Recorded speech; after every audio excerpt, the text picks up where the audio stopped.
Oh, this is space. I'm in space.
Hey, it's Monday. What's going on, everybody?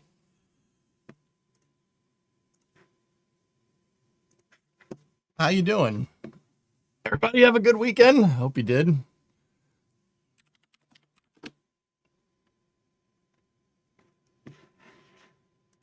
Have you tried claiming your own videos via a separate channel? That way others can't claim, so you don't have to play AI music.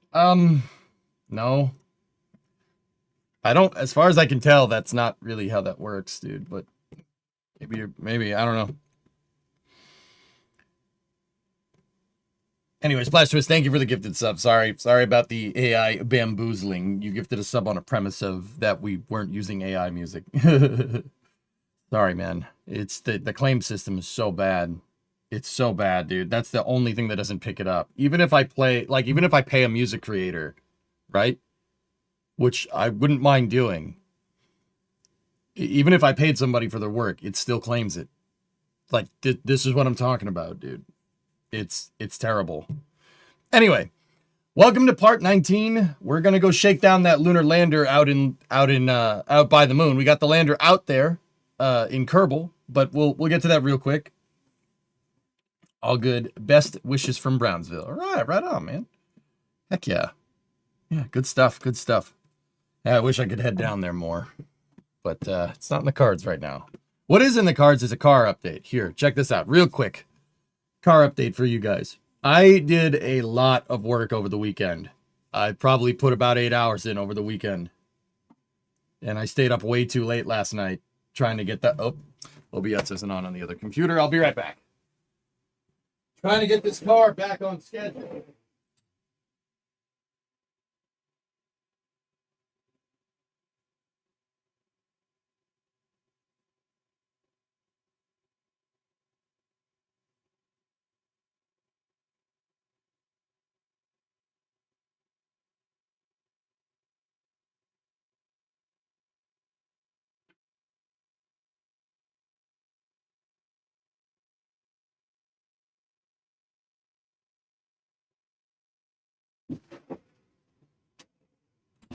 So, if you look at the left frame rail, I've been working on a computer project over the weekend. It's great to have a project to sink time into, so I know how you feel. Yep. So, the left frame rail, I ended up fixing a ton of things on it. When we burned that leaf spring perch in, there was a bunch of pinholes from the pieces that we replaced. So, there was a bunch of pinholes from the pieces that we replaced, and the bent pieces that I made weren't really aligned with the pan. So I went through the entire frame rail to make sure that my frame rail flanges, which are the flat pieces of the rail here, I can show you what that means. So if we're looking, what the hell is this? This captured car is a piece of junk, dude. I swear.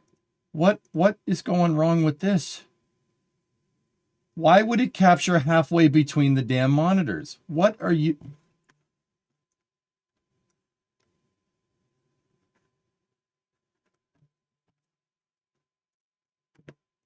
Who does that? Why would I want it to capture half of one monitor?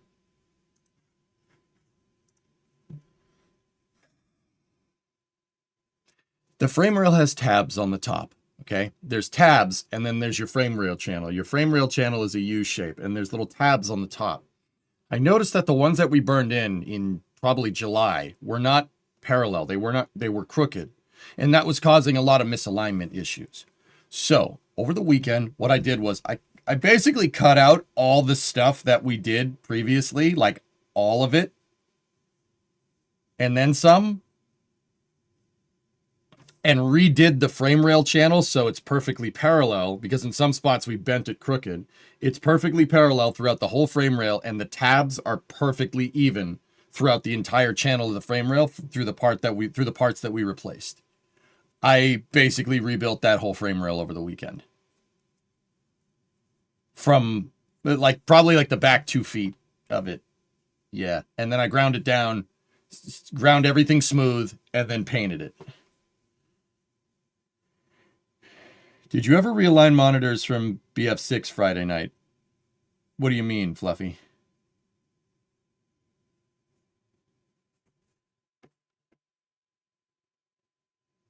So yeah, this might be the result of ship it, we'll fix it later software mentality. To speak in software terms, I refactored the frame rail. It is much, much better now, and it fits much better. Then last thing I need to do is burn the leaf spring perch back in. You guys have already seen how to do that, so I'm just trying to get us back to where we were. Yeah, it's and then I did a full mock-up of the car over the weekend, putting all the components back in place, everything back down to the rear bumper. Everything fits. Actually, I think I did that on Thursday, but I've done it again multiple times. What I'm really learning is that every time you change something on the frame rail, you got to test for fitment again. So trunk pan in, trunk pan out, trunk pan in, trunk pan out.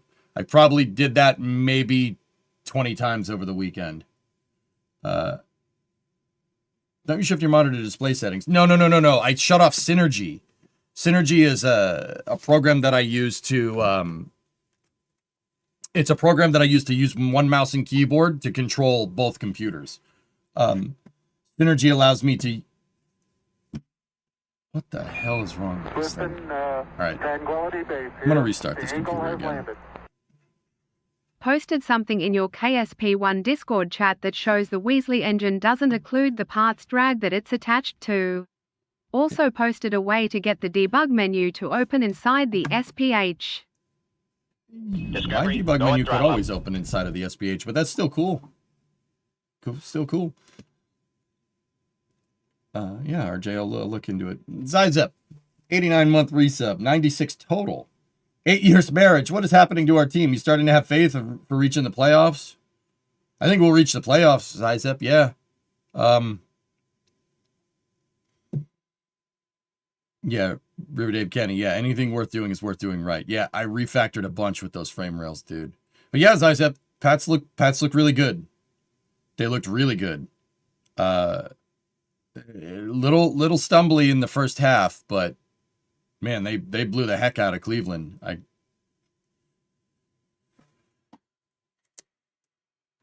Take us back to the Holy Land. Dude, I don't trust it. Teams don't rebound like this.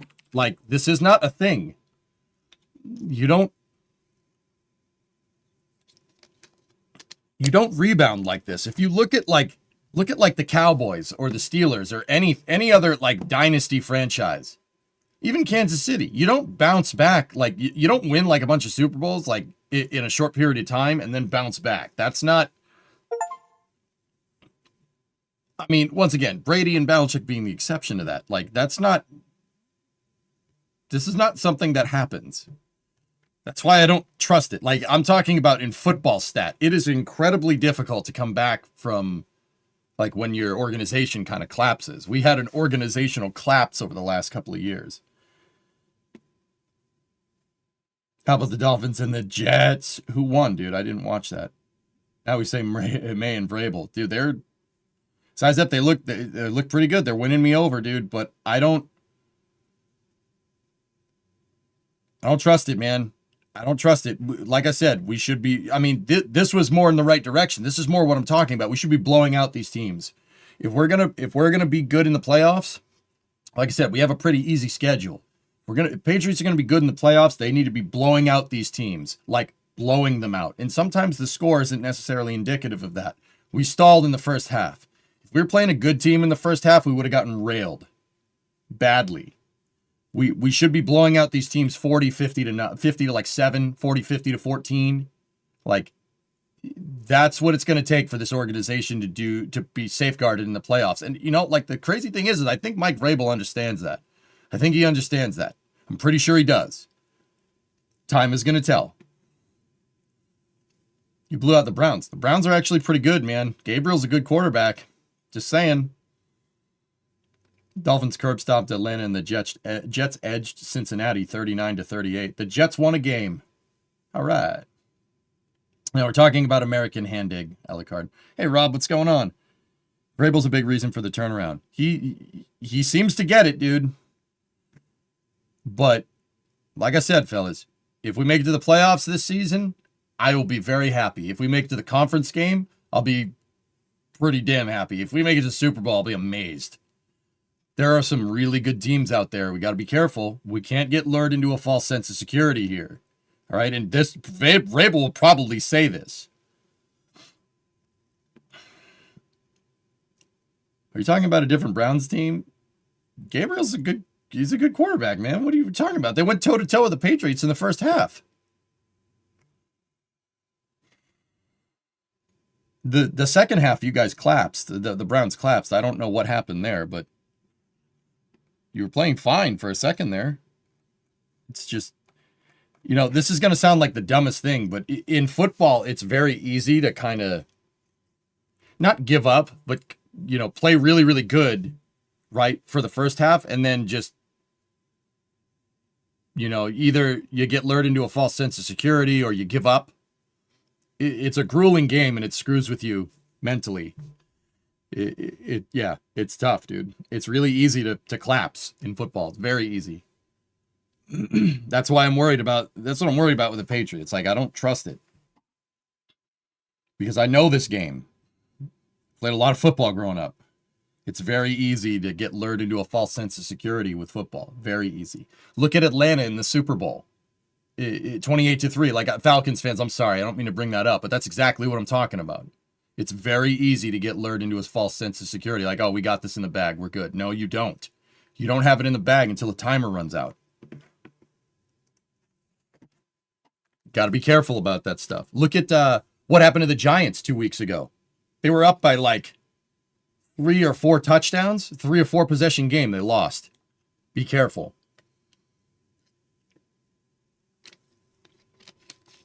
So, I don't trust it, man. Patriots are playing good, but we got an easy schedule. I don't trust that. I don't trust it. Wait, is it Super Bowl time again? Alucard, the Super Bowl is always in February, dude. Yeah. No, it's not Super Bowl time again. Alucard, I'm basically saying that our team is doing really good right now, but just because they're doing good now doesn't mean they'll do good in the Super Bowl in 2 months. Or February, you know what I mean? Scatterboo had his ankle pointing in the wrong direction. Dislocate. Yeah, that sucks. That's so bad, dude. Yeah. Casey will be the team in the playoffs. I'm worried about Kansas City. There's always Mahomes. There's the Lions. The Lions are playing excellent. Who else is up there? Eagles. Watch out, man. Sirianni, don't screw with that guy. What's that shirt? This is a Patched Conics shirt. It's got this is the math for conics in orbital mechanics. The Bills, I'd watch out. I'd be careful. Colts are playing fantastic. Dude, these teams are contenders. And if the Patriots aren't ready because we have an easy schedule, we will get railed by one of these teams in a division round or the conference round. Mark my words. Anyway, back to the Cornet. Did this thing get fixed? Yeah, that's fixed. Okay, cool. So that frame rail, the driver's side frame rail on the left-hand side of the screen, I basically completely rebuilt it over the weekend. And I've been test fitting the trunk in and out, in and out, in and out, in and out. I probably put that trunk pin in there about 10 or 15 times. Actually, I think it was 10. I don't know. I'm checking for fitment every time I burn a new piece in because I'm super paranoid about this now because I burned that leaf spring perch in. The rear suspension mount on the left frame rail, it's actually sitting on the ground over there. I didn't burn it in right. Give me another day to get that thing up and running, and then we're basically back on track for this project. How's it going with Titan? Has he beat the worms? He has an appointment this week, Zizep, for a shot to get rid of them. He's doing fine. He's making good progress. 42 and 50 prove that. Bingo, Yum Food. You got to be careful. Be careful.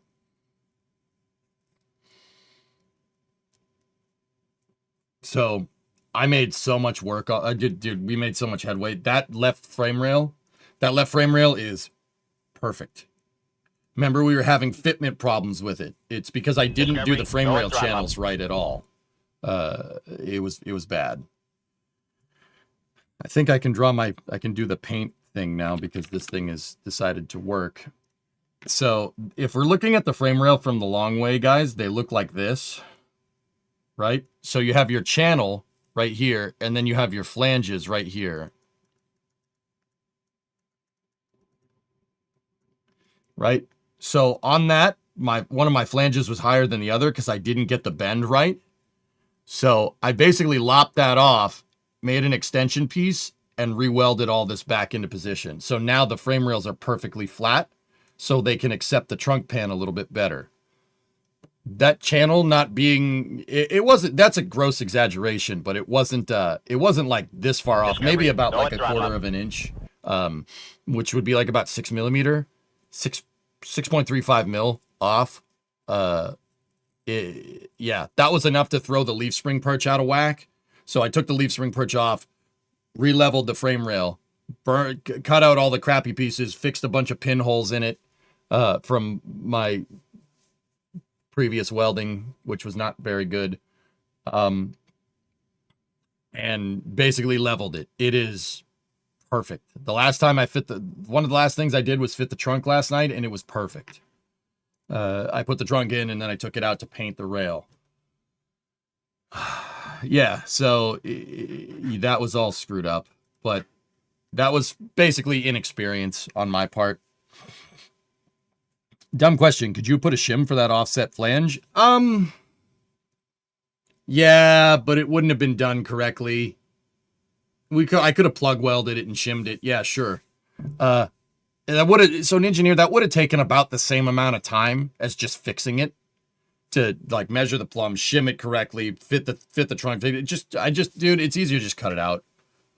Like, one thing that I'm trying to teach myself with the welder is that it's, you know, you think with the welder there's no undo button. Oh, there's absolutely an undo button. Just get the grinder out and cut it out, and then just re-weld it back in. It doesn't take very long, you know?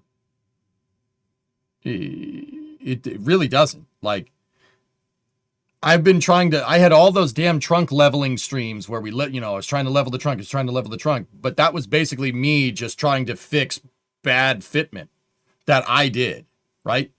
It's easier to just take it out and do it again. Don't be afraid of doing it again. It's not that big of a deal. Like, you build up in your mind, like, oh, it's real life. There's no undo button. At least for me, because I come from the computer world, right? No, there's absolutely an undo button. Just get the grinder out and grind it out and make a new one. It's not hard. And what did you learn? Measure. What I'm really learning, and keep in mind, this isn't anything that I didn't know, but it's just putting that, there's theoretical knowledge and then there's practical knowledge of doing it. What I'm really learning is that fit everything. Fit everything. If you make a change to something, test for fitment again. Don't just burn something in and be like, look at it and be like, yep, that's straight. Nope, don't do that. Setup and cleanliness of steel is everything. Yep. And measure it again. Don't be lazy. Put the trunk back in. Put it in, just to make sure that it fits. Don't be like, yeah, it fit before. I'm gonna weld this new piece in. No. When I burn that leaf spring perch in again, I'm going to have the trunk in, and then I'm gonna tack the thing in place to get it to stay still, and then I'll weld it. I won't just weld it without fitting the trunk. That was a big mistake. I can't believe we got the right side right. I burned the passenger side rear leaf spring perch in without the trunk pan in and actually got it correct, which is sheer stroke of luck, dude. That was a stroke of luck on my part. We got lucky that thing came in correctly. You watch Cutting Edge Engineering. Somebody told me to subscribe to that channel a little while back, and I did. I don't watch it like religiously, but I do watch it from time to time. Creep Show, 15-month resub. Yeah, no, Rarest, that frame rail ain't going anywhere. I patched up a ton of pinholes, and I cut out a bunch of pitted rust out of that damn thing. I'll show you guys during the next stream, or next time we do a car stream. Yeah. It doesn't look brand new in there, but yeah. Basically, I put in I found a bunch of pinholes. I found parts that parts of the frame rail that were just too pitted for my taste, so I cut them out. I cut out 3 or 4 patches out of that thing. I basically rebuilt the whole damn thing. I undid all of my work that I did in June on that rail and refactored the whole damn thing. Now, once again, the welds aren't anything to write home about, but it ain't going anywhere. I not spot welded. To control the heat, guys, it's 16 gauge steel, but to control the heat, I didn't do like a full, I didn't do the full beads. I was just zapping it and down the whole seam of the, where the frame rail channel hits the flange. I was worried about controlling heat. I was worried about burn through. So I would only weld it in small bits, little bits.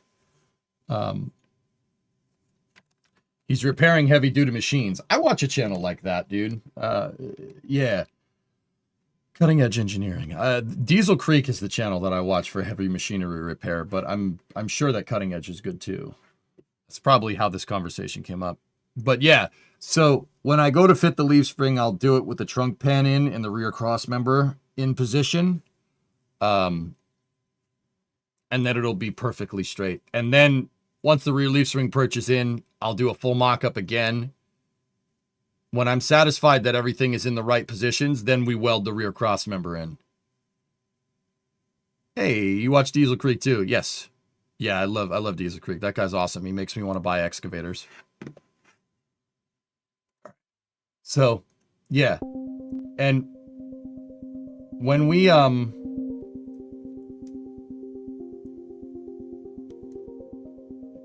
when I get basically back to where we were at the end of the last crew cab episode, where we're ready for trunk fitment, that's when we'll pick up doing the crew cab charger stuff again. We'll do the streams again.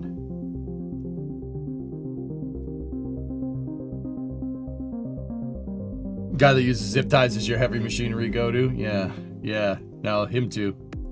He hasn't posted in a little while, man.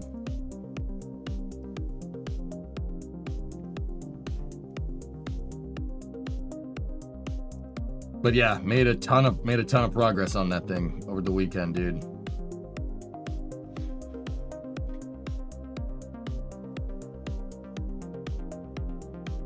Yeah, that's one thing that I'm really learning. Just, you know, if you do it wrong, yeah, you wasted a little bit of time, but don't sit there and try to cope and be like, yeah, it's fine, we'll make it. No, don't do that. Just go back, just go cut it out and do it again. Just cut it out and do it again. You'll eventually get it right on the first try.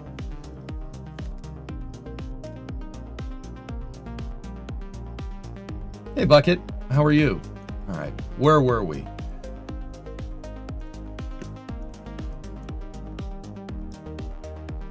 Okay, this is where we were. We were still doing our lunar lander shakedown here.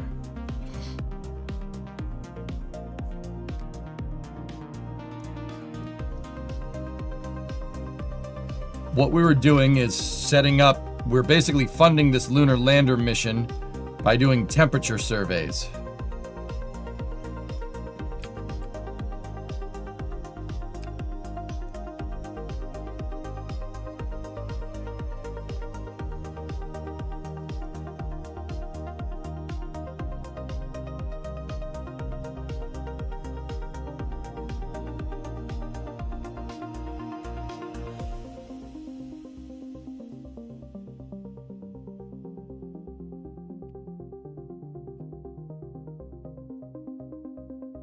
Is it not giving us the reading for this? Discovery, go at throttle up. Thanks for the great streams. You're absolutely welcome. I thought we would be getting temperature readings here. It says above 8 kilometer, or 8.9 kilometers, above 8.4 kilometers, but yeah, I guess not. All right, we are going to get a little bit of a signal blackout here.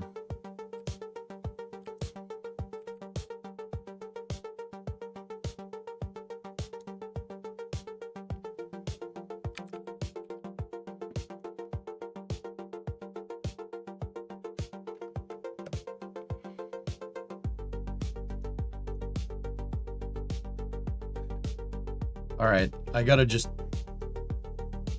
Yeah, we gotta circularize this dang thing.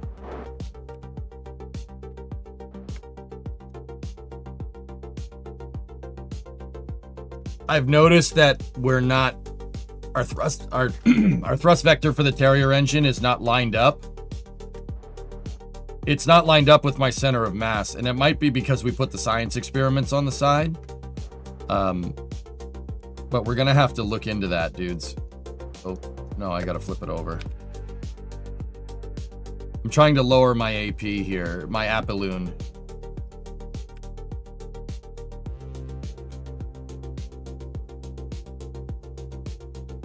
Yeah, maybe nuclear. It could be the field of view. I think we just need to be lower, that's all. Guys, I'm not 100% sure if we should attempt to land this thing.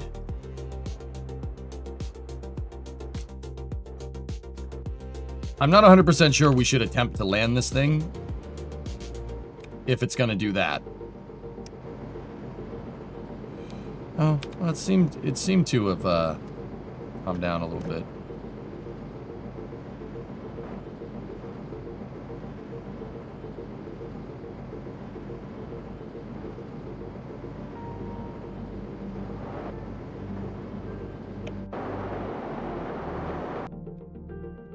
See how much the RCS fired after we stopped firing the engine?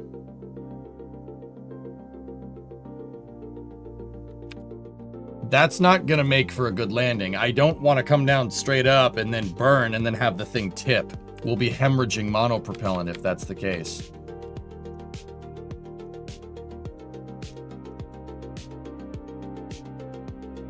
This should give us a good reading here.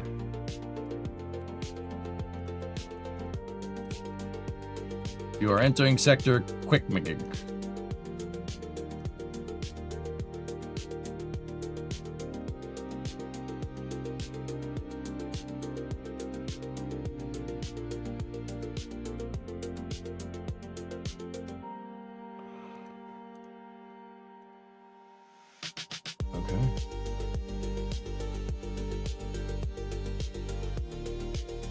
Okay, we got one.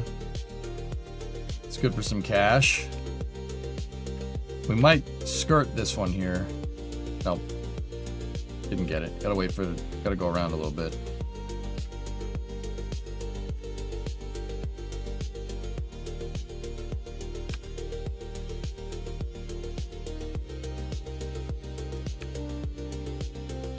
Yeah, we're not gonna get it this way. That's all right. When we're in low lunar on the far side here, we're not gonna be doing too well. We got a signal blackout over there. Got to go around a couple times here, or 4, or 8.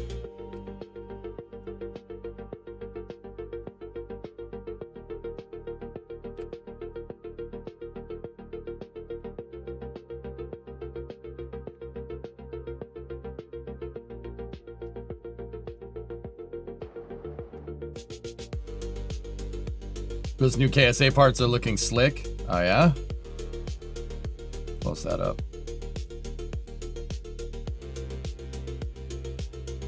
What we could do is just enable our thrusters here. That should help us. That should help us with some maneuverability here.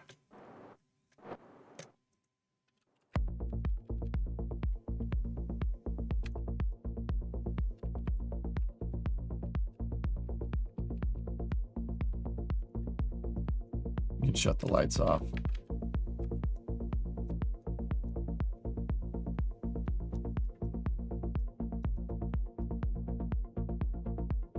Hey, Grab. Discovery. Pro life tip.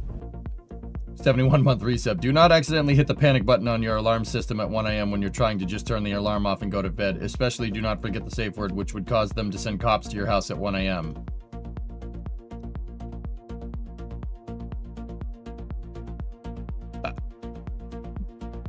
I will make sure to, yeah.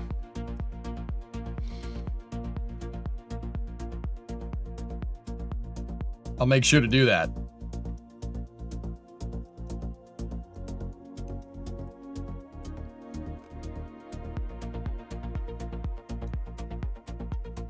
So, my lunar lander is out here, and this is supposed to be just kind of its shakedown here.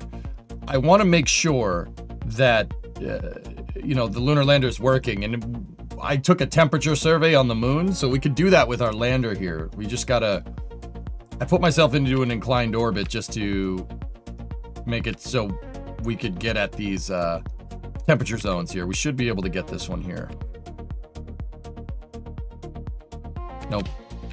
One more orbit around should get us there. Maybe 2. Yep. It'll tell you up here that you're entering the zone. The Xander zone.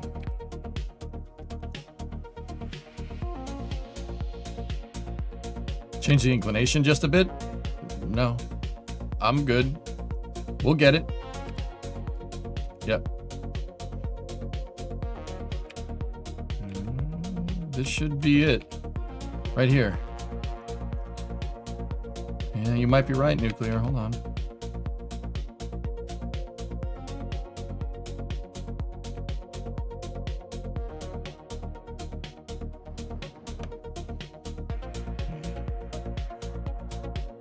I'm so tired after that whole ordeal. You barely slept. That sucks, man. Hey, Jay, been loving Navy Field person. Been loving watching you play Kerbal again. Been keeping up on the VODs. Right on, man. Navy Field. Blast from the past, dude. That game was a good time.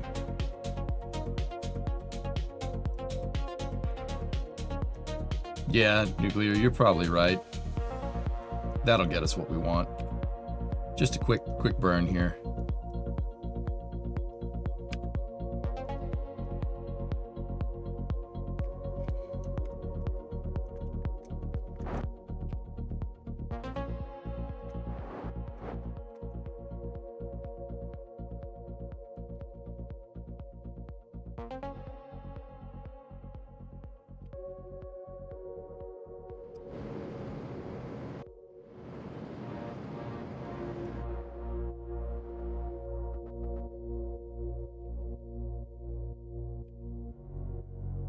Yeah, Nuclear, looks like we were just outside of where we needed to be. That's okay.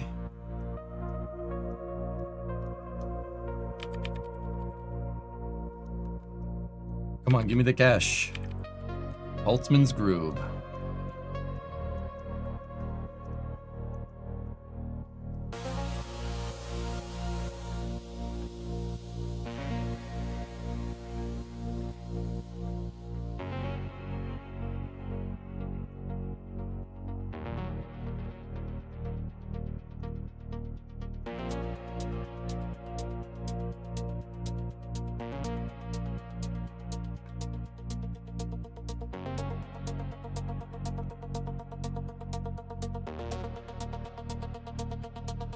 We might get this one too.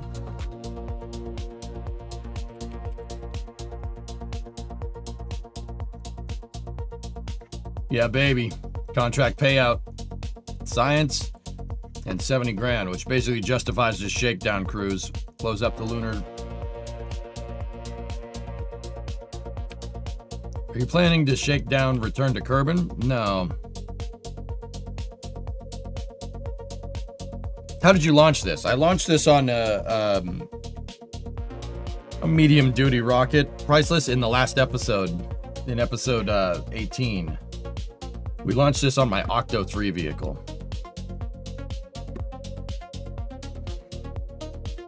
Oh, science data from space around the moon. That's right, we got to do that one too.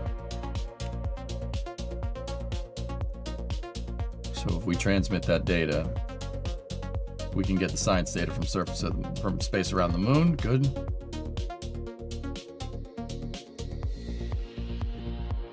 Okay. Retract the probe. Hey Chuck, how's the family? You have a dog. Yeah, my dog's name is Titan. Titan's doing okay.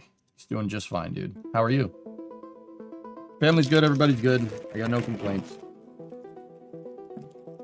Yeah, hell yeah, Navy Field, dude. I love Navy Field back in the day. World of Warships kind of scratches the itch, dude, but you can't do what you could do in Navy Field in World of Warships. You could, in Navy Field, you could take like an Iowa and take out its 16-inch guns and just put 5-inch guns on it. Which, like, you could do whatever. You could put any type of gun on anything, which is pretty cool. How's Titan? Titan's great, guys. He does. It's alright, they're not all good. Fumble of the decade, yeah.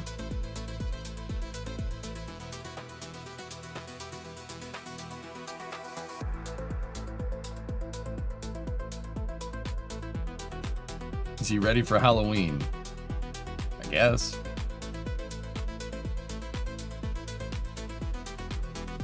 I live on a main street, guys, so it's not like...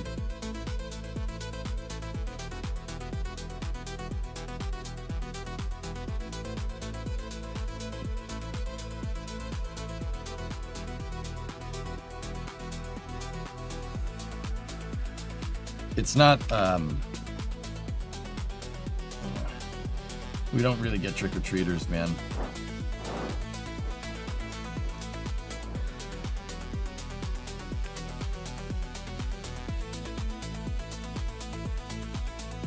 Hand out 10 mil sockets.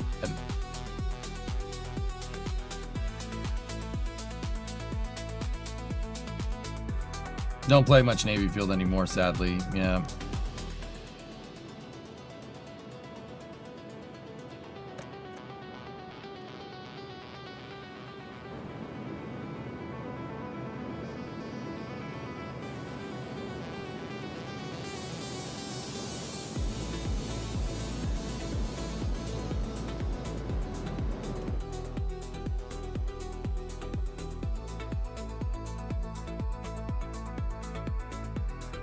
Wanted to see the launch. I launched this on Friday, Tessa? Question?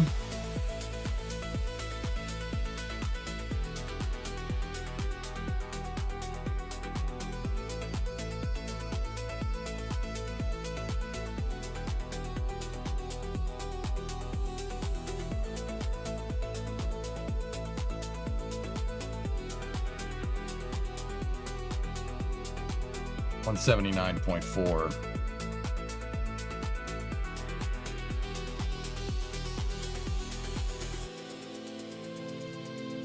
I don't like how this thing is weighted to one side, but we should be able to compensate. Just got to be careful with monopropellant and stuff.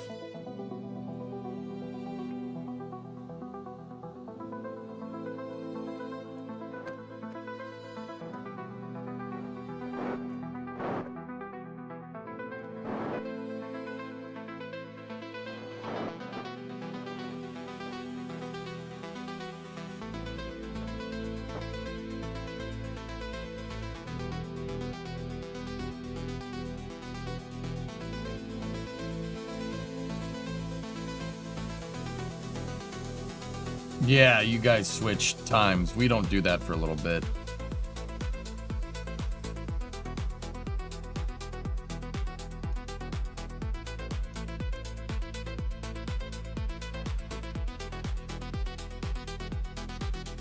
All right, so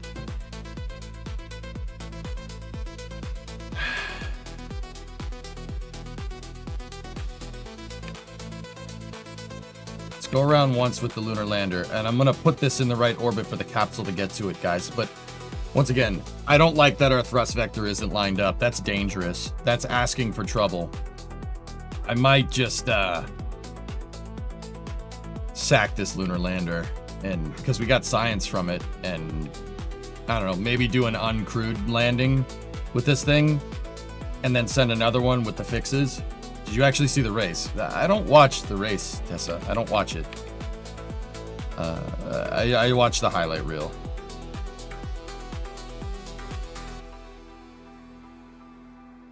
Yeah, I don't really watch them anymore. I don't have time.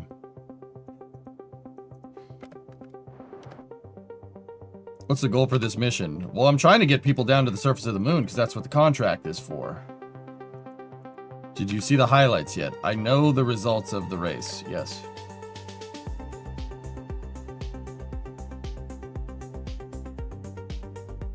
This coming weekend, it's a little bit, you're right, yeah. Will you upload the lander to Kerbal X? If you want, sure.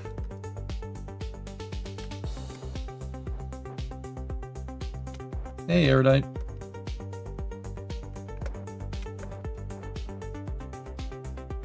I haven't given up on Formula One. I just don't watch the races, guys. It's this. I didn't really watch the Patriots game either. Like I don't have time to watch sports. I've just got other things to do, like fix my stupid car.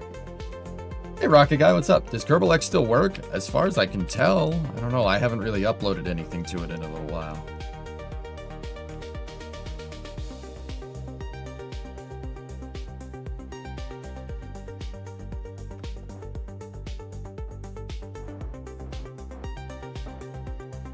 So I think I'm going to do an uncrewed landing with this thing and test it just to be sure.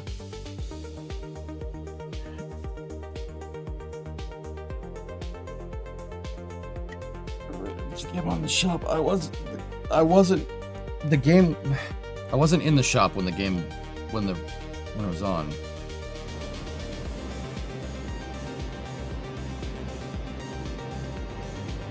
Hate that. I hate it so much. That's just completely unwanted behavior.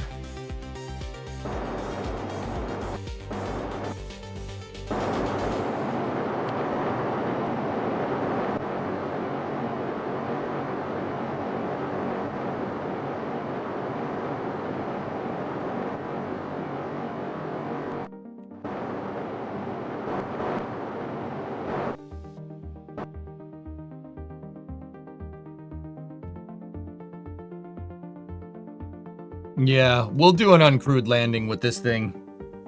I guess it isn't maintained anymore.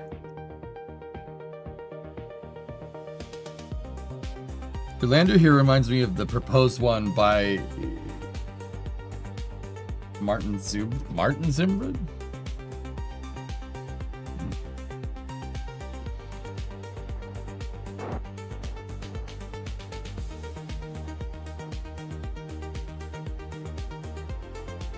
All right.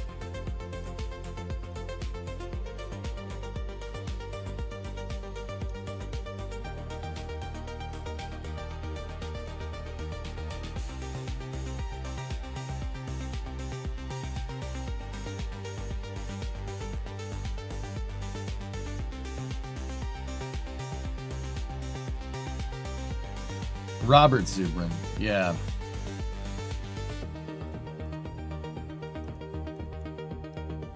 You should totally do an interview with Zubrin. Zubrin has kind of lost me as of late, guys. He hasn't been talking much about spaceflight lately, and the stuff that he has been saying about spaceflight is a little bit cracked, to say the least. In my opinion, I don't know. He's probably smarter than me. Maybe I just don't understand what he's talking about. But he said at a summit over the weekend, like a space summit over the weekend, that once SpaceX gets Starship working, China will have like 5 copies of it. And I'm like, that's unlikely. I don't know if he finally succumbed to the space bug craziness, but yeah.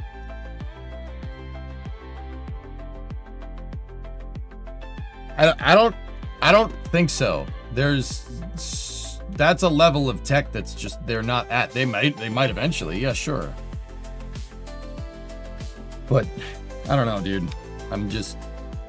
Yeah, he's lost me as of late. I don't really understand why he's saying the things, like why he's proposing the spaceflight architectures that he is. It's kind of strange.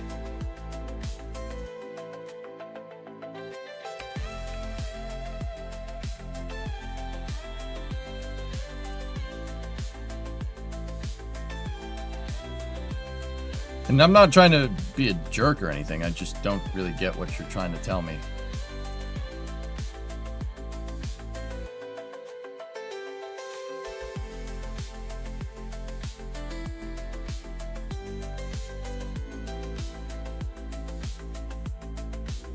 All right. I think we'll do an uncrewed. I mean, see, here's the thing. I want to do an uncrewed lander test with this, guys, but the test is not going to work if I change this so we're lined up with thrust vector and stuff. Like that's not going to change much. That's going to invalidate this test. This test is worth nothing. And that's why this lander is kind of bleh. Like what we do learn from it is not going to be anything of particular use.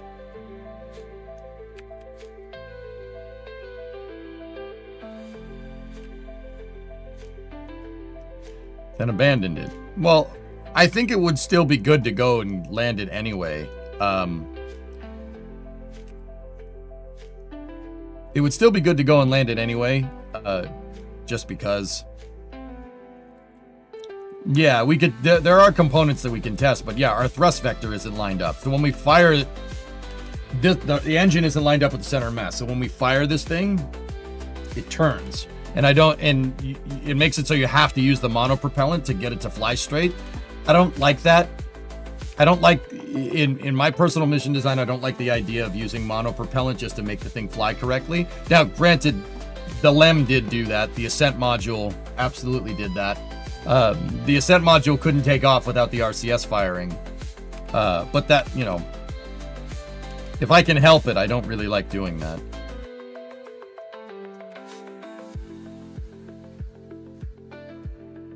I do want to land in the daytime, and I want to land on the close side of the moon. So let's have the moon go around a little bit.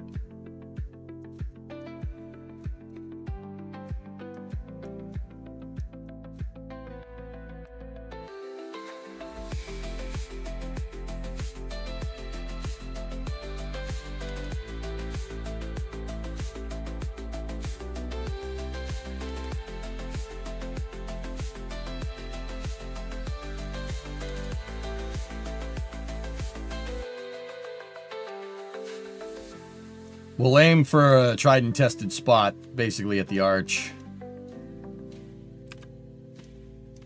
We have the Delta V to do it. you know.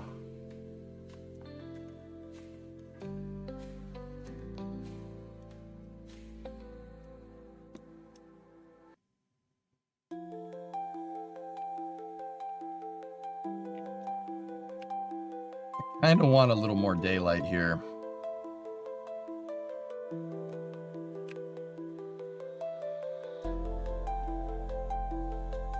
Well, it's a trade-off always, a la carte. Yeah.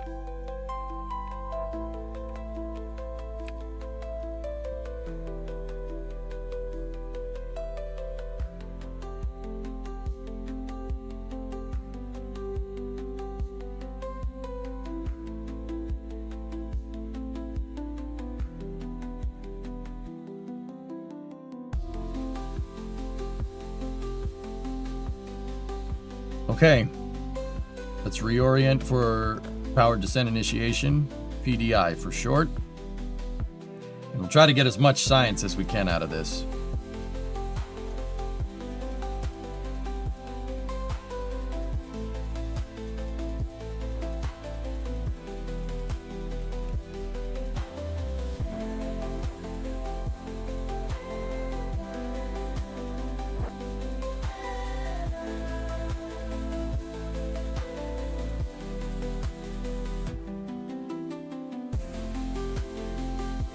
Minute 40 seconds till powered descent initiation. Why do we ditch the fancy legs? No, it wasn't part count J speed. It's just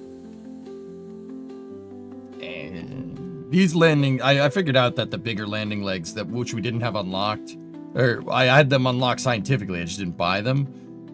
Those actually work really good. They work just fine for this application. There's no need to reinvent the wheel. The smaller landing legs, the telescoping ones, I didn't like those.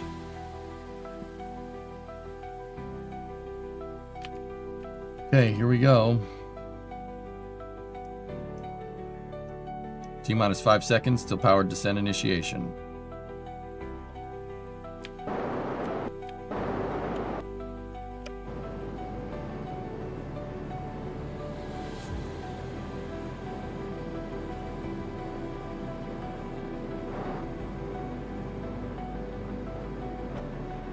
See how jittery it is? Watch. See, the SAS is trying to compensate. I don't like it.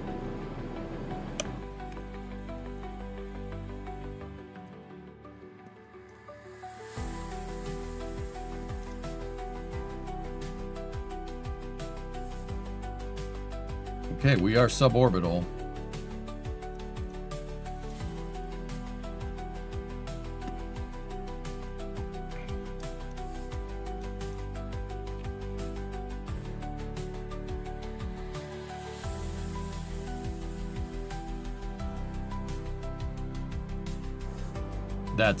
I know it's backwards. Don't worry about it. I set the maneuver node too much. Discovery, go at throttle up.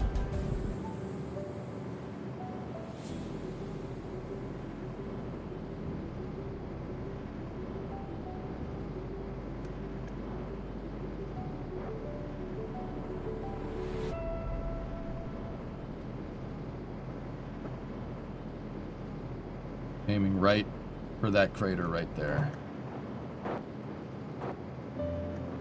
Yeah, there's just, I don't feel comfortable landing this with people. Could I do it? Sure. Do I want to? No. I have the choice here. There's not like, it's not a do or die scenario.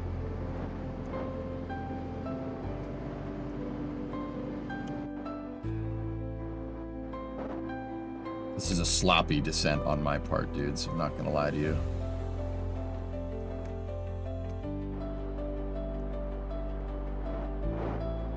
Sloppy.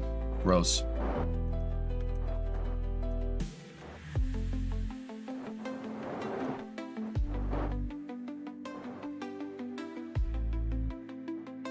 Okay, radar altimeter is on.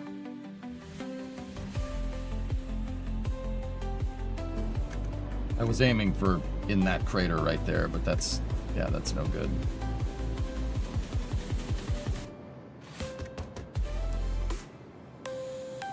1,000 off at 42. Slowing the engine.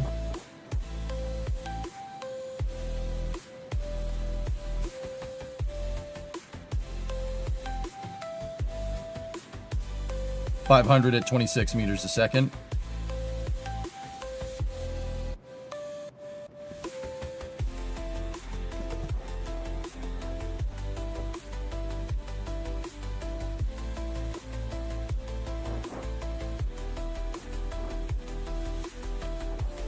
.200 at 7.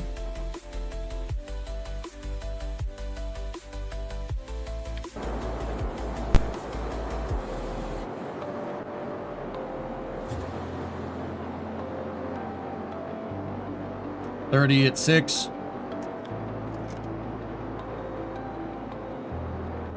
Okay, stop. That would have gotten shaky. Like I said, we could do it. It's not that big of a deal. It's not what I want, so I don't like it.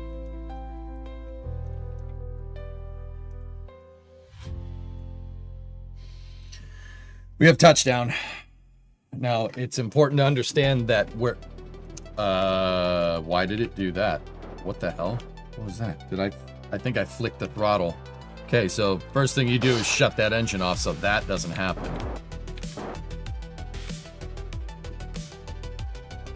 Alright, well, we're down.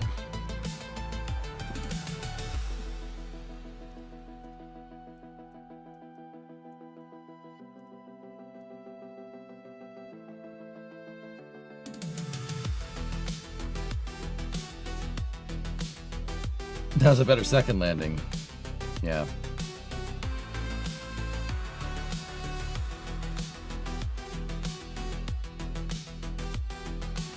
Well, the good thing is that we can log seismic data from the East Crater.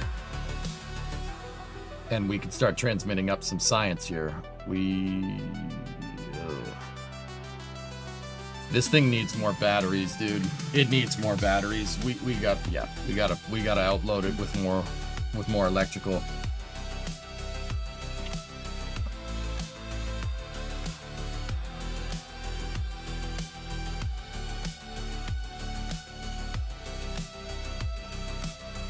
There's no way we're doing that on this charge.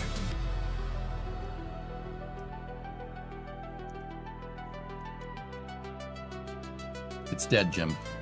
Yeah, that was a bad idea. We might be able to get power back. Yeah, there we go. What about the mystery goo?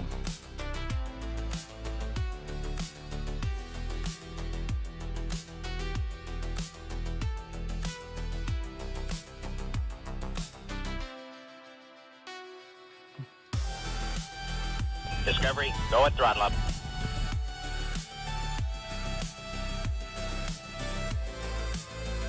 Well, we got some science from that, so view the data. Man, that one eats up a lot.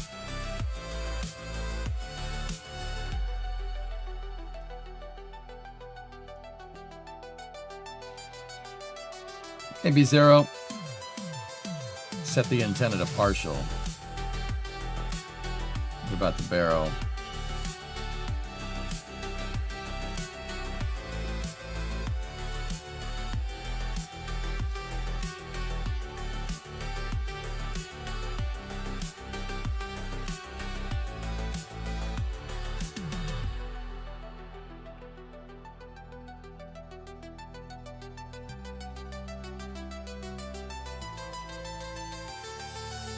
Yeah, if we drained the batteries there, it would have killed it, Rocket Guy. It would have killed the entire probe. The whole thing would be inoperable. Also got to unbind those from here.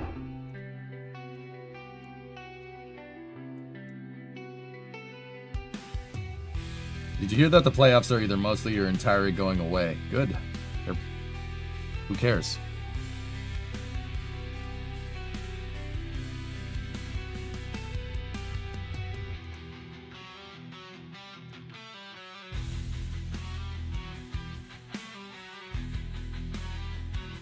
This is why I wanted to do a shakedown, dudes, because you never know. This thing has a lot of the stuff that we want, but not everything.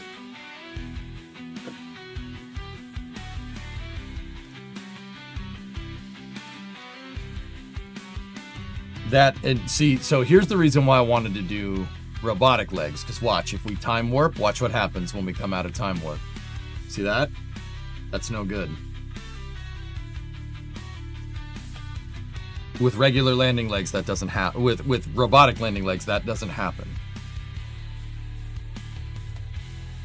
The thing skitches around every time you load the scene or come in and out of time warp.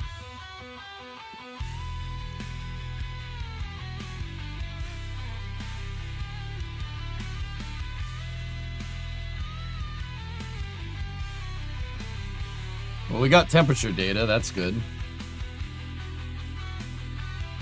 That one's better. Always a pleasure to see the stream. Titusville, Florida, where I got 14 inches of rain, almost flooded the house. Oh, geez, industry. Gee, yikes.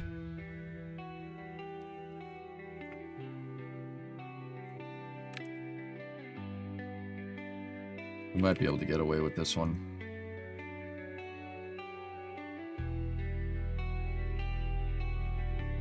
Yeah, we got away with it.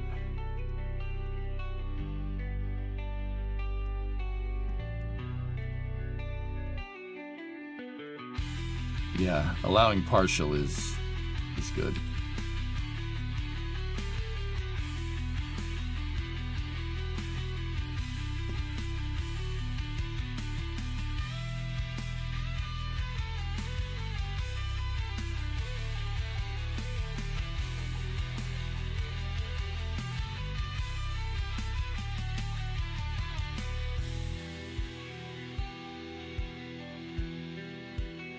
This would fry a spacecraft in real life.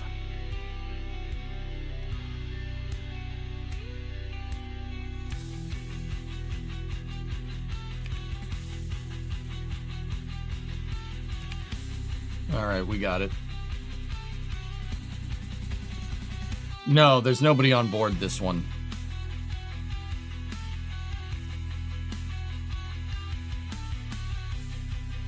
Hey, Jazz, what's going on?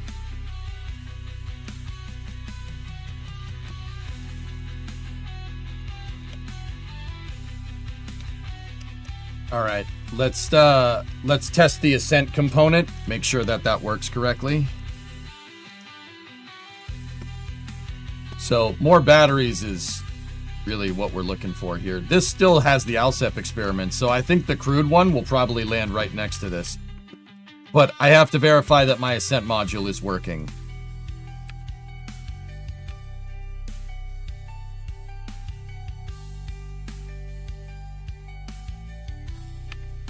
Okay. Anything for 0.4 science? No.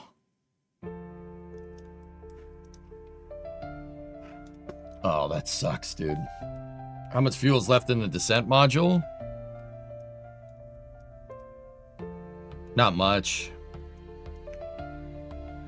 We should... Stage passivation is something... Or lander passivation, safing out the engines and shutting down the descent module is... probably something that we could do, but...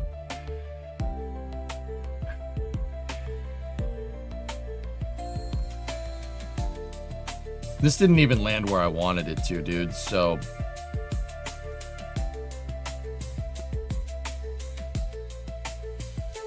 The Ascent module does have a solar panel. Yes, it's not much. It's not designed to stay there for long. We need to add more batteries to the Descent module so we can transmit science and whatnot.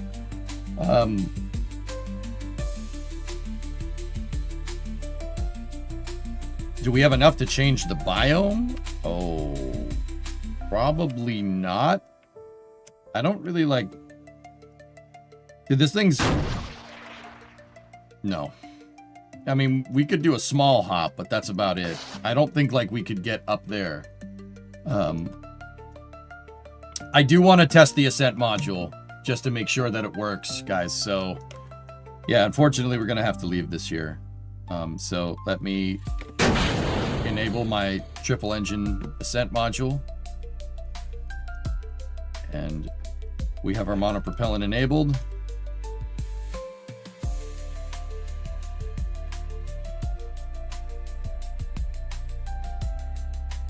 Okay. Let's go for Ascent. T-minus 10, 9, 8, 7, 6, 5, 4, 3, 2, 1. Okay, we're on our way.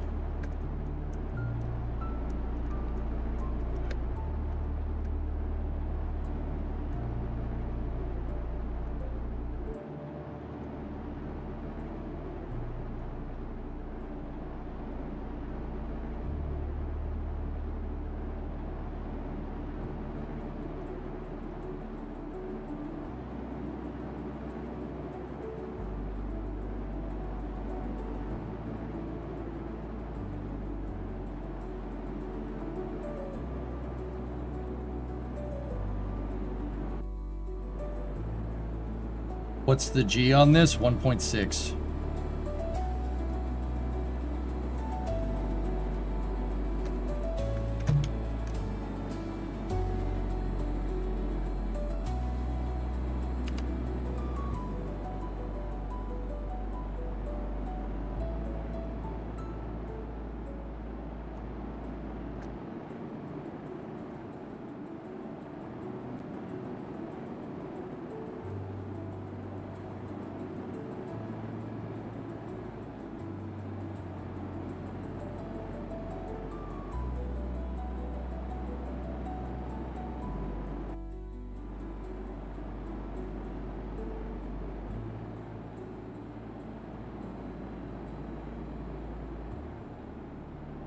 That module's actually working really good, but it is incurring grav loss because we kept the engine small. Did you see that cringe tweet from Duffy yesterday? Who? Other than that, though, Ascent module's handling fine. Just gotta mess with the descent module a little bit, dudes.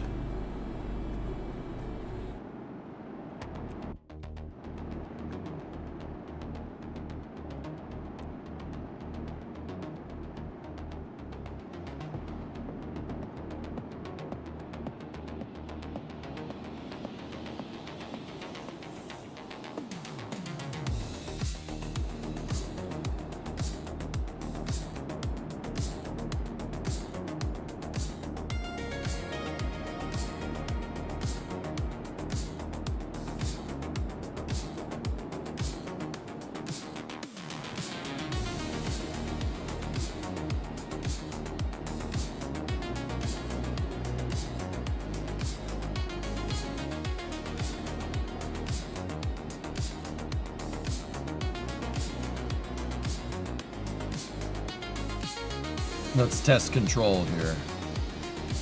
Oh yeah. We're not lined up with the thrust vector.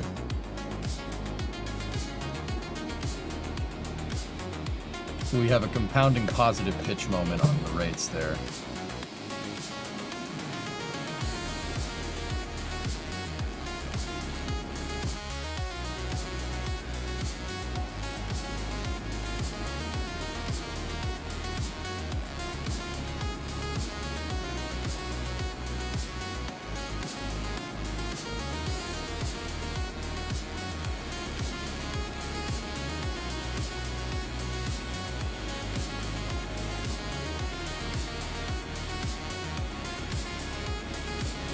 SAS is enough. The wheel authority is in the RCS is enough to make it work, but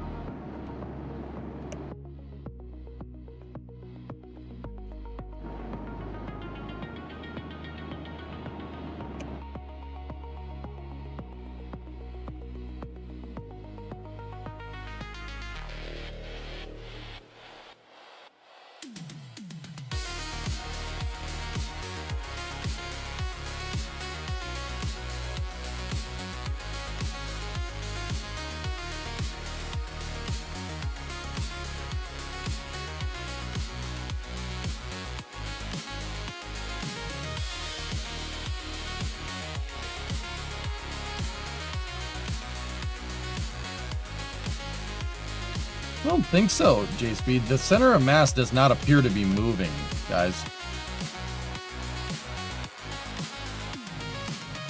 Now, keep in mind, we have some extra Delta V this time, guys, because we don't have Kerbals on board.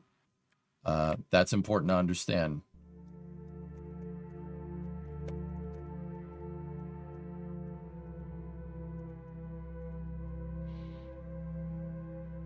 But see, look, my engines aren't on the center line, and I took into account the offset thrust vector, and it didn't. Okay, there's some stuff that I gotta figure out. This thing, yeah, it's not that we couldn't have landed Kerbals with it. It's that I don't trust it. The center of mass is just sticking right here. And it appears, the engines appear to be lined up with it, but they're not. It's, the center of mass indicator is telling me something different. Because the camera focuses on the center of mass of the vehicle, and the center of mass of the vehicle seems to be lined up. But if we fire the RCS, it's putting a negative pitch moment on the vehicle. And if we fire the engine, that...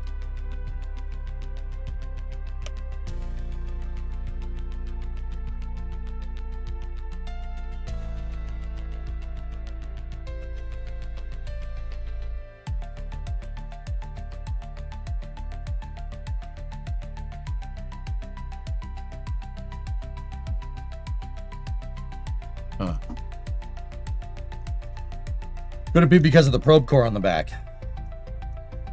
Yeah.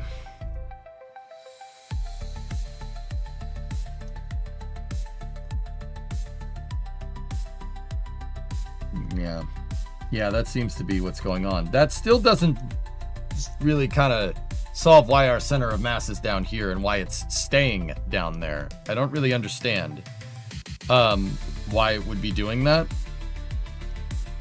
You'd think as we drain it would move up, but it's not. It's just kind of sticking in that one spot by the very bottom of the vehicle.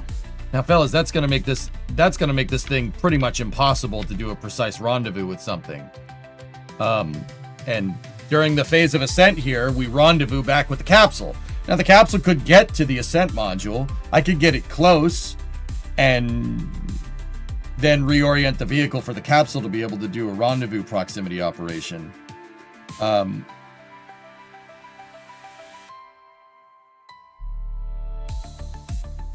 Yeah, Noctulax, we have, well, yeah, that was chat delay, but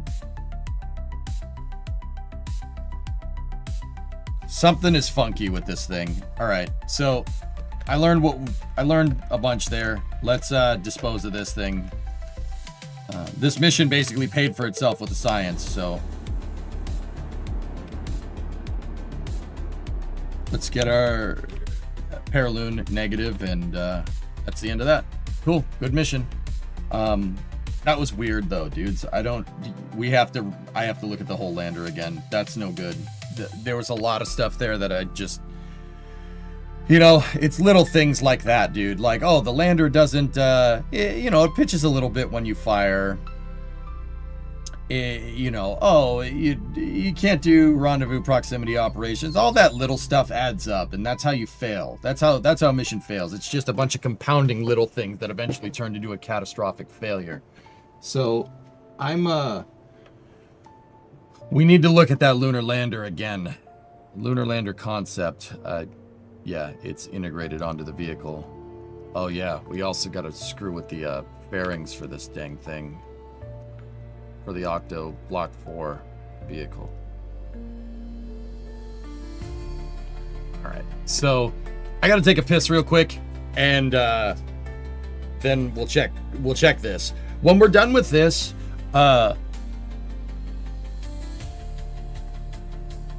we fix all the problems with this thing, we need more batteries. Here, I'll just write notes. Not that I'm gonna forget.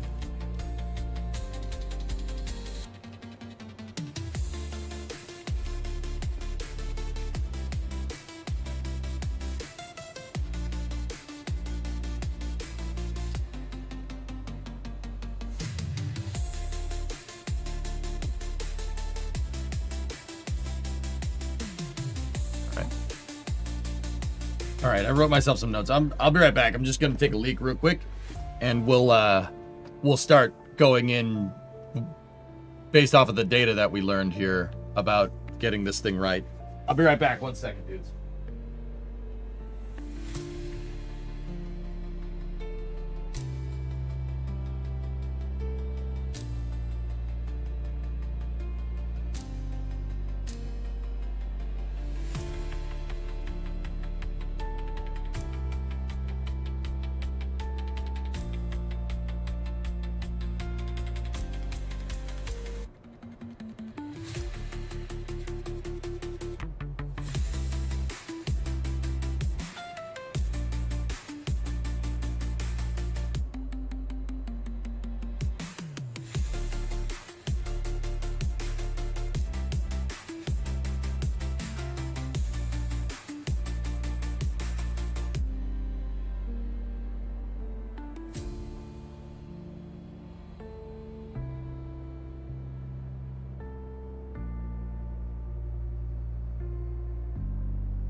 All right. Waste tanks evacuated. All right, let's start digging into this. There's a lot of weird stuff going on with this thing. All right. So what we're gonna do here is I'm gonna go in here and we're just gonna shut off my thrust limiters here for a moment. I'm shutting that off. So I noticed a couple of things. All right. So I left my thruster blocks here. Let's put it in a, on orbit configuration. I left my thruster blocks basically exactly where they were with the, they're in the same exact spot that they were with the capsule. Now, because we're dealing with such a differential mass up here, this doesn't weigh nearly as much as the Taurus capsule, or doesn't have nearly as much mass. The center of mass of the vehicle is basically on these thrusters when we're in the fully fueled configuration. That's no good. That's no good, because my thrusters that are used for turning, for steering the vehicle and yaw, pitch, and roll, having those, especially the pitch and the yaw thrusters, having them close to the center of mass makes them really inefficient. It's like, think about where the thruster affects the center of mass like a lever. The further it is away, the more leverage you're gonna get. Or in this case, it's called moment. You're gonna get more moment. So these thrusters, the thruster positions, I'm thinking move them. Now the translation thrusters, those are fine. That doesn't matter. Those could be up at the front of the vehicle. It could be at the back of the vehicle. You put them, it doesn't really matter. As long as they're on the center line this way, you're good to go. You love the playlist? Here, that playlist is not right. We should delete that command. This is what I'm playing right now.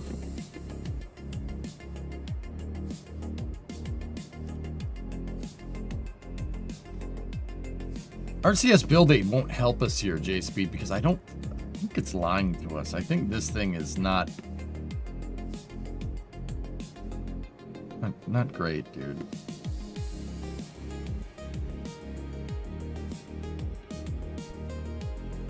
So here's a really, really quick and easy way of figuring this out. Move the engine. Make sure all your other engines have their thrust limiters shut out, and just move the engine through the center of mass like this. And see if it's aligned.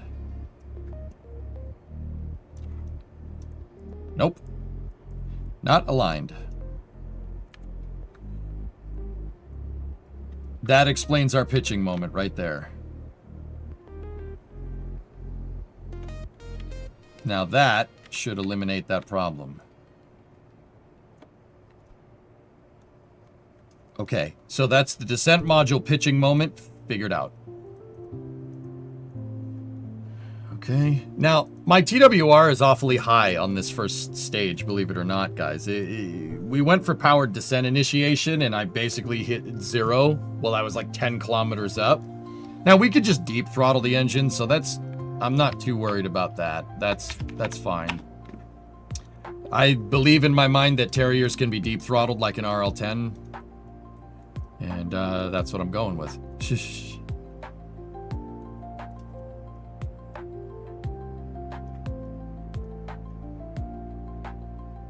Now drain it and see what it does? Oh, I suppose.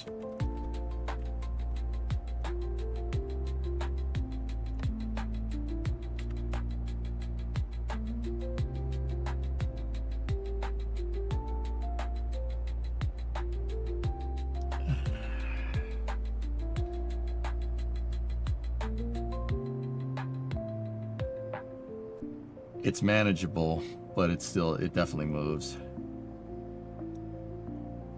Ooh.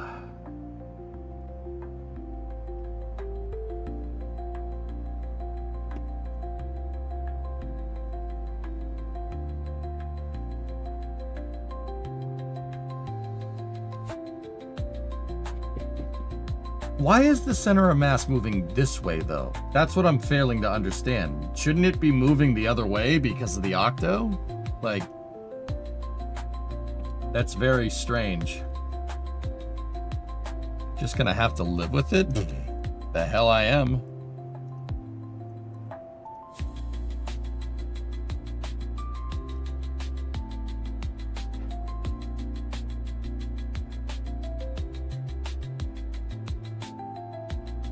How much propellant is actually going to be there during touchdown? We'll probably have some reserve, Kev, but I don't want to get to like a certain critical threshold of like fuel and have the thing be uncontrollable. See, this is what I mean. This is all screwed up. I don't like it. I really don't like it, actually. Should you add your batteries down before you make these adjustments? I'm not making adjustments technically right now. I mean, I adjusted the engine and then we found another problem. But, yeah, I mean, it'd probably be a good idea, but, yeah. Yeah, we can do that. I was going to make adjustments, and then I found problems with it, and then, yeah, went from there. All right. Big batteries here attached to the fairing shouldn't be...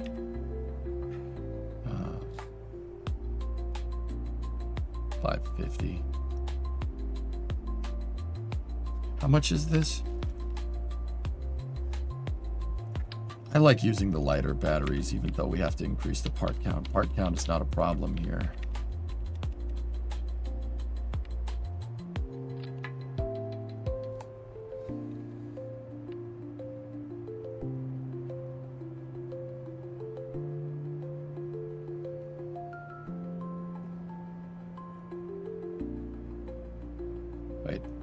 Wait, what the hell is this?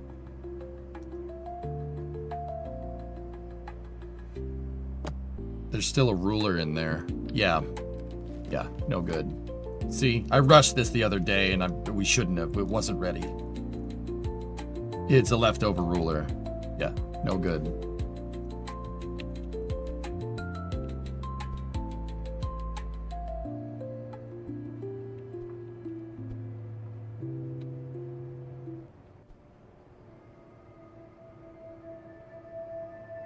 How many batteries did we add? I think we added, so that's 600 charged. That should be more than enough. That's more than enough.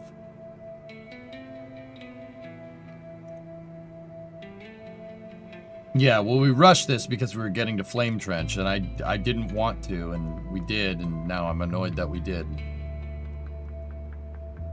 Okay, so batteries for more surface operations, that's done. Tag that out. Now what?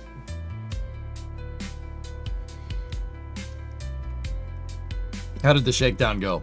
Found a lot of problems with this thing. Namely on the thrust balancing component. It mostly stems from this freaking thing.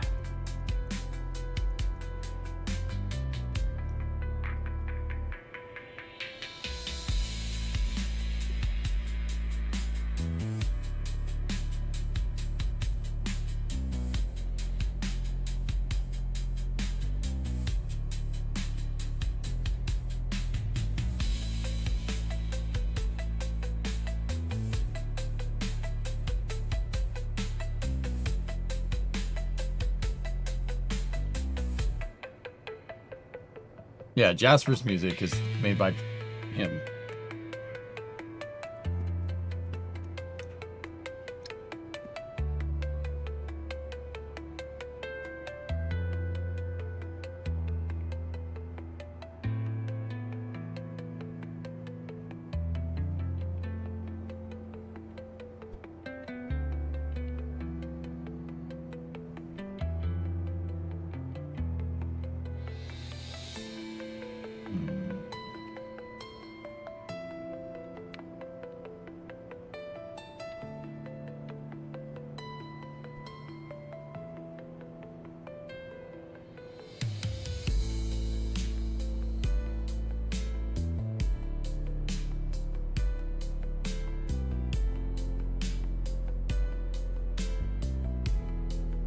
All right, so you know what we're gonna do first, now that I'm thinking about this? So save the lunar lander concept, and then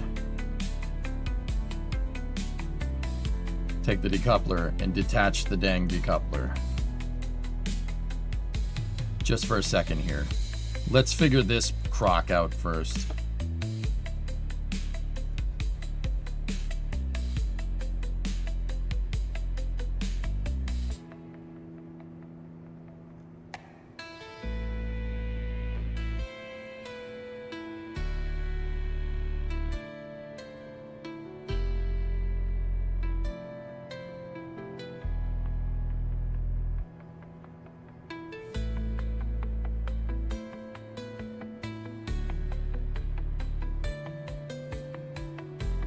I don't...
Guys, I'm gonna go with the spark engine. The spark engine kind of screws your delta V a little bit, but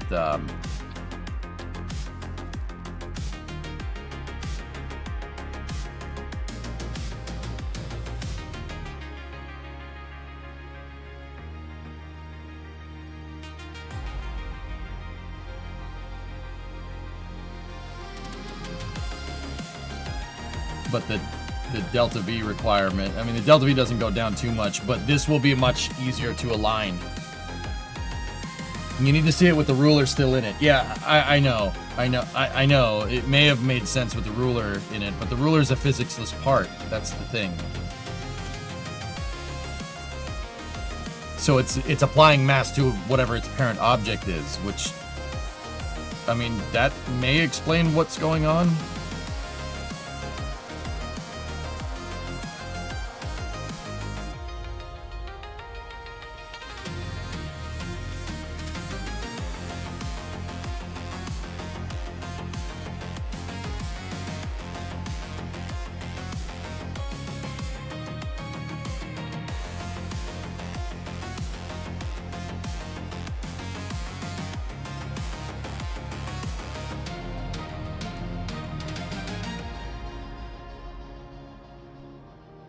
Okay, I think that's aligned, but see now our RCS is just completely offset. Like, if it's not one, it's the other, you know? Like, I don't know what to do about this. And even at the end of the day, our center of mass is just stuck down there. and it doesn't move.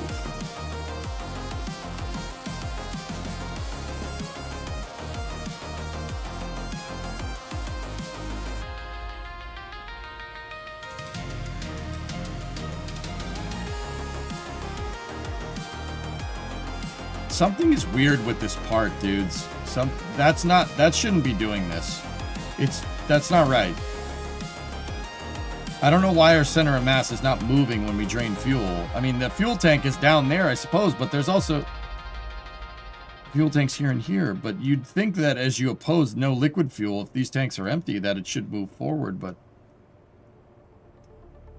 I don't remember, Sethron, to be honest with you.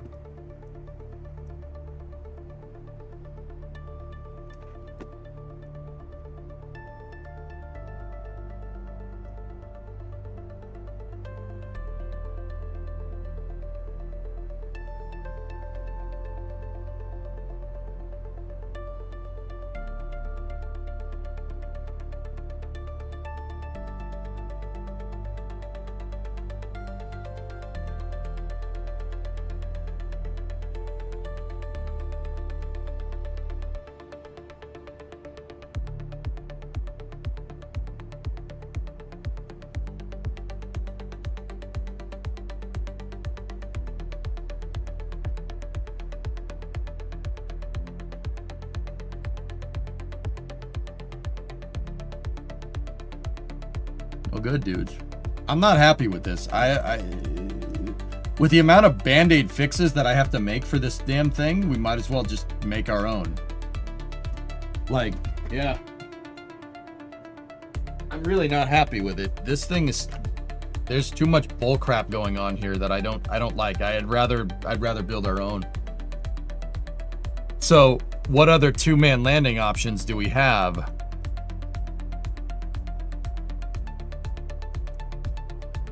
Crew capacity 2 for the reentry module. Yeah, I don't want to use it.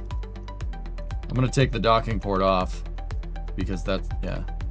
And, yeah, we're getting rid of this. I don't want that.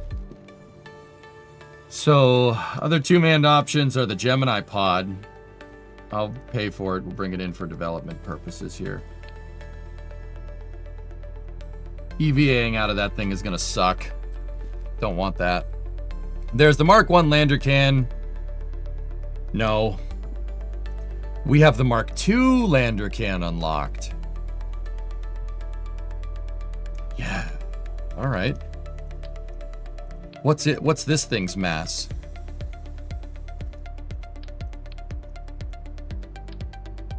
I forgot we had this.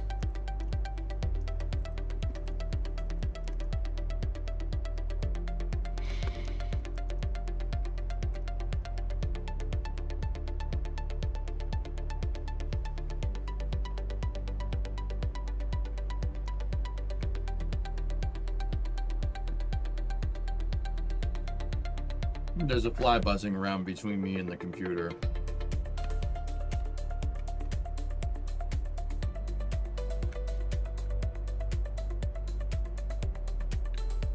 Is this the universe saying play summer car, or is it just me?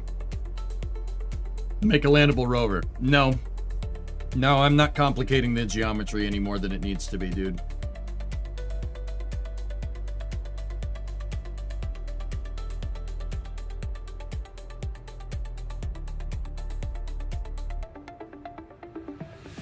Dude, it just keeps flying like right here. You guys, I don't think you can see it on camera.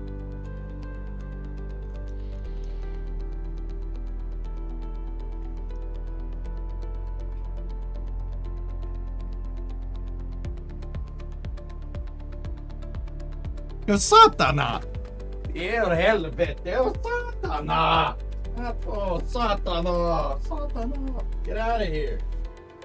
I think he actually flew out the door. Hold on. We'll see. Satana.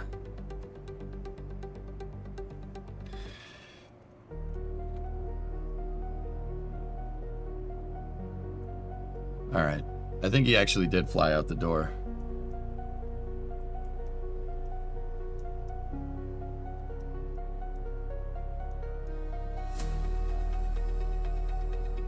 Anyway. From our buddies at RocketWorks. Did they post the new motors?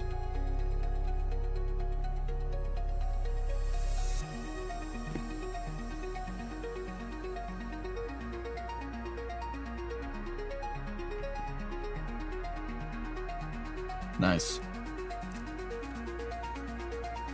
Very good.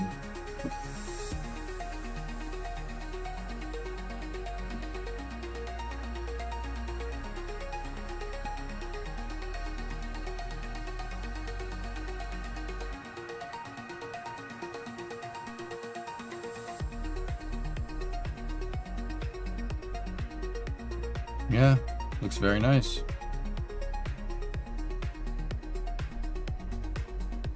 Four dumps though on the gas generator.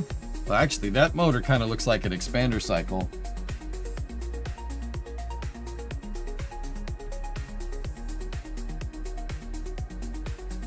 It's an LR91. Ah, yeah, okay. I don't think an LR91 had four dumps like that though, did it?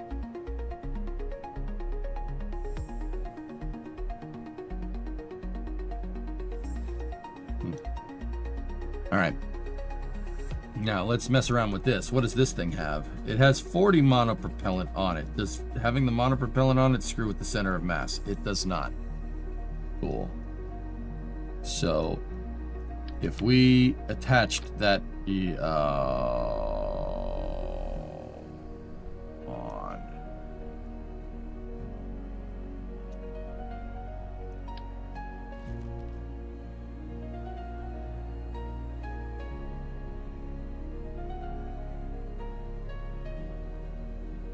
nope.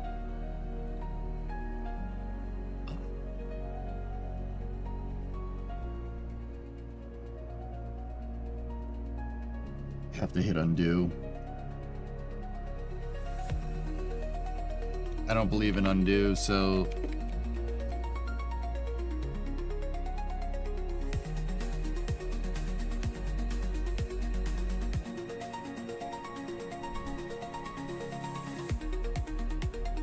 rename the file.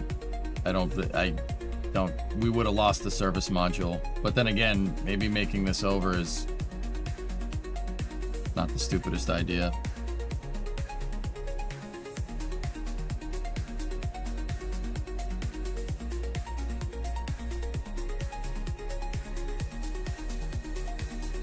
Did you ask the KSA dev to implement your ULA path? No.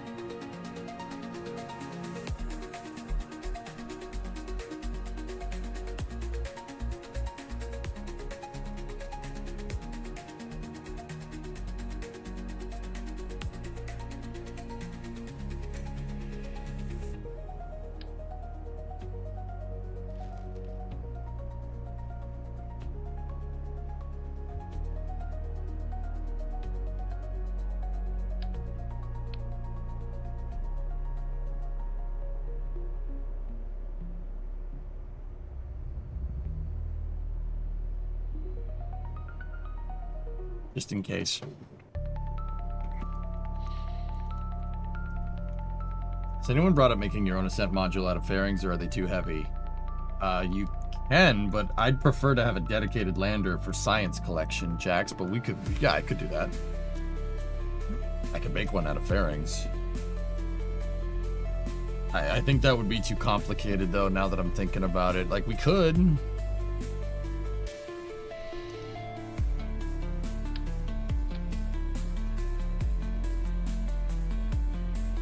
I don't want the ball.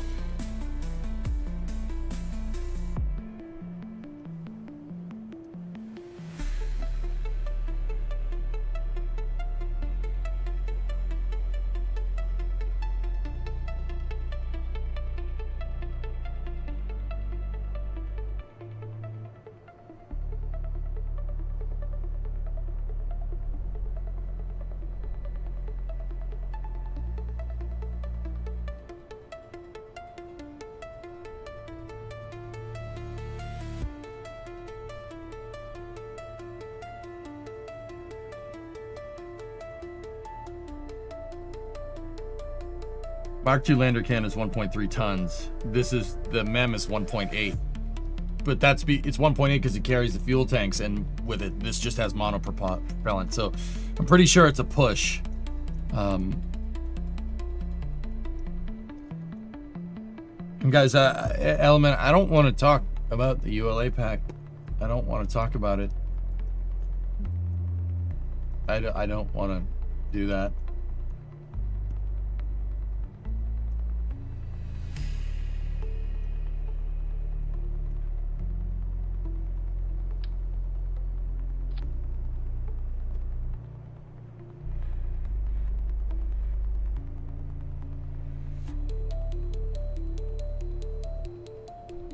Clipping 2 Mark 1 lander cans an option. I don't want to do that either.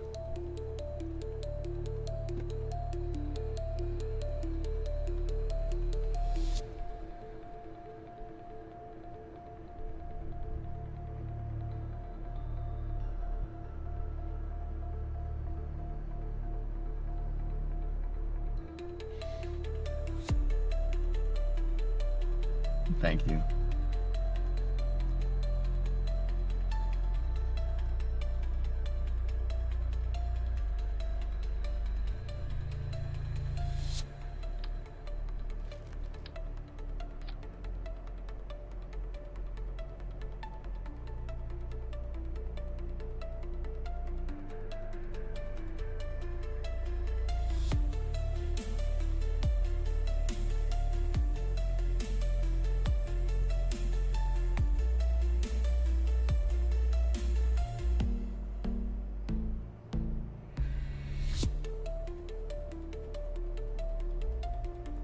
How many Kerbals does it hold? 2.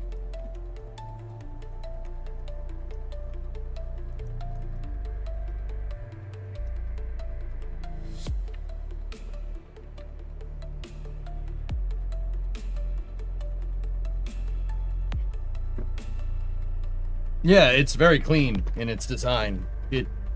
Yeah, it's pretty clean. I don't mind this. Discovery, go at throttle up. So save this.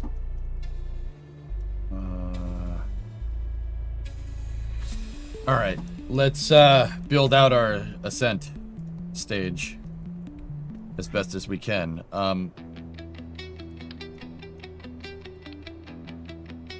Let me go here like that.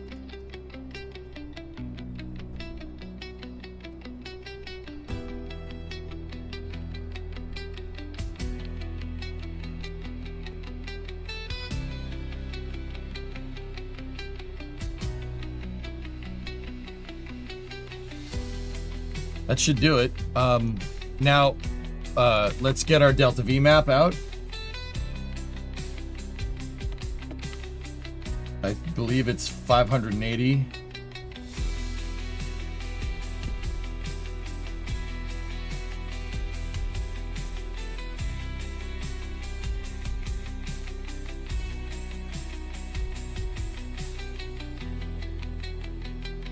Yeah, 580 on the Ascent. Okay.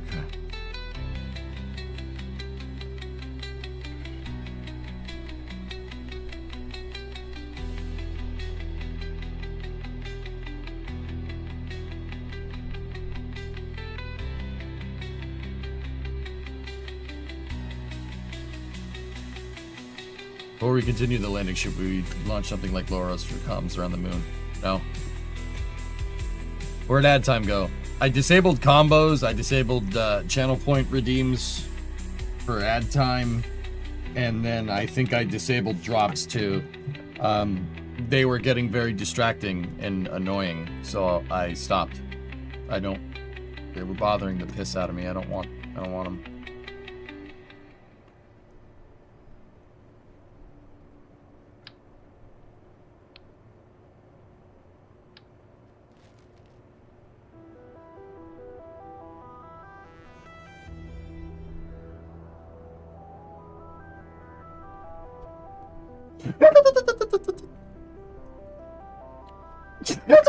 Turbo.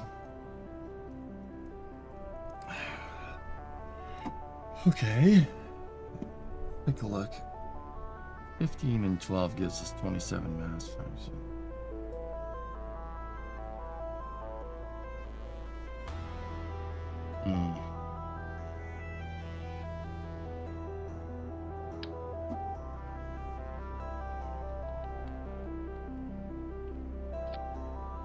How much do 2 of those tanks get us? 838.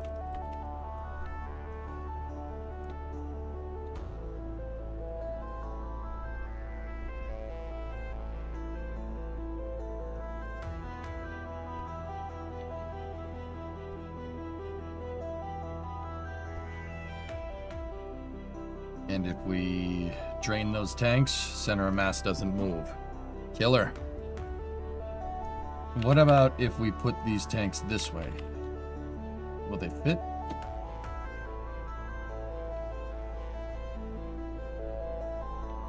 But then we'd have to put them that way.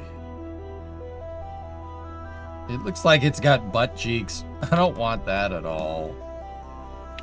How much fuel did those things hold?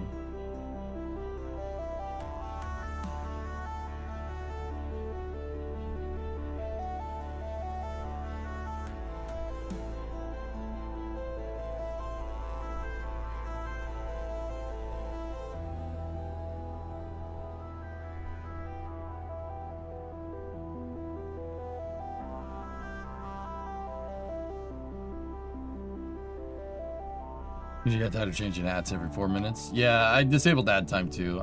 You can redeem like icons and, you know, bigger icons with channel points and stuff, but I'm sorry guys, it's just distracting. I mean, yeah, I just don't want to do that anymore.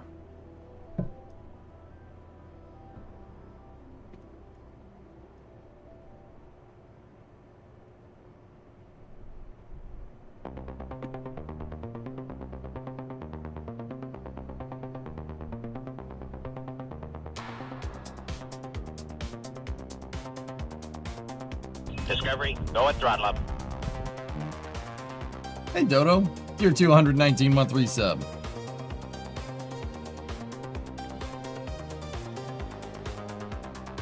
Thanks, man.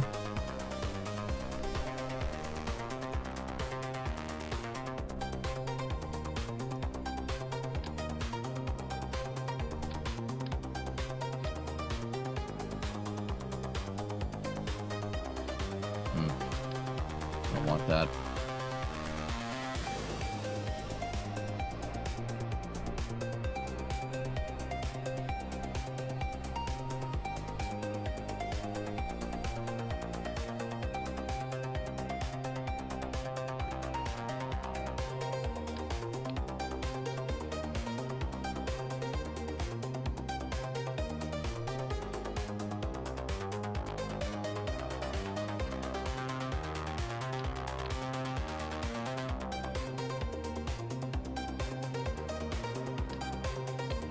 Any mass differences between these?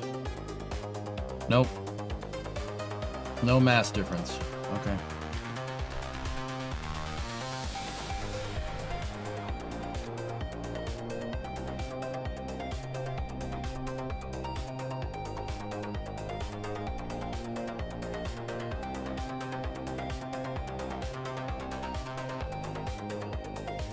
I don't know, dudes.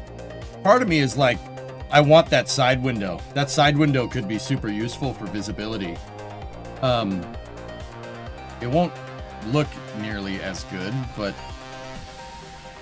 another thing we could do, I mean, we kind of get screwed for the mass for this, is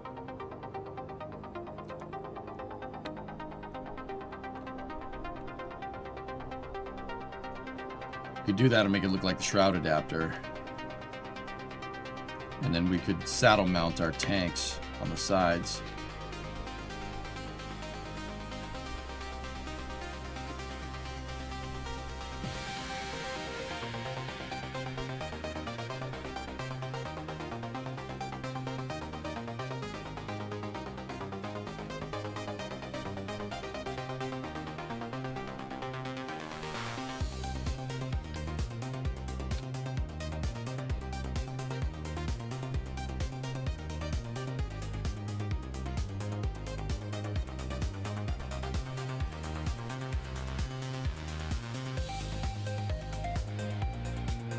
So the reason why I wanted to do this way. Yeah, see, that's good. The reason why I want to do this like this is because it'll, when it comes to monoprop, we have 40 on board. But what we could do is mount the tanks in mirror sim on either side. And if we set them all to drain at a very similar rate, they kind of look like helium tanks for my main tanks. I'm kind of okay with that. And if we drain monopropellant, it doesn't screw around with our center of mass at all. If we drain it out of the tanks, see, it just basically stays in the same spot. Unless, hold on. That's the center line. 1, 2, 3, 4, 5, 6, 7, 8, 9.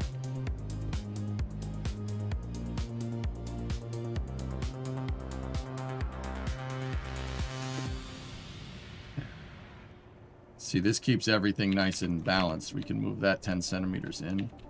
Move that 10 centimeters in.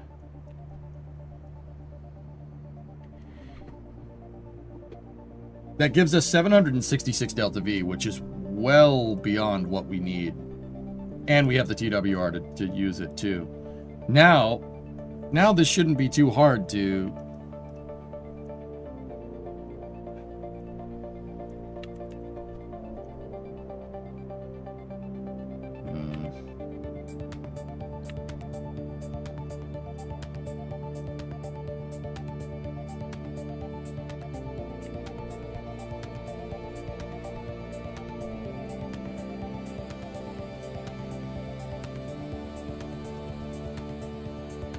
Discovery, go at throttle up.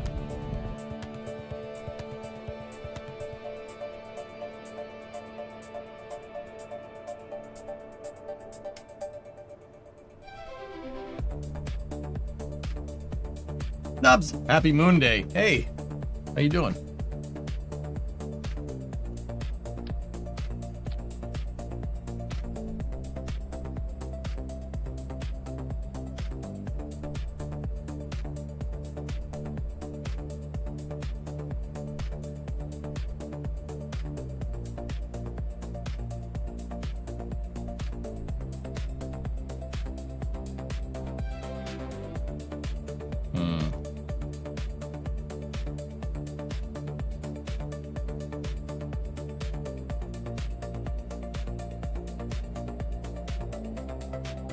See, now we're talking.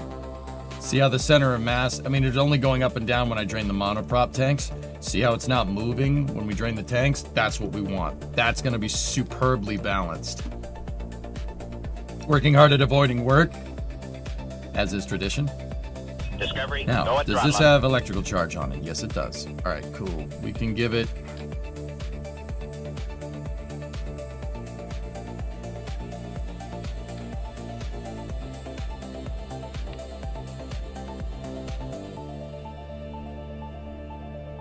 Give it some solar panels. We have it has 100 electric. That should be fine. Just got to transfer job in. How's EJ today? I'm good, Binary. How are you?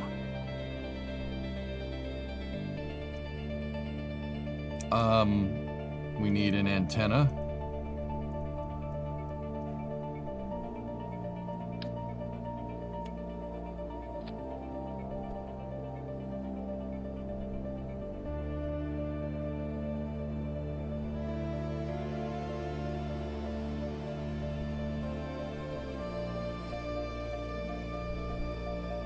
Cool.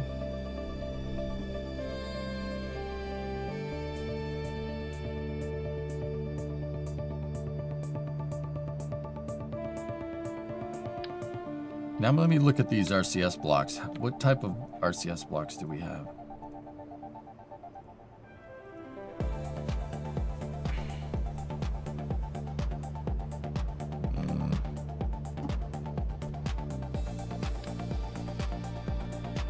Can't complain too much.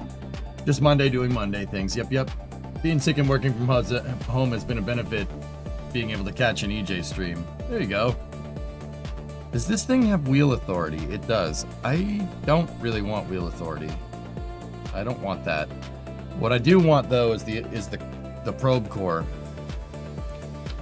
And we can attach the probe core on the front of our engine mount.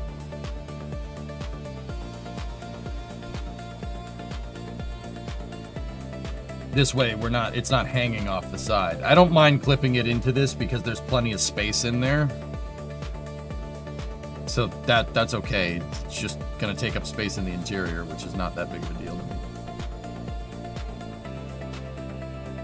All right, so now the last thing is the reaction control systems. Now the MEM has dedicated thrusters, right? And they're all they're a corner thruster. So we have a 3-way or a 4-way thruster here, right? See, you got 4 ways on the back too.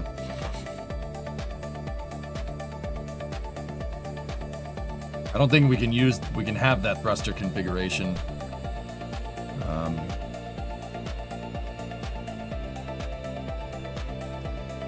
Let me think. That probe core has a reaction wheel too. I don't mind wheel authority on the Octo. I don't want it on the Mark 110, the Mark II lander, because it's 15. The Octo has nothing. It has 0.3. That's good enough to be able to damp out thousandths of a degree a second radian rate. That's fine. I don't really want to do it that way. I mean, unless we wanted to sit here and tune our RCS for like a week. Being able to just dampen it out and get it close enough is fine. I'm actually okay with that. Yeah.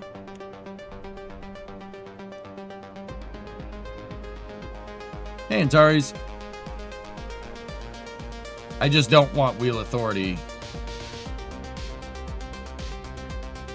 In fact, I should set this to SAS only.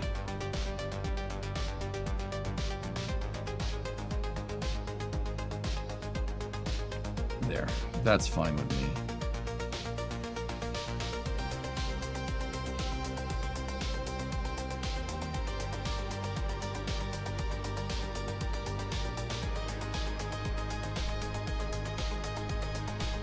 Part of Titusville took 20 inches of rain last night. Yeah, that's what everybody's telling me. You guys okay down there?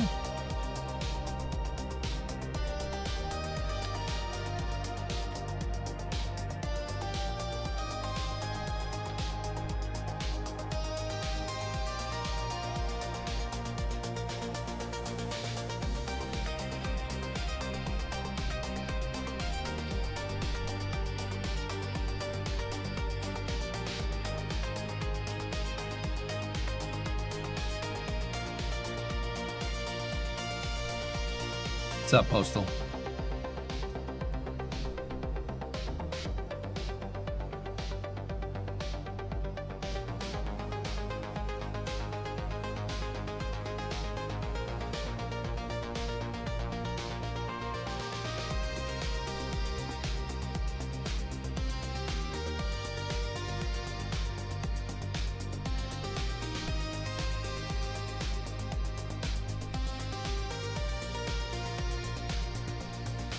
Making a new capsule. The lunar lander, the MEM module, the lunar excursion module, is just not performing how I want. Something is weird with that crap, with this part in KSP. Not really what I'm looking for. So I rebuilt the Ascent module out of the Mark II lander can, and yeah, we're gonna have to make it work from there. The last thing I need to do is clusters of RCS.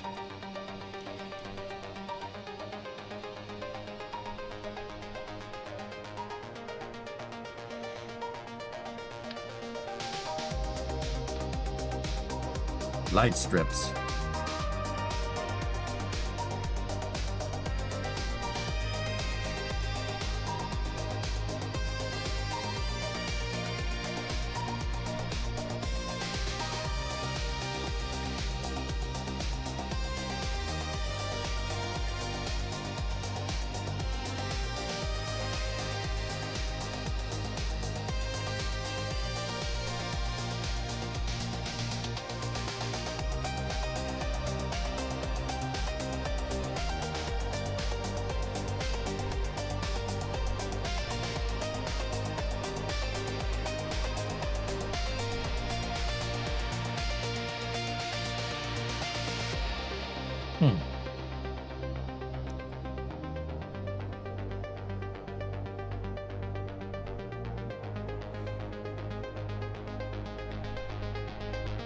No, Altair was not single stage, 2-stage. It had a gigantic Hydrolox lander with an RL-10 in it. That's why the thing is like just covered in multi-layer insulation to prevent boil off. 2 goo canisters on the pressure vessel. Oh, for sure. Yeah, you see them right there?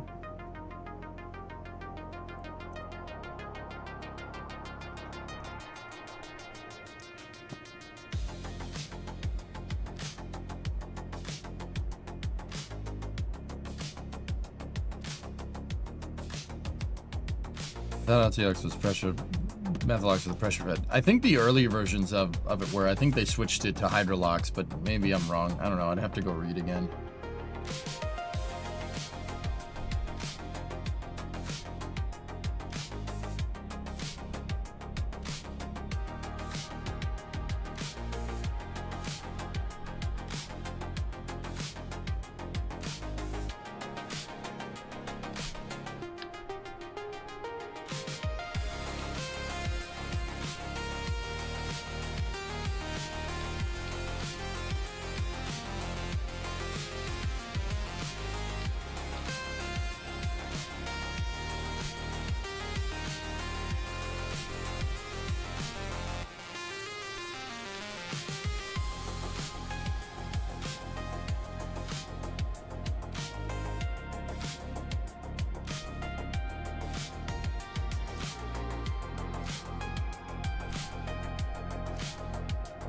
I'll take the 75 kilos for the shroud.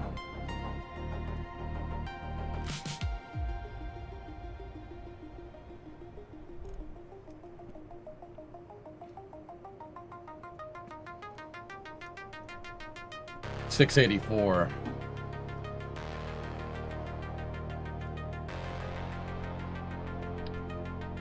What's your Delta V target? The old target was 900, but it's just an Ascent, but 580 to 680 is an extra 100 meters a second Delta V. Couple that with the monopropellant thrusters, that should be enough. But I don't like that margin. I really don't. I don't like it. Especially if I'm hand flying the craft. I don't like it at all.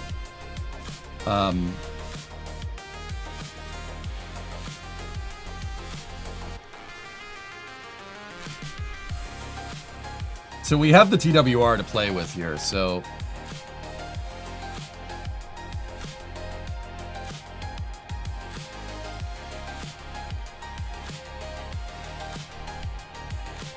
that would be more what we're looking for.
That might be too much margin, Jim.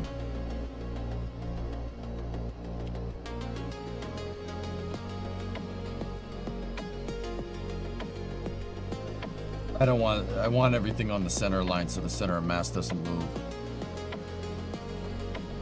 Thanks, Kevin. Yeah, Altier was something special, and we decided we didn't want to do that.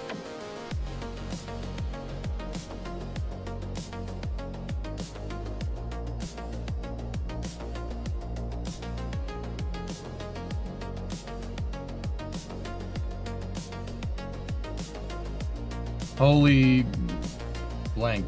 AFD, keep it clean during the day for me. I curse like a sailor at night, but do I follow Ben Feist on Twitter? I don't know who that is, no.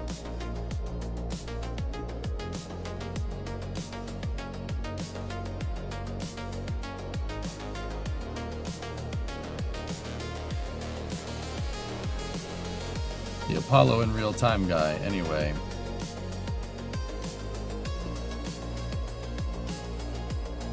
ISS in real time. Oh, cool. Neat.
There's no thruster block that really mimics the Lunar Excursion module like I want it to.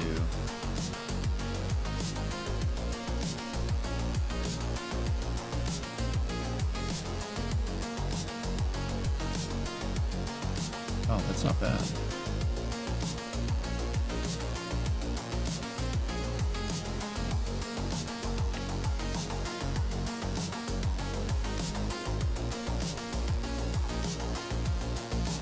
Sorry for the captain. Don't worry about it. Weight pressure. It's all good.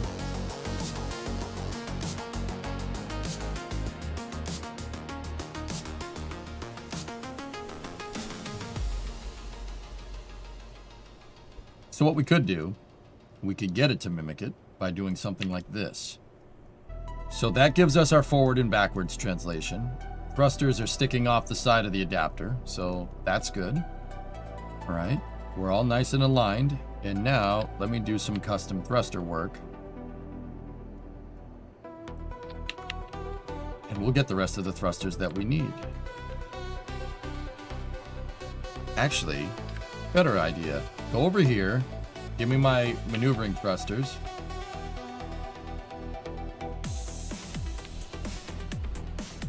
Hold left Alt. If you hold left Alt, it'll copy them.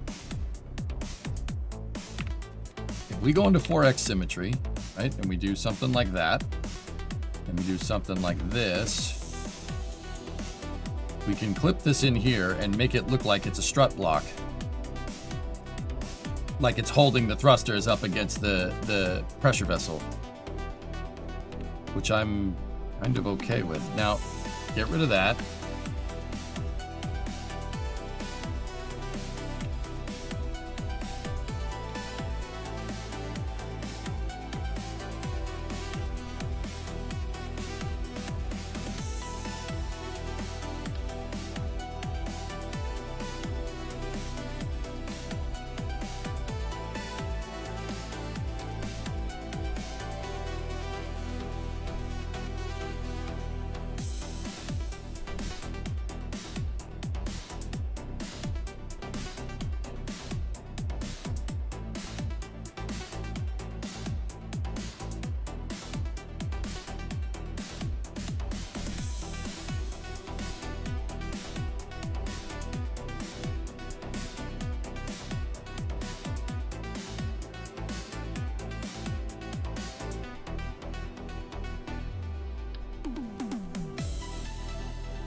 Didn't like it.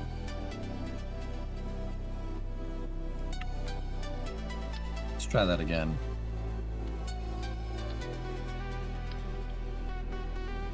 Français? No parle français. English. Anglais, s'il vous plaît.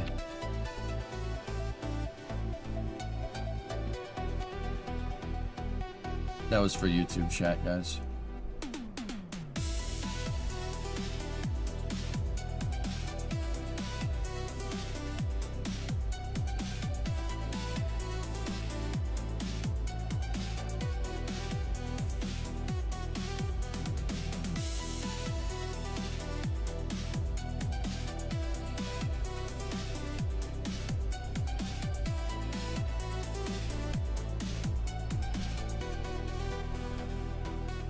I've heard worse French. Keep practicing.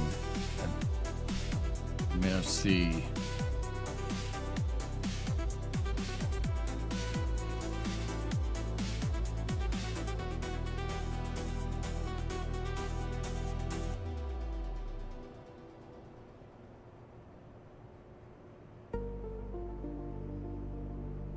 You know, I want that song again. I like that one. This is a good song.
There we go. That thruster block will work. That's perfect. All right. These also do not need to be limited to 75. They can give you the full amount of thrust. There we go. Save. Now we rotate this back to 45 degrees, and then we take the thruster block, put it in 4 times symmetry.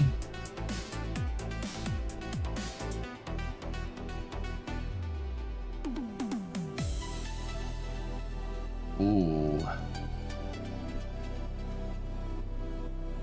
Hey, Salader, what's up? I like that. That's tight. Very good.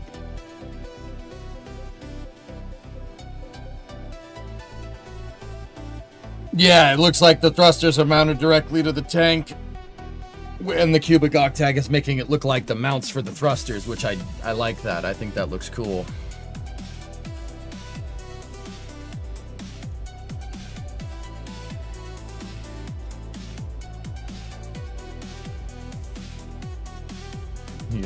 You learned a lot watching the stream? Well, thank you.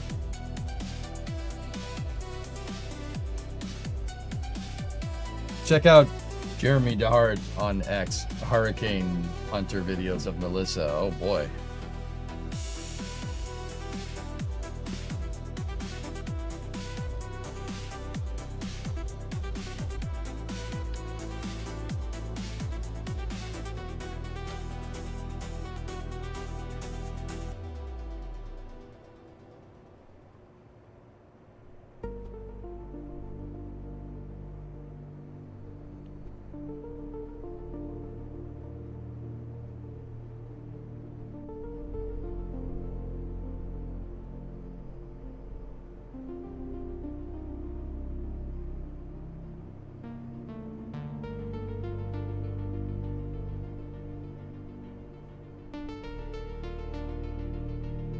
Cool. All right. I'm happy with this. The ascent portion. Now we got to start monkeying around with the descent portion. So take that, and just to make sure we get our thrust vectors lined up, just take the thrust limiter and set it to 0. Now, the backstage. There's no reason why this shouldn't be lined up. This is way more balanced over the module. So let me just...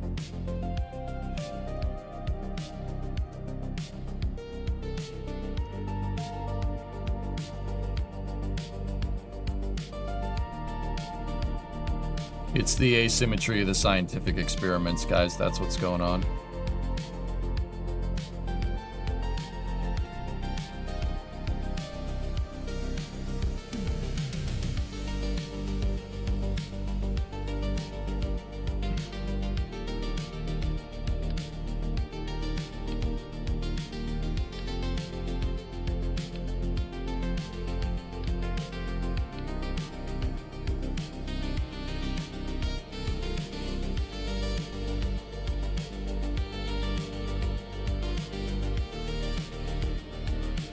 So I have all my scientific experiments they're designed to be deployable here. What we could do is make them deployable on the payload equipment racks. For the scientific experiment racks. We could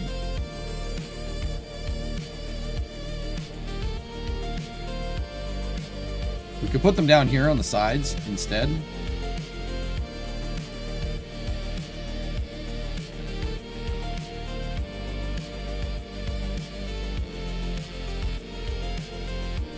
And then have them deploy 90.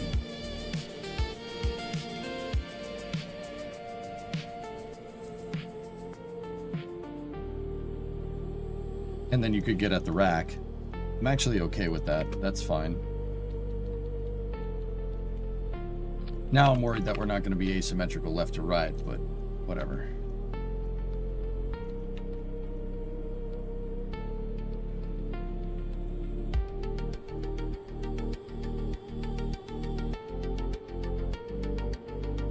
Re-add the solar.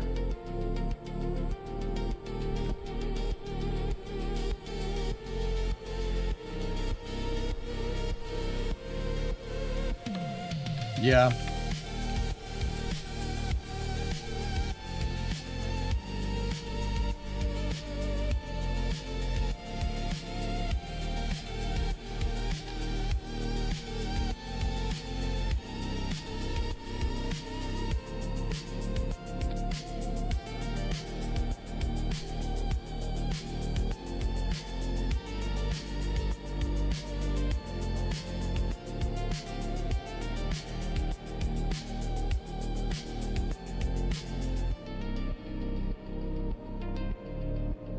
You never know, you might need to use those to right the lander. It's possible, yeah.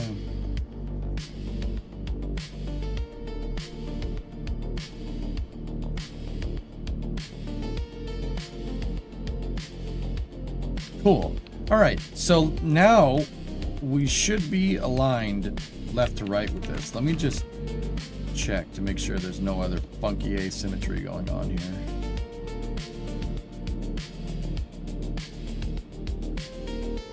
We're not exactly aligned left to right because of the mystery goo.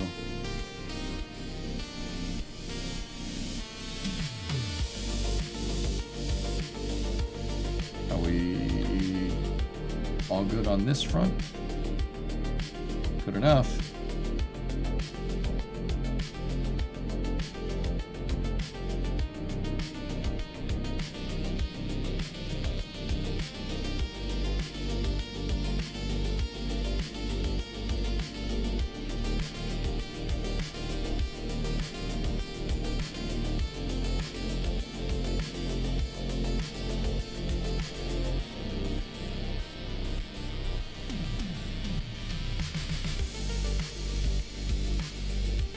Strickler, what's up, man? Jim Bridenstine gave a speech about putting sensors in space and on the moon to keep track of other space agencies and what they're doing.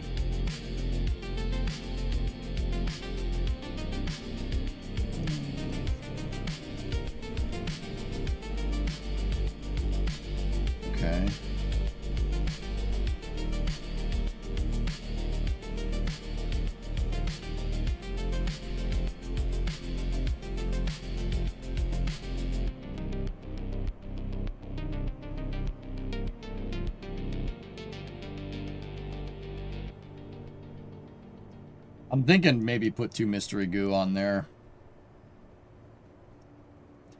And then mount the scientific experiments just on the sides here.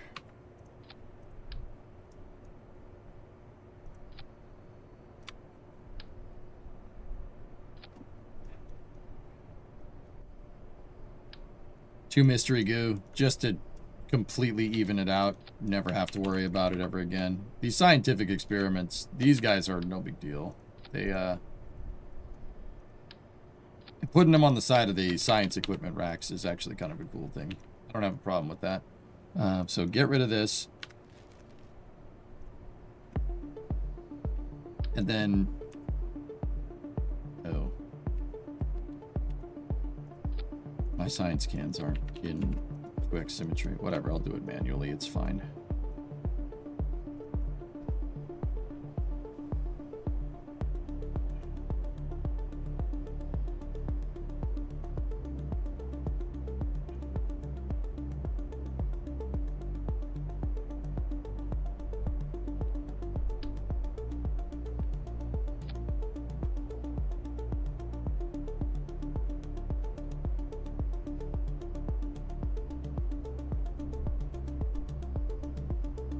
Or we could just solid mount the mystery goo to the sides, dudes.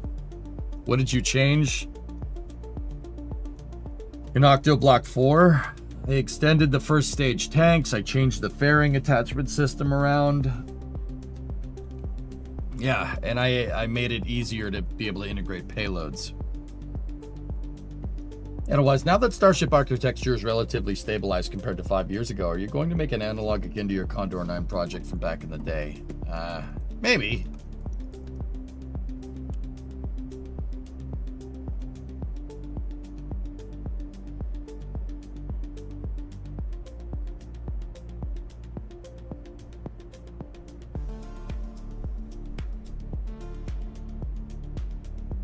And guys, just tone it down on the cursing in chat. I don't like cursing during the day. Please.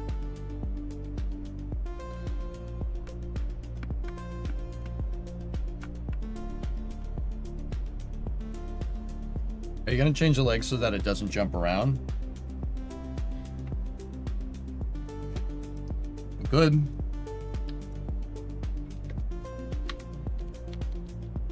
You know what? I'm just gonna saddlebag the mystery goo like this.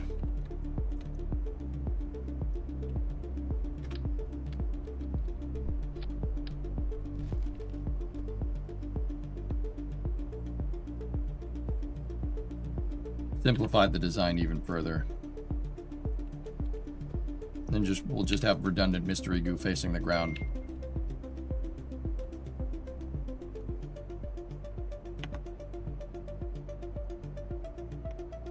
It's not that I like this one better, Steve. It's that the other one, well, the other one sucks. Yeah, let me put it to you like that. We were having severe balance problems with it. It's nigh impossible to balance around its RCS. I'm pretty sure something is glitched on that part.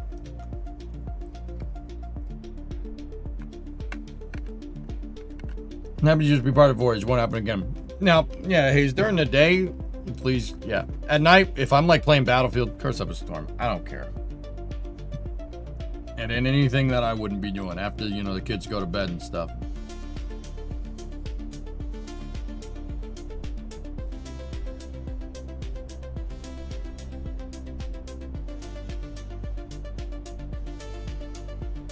Nothing, Ator. Those are interchangeable names for the most part.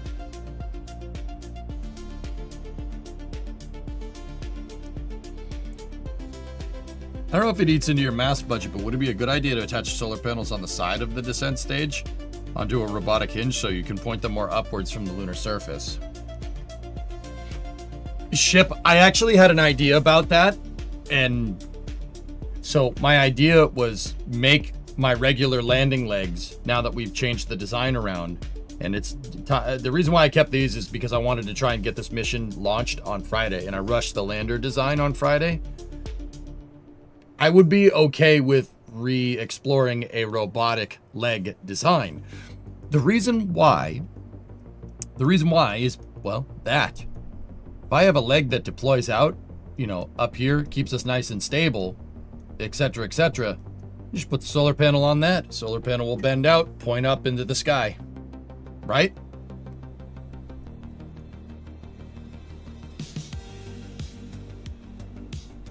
I'm kind of okay with it.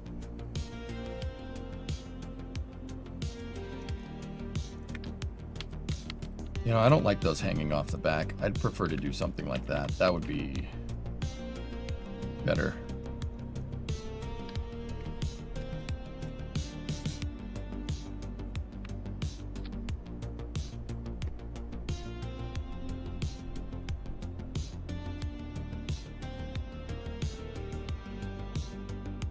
Hang on one second, guys.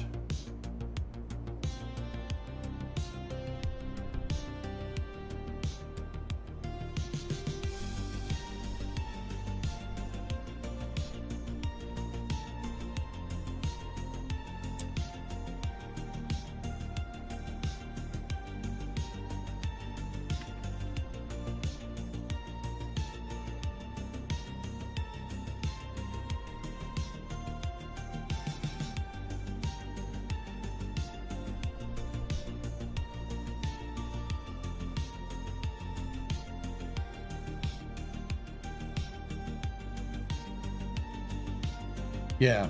Okay.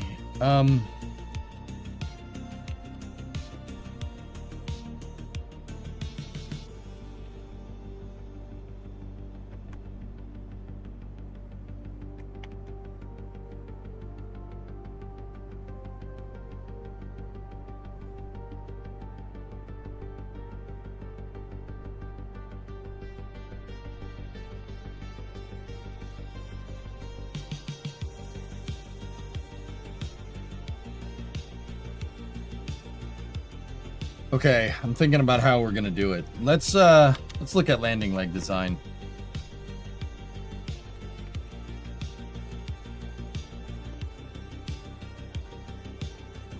Let's start here. How did Intuitive Machines do it? Yeah. I think Intuitive Machines landing legs are fixed, okay?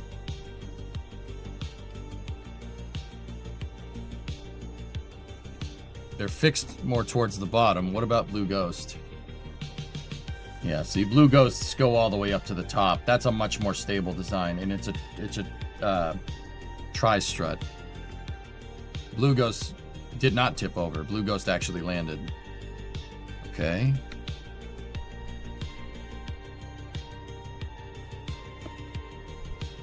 What about Peregrine? How is Peregrine set up?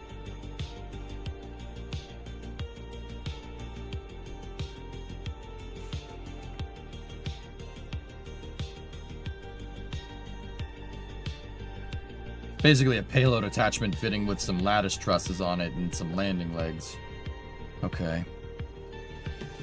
Alright, what about the LEM? I'm pretty sure we know. The LEM has a wild design. Yeah, it's a little strange. But not bad. So the LEM was entirely like purpose built. What how the LEM works is there's a space frame that comes off of the descent module here. See this part, this kind of triangle right there? That part is fixed, and the legs actually pivot. It pivots here and it pivots here. So when the LEM gets launched inside of the Saturn V, that is your attachment fitting. 1, 2, 3, and 4. The top parts of the landing legs are actually holding the LEM, and the descent module is actually kind of hanging inside of the S4B, and the Ascent module was just kind of sitting on top of it. They hang it from the landing legs. That's how they did it during Apollo. And obviously, because there's a stage right here, they had to have the landing legs kind of tuck inward. So the lunar lander, when it was in the S4B, had its legs kind of tucked in like this.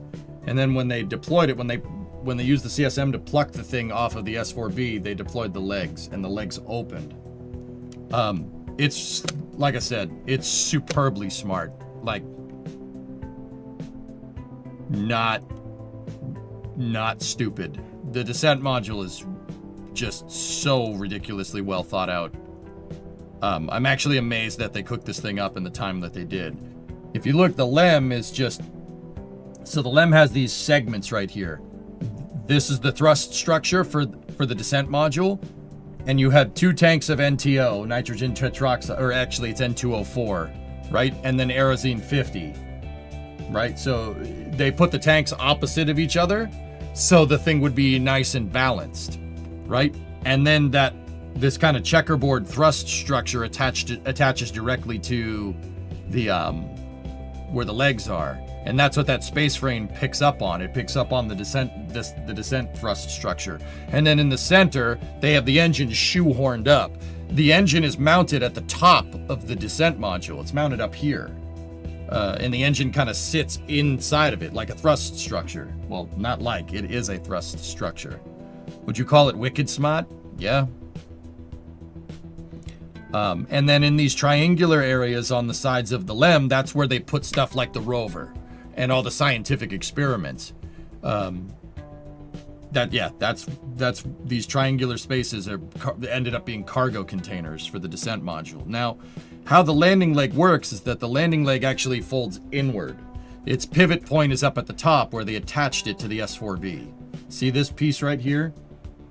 That's where the LEM attaches. That's its payload attachment fitting. Its payload attachment fitting is the space frame for the landing legs. That makes it so you don't have to reinvent the wheel. It's designed to be held up on landing legs from this. So have it held up on landing legs when it's in, or have it held up on its landing leg mounts when it's inside of the S4B. It's really, like I said, really smart stuff. That's really hard to engineer that right.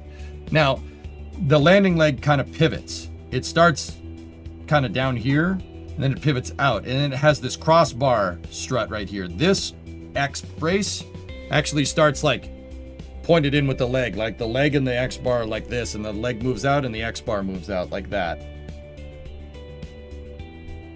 And this thing has locking collets that lock it into place. Similar to like Falcon 9. Falcon 9 uses locking collets on its landing legs to keep them open. But yeah, see, it's all kind of packaged up. Go at throttle up. Like that. Hey, Victory, 91-month resub.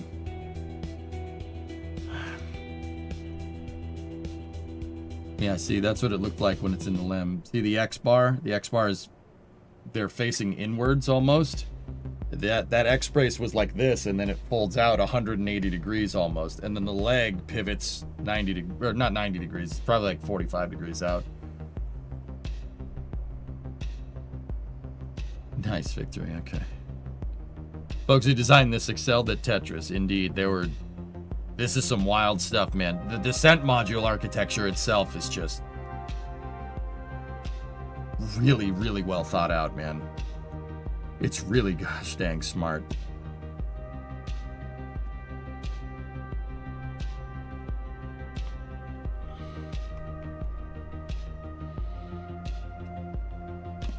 Let's check out another lander. Blue Moon Mark 1. Let's see what Blue's got cooking up.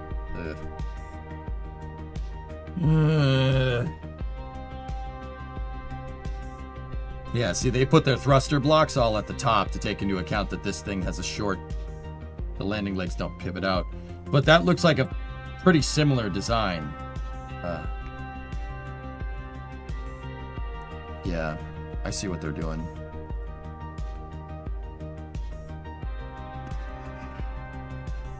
I see what they're trying to do with this thing.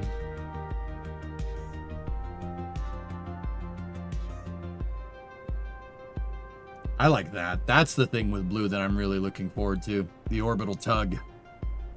That's a really good idea. Blue just copied the LEM design as far as I can tell. Sorry?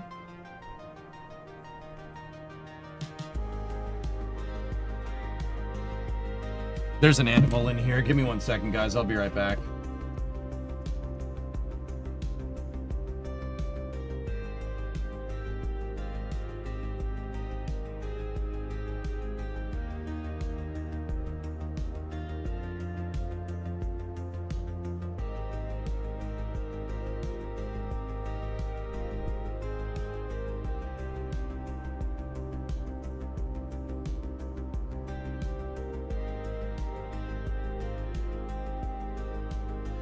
Oh, this is space. I'm in space.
Oh boy.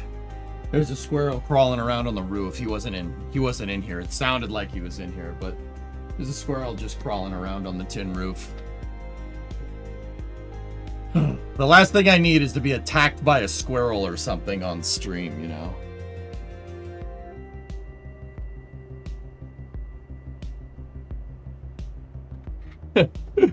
Dude, I heard his paws on the tin roof, and I'm like, there's something in here. And I just I put us on the title screen real quick, because I'm like, I don't need to be attacked by a freaking animal on stream, you know? It'd be funny, though. No, it wouldn't, dude. That's good content. No, it's not.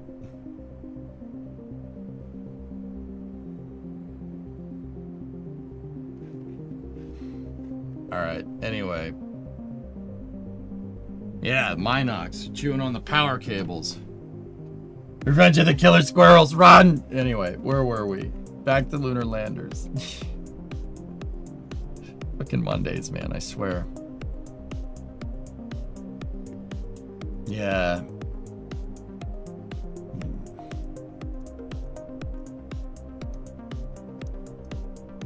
Yeah, submitted. I'm not about that life. You have a bird feeder outside. No, I live in the woods. Sandy wanted a test flight. And it does go to the moon, so it would make sense.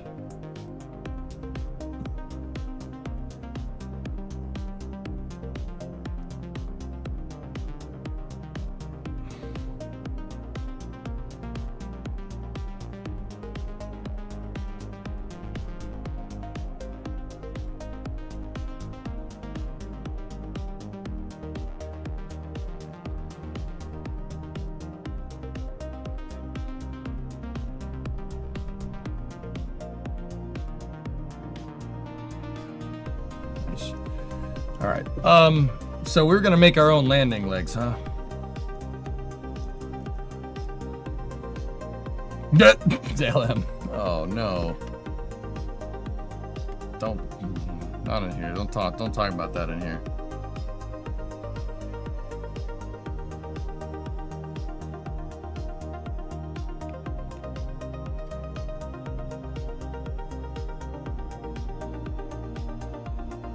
Okay, so let's get rid of those.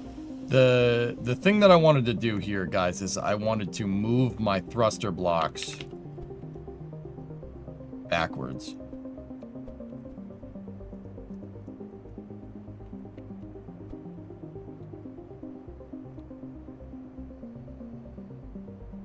Yeah. The reason why I wanted to move the thruster blocks here backwards is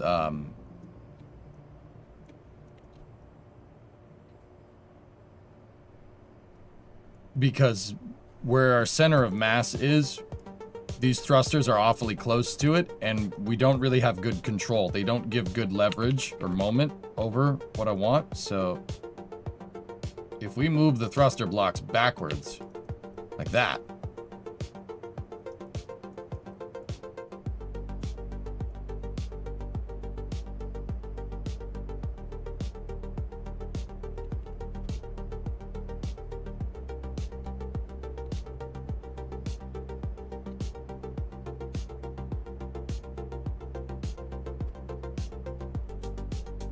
Yeah, that'll work a lot better.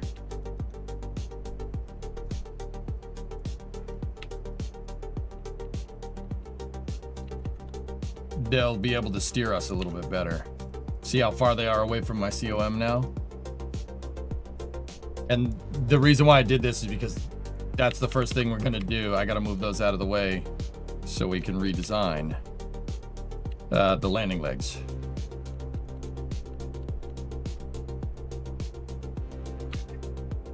So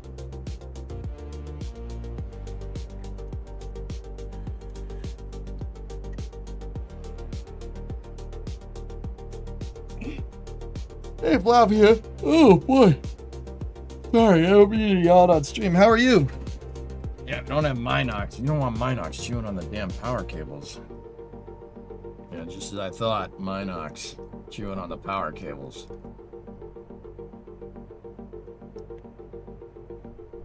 So Falcon 9, on the flip side, has flip-out legs. I don't know if we necessarily need to do that. Flip-out legs could work, but, yeah. But I don't think we need to do anything like the LEM either, because my legs don't need to be bent inwards, you know? I did like what we had before. What we had before was actually not bad. Do people still play Minecraft on your server? I don't think so. I think it's dead.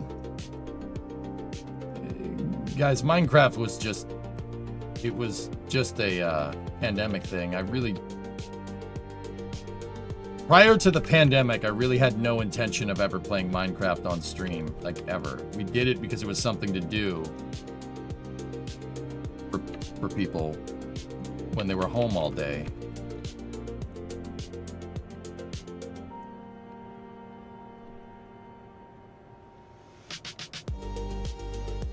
Discovery, go at throttle up. I'm pretty sure people kept playing on it for a little while, but not much longer than I did.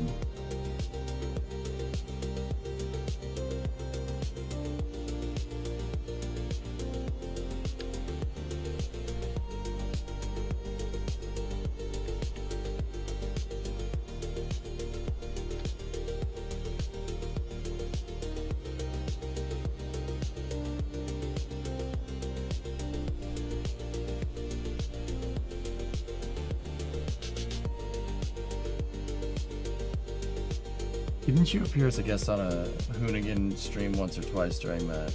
Yeah. Everybody that I knew at Hoonigan is gone. Hurt left. Vinny left. Dan left. Like, they all left. They all left. I don't know anybody that works there anymore.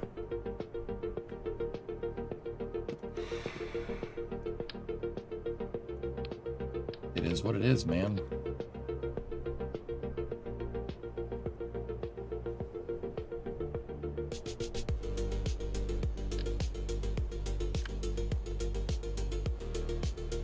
Hold on, let me save this.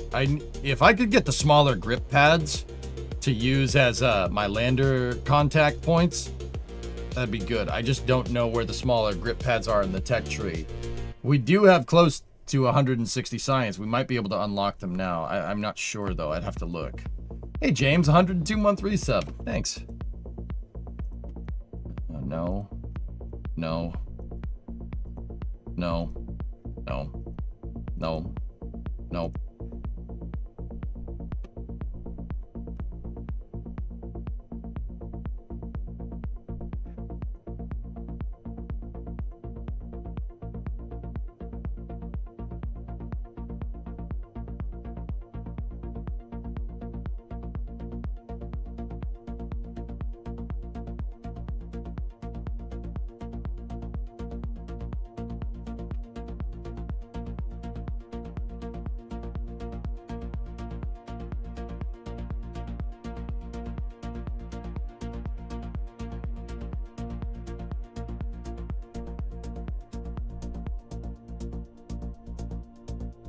What happened to Hoonigan? It was bought by private equity.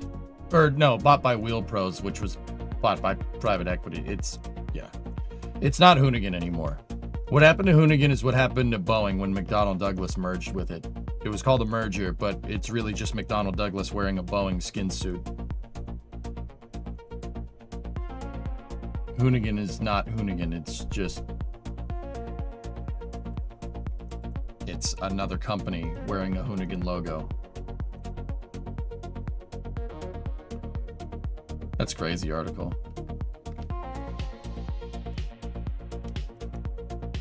That's why everybody left.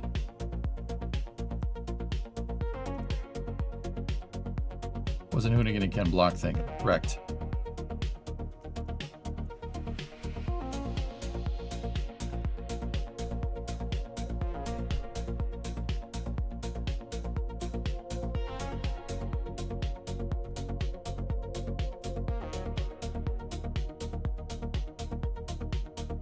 Oh, we're not getting those anytime soon. So that plan's moot.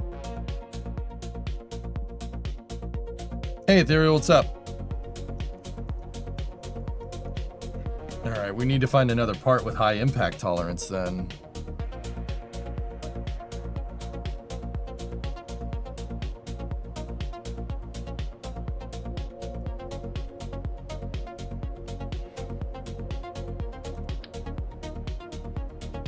CS balls have 15 meters a second impact tolerance, and let's be real, if we're hitting the ground at any more than 15 meters a second impact, we got a big problem.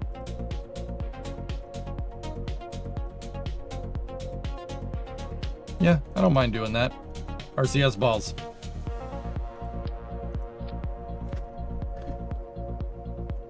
RCS balls!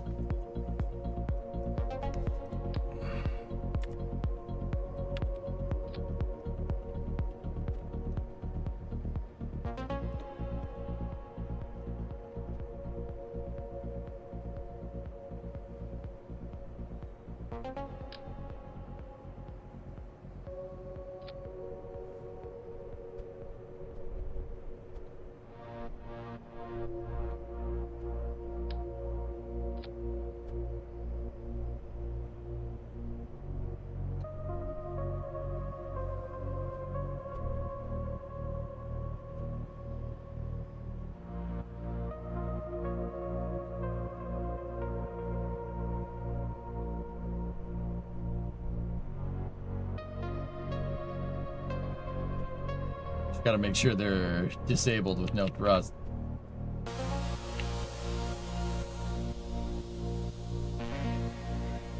How fast is the ISS going? 17,500 miles an hour.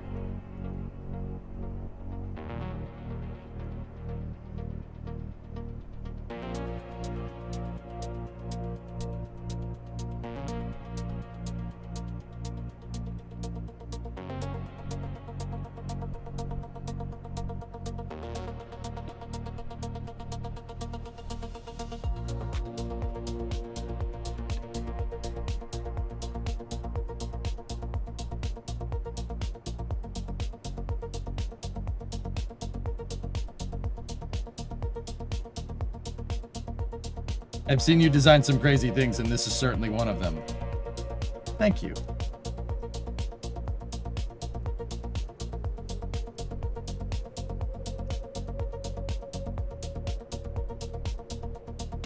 You know what? I changed my mind on that.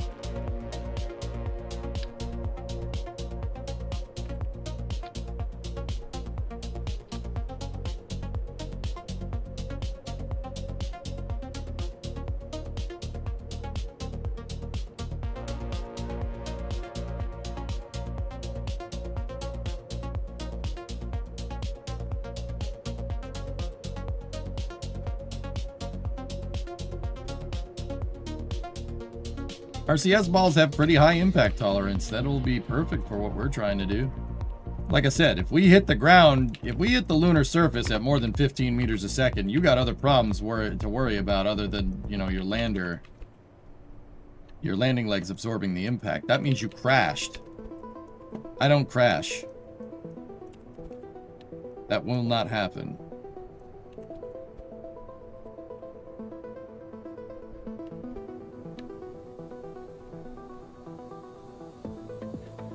Is there a plan for space news today or no? I don't know.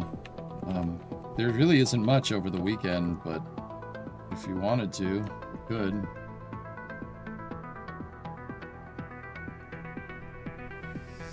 Fix-It Dart. Yeah.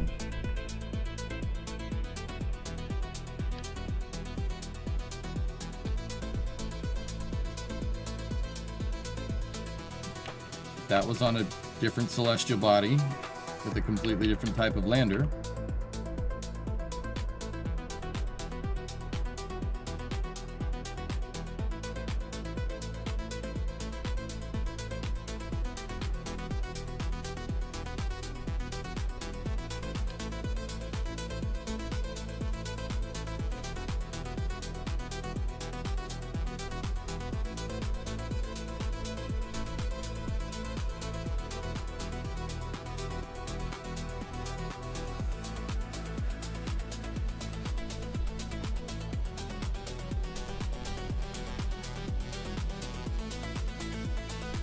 Very nice.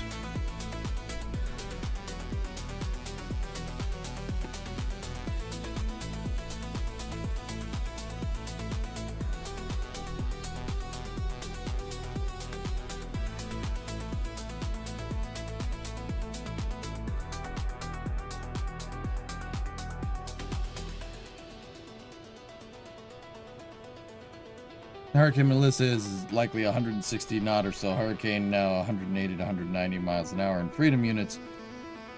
One of the strongest, if not the strongest, Atlantic hurricane ever. Oy. Well, that's not great.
I'm not giving much commentary right now because I'm working on the kinematics for this, like how it's gonna move.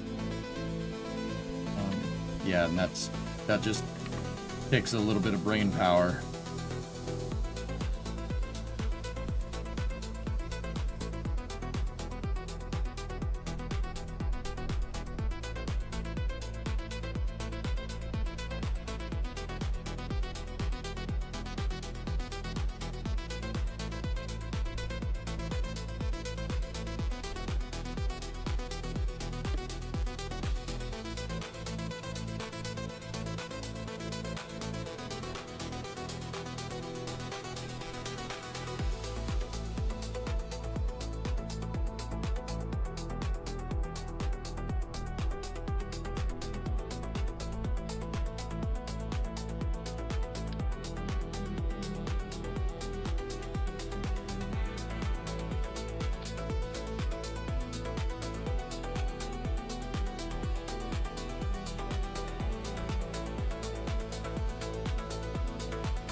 I have grip pads unlocked, Rocket Guy, but I don't have the big grip pads on, or the small ones. I only have that.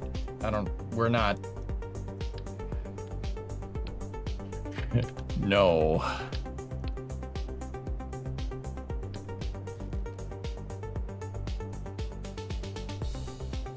Yeah.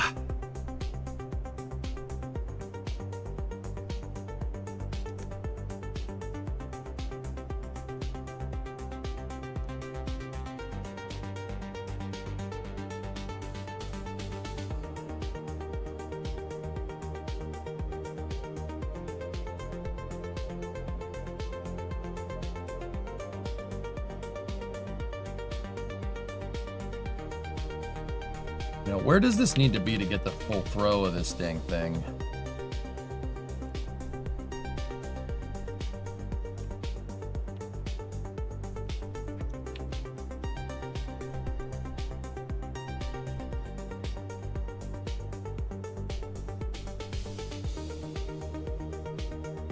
Probably like one more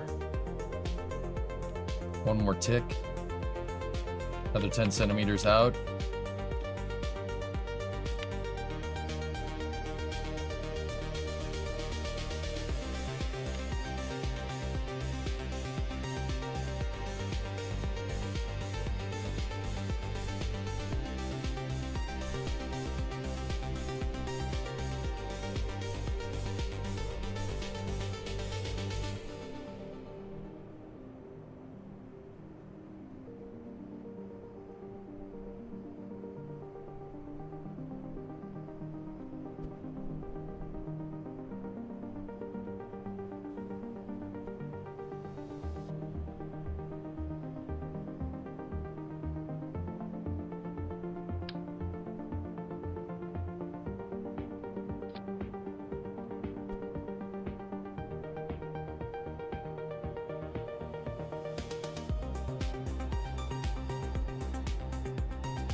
I need to go a little bit further.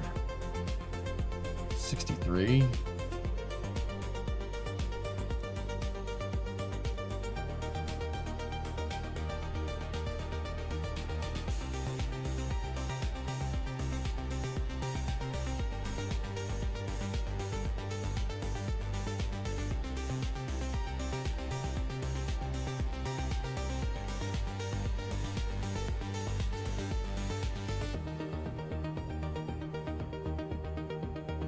That's pretty straightforward, dudes. We're gonna need to test them again, but yeah, that should work.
The only thing that I'm kind of worried about is that having that hinge there, if that thing hits the ground, then the landing strut breaks.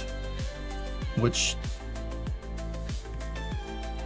kind of not good with that.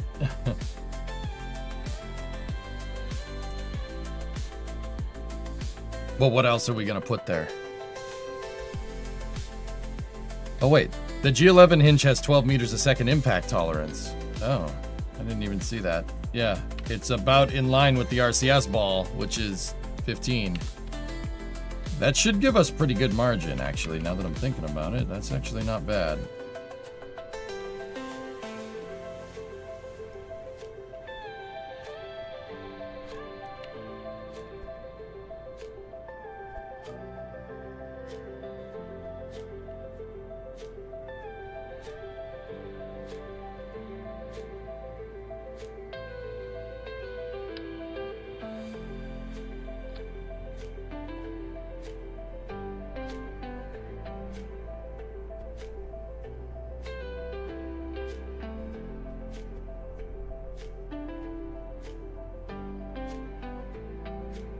All right, dudes.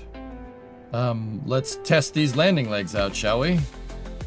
I'm kind of worried that I'm kind of worried about part count, fellas, but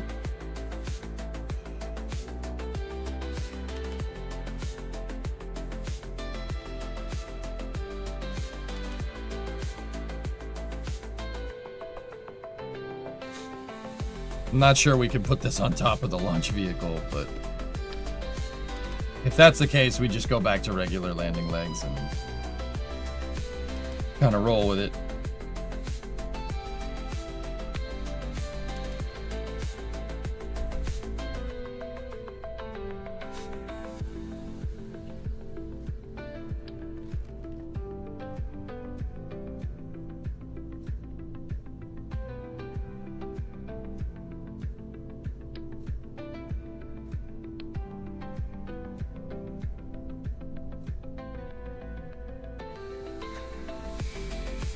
Okay, get Jeb and Bill out of there.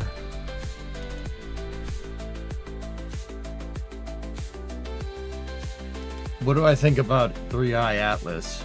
It's a comet.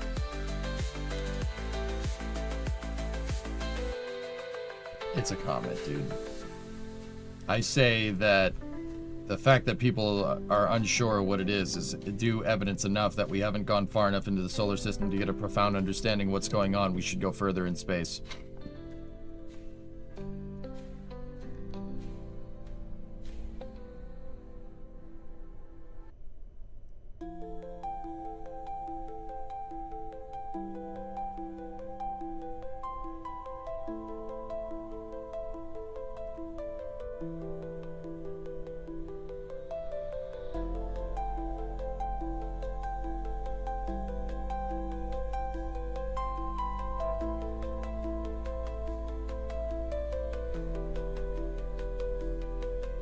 Nice.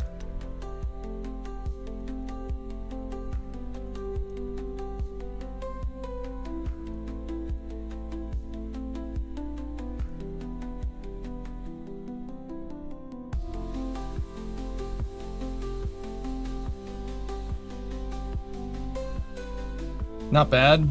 Let's see what happens when we drop it. So the suspension is all locked out except for these hinges, so those can pivot. That'll work as our damper. Ready? 3, 2, 1.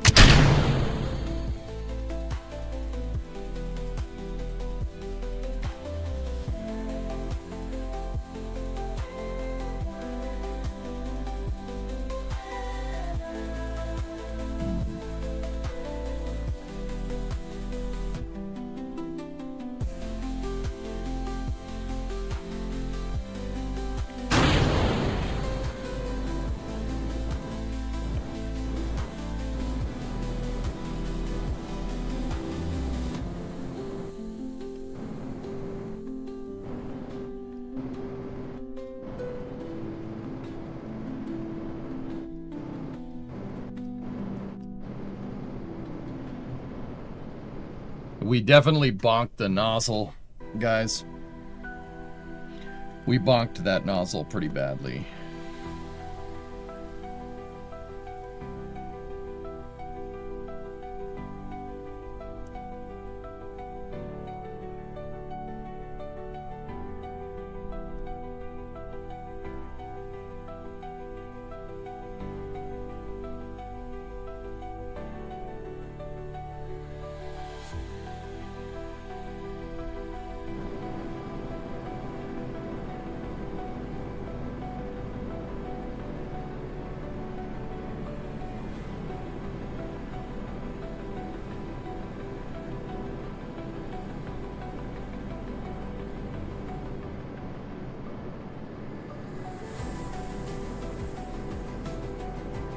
So set maximum extension on that to 42. That's wide enough, dudes. That's more than wide enough. All right, I've seen what I needed to see.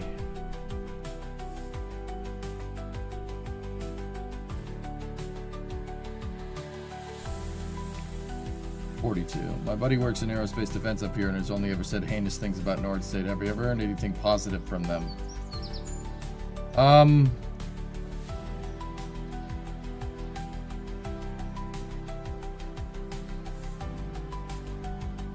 Use a cal to spam lock on one of the strut to stiffen the part of each leg. I don't think we need to spam lock, Rocket Guy. I'll just lock them out. It's not like we're deploying them right before landing, you know. It's not like we're landing on, you know, Kerbal. This is a lunar lander. The legs are going to be deployed way before we ever get near the lunar surface. I'm just trying to figure out what we should lock and what we shouldn't lock to get some dampening, get some damper forces there. King, as far as Nord Space goes, I've never heard anybody... Okay. Nord Space had they were going to have a test a little while ago. And they went to test it. They had they were demonstrating cryogenic fuel. Demonstrating use of semi-cryogenics, right? So they had RP1 and liquid oxygen. And they had it on a test rocket.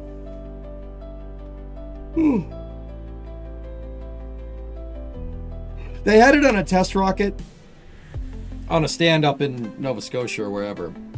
And they went to do the test, and their rocket ended up just puking all the fuel all over the pad. Now,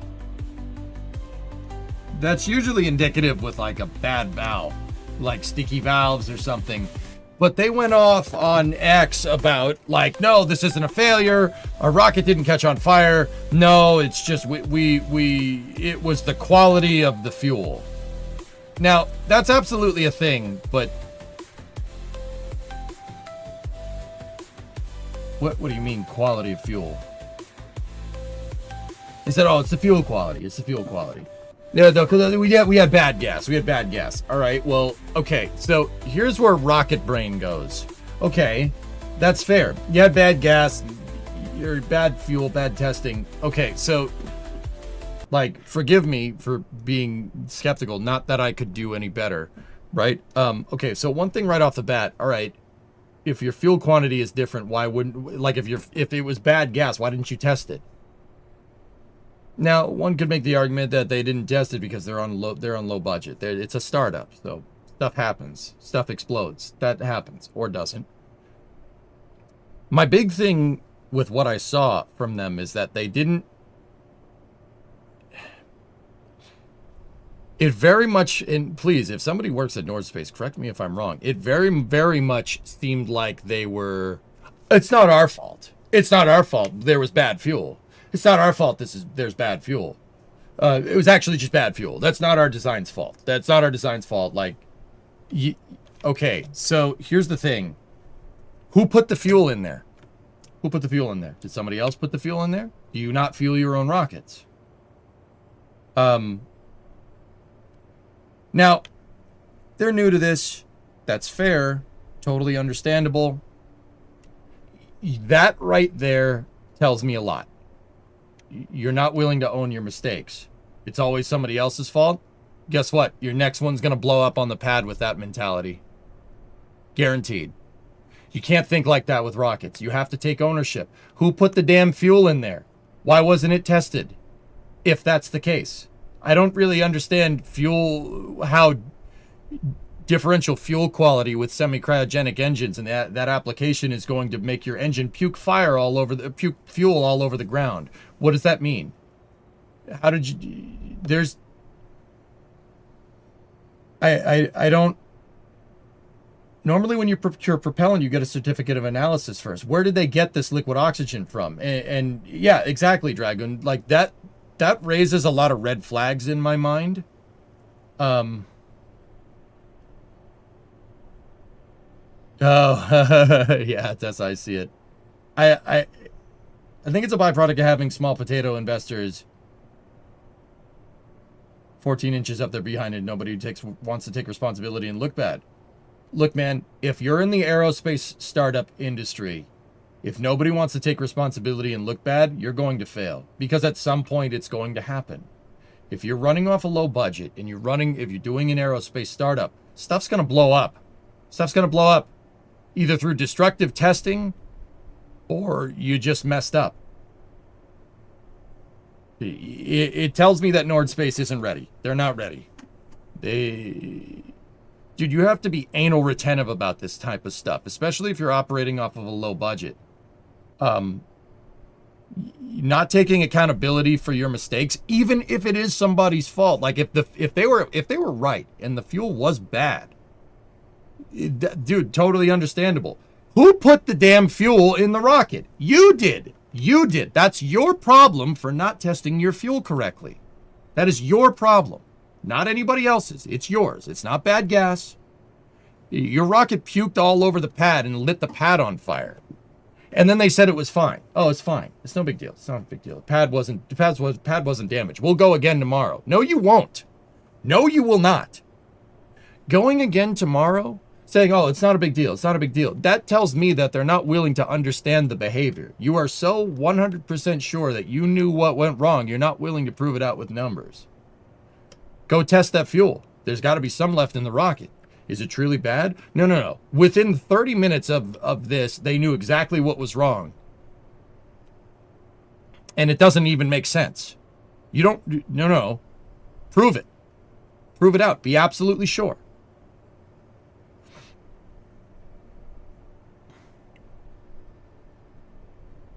Like, that's where I'm at. I don't know. I've got bad gas. Dude, me too. Like, you... Guys, there's no, oh, it'll be okay. Everything will be fine. It's this person's fault. That doesn't work. That doesn't work with spaceflight. That kind of mentality is how someone gets killed.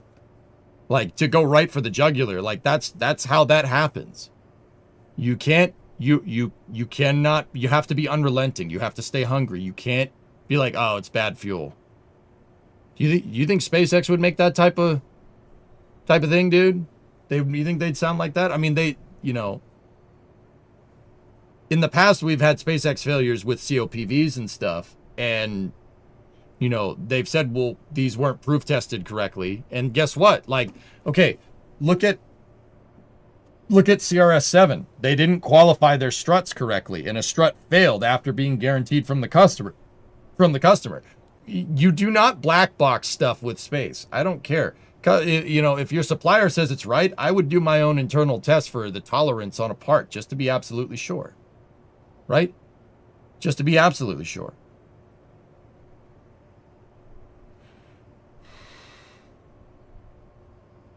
Maybe they knew what was wrong because some engineer discovered it and told their boss it's going to blow up, but the suit's ordered to launch anyway. What do you mean, suits, Love Brownie? This is like a 5-person startup. There's no suits here. Like, you can't... Nordspace... So, King, Nordspace seems like... I'm rooting for him. That's all fine and dandy, but I haven't seen... And once again, I ain't saying I can do any better. I probably can't. But you know what I would own? If I was doing an aerospace startup, I would own the fact that one of my rockets would probably eventually blow up on the pad because I didn't take something into account. I'm willing to admit that. Are they willing to admit that? I don't know. It seems like they were very, very defensive about this because somebody reported, a news reporter that was up there with the CBC reported that their rocket caught on fire. It caught on fire on the pad. Like, oh no, it caught on fire on the pad. And they replied to that reporter and said, no, that's wrong. They said, no, you're wrong. That's incorrect. This is disingenuous. It's like, dude, did it not catch on fire? It caught on fire. It was right on your live stream. Exactly, Fluffy. Yes. Yes. Engineering without analysis is just an opinion, and opinions are useless in rocket science. Useless. You quantify it with flight data or do analysis and do testing to verify your analytics. There's no other way to do this right without causing an explosion. And even sometimes you still do it right, it still causes an explosion. This stuff's complicated, man. You can't be making excuses. If they're making excuses now and excusing their design because of bad gas, like, bro, you're never making something like Falcon 9 with that attitude. You're not doing that. And once again, I ain't saying I can do any better. I play KSP all day, but I play KSP all day for a reason, because I know if I went and did this, it would blow up. My stuff would explode because I'm not good enough at this. Could I get better? Sure, absolutely. But I wouldn't make excuses if I was doing that either.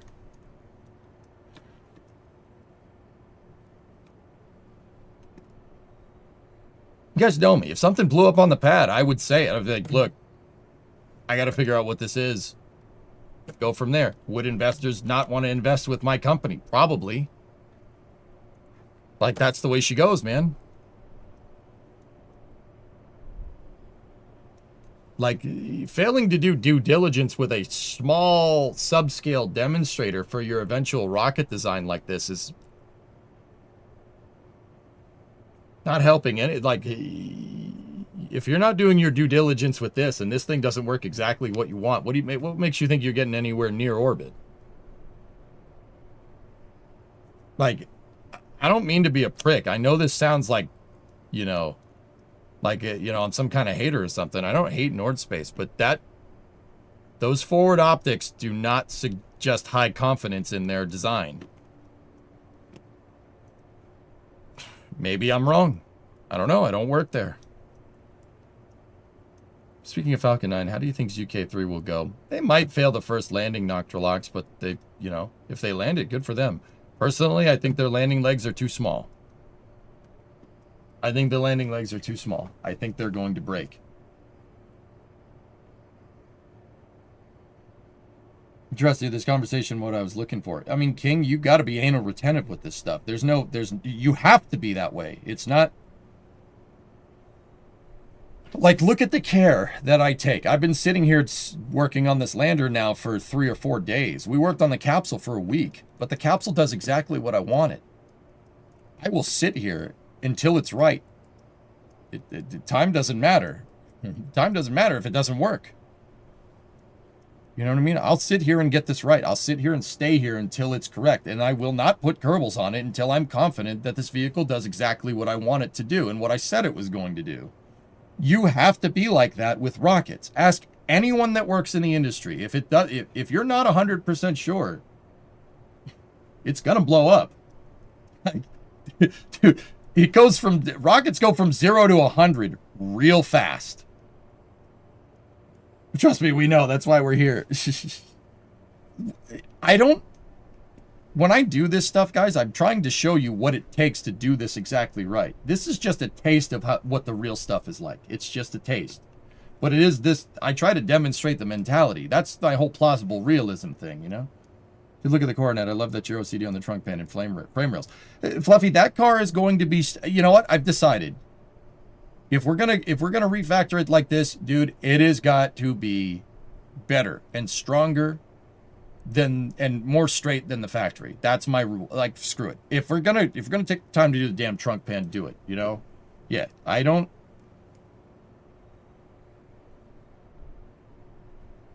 Just look, man. Maybe down the road, I want to drive that car around with Bree. Or maybe, you know, if we're ever blessed with kids or something, maybe I want to drive kids around in it. If that's the case, that car's got to be perfect. There's no ifs, ands, or buts about it, and I will not make excuses to otherwise. No, absolutely not. I'm the one that built this car, and I'm not going to screw it up. The dog, Bree, maybe kids someday, like I'm not screwing around with that. Why would you play with fire like that? You know? That's the kind of mentality that you need to have when you do this type of engineering.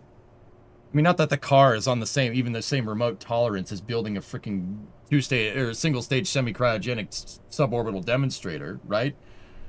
No, not yet, Alucard. If down the line, maybe someday, dude. Who knows?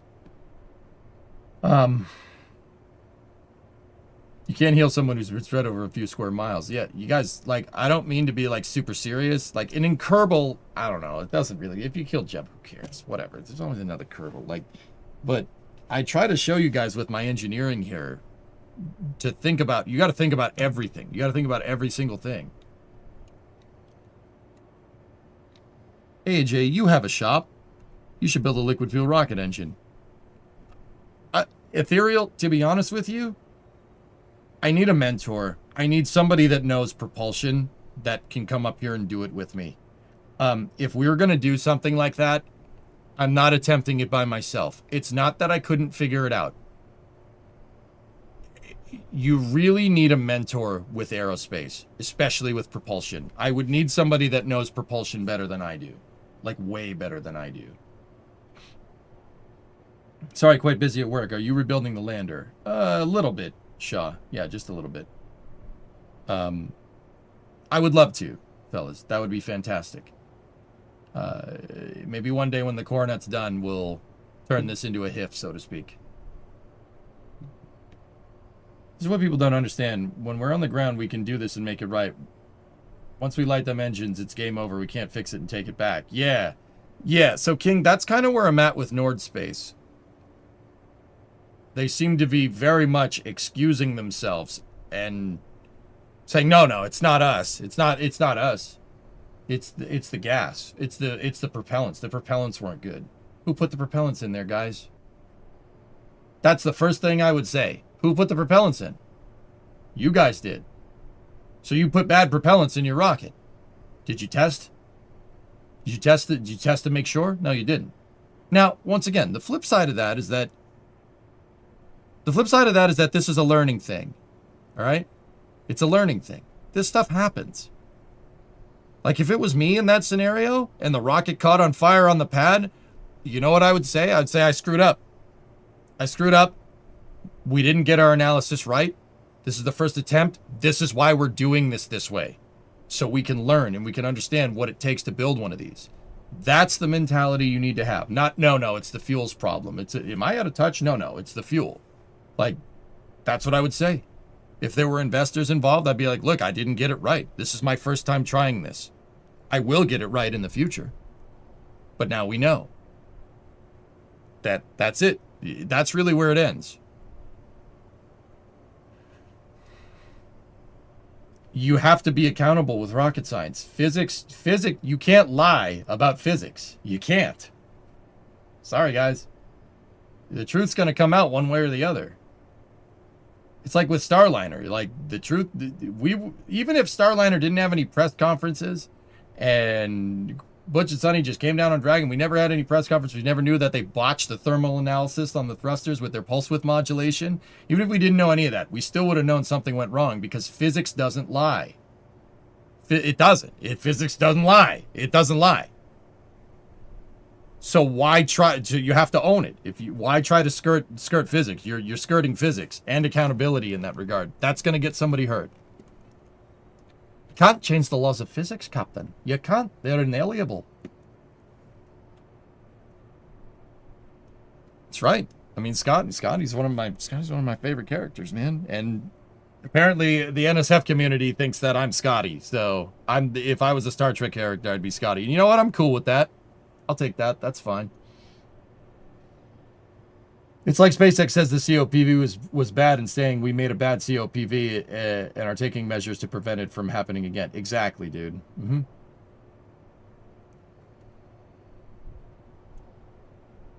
Do they own the ground service equipment? Was it contaminated going through it? Yeah, Starlight. It could be 1,000 different things. Saying it's bad gas, bad gas.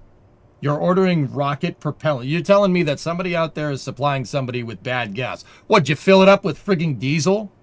That sounds like they just went down to the gas station and bought some diesel fuel or went to an airport and got some Jet A. Or just like avgas or something, like 120 octane or something. In which case, guess what? Guess what, fellas? If that was the case, any pilots out there? Anybody certified on a Cessna 172? What's part of the pre-flight procedure? Part of the pre-flight procedure when it comes to fuel, what do? Anyone?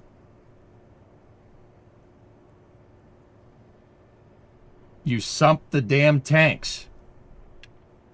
Bingo. You sump the tanks and you check for bad gas. Because you don't want that happening when you're flying around. You don't want your engine to hydrolock when you're flying around. That would be bad. Bingo. One of the first parts of the pre-flight procedure, guys, before you get in the cockpit, before you do anything, you doing the walk around of the plane with the Cessna, you sump the damn tank to make sure there's no water in it. You make sure there's only fuel in there because your engine doesn't like water. Side-eye the instructor. Sump the tanks, all 13. There you go, dudes. Can you imagine if somebody took off, right, and then their motor sputtered out and they say they, God forbid they didn't get hurt. They landed out in a field somewhere and said, oh, it was bad gas. It was bad gas. I blame the gas company. You blame the gas company. Okay. Yep. You just go ahead and believe that.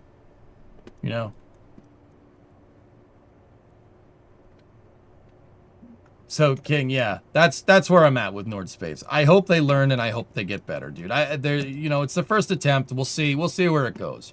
I wish them all the best. I hope they do well. I'm not entirely sure what Canada would benefit from having independent access to space, but all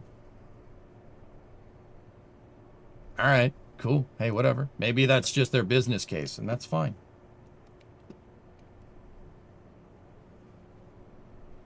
What I read from the CEO is that the accident a month ago was because of residual propellant on the pad. How'd that propellant get there?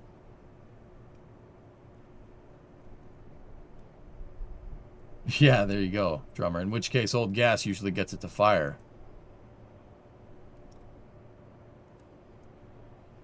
Yeah, John.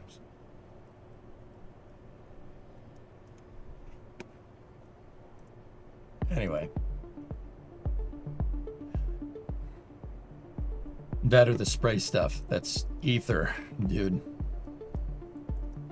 Canada wants some of that internet money. Oh, yeah. All right. So, let's adjust the angle of our landing leg here. So, 40... I forgot the damn number.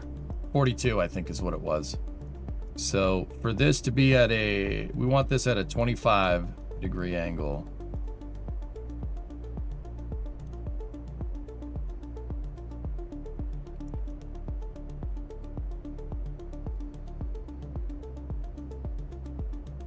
Discovery, go at throttle up.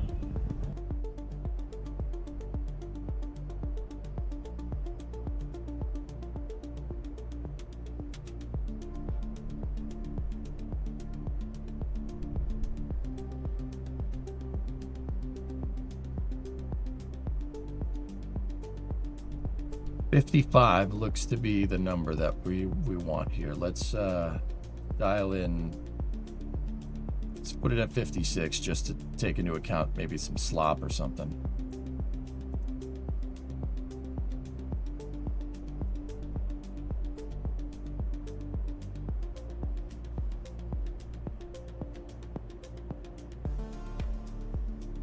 Zelio, best 3 months ever. 3-month resub. Thank you. Yes, thank you.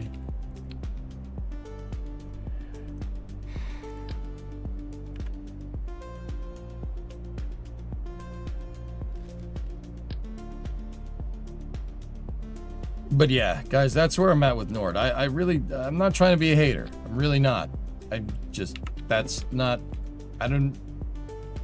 really hope that whoever's running their social media account is not indicative of that company's culture. Because if that's what's going on, then you got to take a good look in the mirror.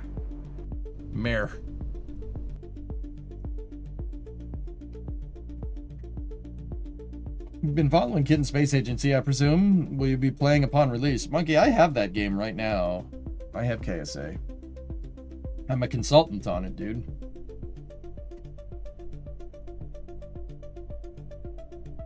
Jeb and Bill are aboard. We won't be conducting a test here. A drop test, not with them on board.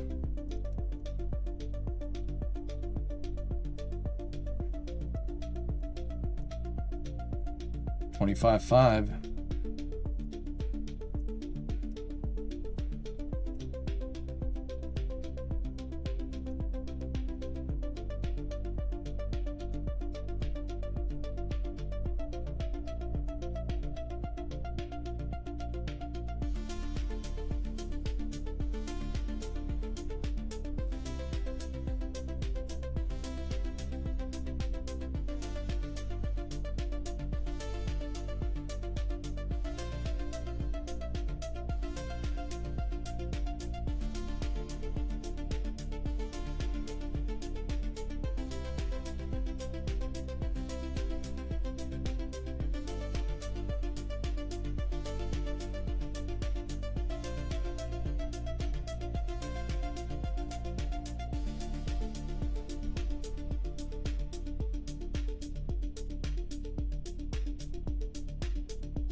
don't like that the ladder isn't feeding correctly.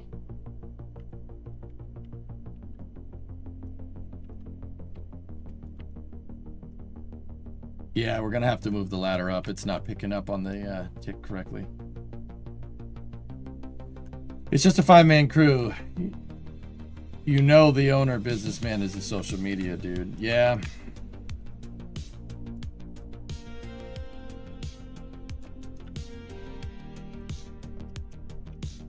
All right, legs are in locked out position. Test to drop. 3, 2, 1. That's what I'm looking for. That's very much what I'm looking for. Perfect.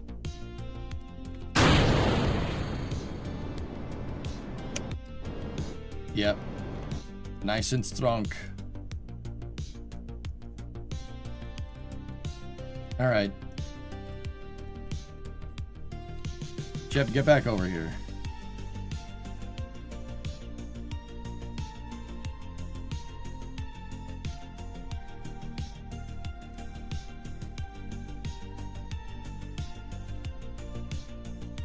We shouldn't exceed 10 meters a second impact, drummer. Exceeding 10 meters a second is really where you're gonna start having problems.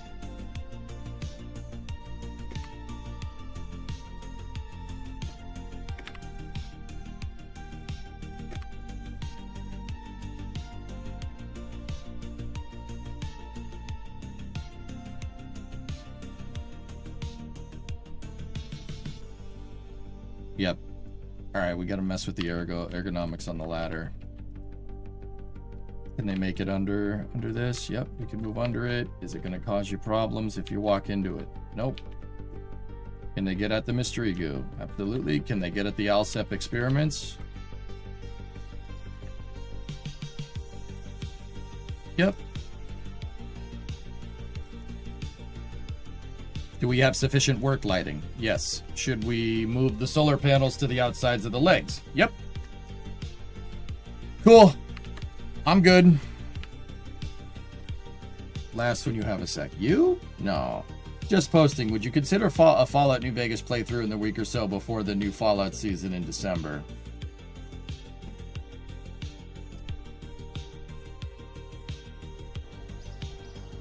New Vegas, huh?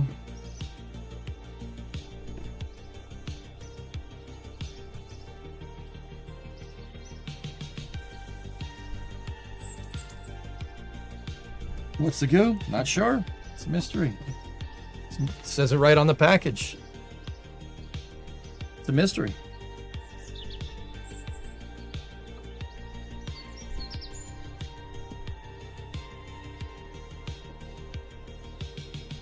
Yeah, maybe we'll boot up the Fallout 4 save and finish the factory or something. I don't know. But yeah, the new season is a New Vegas drummer. That's why.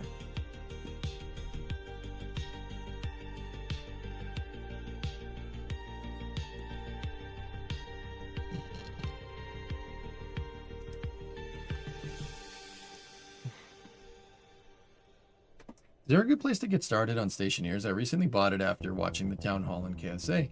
Join our Stationeers server, Denny. We have a full base ready to go. It'd probably be a good place to cut your teeth and learn. Feels like a what's in the box situation.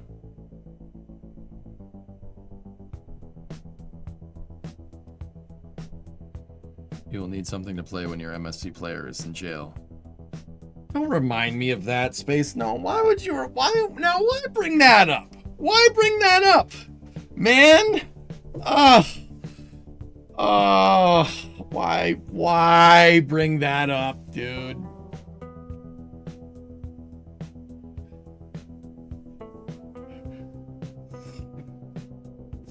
Oh, man.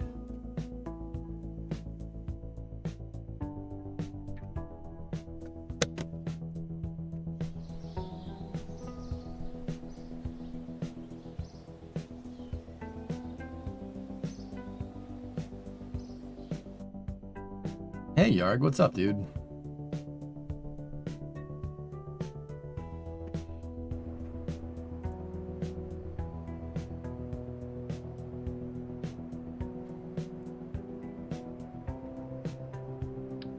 All right, dudes. We got to move the ladder up a tick here. Probably move it back a tick as well. And now we got to mess with our solar panels.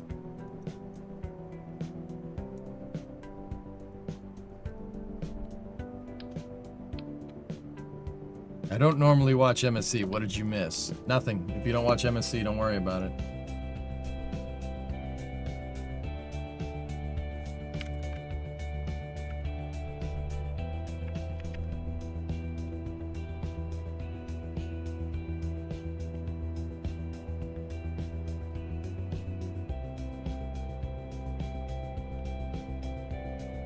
Cops can't arrest you if you're on the island.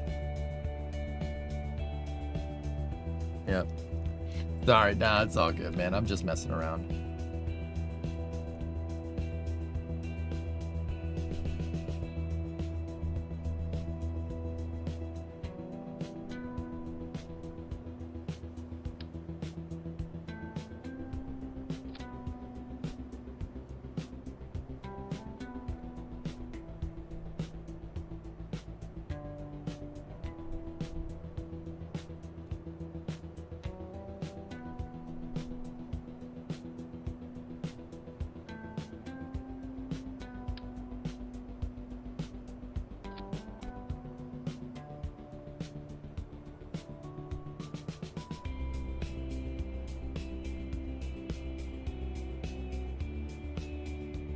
Thank you, Alucard. Danke schon.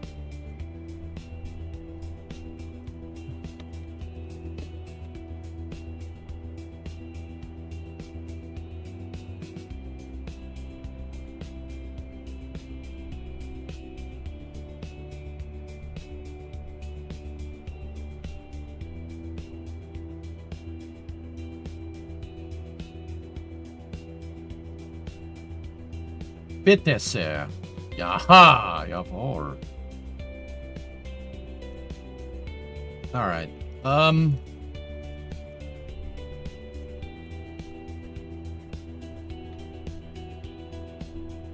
Yeah, a single tick out like that should be fine. Perfect.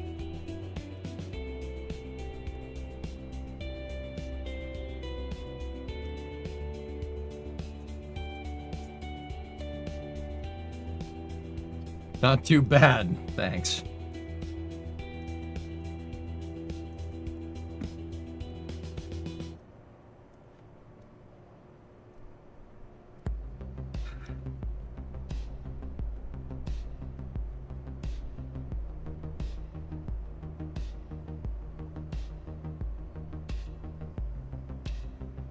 And yeah, of course, our thrust is all balanced now. This thing should handle a lot nicer.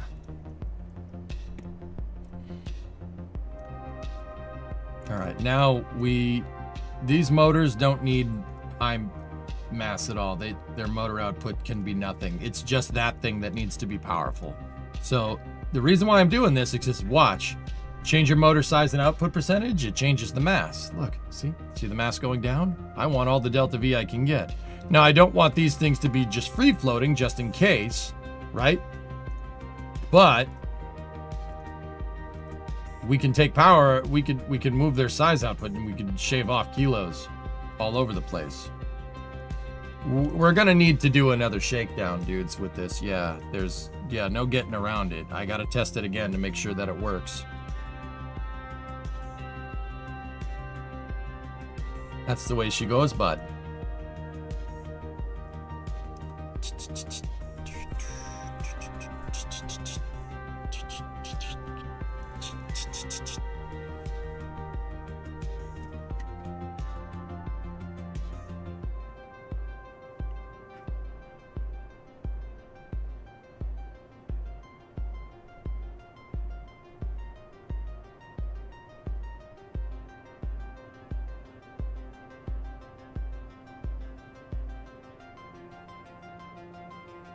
I'm just thinking if there's anything else here, dudes.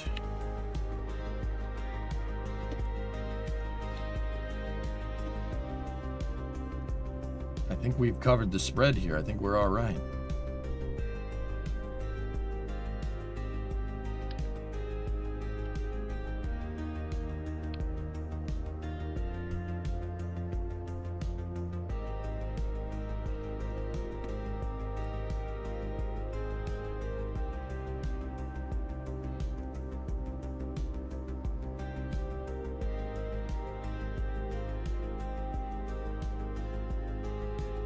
I added more batteries to the service module right there. Alucard. Yep. And I would want these tanks locked out. And I want these monopropellant tanks on the Ascent component locked out as well. Lock out the monopropellant on board there. Change the monoprop on these to low priority so they don't get used. And the thrusters are all locked out. Perfect. Temp sensor, I have a thermometer right here. We have a seismometer, accelerometer there, and the barometer there. I have scientific experiments in there. We have 2 mystery goos in case we do a hop or something. Actually, we could get one in low lunar with Kerbals on board, get one in low lunar, and then get one on the surface.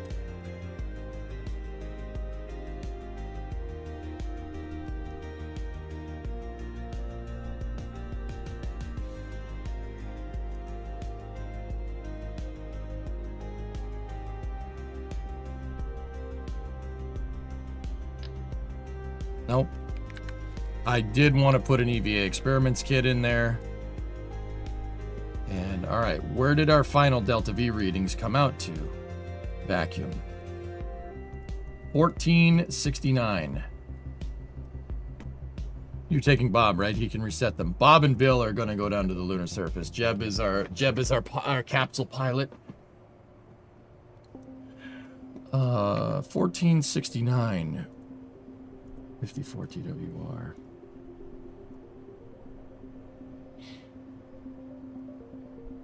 Yeah, plenty of margin for the mission.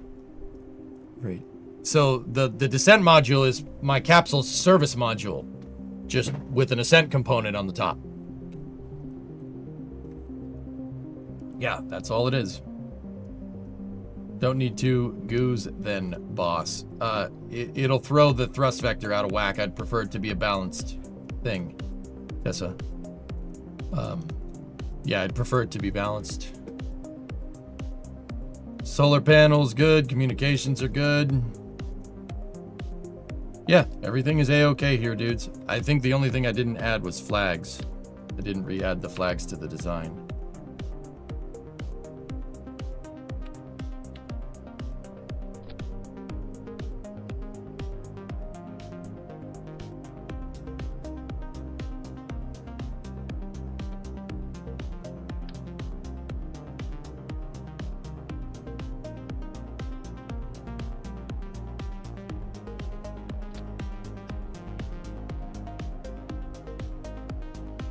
The hell is VSR 3?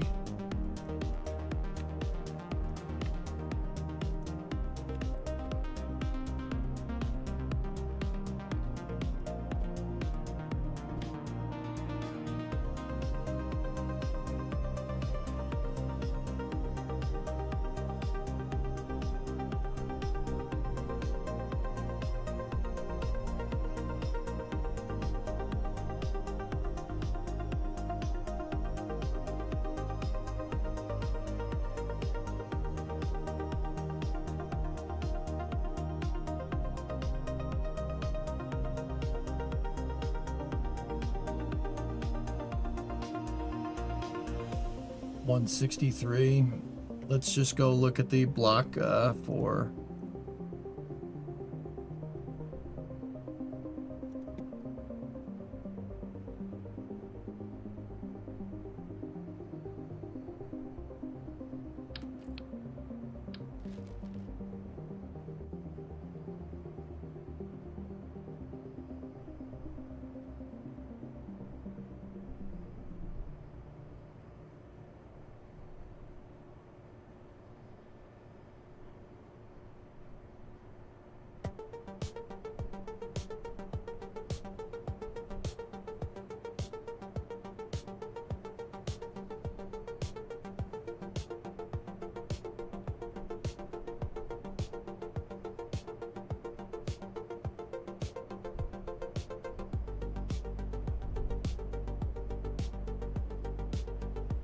we're a little bit over budget on our part count.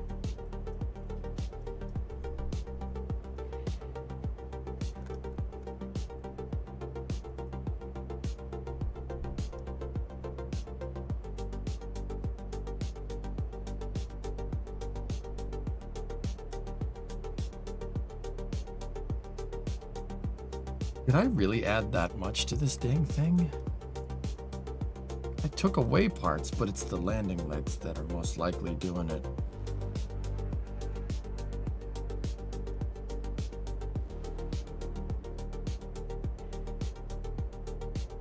Yeah, it's 134. How was the other?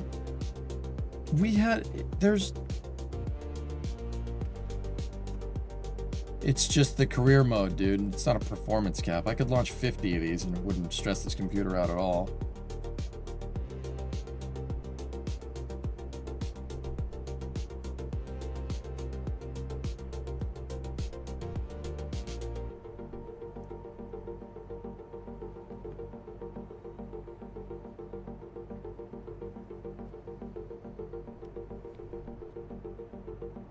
$134 is our part count limit.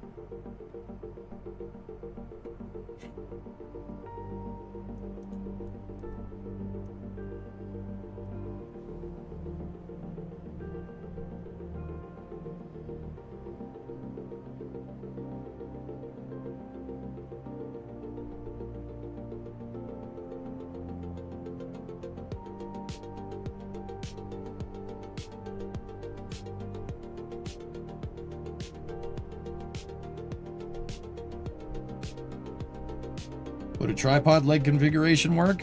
Yeah. How many parts are each leg? 1, 2, 3, 4, 5, 6, 7, 8, 9, 10, 11.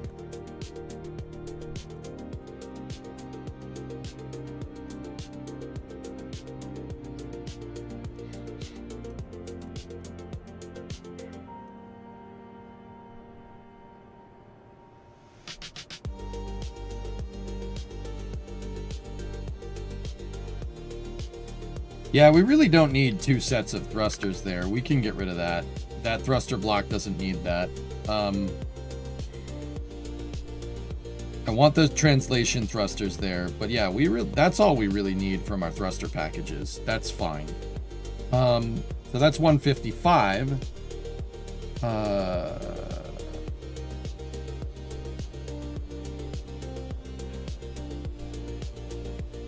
Maybe we could get away with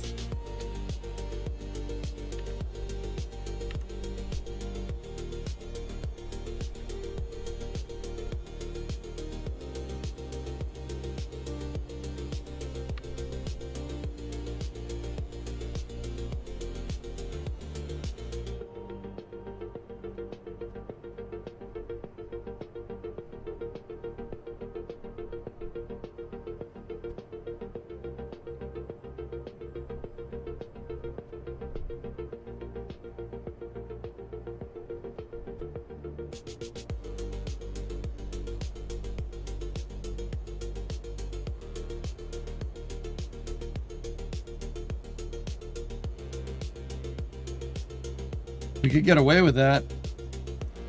That would shave off. That would make it so we don't need those anymore. That got us down to 151.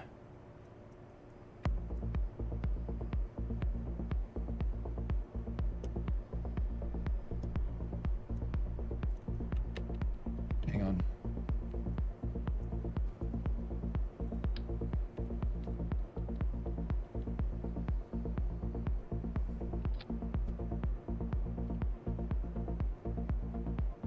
Because we're using the thruster block, guys, we could probably get away with not having the cubic octag at all. We could just surface attach them and make them look like they're attached.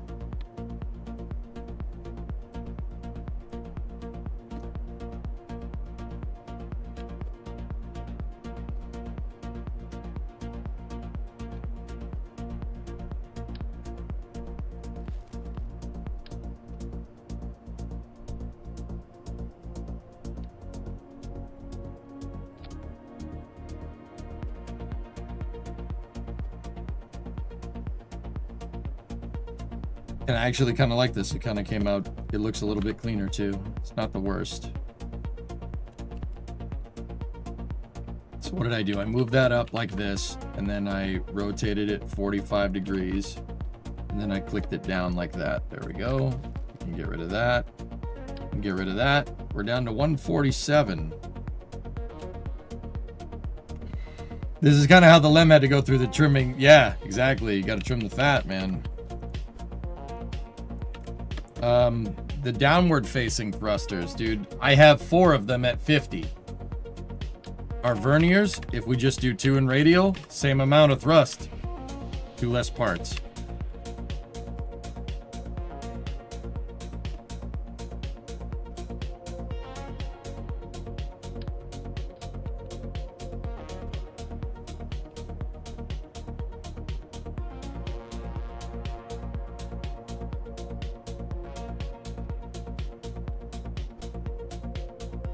There we go. I like them diagonal. I don't like the idea of my thrusters outgassing next to the mystery goo. Just is the descent engine centered. This doesn't have any offset COM, Elva. So yeah, we're good.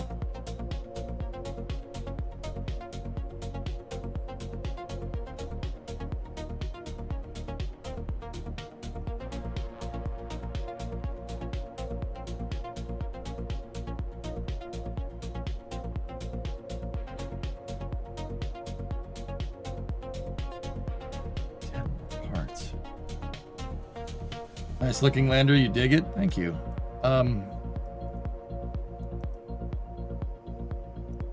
We could cut down our batteries and just use the bigger bats instead.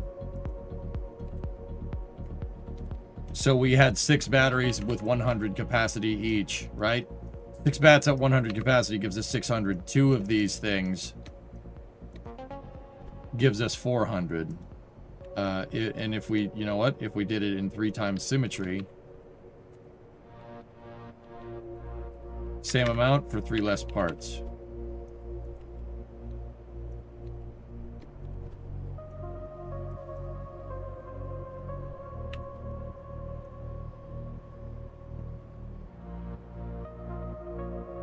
Oh, wait, no, we don't need 3, 2. These hold 400, not 200. Actually, one of them would probably be right, but... So that's another 4 parts cut out of the design. Make sure those are centered. Good. Save. We only need 7 more. Only 7 more parts.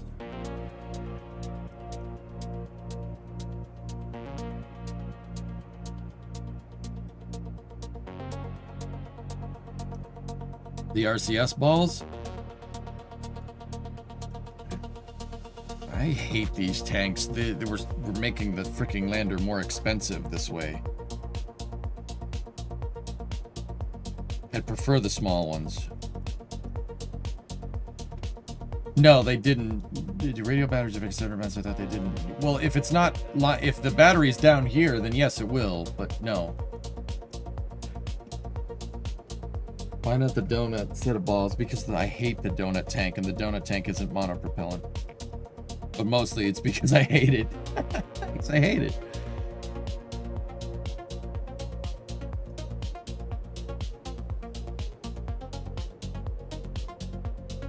You know, another thing we could do is take our solar panels, and we could put the solar panels in... We could put them in 4x sim at the top, like this. On the shroud.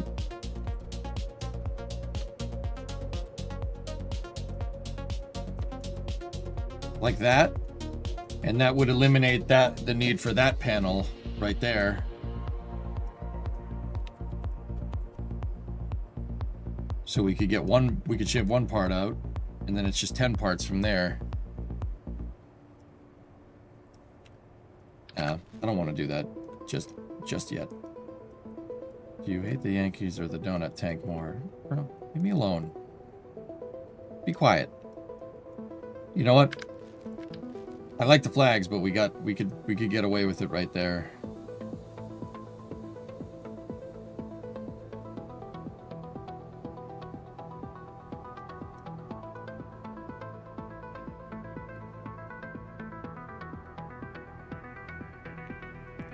See last. What's up, Ryan? This is a 2-stage, yes. So if you haven't seen it, one of the NOAA's Orions had to leave Hurricane Melissa earlier because of severe turbulence. I've never heard of that happening before. Melissa is currently a Category 5 hurricane on track for landfall in Jamaica. That sucks. Yeah, people have been telling me about it all morning, Ryan. That's not great.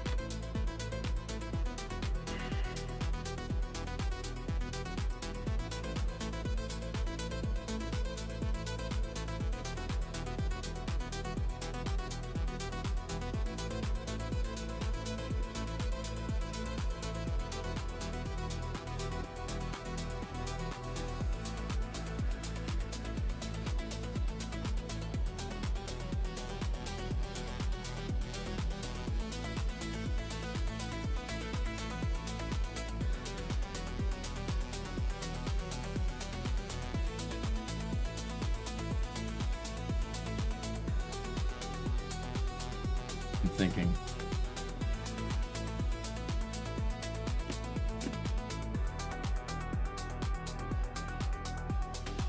Can you lose any RCS redundancy? I could probably shave the side thrusters off. We could switch to a single thruster block.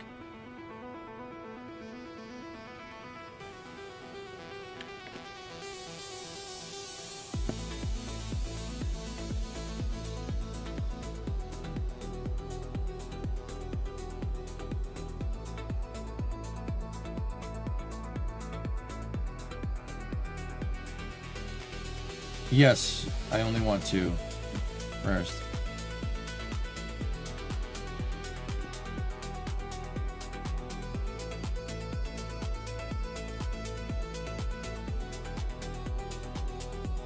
Could you trick it by using a container to store the science items in there and implement them on site?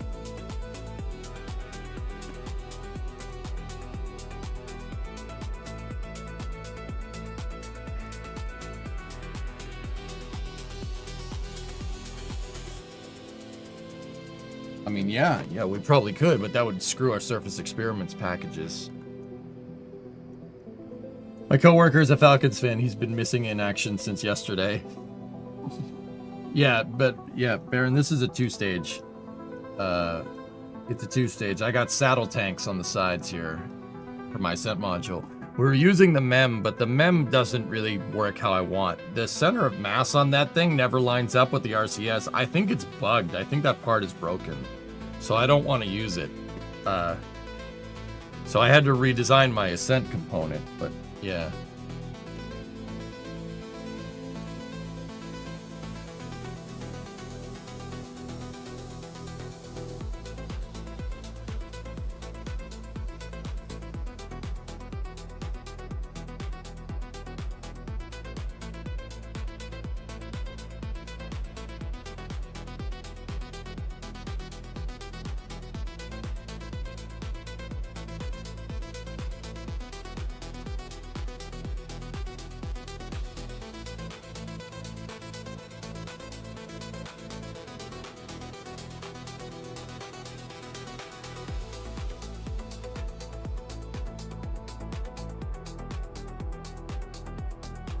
The plan was for it to be piloted remotely. No, J-Speed, I'm sending Bill and Bob down to the surface, not Jeb. Jeb is our command module pilot.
And I wanted to do 2 mystery goo, but seems like that's not in the cards, so...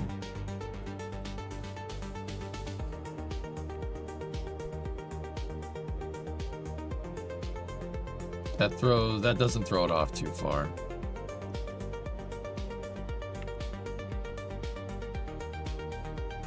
Try to bring it in just a little bit closer. There we go.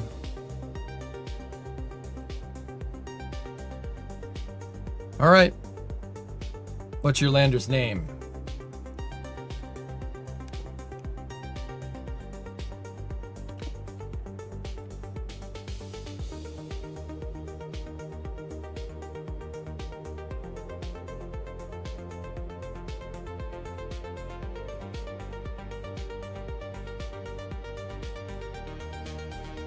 Lander McLanderface. Yep.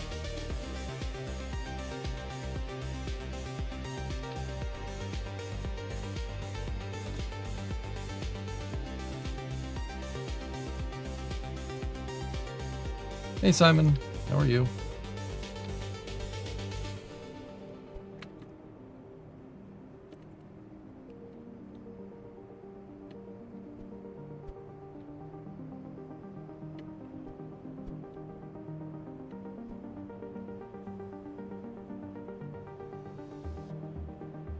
All right, guys, I think that covers the spread. We're at 134 parts. Right now, it's just Lunar Lander 2. I don't have a good name for it. I'm not going to name it until we qualify the damn thing.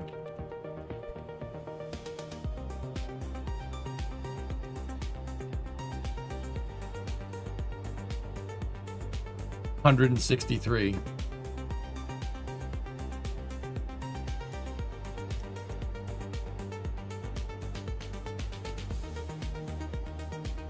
Okay, I'm good. Let's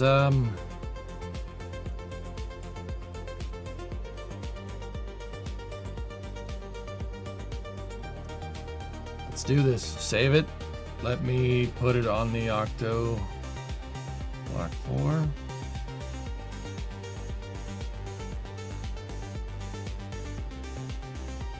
Now go here, find the Lunar Lander 2, merge it. And then we need to set the plate as the root.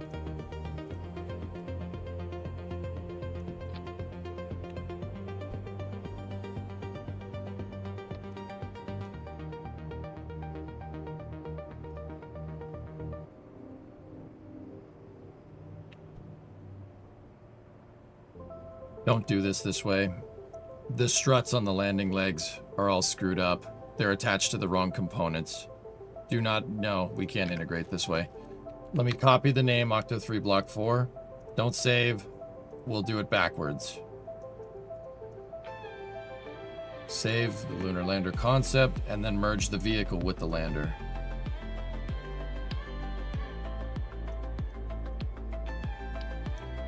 I don't necessarily like doing this way, but it's okay.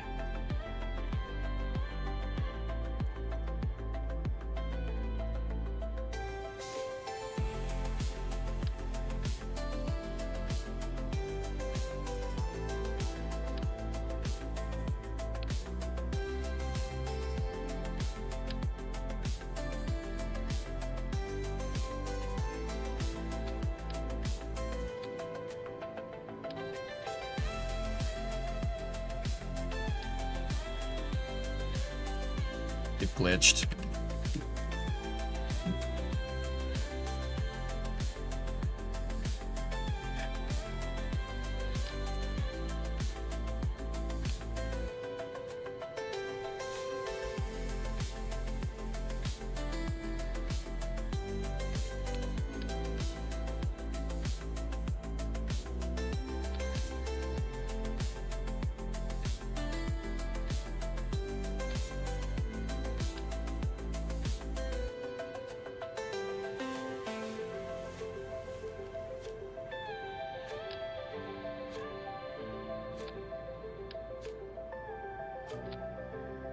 I'm putting nose cones on all the attachment nodes except for the one I want that's on the plate. That's why I'm doing this.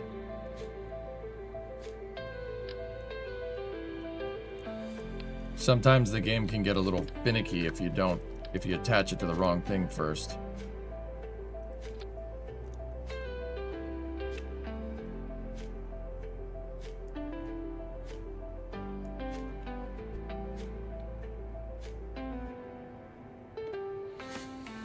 Okay.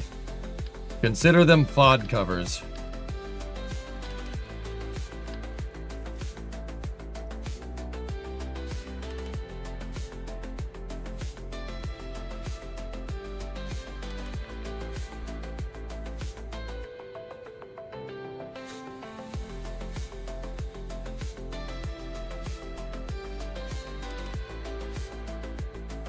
Whew.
There we go, Battles.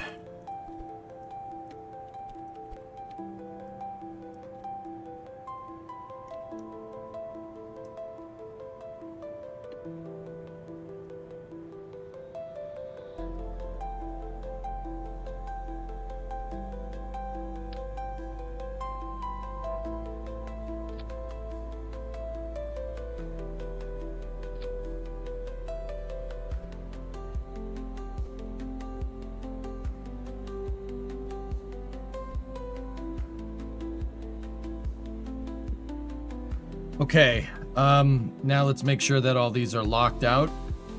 I should have done that in the main craft file. I do not want these things working. Let's make sure all their specs are set correctly as well. Locked. Traverse rate 1.0, target 10. Yep. Damping as tested. Good. You know what? We tested it like this, so leave it like this. Just lock all the parts out. Make sure they don't move around. Here we go.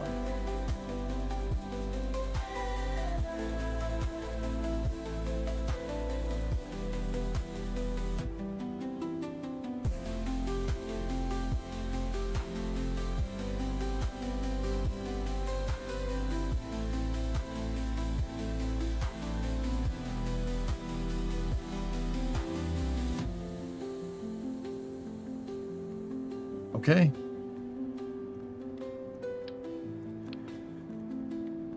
All right, dudes. I think we're ready.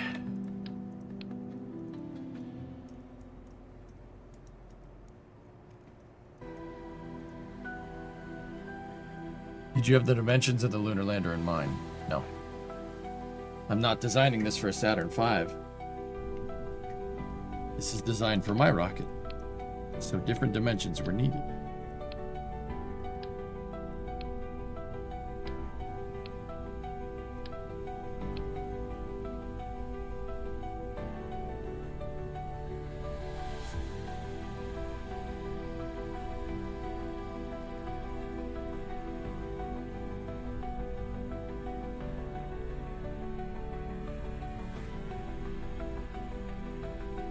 Okay, let's check our staging. Okay, we need 9 engines. 1, 2, 3, 4, 5, 6, 7, 8, 9. Separation, staging, separator motor, upper stage ignition, payload fairing jettison,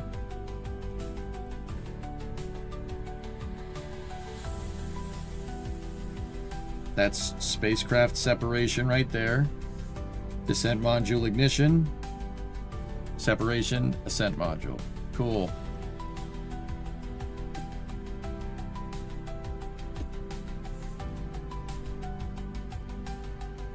All right, guys. We'll launch it when I get back. Just got to take a leak real quick. Be back in 1 second. To leak, we must evacuate the waste tanks for better Delta V or something.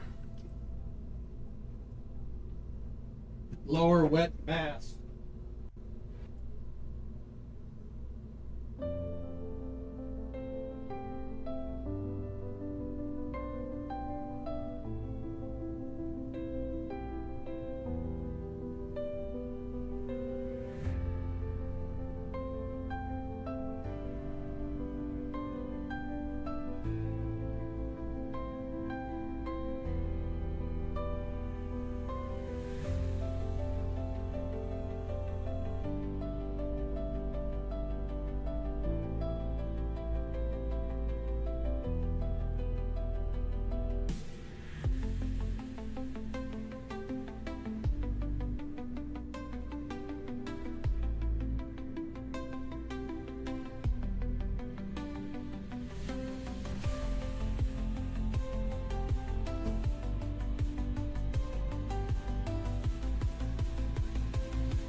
I do not leak. You leak. Okay, so we got to remember that this bigger fairing has a lot more moment over the vehicle than previous versions because it's a lot wider. So just got to take that into account.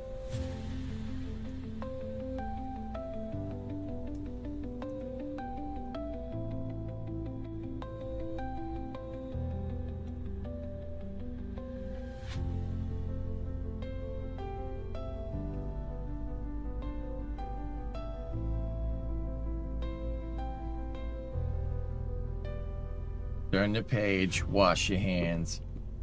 If you pee kindergarten style, you don't have to worry about that, Fluffy.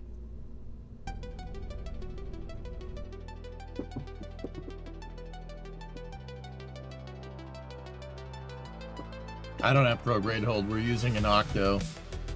No prograde hold.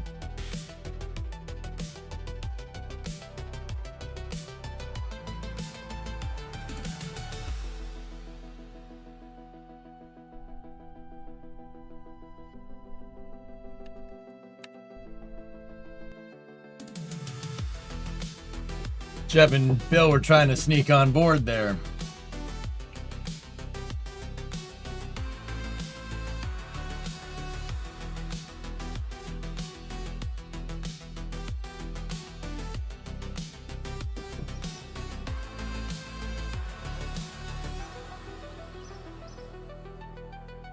Like space camp all over again.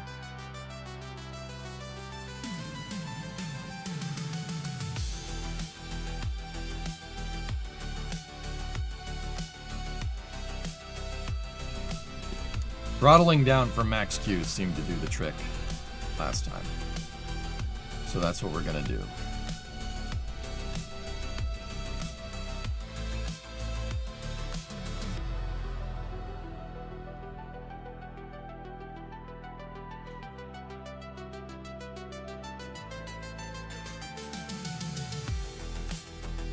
No, it's the fairing. The fairing is big.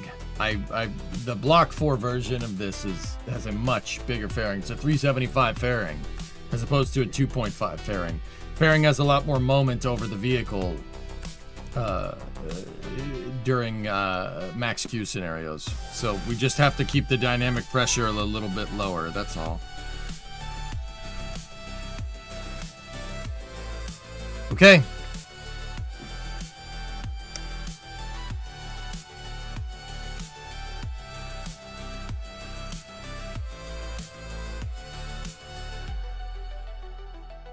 Let's try this again. T minus 10, 9, 8, 7, 6, 5, 4, 3, 2, 1. Ignition.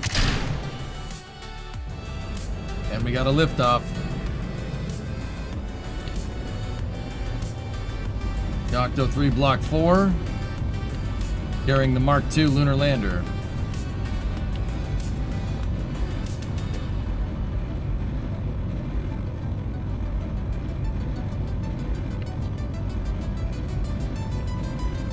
Vehicle's pitching downrange.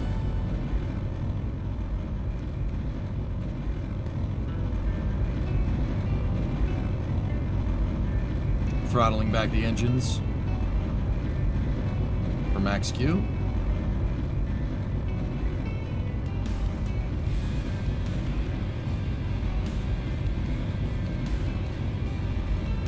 Rates look good.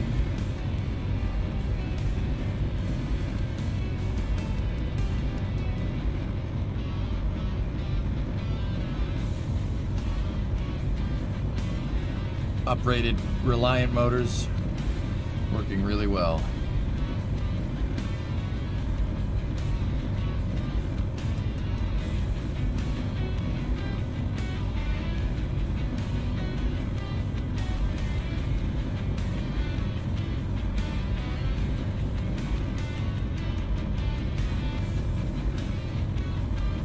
Okay, beginning pitch over. Past max Q.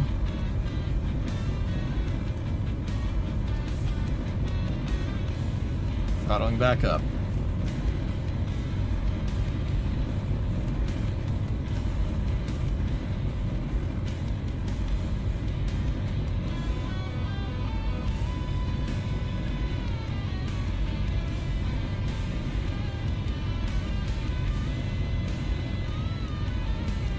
Standby for main engine cutoff.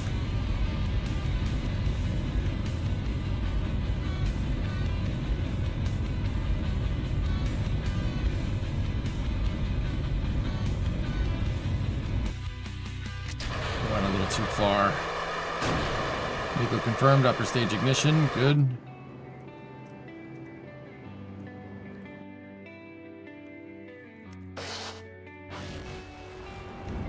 Stage 1 boost back.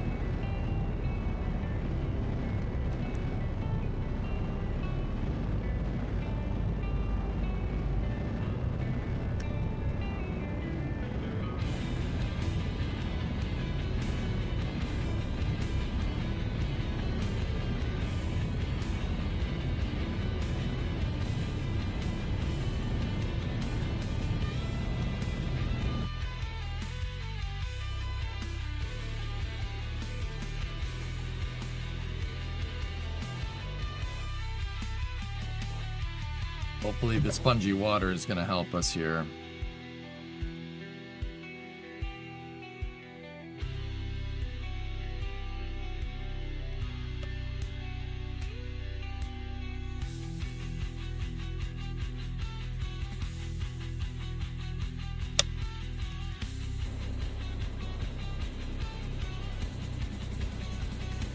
Stand by for payload fairing jettison. PLF jettison confirmed.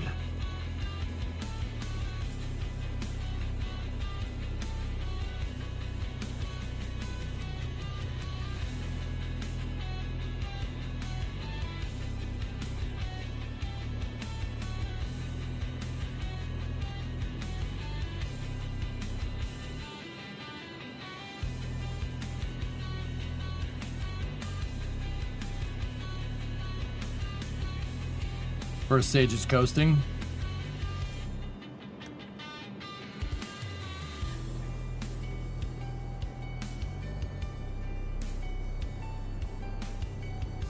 No, Pigeon, I wouldn't do that.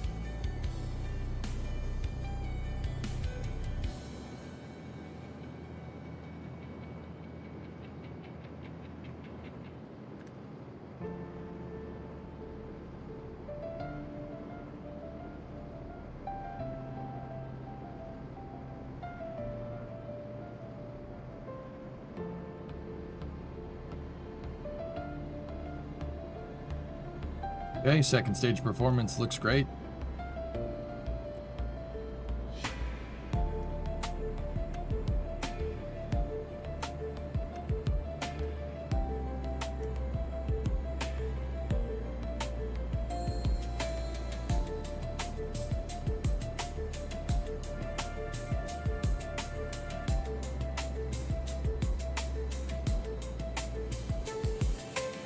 Stand by for second stage engine cutoff.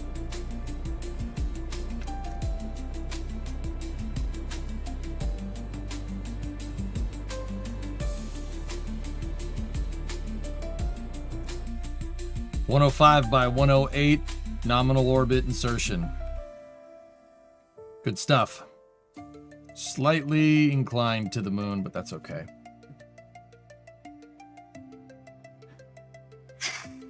Good. That was good. Second stage performed excellent. Payload fairing and everything.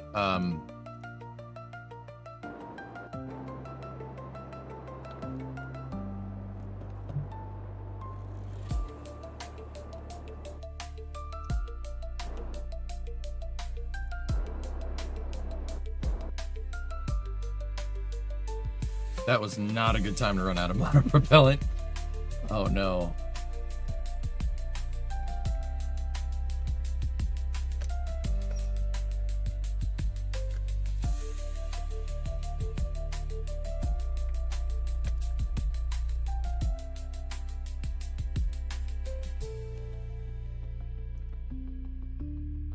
Here's hoping.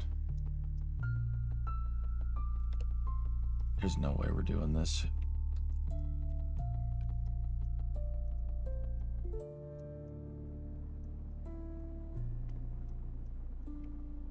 If we slow down, I'll be impressed. Yeah, thick water, no worries, right?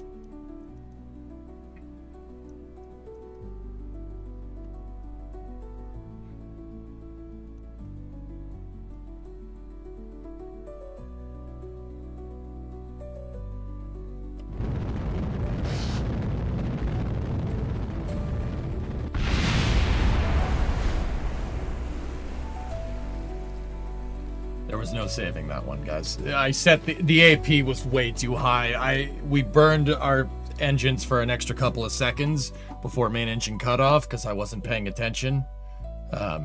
It flew too high. There's no way we were getting that back.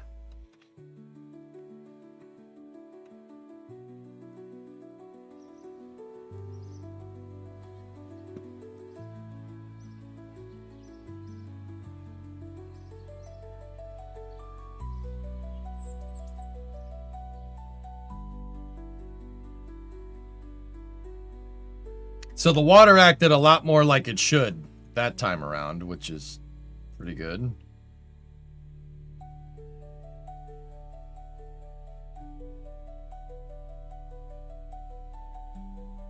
Yeah, Mystic, that way worked a lot better. The throttling down works, especially since I uprated the engines. That was great.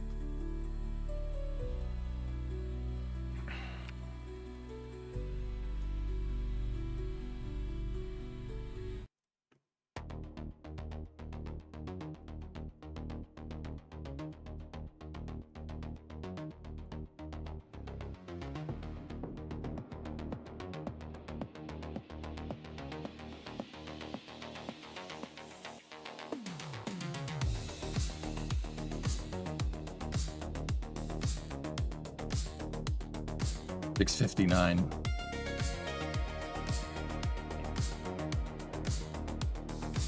We're gonna have to do that same stage disposal that we did last time, but that's okay.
We'll do a posigrade insertion this time. Or we could do free return. I mean, we should test how we fly. I don't know why I would want to do that.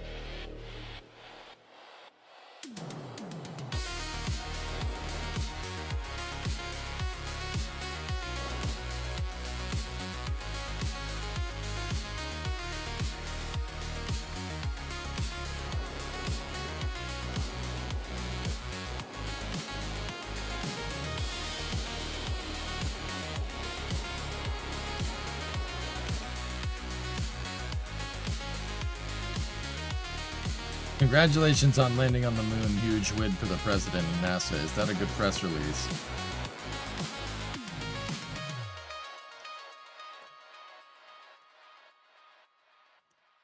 Oh, you're making a joke.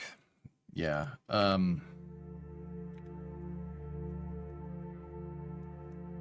Yeah. That press release is fine.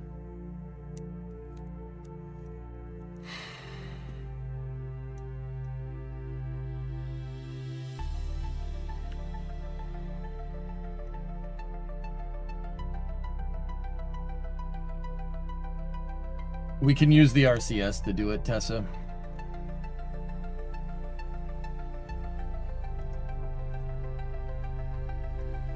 Okay, we got a minute and 20-second burn. I like to split the nodes, so that's at T-minus 40 seconds. We'll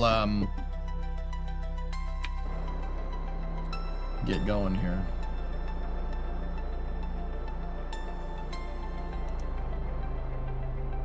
$15 seconds. 5 or 10. 5 seconds. Go for translunar injection.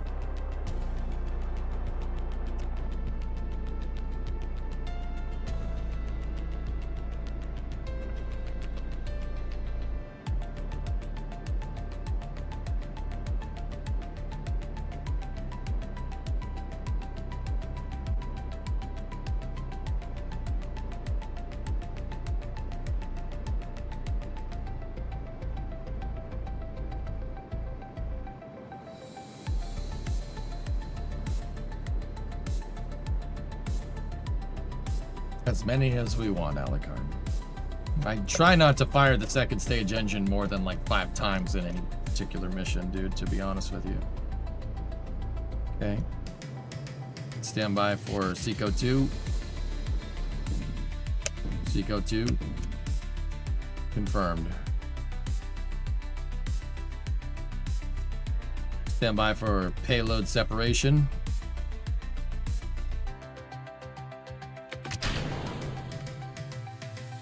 Spacecraft separation confirmed.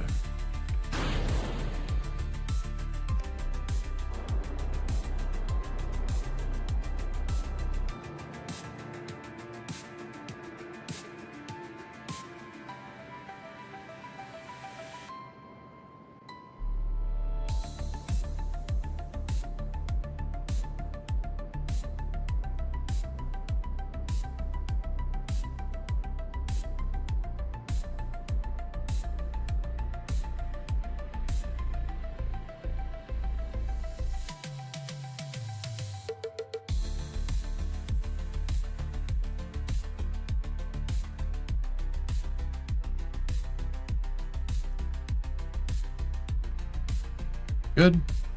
Nominal orbit insertion for the moon.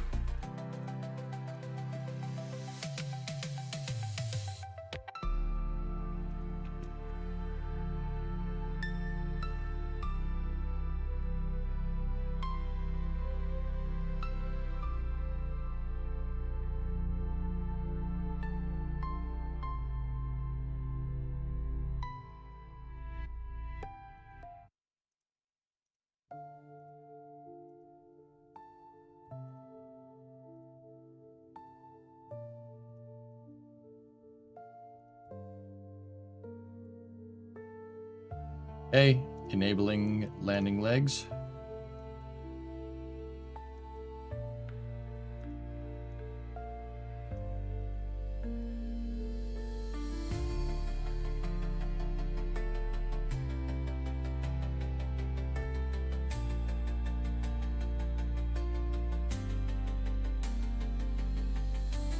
Okay. As tested, we leave that unlocked. That's our damper. Actually, no, we tested it with everything locked out. That was it. Okay.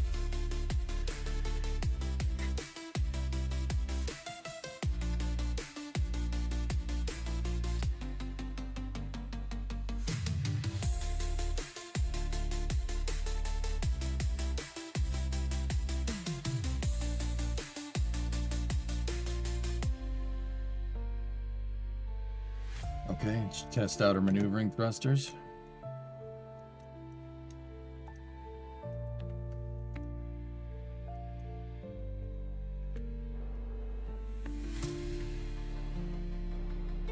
Pitch is working great.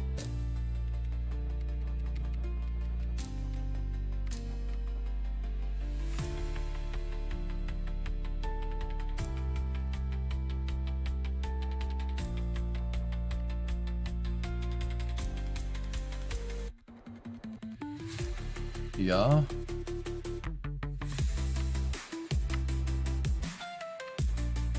Good.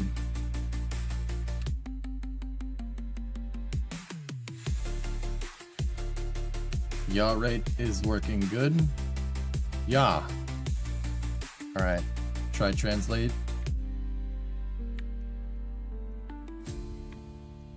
Enabling translation thrusters.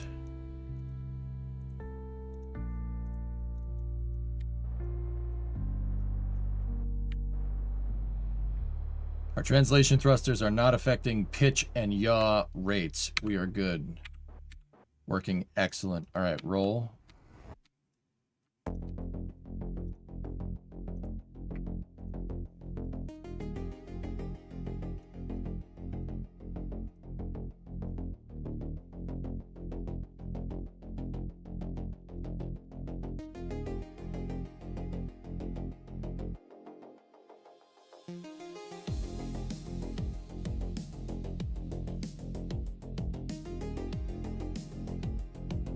These need to be set to YPR and not starboard. The reason why they're improperly configured is because we copied them from the capsule. All right, now roll control should work.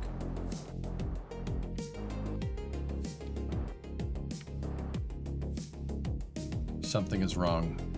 That shouldn't have done that.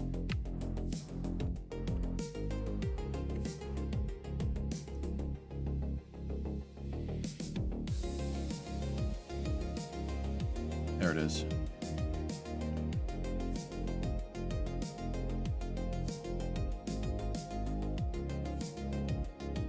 We're gonna have to modify the craft file for the next launch. Yep, not all thrusters were configured.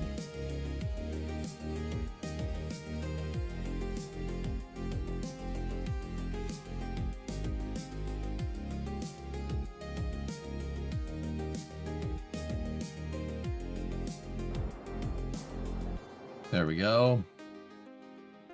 Perfect. Score.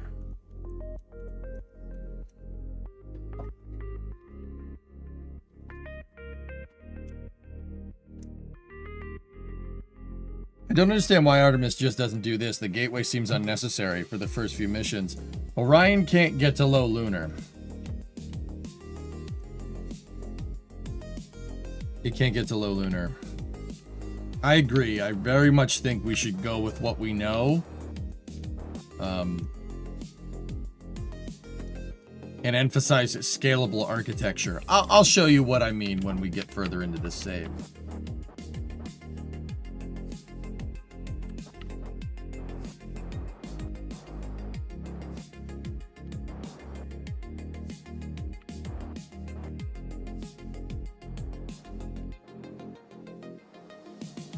Okay, shutting out the engine. I needed to reconfigure some actuation toggles, but other than that, J-Speed, this thing's working excellent. Yeah, works just fine. Moving the thruster blocks down worked really good.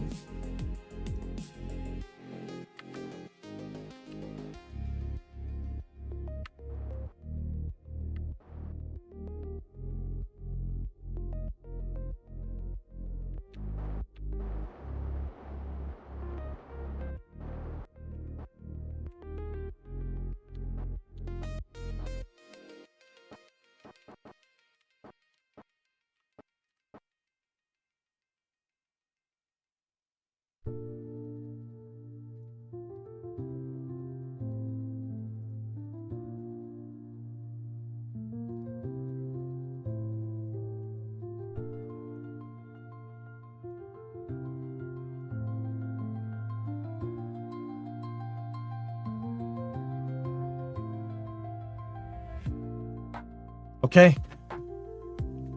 She's in a config right now to coast. So that's what we'll do. Meanwhile, we will go back over to the second stage and prepare that for disposal. Something that isn't a hodgepodge of multiple programs and integration being an afterthought that would be good. Yeah, yes, that. It's just such a fragmented architecture. That's really the issue. That's always been my biggest issue. We have to refactor our architecture, guys. Actually, Roggy Guy, I was doing some pretty interesting analysis the other day. Keep in mind, this was just with some numbers off the top of my head, but you know, Lockheed says they got a 30-month solution. I don't think their 30-month solution involves Blue Moon Mark 1 like everybody says it does. I really don't. I think that 30-month solution involves making an ESM-derived descent module and an Orion-derived ascent module. I did some really kind of basic calculations out, like just basic delta V and mass and stuff. If with a European service module acting as your descent stage, basically what I'm doing here, it almost has enough delta V to be able to do a 2-stage lander solution from rectilinear halo down to the surface. What you would have to do is your ascent module mass would really suffer because of this. However, if you keep your ascent module mass below 4 tons, which is entirely doable, Apollo was 5 tons. Actually, it was 4,700 kilos. If you keep your Orion-derived ascent module component under 4 tons, it'll do it. Yeah, 2-stage solution from gateway down to the surface using an ESM-derived descent stage. Totally a thing.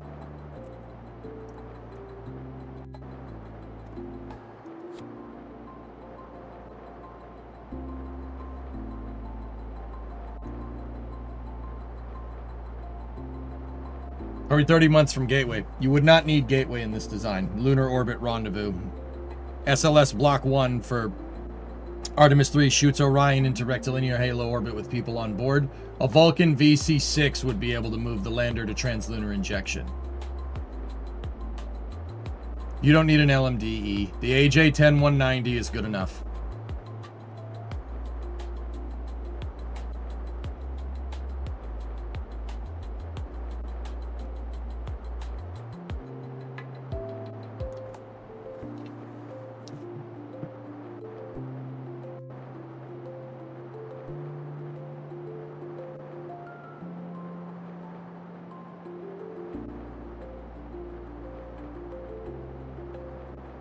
I don't know, I didn't get that far in my analysis, Nova.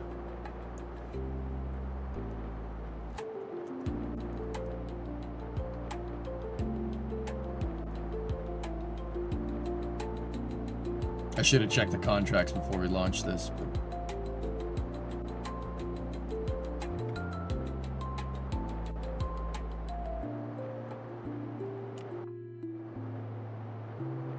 I'm disposing of this stage. I don't want it floating around, so I'm just getting its periapsis.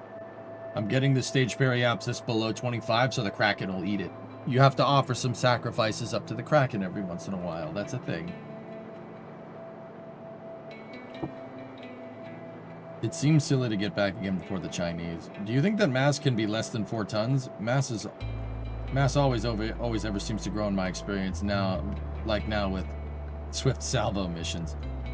Well, Rocket Guy, considering that the LEM was made out of riveted aluminum, which is quite heavy, if we went with a carbon composite pressure vessel, or even a billet aluminum pressure vessel, yeah, dude, even if you just rebuilt the Ascent module, right, with a billet solution instead of riveted aluminum with stringers, like manual stringers, yeah, absolutely. Yeah, you could get the mass down below 4 tons, no doubt in my mind. Like, yeah, that wouldn't be too hard. And I mean, Rocket Guy, the way I'm thinking about this is what's Orion? Orion's pressure vessel's billet. It's billet aluminum.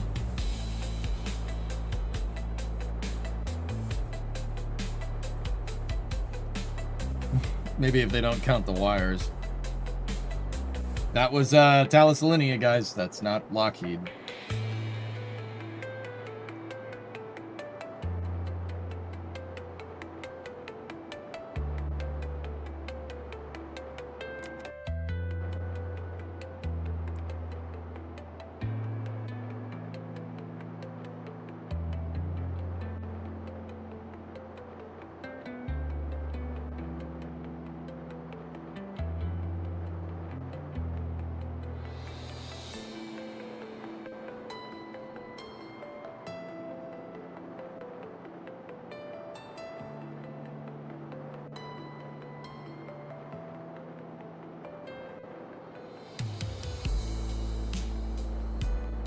Oh, Nova, you know what I was thinking?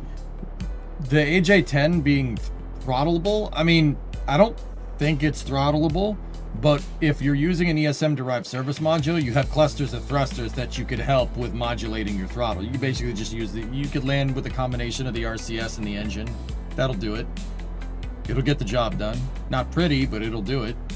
Remember, this is about being quick, not necessarily getting, you know, what you need. However, I will make the case, guys, that a two-man lander, it might be good to have that capability. A two-man hypergol quick and dirty solution, even for our quote-unquote sustainable lunar thing, would probably be a good thing to have, just in case. What if in the future something goes wrong? And, you know, SpaceX or Blue can't get something out there without getting multiple refueler missions up and running and ready to go. What if you have an Apollo 13 style scenario like on the moon where you got to get people home quick, right? Having that type of solution might not be the worst idea. All right, this stage will aero brake. We'll ride that thing down later, but for now, let's get back to the lander. I mean, it's possible, dudes. Like, once again, the point is that there are ways that this could get done. There are ways to get a quick and dirty solution. It's not the best, it's quick and dirty, but once again, could be useful in the future.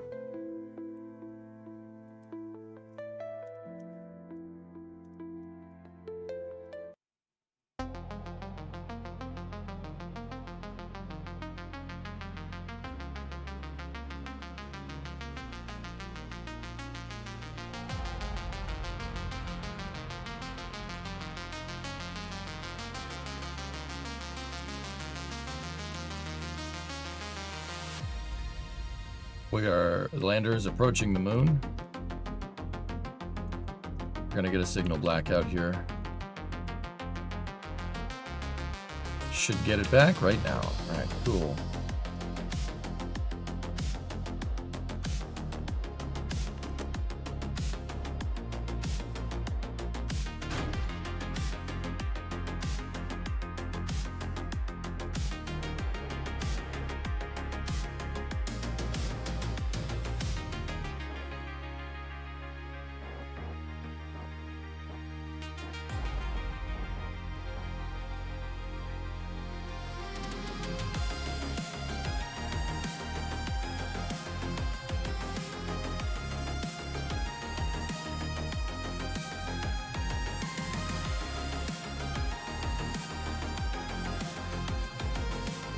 Okay, stand by for capture.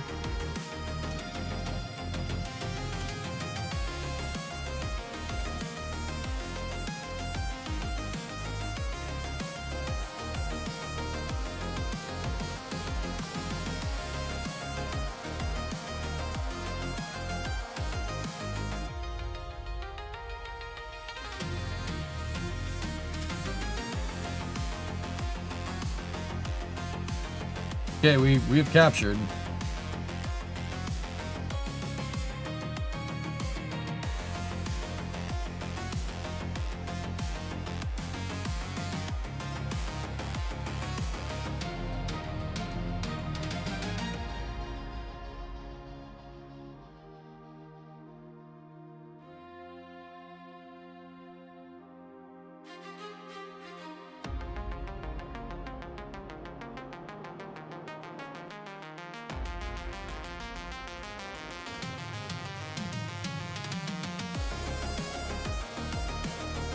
Putting this in the right orbit, just shoring it up a little bit, guys.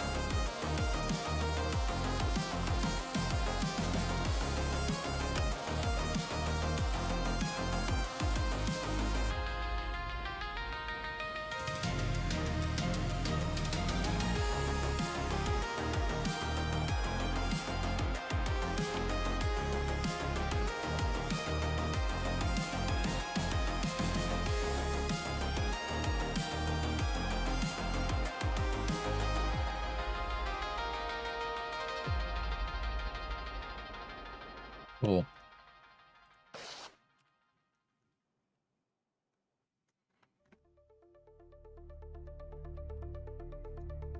Realistically, could they just update the Apollo lander command module with modern materials? That would take some time to make, X-Wing, but sure. Guys, we could do anything. I'm convinced that we could do anything. What I'm not convinced by is our ability to decide on what we should or shouldn't be doing with NASA at this point. We could do anything. We could make the Saturn V, dude. With the right scenario, we could make the Saturn V. We'd probably remake it, probably make it better, and probably get it running by 2030s. If we really wanted to. This really comes down to, above anything else, it comes down to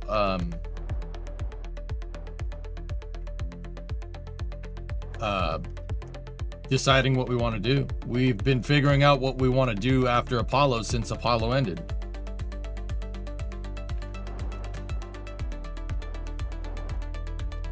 It's the justification, it's the need.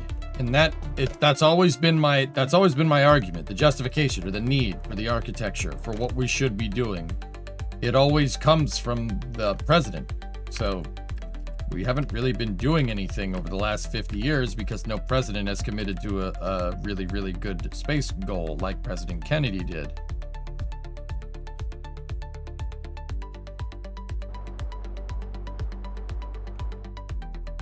Just my opinion.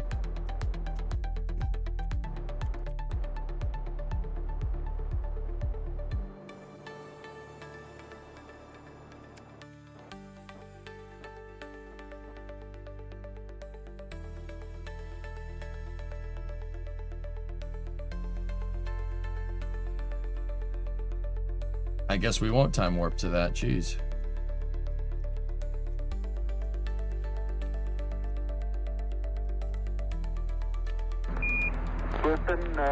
Tranquility Base here. The Eagle has landed. My dad raised me single-handedly. It wasn't easy being the son of a pirate.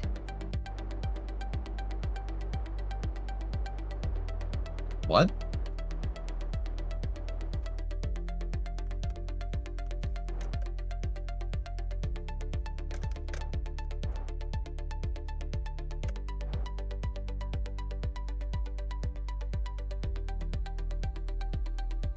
Oh, single-handed son of a... Yeah, I get it.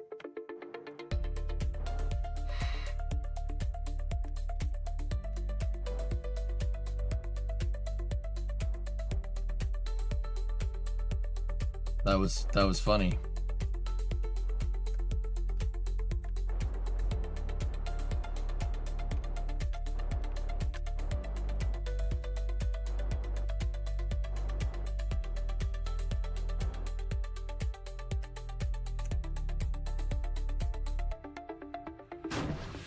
Priming the engine.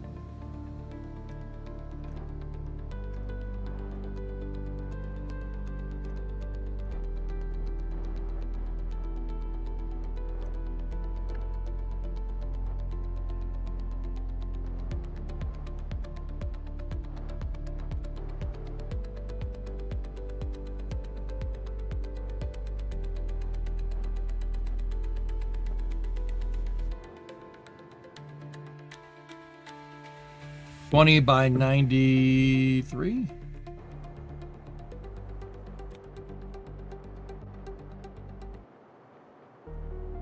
Nice. Or 19.3. This will do us right here.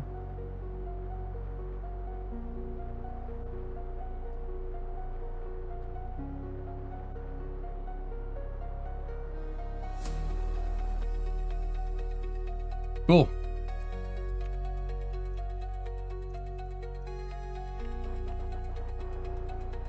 Hey, D-Krish.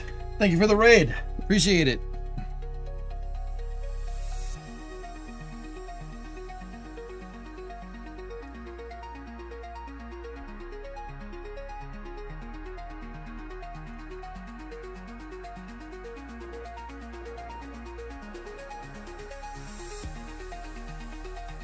There's one of our old landing attempts over there.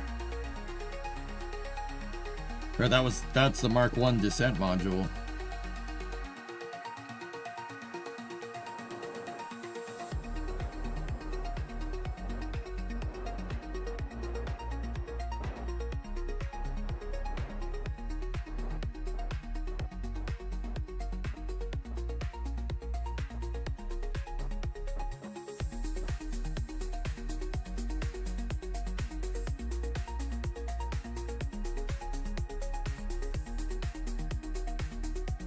Killer.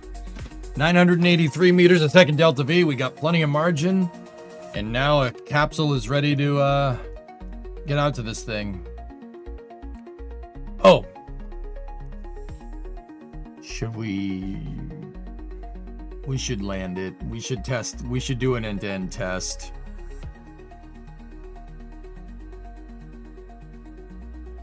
We should.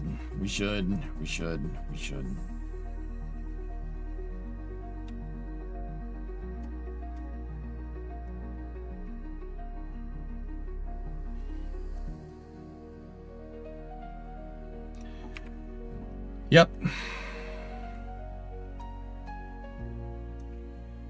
Okay, we'll try the bottom rim of this crater here.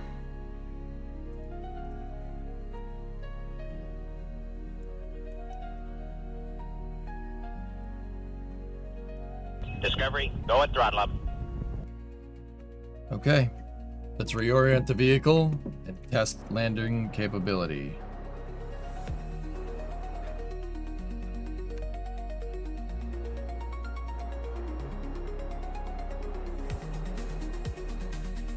Hey, Etel, what's up, man? 39-month resub. I'm doing a sub test. How much is the science? Is it worth? How much is it worth? Well, what's your conclusion? Is the conclusion that the alerter works? Because then it's worth 100 and no, it's worth 39 science. 39 science could be useful. I could use 39 science. What's up, man? How you doing?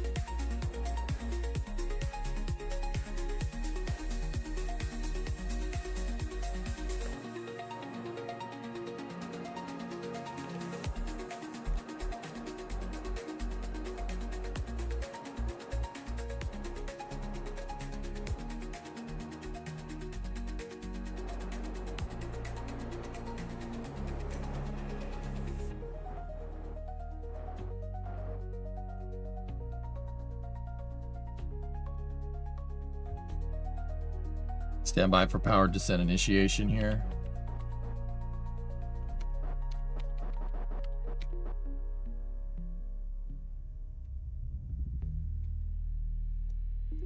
T-minus 30 seconds.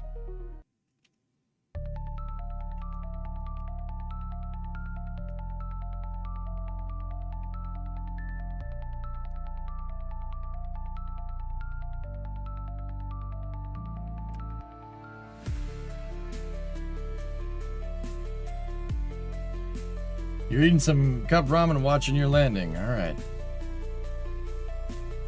Yeah, we're gonna do a test run, guys. Okay. PDI is engaged.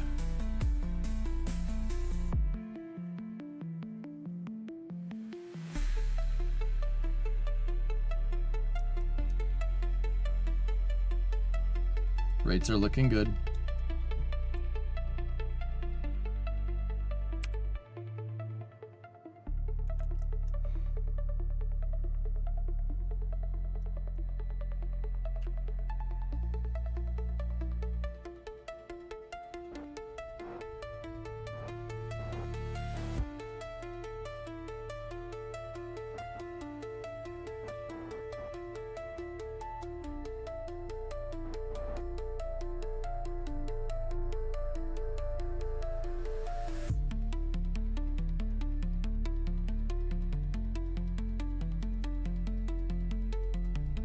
Guys, I'm just kind of curious where this is going to get me if I leave the engine at 1/3 throttle. Like, how close is this going to get me to negating out my velocity relative to the surface? Because technically the most efficient way to do this is to just keep burning the whole way down.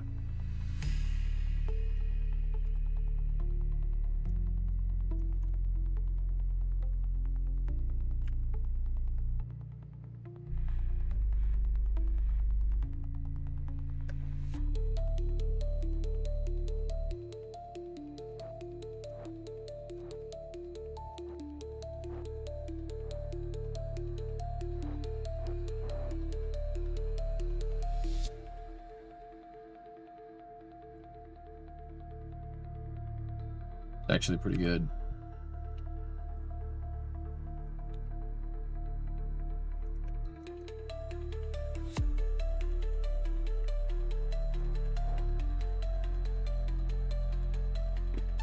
Ground altimeter on.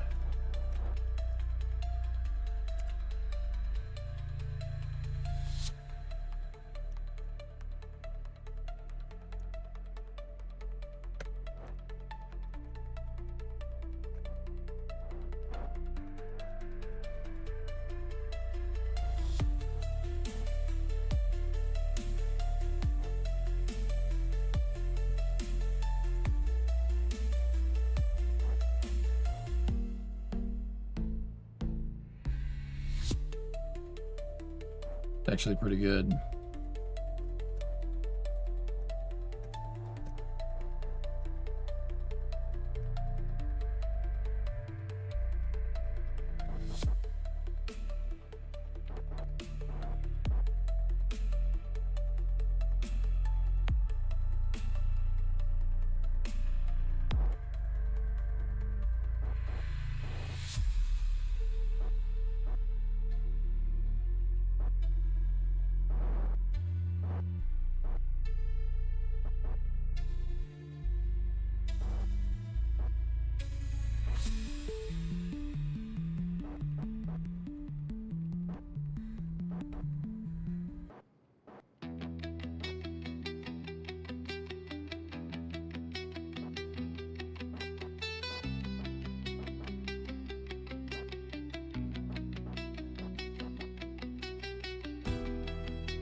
Not bad.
How's that for pretty good?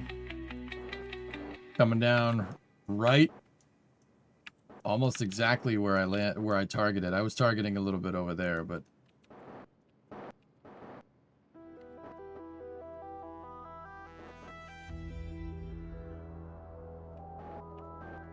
okay, 150 at 17.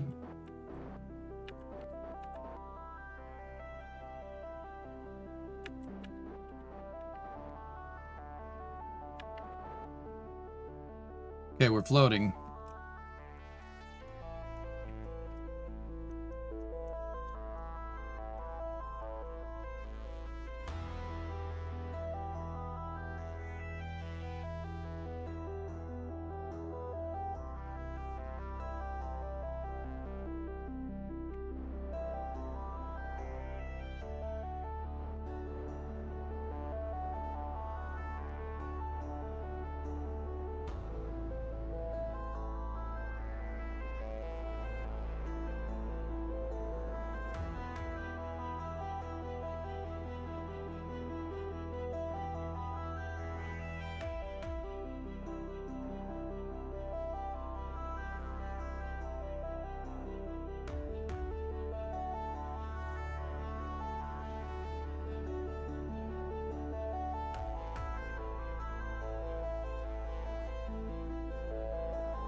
Nice. Still coming down in an area that's a little bit crooked, but that's okay.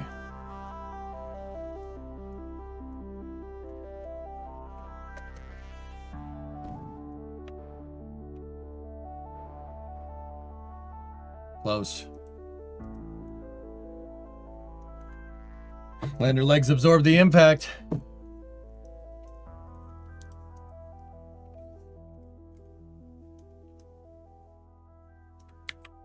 Perfect. Okay. Prototype lander 2. On the surface. No skittering. No, we good.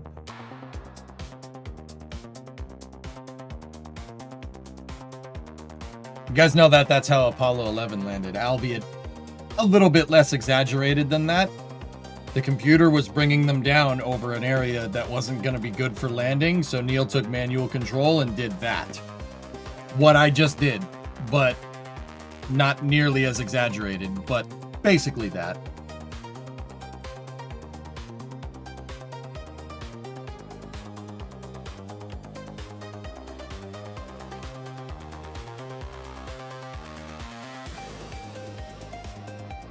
Good. She ain't moving. All right, let's get some science here. Where are we? We're in the northwest crater. Keep that experiment.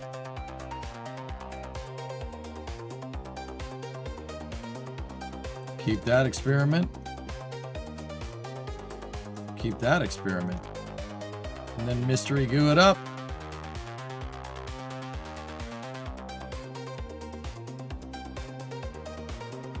Did he actually hover? Yeah. So he didn't hover. He hopped. So they were coming down. He saw that he didn't like it, and then he reoriented the vehicle, pulsed the engine, and hopped further down range, and found an area with no rocks. It is, yeah, the gnarliest thing ever. Balls of steel, dude. Or maybe COPVs.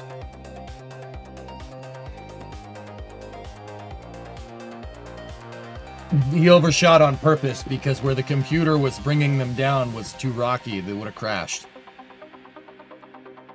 You guys got to remember, there's no relative navigation. There's no terrain relative navigation or anything like that. Okay, cool. This is great, dudes. The legs absorbed the impact. Everything was good. I was watching the fuel. And I would have had the RCS to help cushion the landing if needed, but it wasn't needed. So we're all set.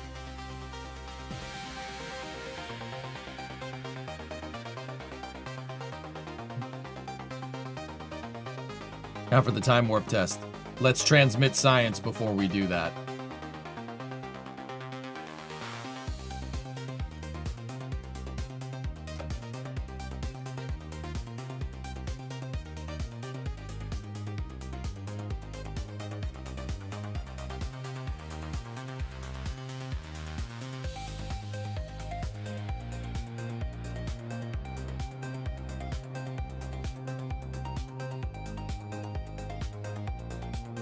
Yeah, it was fine, Chief.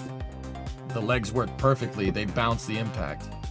Guys, I know you're not going to believe me, but I did that on purpose. I was watching my fuel. If you look, watch my eyes dart back and forth. I was watching the fuel levels the whole time. I wanted to let it run dry and then drop the thing. And I also did that on purpose, dudes. We could have landed over here. It would have been fine. But I tested the ability to hop just in case I, for whatever reason, came down in an area that I didn't want. I did a lot of weird testing on that one in my mind, at least.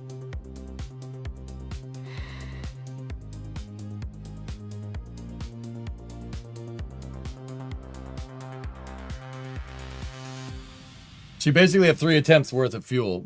That extra, that's why I carry a margin on my descent module, always. Just in case. You never know. You might come down an area you don't like. So you might have to make an adjustment. The other thing that I did there, guys, was I wanted to see if we could just hit PDI and then basically PDI all the way, like one single engine firing all the way down to the surface. That's more in line with the LEM. That's what it would have done. Instead of like PDI 1, PDI 2, PDI 3. Like, I just wanted to get me close to the surface. And dude, from a 20-kilometer circular orbit at 1/3 throttle the whole way down, you basically get to the surface. You get in the crater. And honestly, if I just let her down, it would have, and shut the engine off when we got near the ground, it probably would have had maybe an 8 meters a second impact tolerance, which is quite good. It's just coincidence, though, that we would have, because we did land in a crater. If we tried to land in the highlands, that wouldn't have worked. We would have had to pulse the engine at the last second.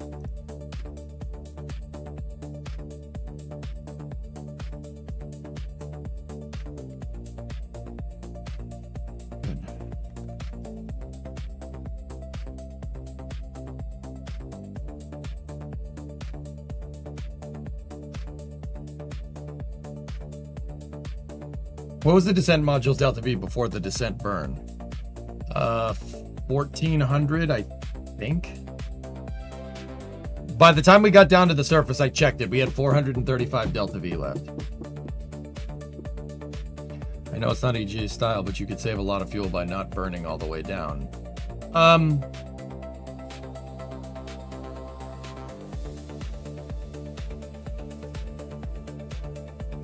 Guys, I did my double descent burn with pretty much the exact same service module and had about the same amount of fuel.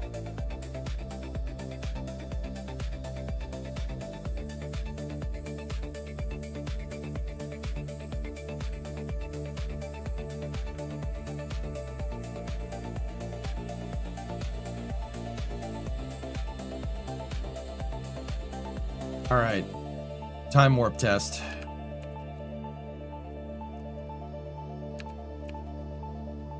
Time warp test makes everything, yeah, everything works.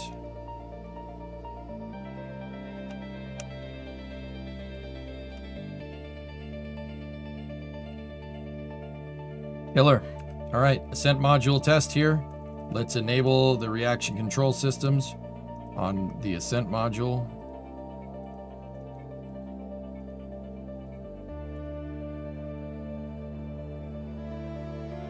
I'd prefer this to have a manual turn on like this, because we only need to do this once with this type of Ascent module.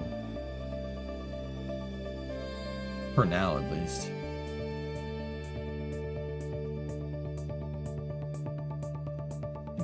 enabling monopropellant tanks, pressurizing attitude control systems. Okay.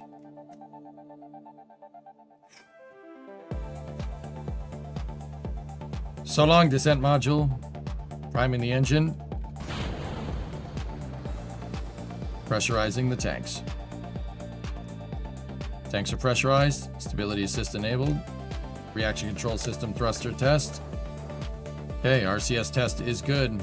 T-minus 10, 9, 8, 7, 6, 5, 4, 3, 2, 1.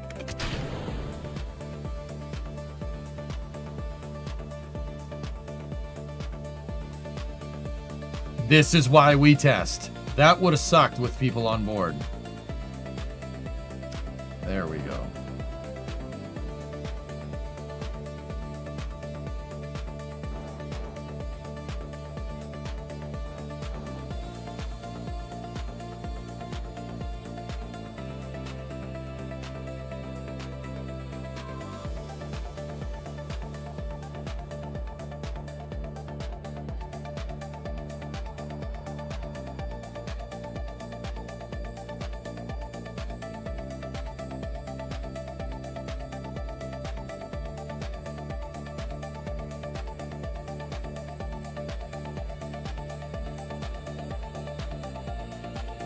These thrusters need to be configured for yaw, pitch, roll, and translation.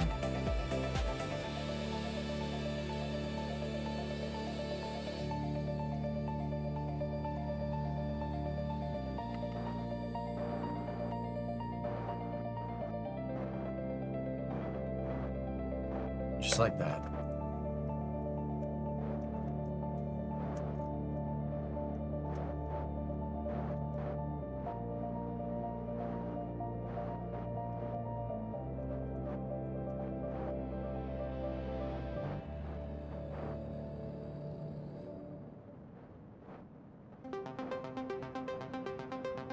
I noticed something that I did wrong here. We went into a prograde orbit. We should test going back into a retrograde orbit, but it's okay. This thing needs to be able to hit a 20-kilometer circular. We'll assess delta V margins after that.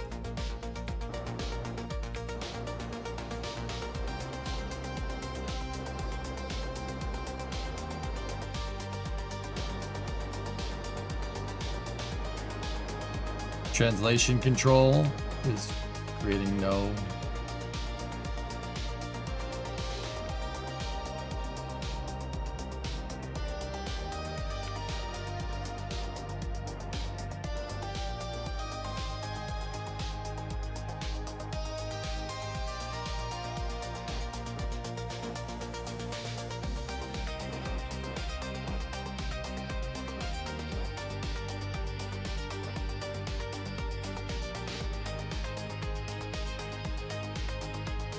Yeah, I'm noticing a pitching moment, which means these thrusters aren't exactly lined up. See, it's adding to our rotation rates. Translation thrusters should not rotate you.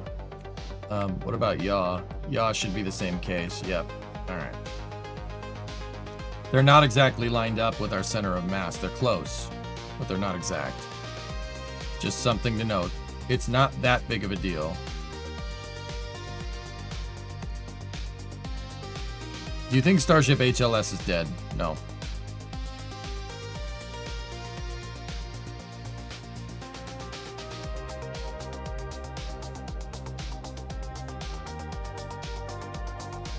Discovery, go and throttle up.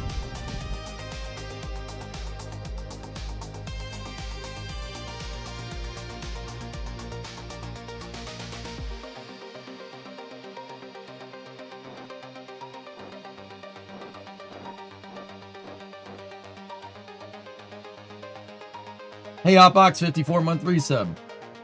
Mass from the pizza plate.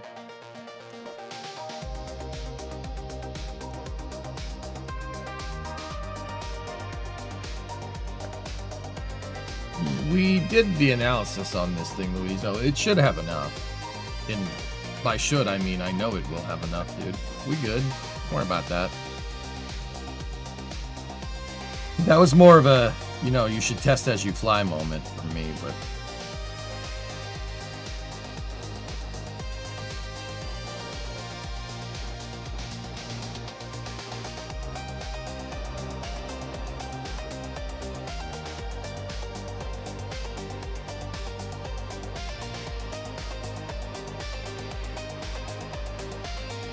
I don't know. Somebody over in YouTube chat asked it.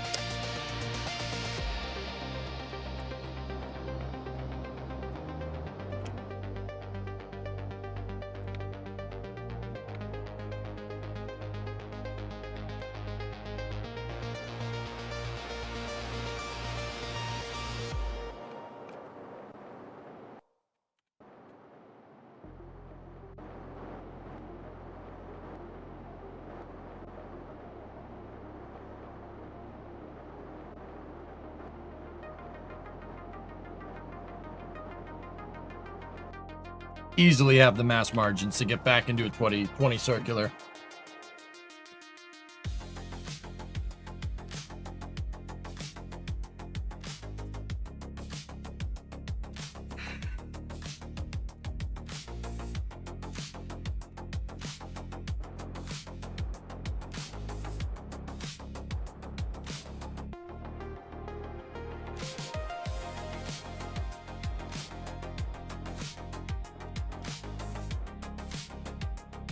Don't Kerbals add mass? I did the delta V calculations out with Kerbals in the lander, dude, in the SBH. If you assign them to a seat, it'll take their mass into account, dude. Dude, we only have 79 meters a second delta V left. Now, that's not a lot. But we have probably, I'd say 150 from the monopropellant systems, easily. Actually, probably more at this point.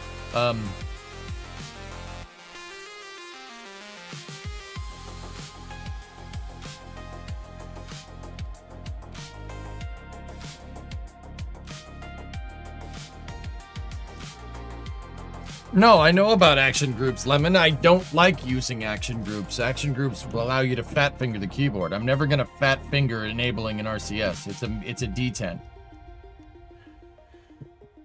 Nice, Wooly. There you go. It is a good game. Kerbal's awesome.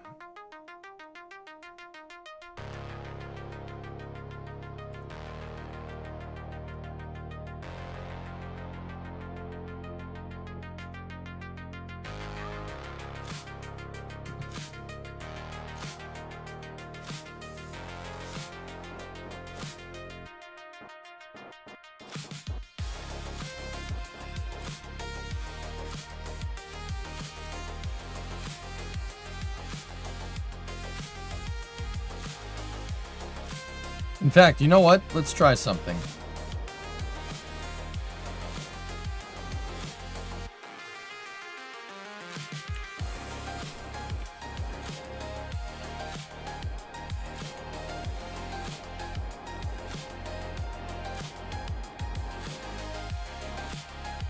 We're in pretty much a circular orbit.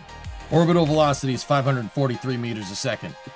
Let's see where it takes us here by doing a prograde burn with the RCS, just out of curiosity.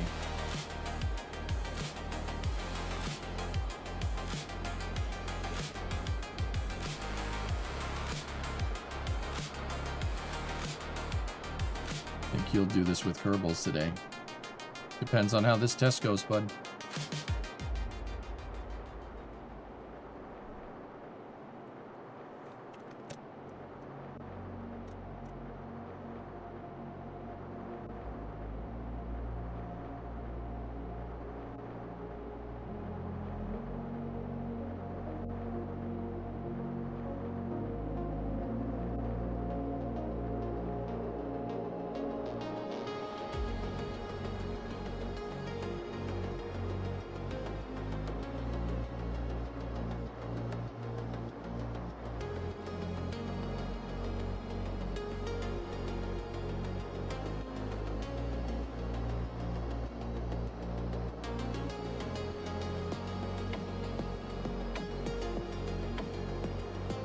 Nice, Aqualex. That's cool.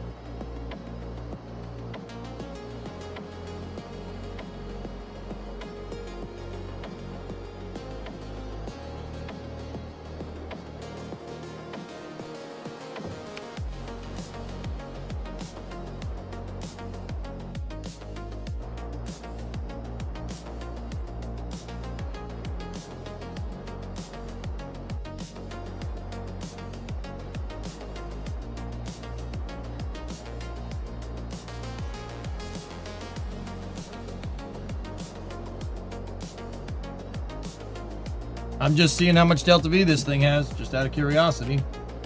Guys, this is well within our margins. Look, dude, we've burned 10 monopropellant. This thing could circularize at 100-kilometer Lunar, no problem, without using any fuel. In fact, burning this monopropellant is making our Delta V go up, which is kind of funny.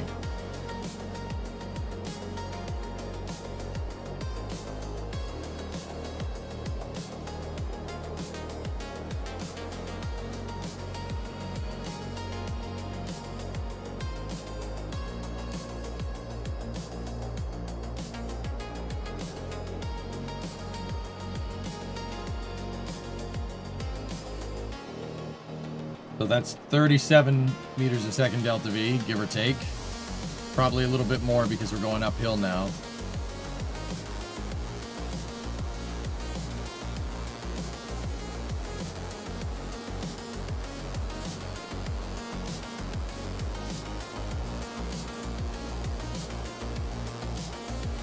You got a playlist running? I do.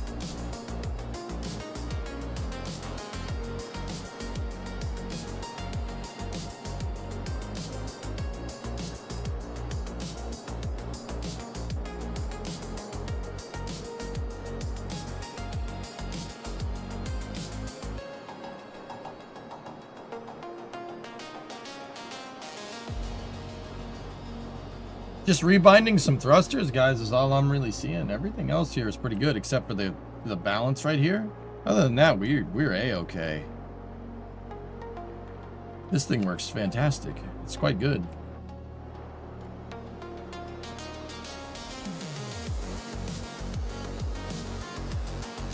I asked other streamers how they play popular music and don't get their VODs flagged. They told me they run a separate audio stream that doesn't appear in the VOD. Yeah, they do that. By mixing tracks, Iger. That's a viable strategy, I suppose. That's playing with fire, though. You're playing with fire. Twitch updated their terms of service right after the whole DMCA fiasco. They updated their terms of service to be able to live strike DMCA you. So if somebody sees you playing their music and complains to Twitch, you can get banned. You can get DMCA takedown in real time. A live stream can do it. You're playing with fire doing that. I don't think that's wise. That's not a good idea.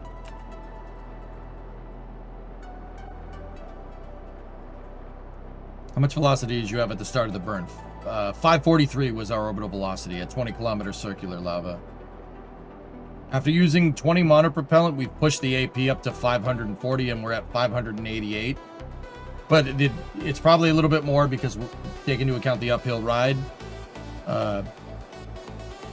I would guess that we probably have about 100 meters a second from what I'm seeing here. Probably more than that. 100 meters a second is a very conservative estimate. This thing could almost get back to Kerbal by itself, or at least on a trans Kerbal injection. You could probably do TKI with this, with the fuel that we have left over.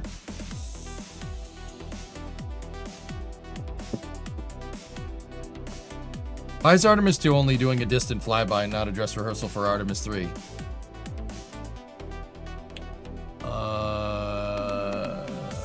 You got to shake down the capsule and make sure that it works.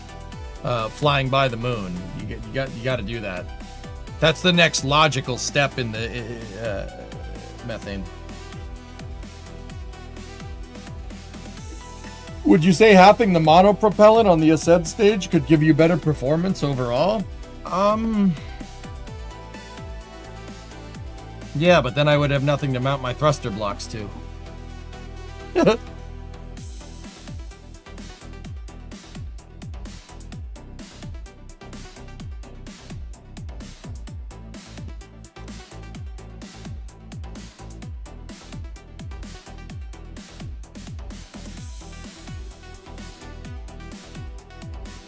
Can't have that, Alucard. That's no good. You know? That would look terrible.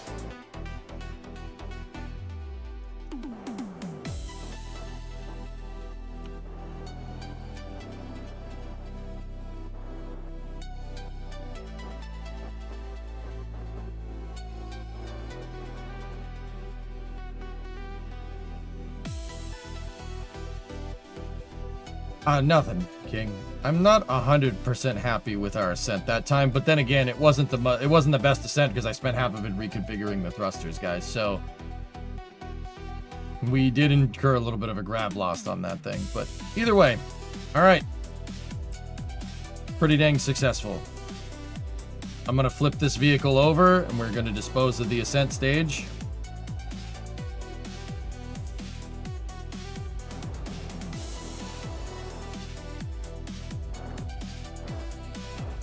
Let me just see real quick, which way do these things like to move?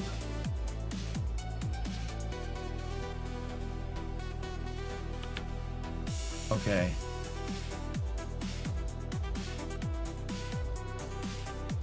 If that's creating a negative pitching moment, that means this is not, the center of mass is this way. Not by much, it's not a lot. Probably to the point where this design, the way it is probably just fine, but...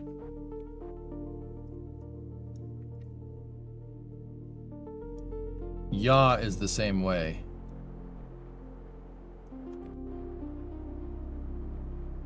Oh, the thrusters and the tanks just need to move up a little bit. They gotta move this way. Just a smidge. They don't need to move very much.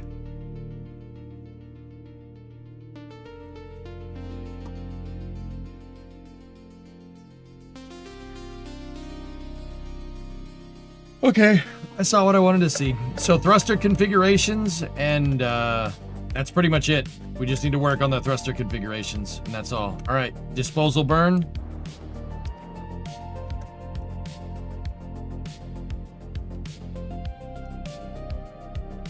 Okay. Thank you, Ascent Module 2. I bid you adieu. Enjoy crashing into the lunar surface.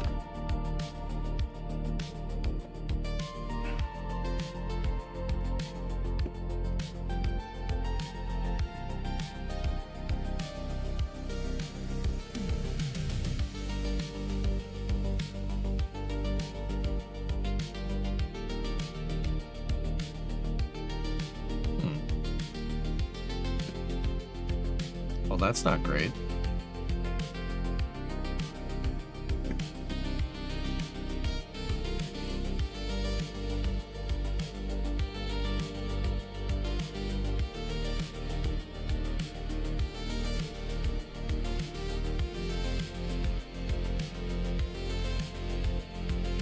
Huh.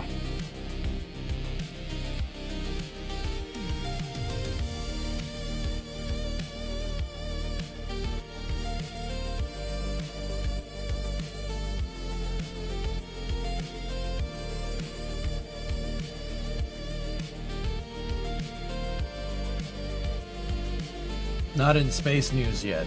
Oh. Yeah, we should probably do that.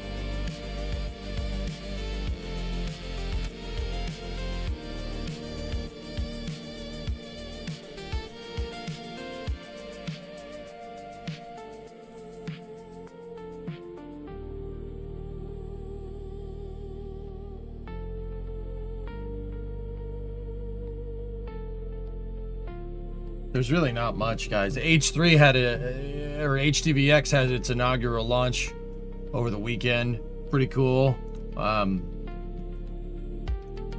And we do have a Falcon 9 launch in a little bit. Oh.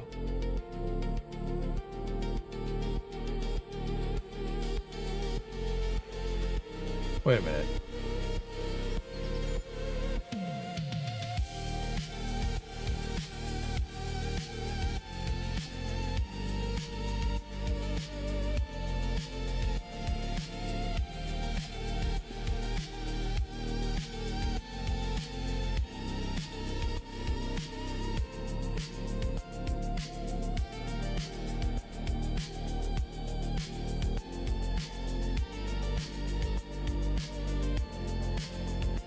Oh.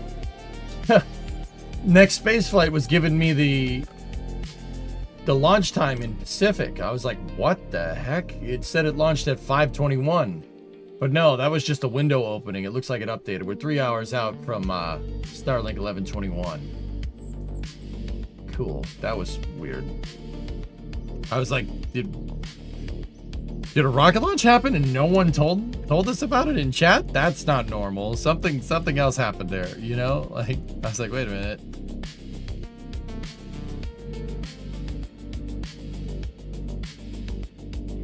Just 49 more points until you get the 375 tanks. Do I want 375 tanks though?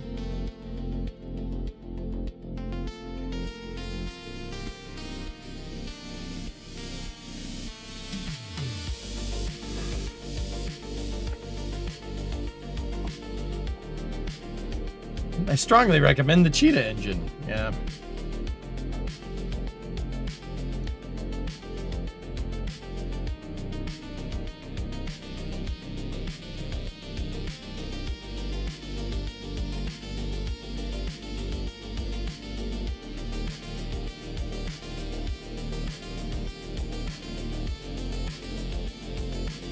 It's all good, no. Don't worry about it.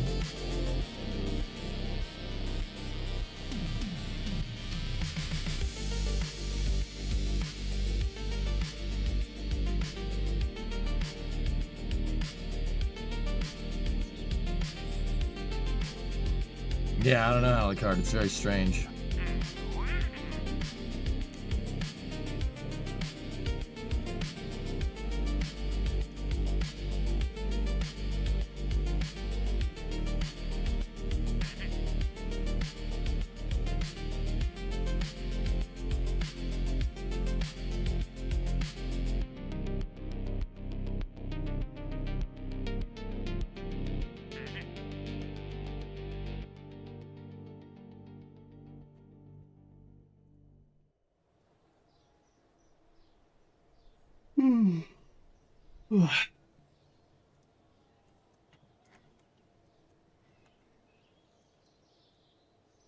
I'm thinking, yeah, well,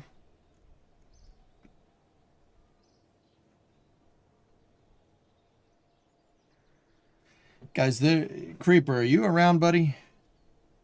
If you're around, let me know, because there really isn't much. There's not much space news. I was tracking it over the weekend. There's not much. Not anybody that not anything that I think anybody wants to talk about.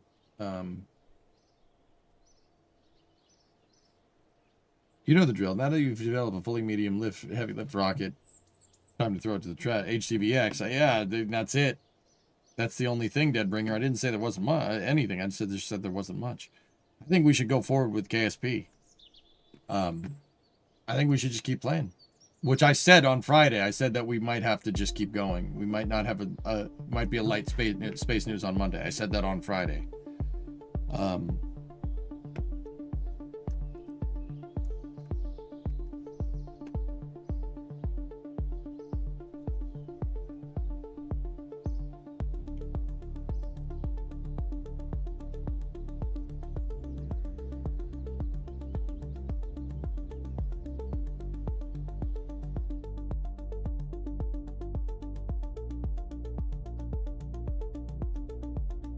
Yeah.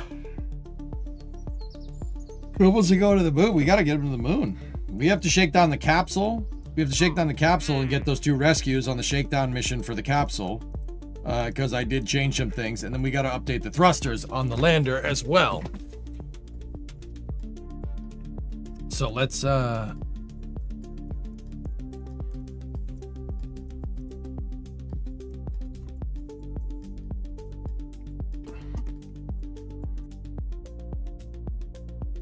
get to it.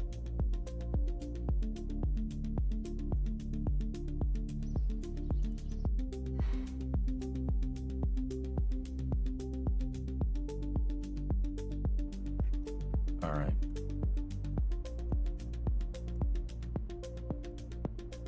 It was namely these thrusters. They need to be set to yaw, pitch, and roll. Yeah, like that. That's fine. And then these thrusters as well. Get rid of that. We'll go through reintegration again. Other than that, everything here seemed to have worked just fine. Not seemed to. It did. Everything worked perfectly.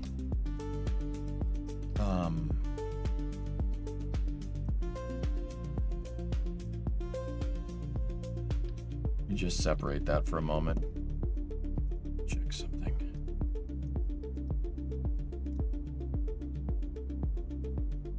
How could that possibly have been off?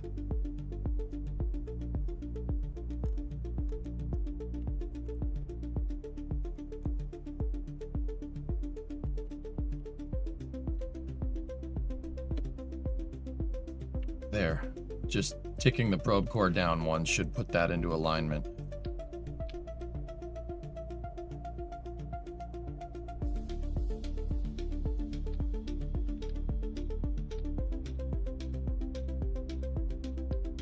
The thrust limiter on this thing should be re-enabled. And then we should have an absolute snap there. There we go. Anything else, dudes? Oh, these thrusters as well. These thruster configs need to be... Everything needs to be turned on for them.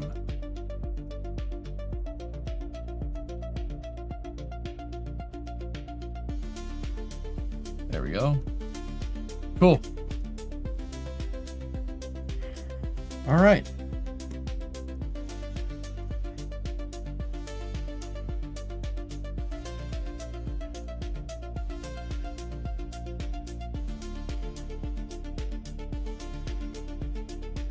Did I miss space news? Will, there's not really much, dude. Like, there's not much to talk about unless you guys want to talk about something in particular.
I don't trust that those struts are attached to the RCS ball, so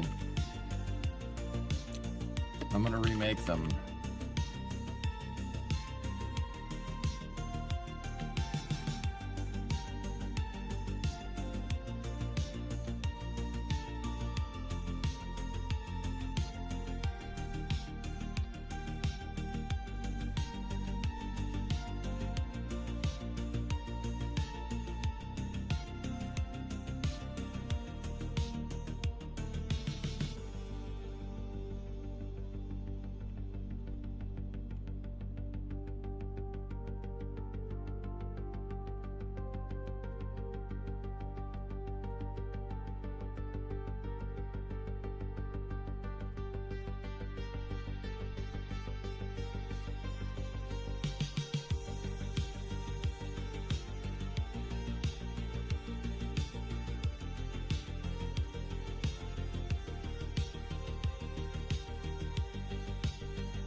That's what I want. I want to make it look like one strut. There we go.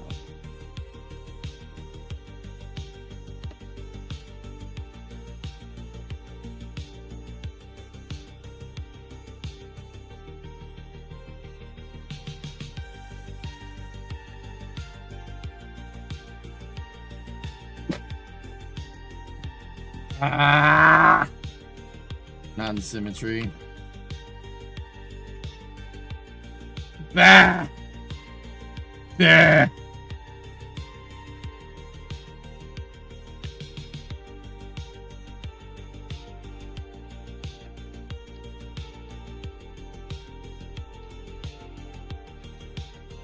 Ah!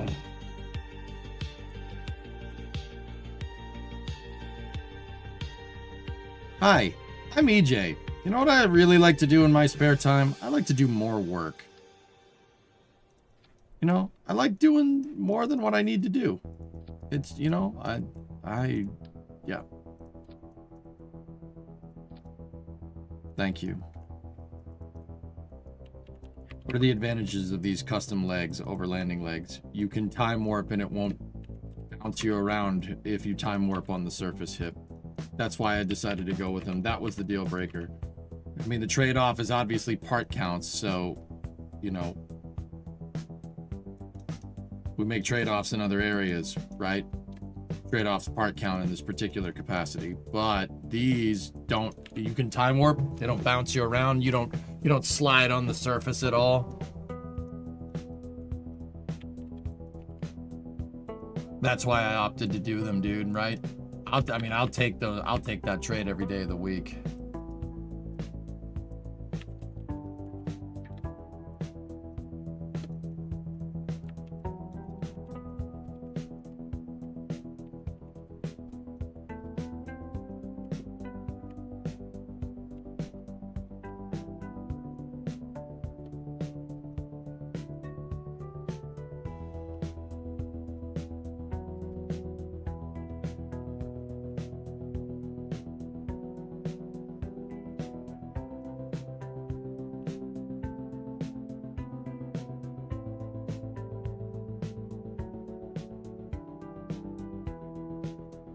Why would anyone do drugs when you could just mow the lawn, boy? All right, so we changed the thruster lockouts. That thing is good to go. I'm happy with it. I'm pretty damn confident people could land down on the surface. Let's just double check our Delta V readings to be sure. Sorry for reposting, but did you cover that Cyprus is now active part of the ESA? Great.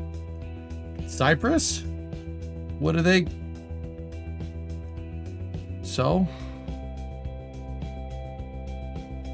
I mean, that's cool. Yes.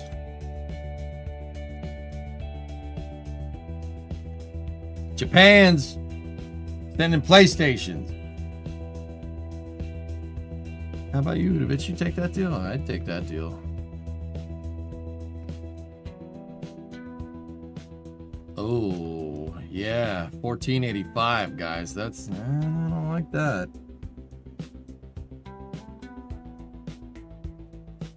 Our margins are getting a little tight here for my taste.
I mean, that's still enough. That's what we just tested, and it was enough to hop around on the surface at least a little bit, but we really need to stick this thing.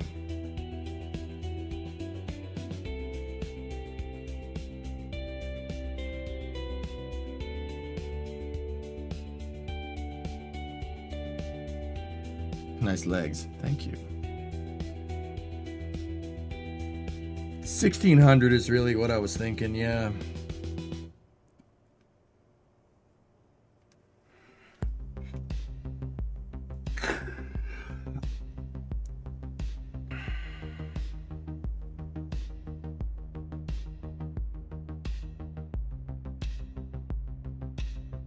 You know what will get us the extra Delta V? If we expend that first stage. If we expend a first stage instead of trying to have it boost back and land, that'll get us what we're looking for. We just found the potentially weirdest pocket pistol ever. Ew. I mean, cool.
I love redoing struts. Love this. It's great.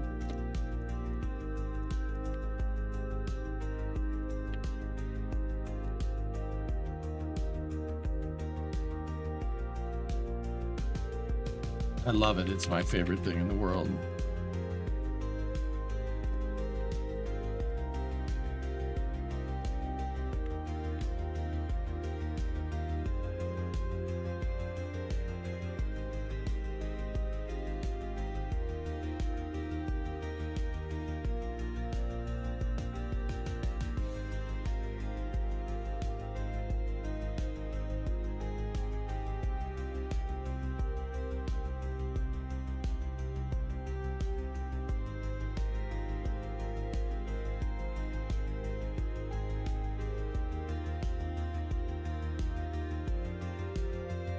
Well, Eukerman, these struts, this is a strut that connects the piston cylinder housing to that G11 strut. I just moved them out to make them look like it's triangulated. That's all.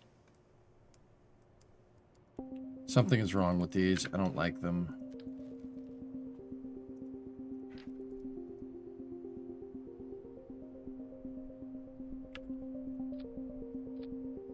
Okay, that worked.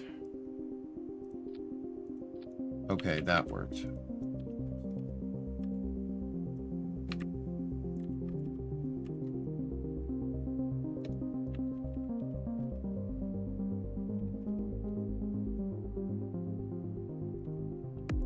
Sometimes when you merge craft files, it messes your struts up, dude. That happens.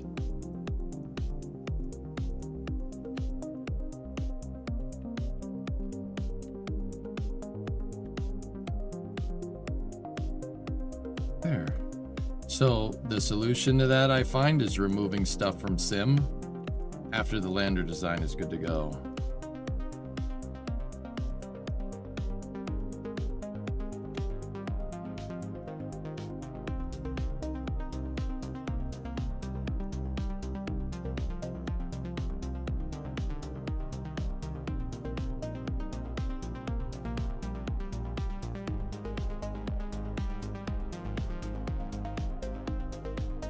Okay.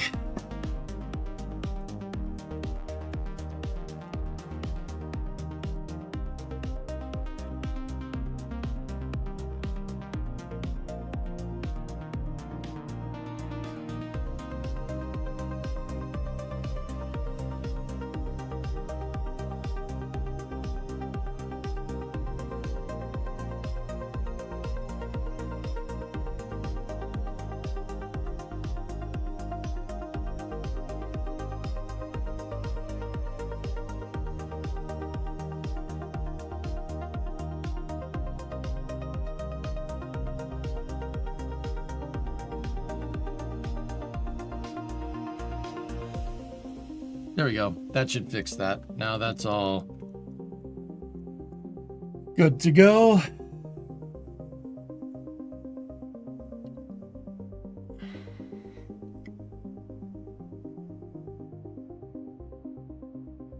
Josh Holder, I told you I was going to Serbia to see the Nikola Tesla Museum. Boarded a plane at Atlanta now. To Amsterdam, watching EJ at 35,000 feet. Nice, Ja. Long time no see, dude. That's cool.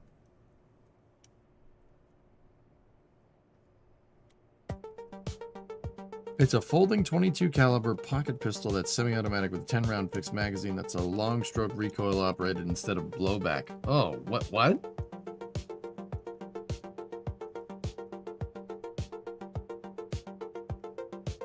It's called the ounce pistol.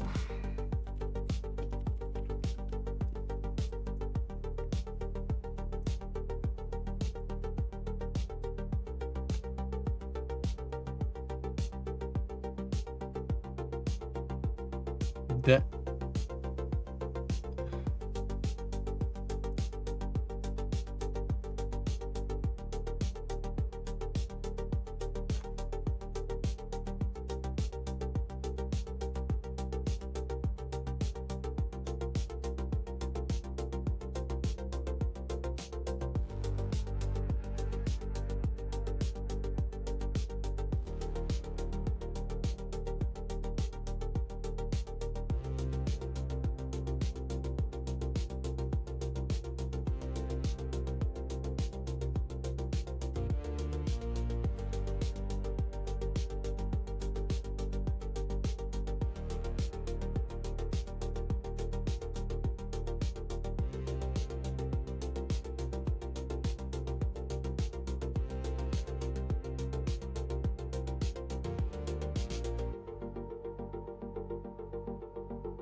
Oh.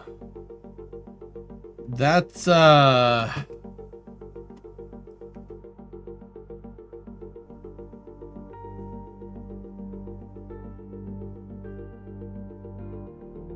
that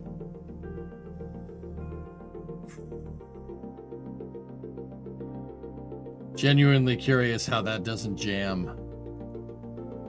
Like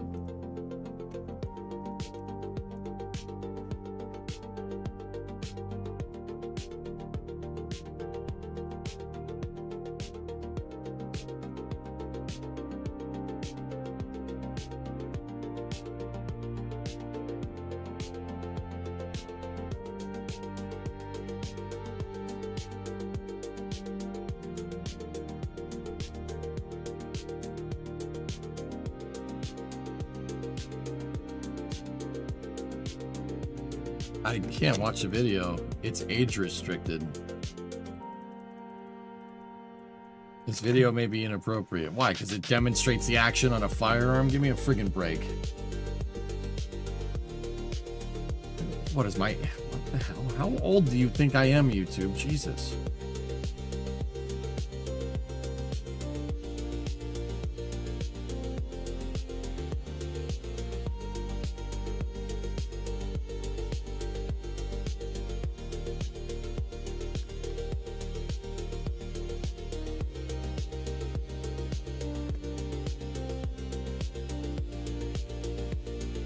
I hate this timeline sometimes, dude.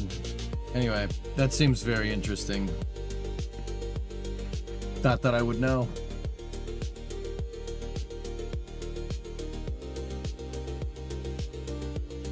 That's neat, Daryl, yeah. Dude, that kind of overhead 90-degree feed is something.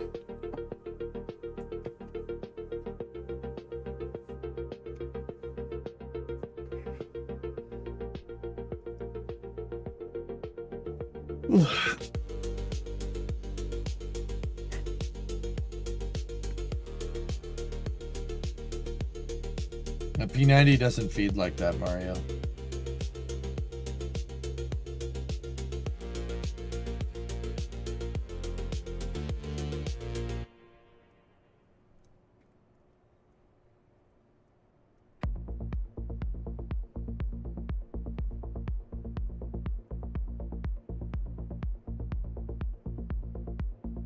Man, I just got wicked tired all of a sudden. Guys, I think I'm gonna go eat something real quick.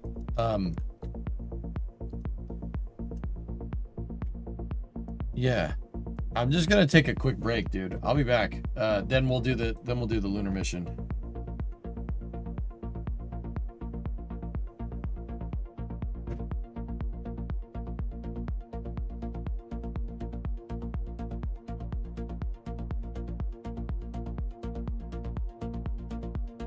If you give them a scan from your ID.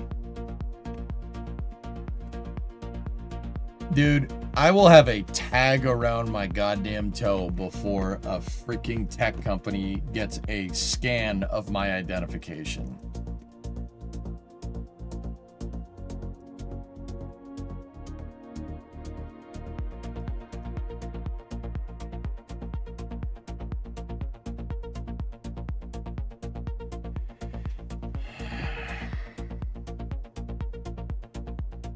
No, they don't already got it, dude.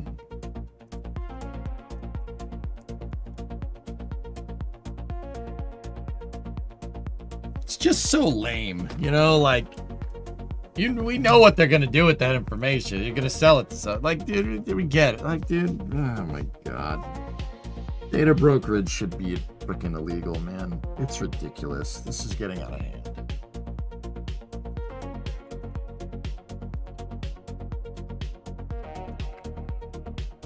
It's just...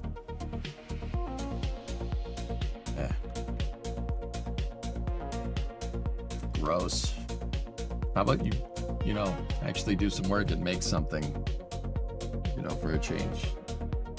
But hey, whatever. Now we can't be bothered with doing that. Can't be bothered with actually getting paid to do something useful.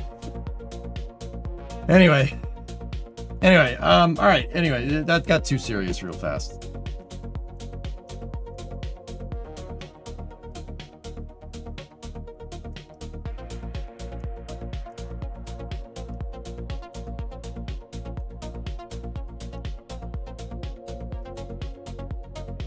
I'm all sad, yeah. I'm gonna go grab something to eat. I think I'm getting all antsy in the pantsy because we don't have fuel in the tanks. We gotta have fuel in the tanks on our lander, so EJ's gotta have fuel too. Give me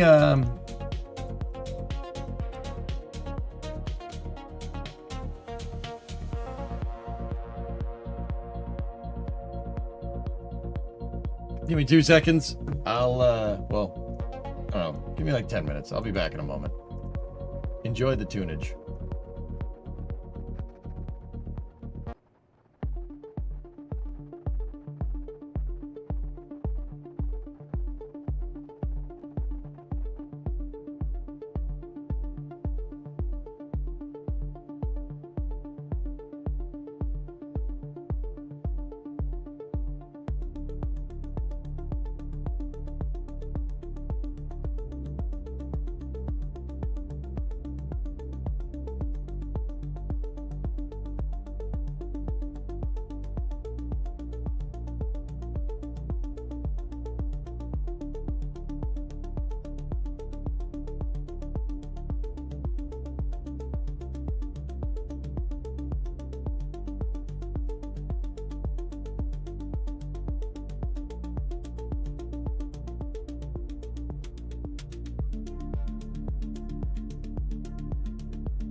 Well, that didn't take as long as I thought. Turns out your boy can eat really quickly. Okay, so. All right. Where were we? Oh, yes.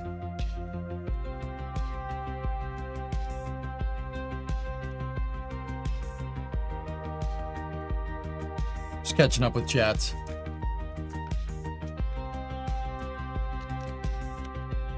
EJ, we continue to make people sad.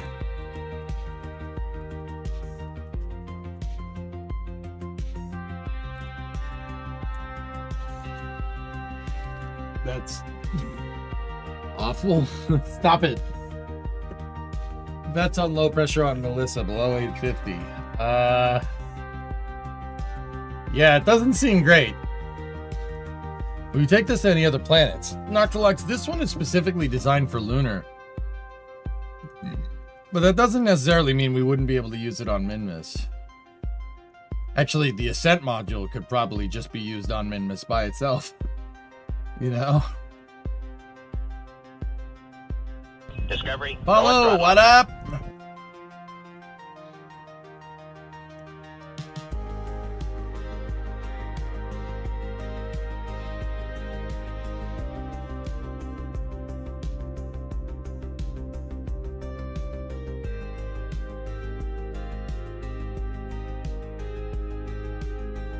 All right. So the lander is good. Let's change it up a little bit. What we got to do, the other thing that we got to do is qualify the capsule. We got to make sure the capsule is good enough. So we got to rescue 2 Kerbals. But if I'm looking at that was going to be my shakedown mission because we're really testing the Ascent part of the vehicle.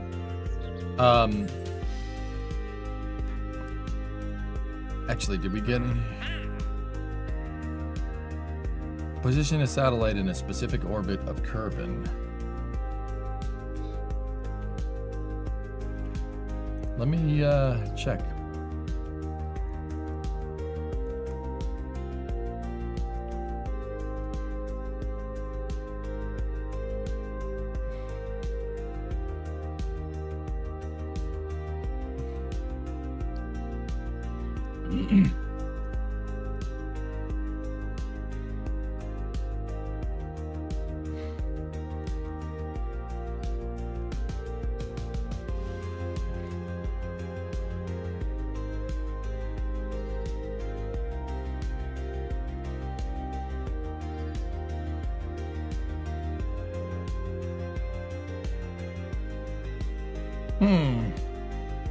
One is there, and the other one's in low Kerbal orbit.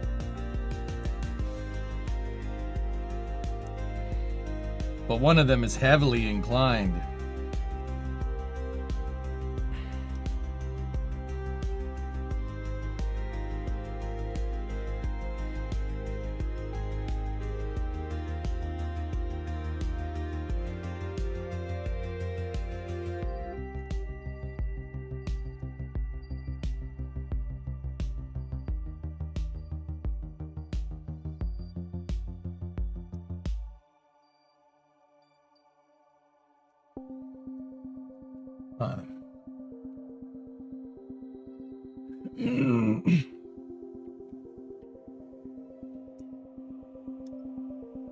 I think we have enough that we can get to Barvy's capsule, boost up to a higher orbit, change the on-orbit inclination here. Shouldn't cost too much.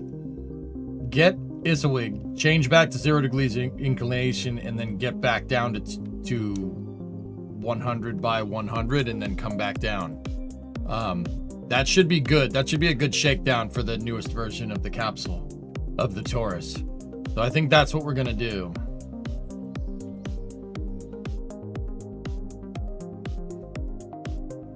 How'd Barbie get out there? I don't know. Contract mission. Here, let me time warp our contracts here. We'll see if there's anything else we can get at.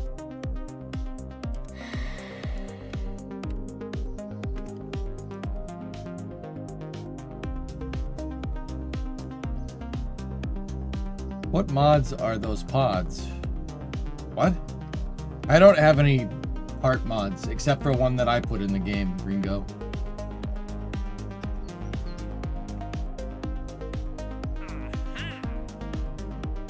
Recover Kerbal. He is a bro.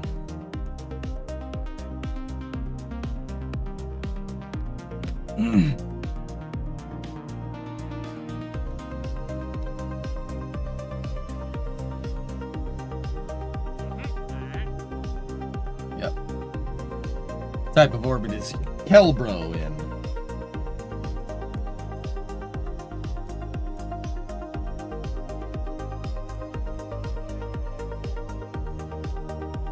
It doesn't say.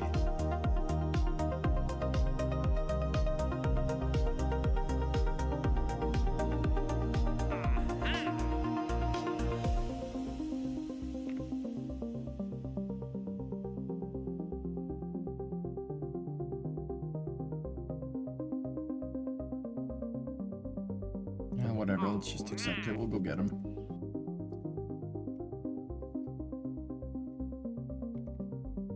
Yep.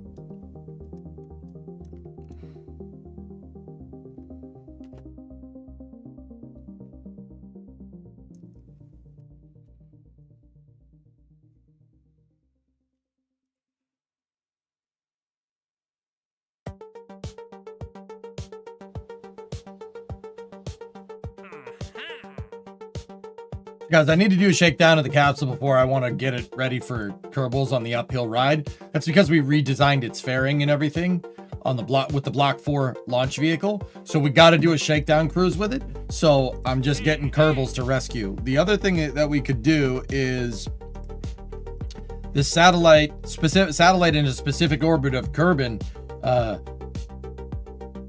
We could have the magnetometer on there. We put a magnetometer on there, we can score that contract too.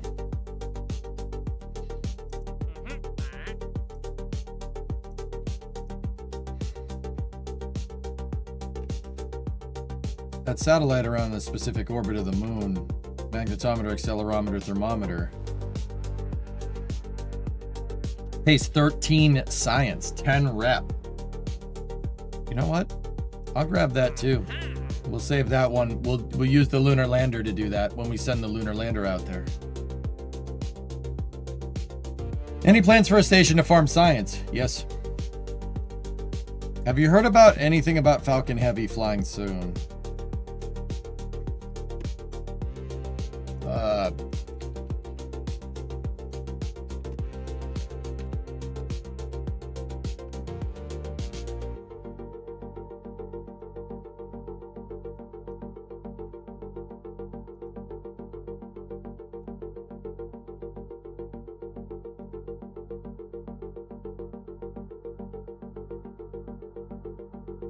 The next Falcon Heavy is scheduled for July of 2026. That's the Griffin mission. That's the mission that should have been carrying Viper.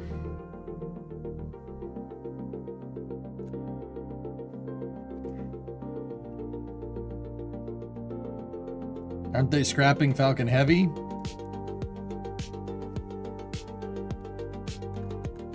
I don't think so. No, I don't think so, Nick. Uncle Sam wants Falcon Heavy, dude. So, no, it ain't going anywhere.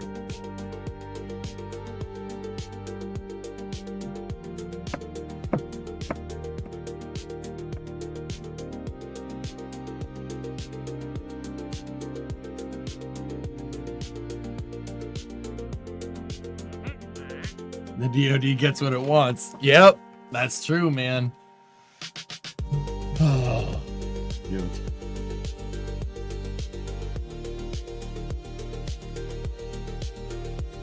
We have talked about this, given the topic is F heavy. Are there any news? Topic is Falcon Heavy. Are there any news on the extended fairings? When are they supposed to fly with them? My guess, Lava Eagles, the extended fairings will be used at Vandenberg and Slick 6. As to when they're going to fly, no idea. DoD gets what it wants and their checks don't bounce. That's right. They don't.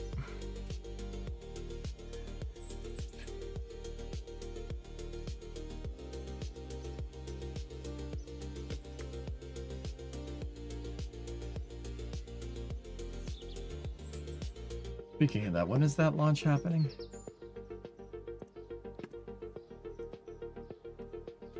Okay, we got some time. All right, let's qualify up this capsule and then do the lunar mission. Hey Ryan, what's up, man? I got the feels to start a career save for the first time after watching you stream the other week. I didn't realize how much trickier it was. Took me 5 attempts to reach orbit. Dude, I had to dust the cobwebs off too. I made some idiot mistakes.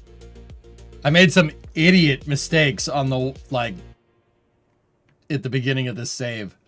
One of the mistakes I didn't make though was killing Jeb. I have not done that. And that's why I'm really robustly testing all of my components before that happens, man. Dude, I know exactly what you mean though. Like when I had to dust off the cobwebs, Ryan, I hadn't played probably a year and a half, like a full like syndicated career series. Haven't played it in a long time yet. I won't, guys. I'm confident enough in my engineering and my checkouts and design, and being very careful about driving requirements and stuff, that will not happen unless some crazy fluke happens. I won't do it.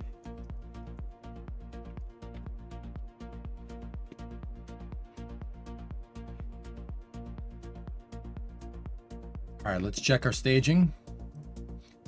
1, 2, 3, 4, 5, 6, 7, 8, 9 engine ignition.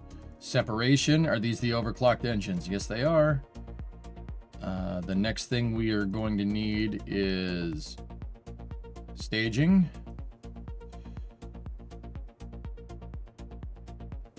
And then we're going to need upper stage ignition.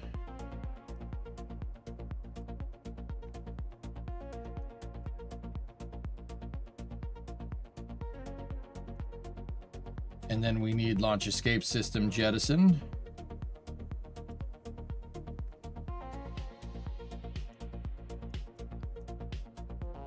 That's LES jettison.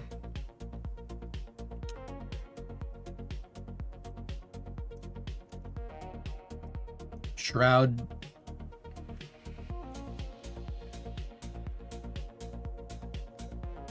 Payload deploy. SPS ignition.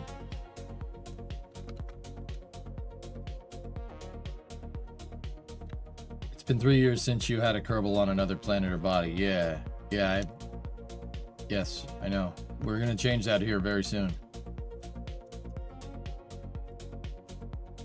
Sometimes Kerbal demands blood. You killed Jeb and Val in subsequent flights yesterday. Woof.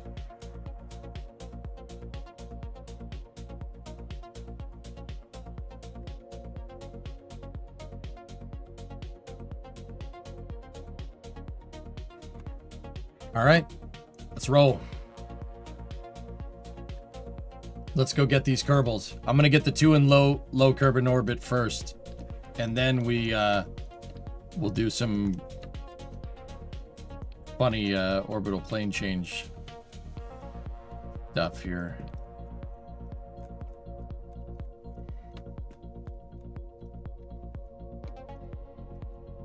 DKzo, what's up? May I ask you a question? Of course.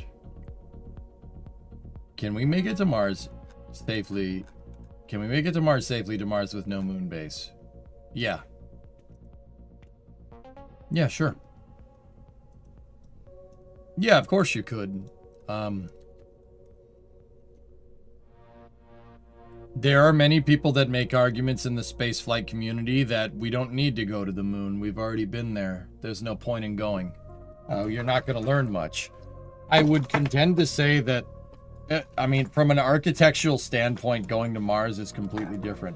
The thing is, the moon is a very, very, it's a very easy place, comparative. Okay, so here's the trade-off, and this is why people always argue over this. Mars is a lot harder to get to It's a lot harder to get to. Your mission architecture needs to be very, very, very specific because you can only get to it every 26 months. 26 months is when Earth and Mars get closest to each other. That's the plain English way of saying it. Guys, I know about orbital phasing. Please don't waste my time. All right. So I'm being very, very general here. So because of that, you're sending people on a one-way trip. It takes a couple months to get out there, and then you're on the surface for about a year. About a year at the very least. And then you come back up off the surface of the planet, and then it takes 2 or 3 months to get back. You'll be gone basically 26 months. That's a 26-month mission.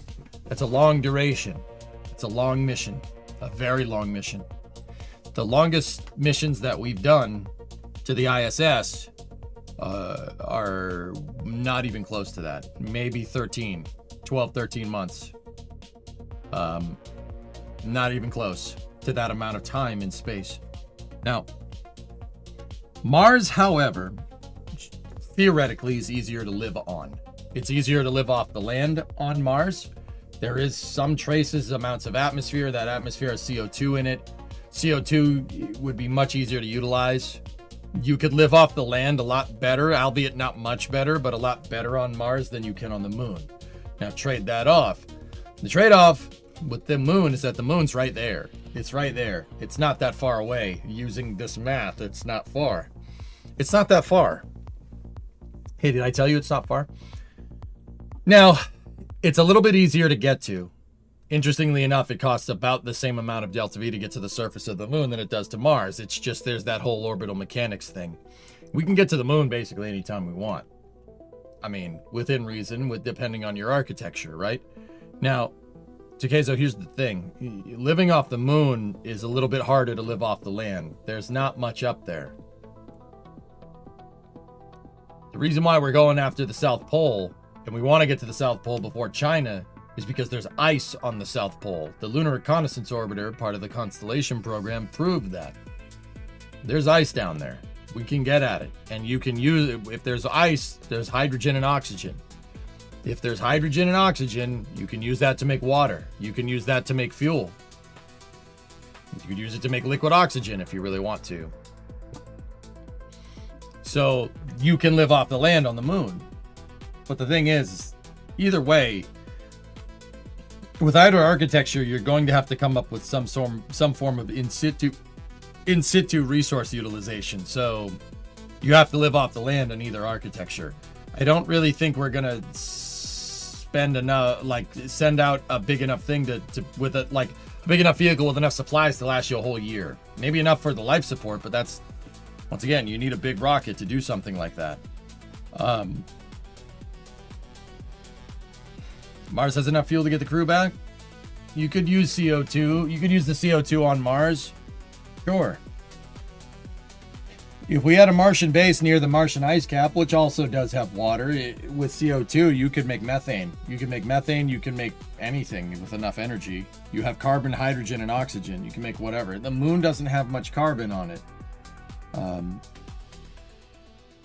So, you know, Mars is a little bit easier. It's a little bit easier to live on, but it's way harder to get to.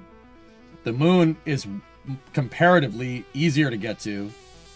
It's only 3 days away if you're using a very low energy transfer for humans, right? Only 3 days away. You can get there almost any time, right? It's right there. A little bit harder to live off the land. But if you do, if you do that, you could learn how to live there for long periods of time and have the relative safety of Earth being next to you. So if you figure out how to live out on the moon, you can pretty much do it on Mars. But once again, totally different architecture going to Mars. With Mars architecture, your duration is a 2-year mission. The maximum, what I would do, Takezo personally, is I would make architecture that's good for landing on Mars and then use that to land on the moon. A little bit over-engineered for task. But I would eventually build out my lunar program to handle these long duration stays. I would have people up there eventually stay up there for an entire duration Martian mission. Send somebody up there, have them transit out to the moon, have them stay at Gateway for the Mars transit time, land on the moon for the Mars surface time, so to speak, and then have them come back up to Gateway. Have them come back up to Gateway after 500 days, give or take. So a year and a half, and then have them stay up there for the transfer, and then, you know, have them transfer back. That's the theoretical reason why we have Gateway, to be able to simulate a mission like that. That's one of the reasons why we have Gateway, guys. Now, there's a reason why I say Gateway should be a prototype transfer vehicle, because if you're going to practice transferring, if you're going to practice a Martian transfer on Gateway, you should use the transfer vehicle that you're going to use to do that. But Gateway is good enough. It should be a good enough analog to get the point across either way. But yeah, Takezo, therein lies the problem. Like, it's a trade-off. It's always a trade-off. Mars is harder to get to, potentially easier to live off of. The moon's way easier comparatively to get to. You can get there almost any time. But it's harder to live off the land there.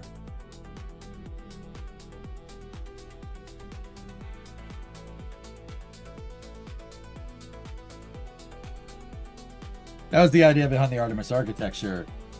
Not that they did it right, but that was the idea. Correct, Dr. Rose. I knew you'd come in saying, be like, oh, well, that's the reason we have Gateway. I know the reason why we have Gateway. It's not a bad idea in theory, but the time to do it was 5 years ago.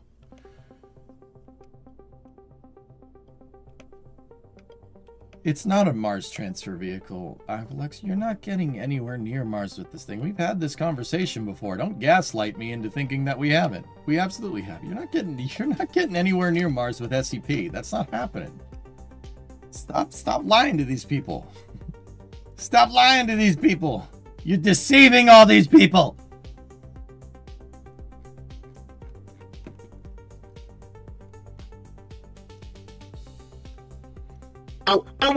This is space. I'm in space. Gifted 5 subs. All right, let's send this thing.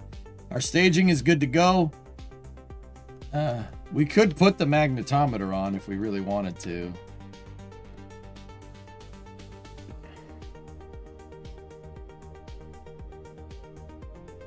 I'm not sure we have the Delta V to do it. But then again, putting it on ain't gonna hurt either.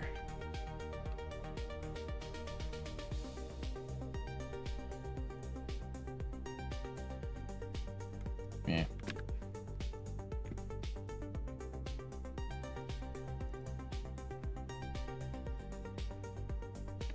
Let's just go get our Kerbals. This will be the Taurus 7 mission, testing out the most updated version of the Taurus capsule and the crewed Octo 3 Block 4. So back to the question, if you're making the executive decision, you go to Mars first, then figure out the moon? No, reverse that. Oh geez. No, reverse it. Thank you, Michigan Wolverine. Tags aren't showing up in the YouTube chat for me. Moon is like camping in your backyard, and Mars is camping deep in the woods. If you can't camp in your backyard, you'll be hard-pressed to camp in the deep woods. Correct.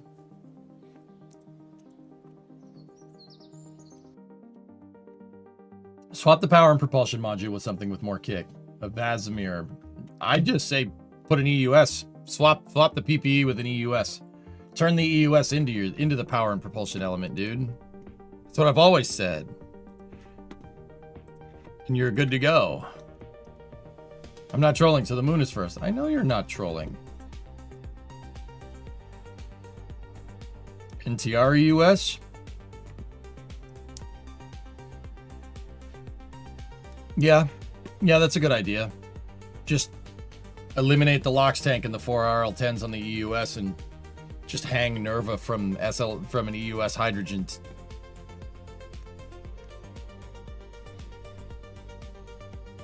This is an idea I can get behind. My friend. Yeah, that's a good call. I'm okay with that. You guys okay with that? I think we should do that. That's a good idea. That's a really good idea. Can you give a quick walkthrough of your craft? I haven't seen any of it yet. This is my Octo 3 Block 4 vehicle. I'm testing out, there's a crew capsule in there, and I want to make sure that everything works well with the staging and everything. All right, let's do this. What orbits are these bad boys in? 86, 85, all right. We're going to aim for 100 circular like we usually do. I want to make sure that Kerbal gets out in front of me. So we're going to get Kerbal's capsule first, and then we're going to get Barvi. And then we're going to boost the capsule out to Isawig. And we're going to use orbital mechanics to do an on-orbit plane change to get that done. We are in phase. Okay, T-minus 10, 9, 8, 7, 6, 5, 4, 3, 2, 1. Ignition. And we got a liftoff. First flight of the Octo 3 Block 4 with the crew capsule configuration.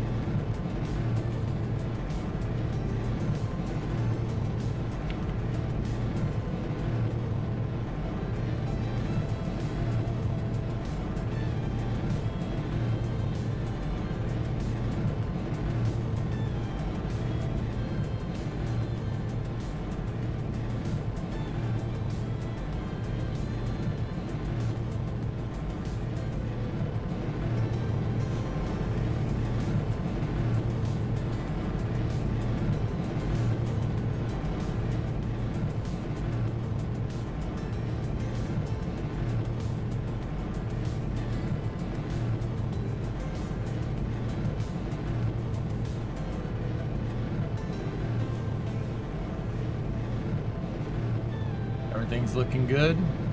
Throttling back. We're into the throttle bucket for maximum dynamic pressure.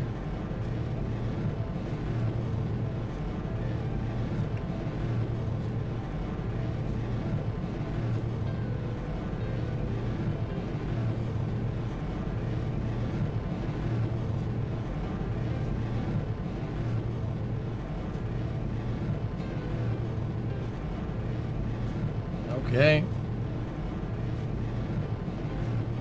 Out of the throttle bucket.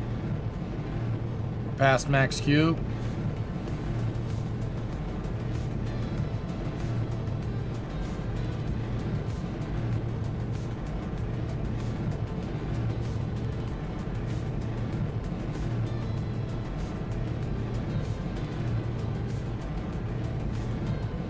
Okay, next step in the flight is main engine cutoff here.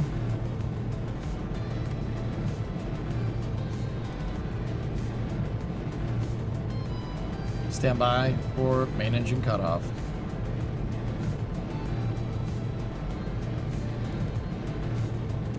We have MECO confirmed. Stage separation. Upper stage ignition confirmed.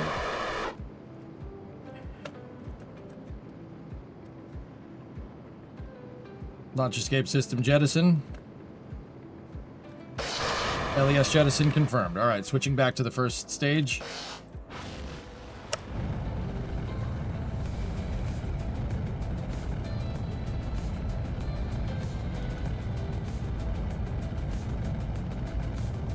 Boost back burn.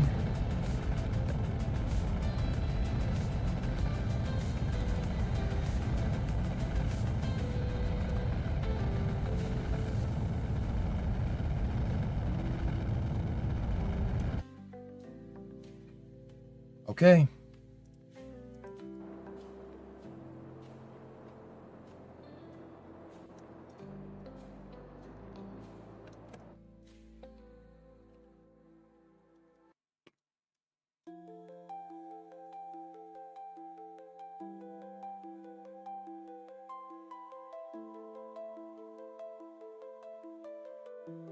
Enabling steering systems.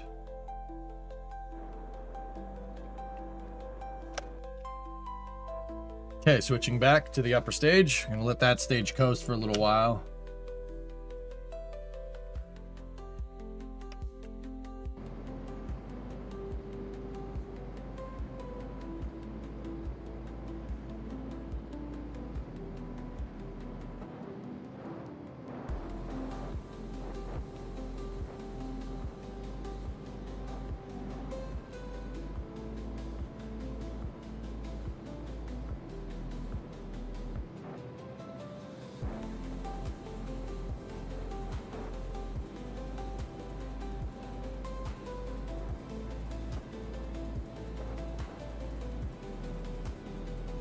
Thanks for the content. Yeah, of course, man.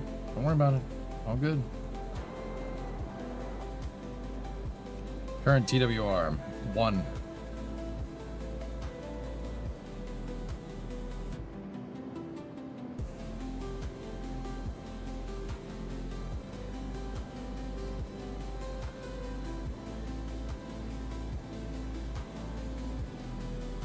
Okay, shroud jettison. Oh, did that break anything? It did not like that.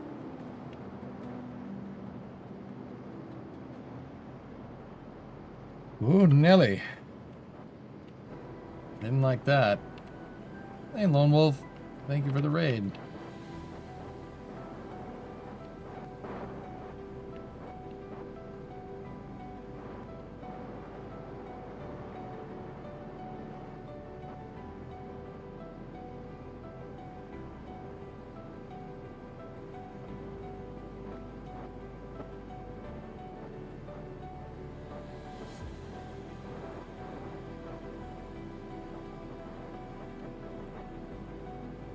Stand by, press for Seco.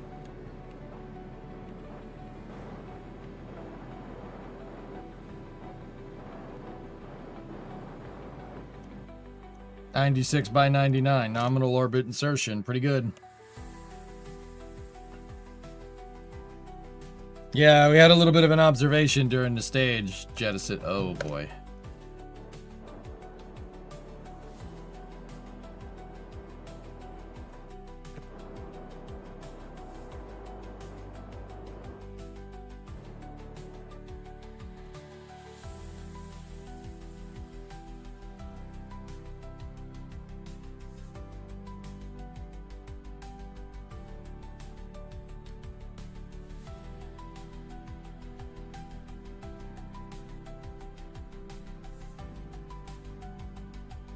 Yeah, I boosted back a little too much.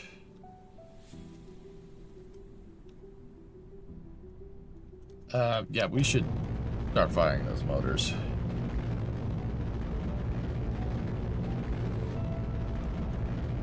Yeah, this is gonna hurt.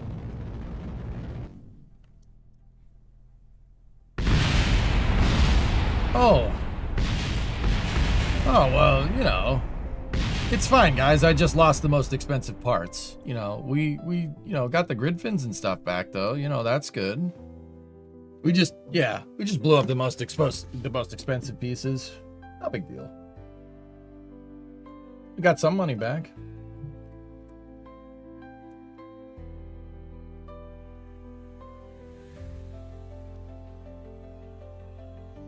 Dumb reuse. Yeah, that's that's what we'll call it. See, they might have smart reuse, but we have dumb reuse, all right? Look at us.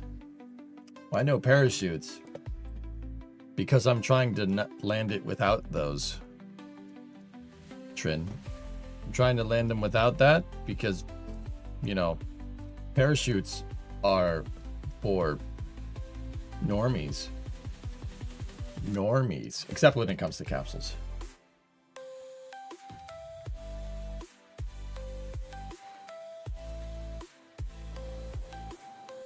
You don't want to be a normie, do you?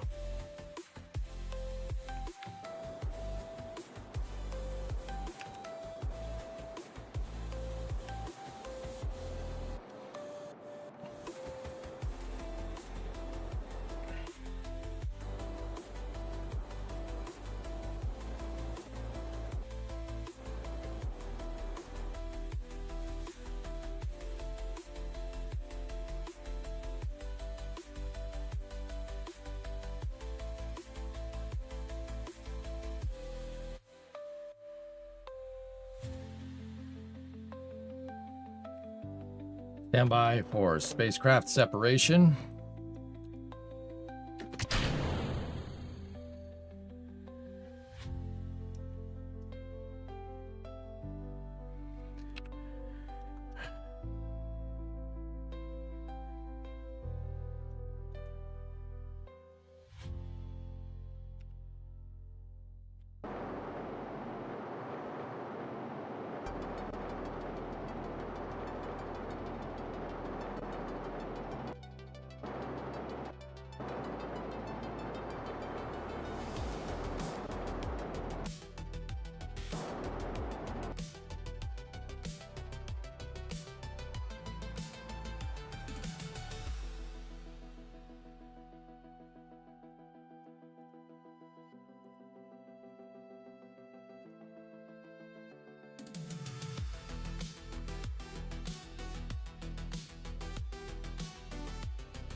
Why not use the RCS mounted on the rear to pull away? Because I didn't know what was causing the problem, and I figure a softer approach would have been better.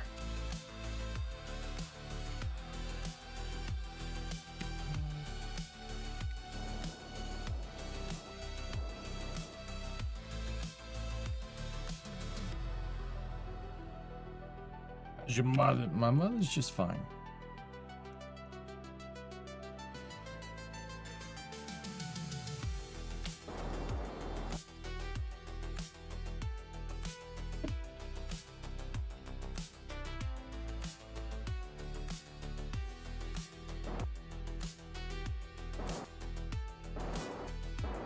Oh, that's so nice not having to screw with all the action groups, dudes. I have indicator lights to show which thruster packs are on.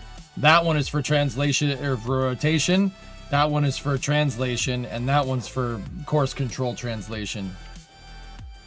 Not like, yeah, those are the more powerful thrusters. And see, I have little indicator lights that say which ones are on. Isn't that cool?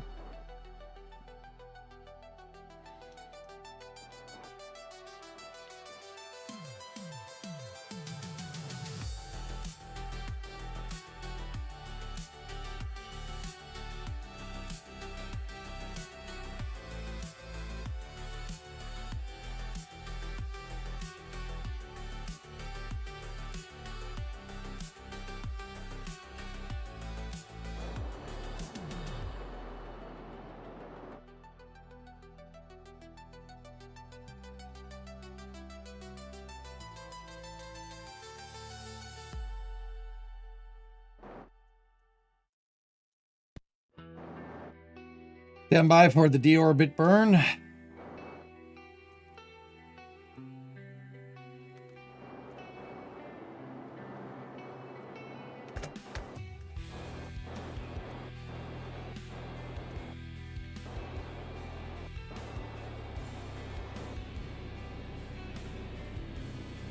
Okay, stage is deorbited. Bye-bye.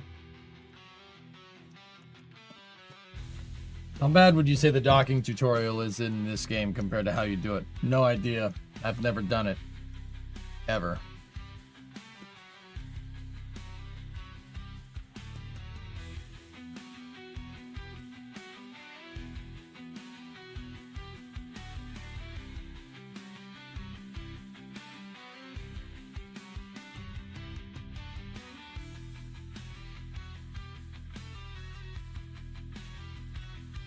All right, we're gonna do a surface propulsion system firing to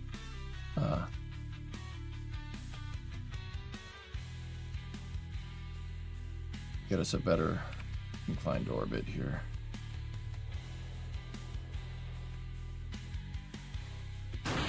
Surface propulsion system is on.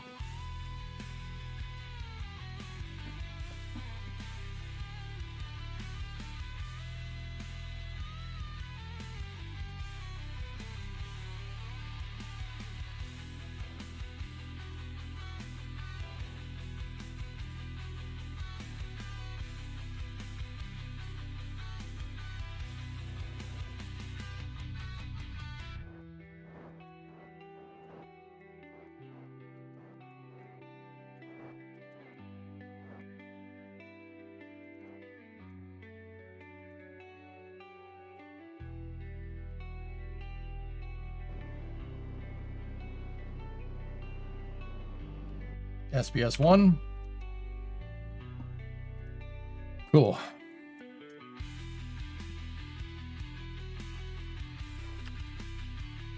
Now we just gotta wait for... I did it wrong. Kerbal I wanted behind us, not in front of us. I'm sorry. I'm just used to rendezvousing with stuff that's higher. So we'll just wait for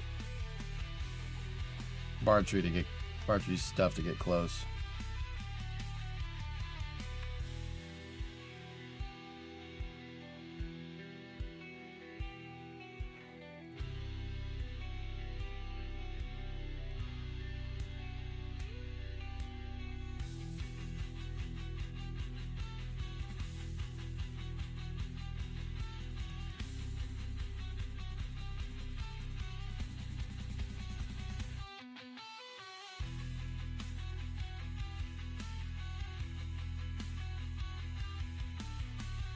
Set the phase. So I'm just changing the time of burn so I can get the right phasing, so I can use the least amount of delta V or the most amount of rendezvous. That's 86% more rendezvous per delta V. Okay.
Should get us close. There we go.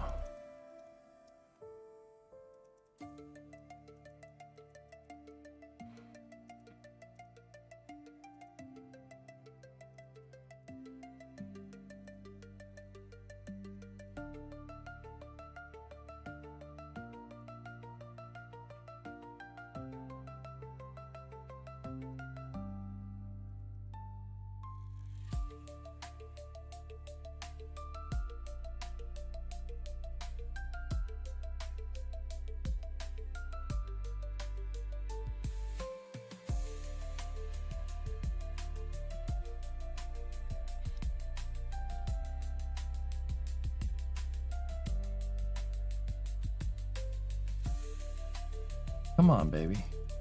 Get closer.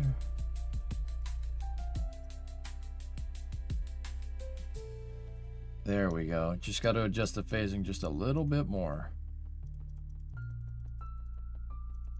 If you sit here and you're patient with this thing, you can dial it in.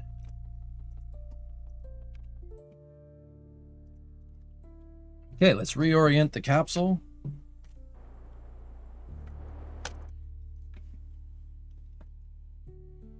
Yeah, I like keeping the intercepts precise, exactly. Do you think SpaceX will respect the time imposed by NASA for HLS? Patrick, if NASA respects their own goddamn time, then maybe SpaceX will too. Tell me this, when the hell is Artemis 3 happening? Because last time I heard from NASA, last time I heard a concrete commitment to a date from NASA for Artemis 3, it was 2024. So it's hard for SpaceX to scale to a timeline that doesn't exist.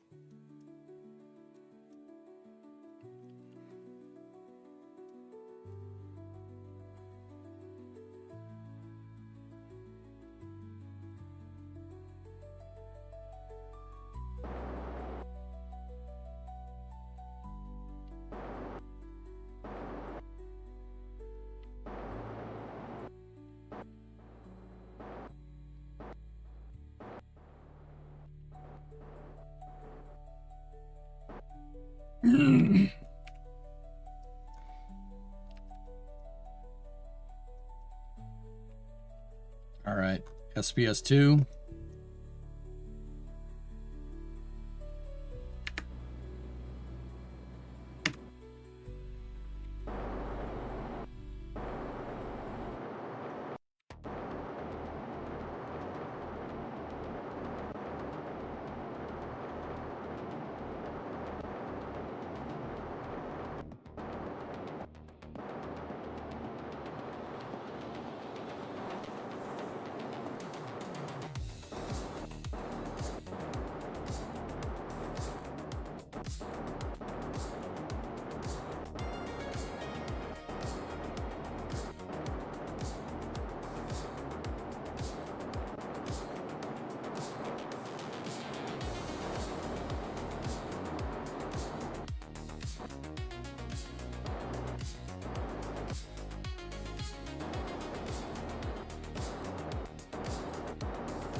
Good enough. Capsule is handling excellent, by the way.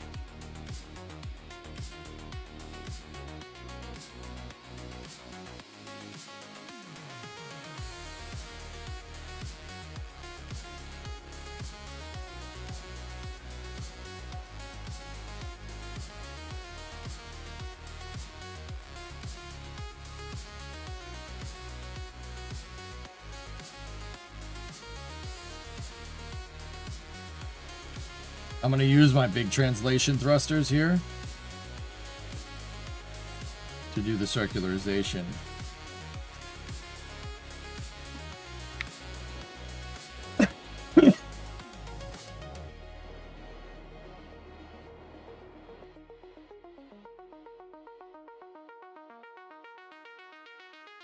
Let's say Artemis does not happen. Does HLS still happen? Yeah, of course HLS still happens.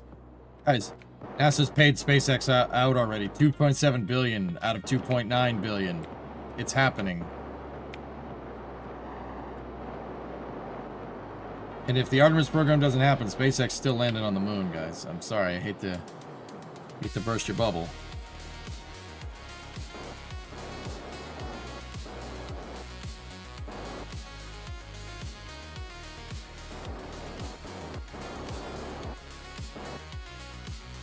Okay, we're zeroed out.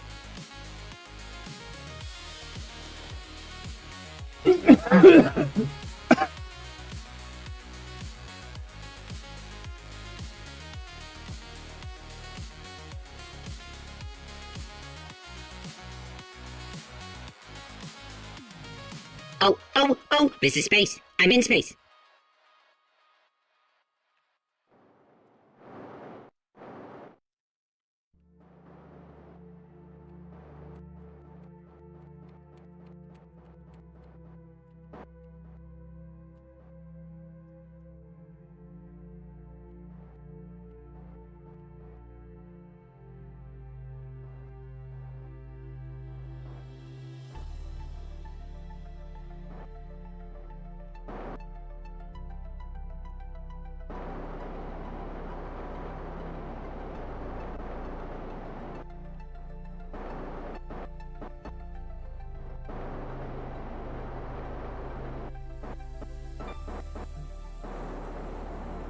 Increasing close speed to 1 meter a second.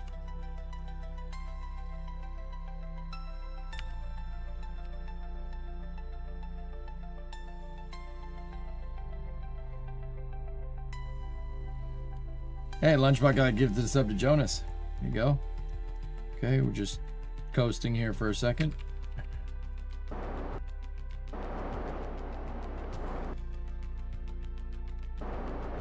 $30 meters in closing.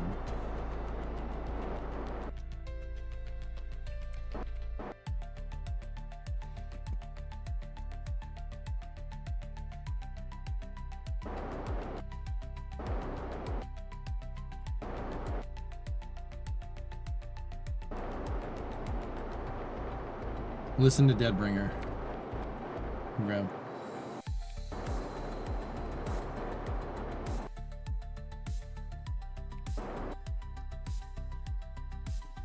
What do you think of the Blue Origin lander? Fine. It's going to take some time for them to dial it in. They don't really have a lot of experience doing that, but once they dial it in, it'll be fine. I would just really prefer a landing architecture that didn't involve cryogenic propellants. At least for the interim, fellas, but that's just my opinion.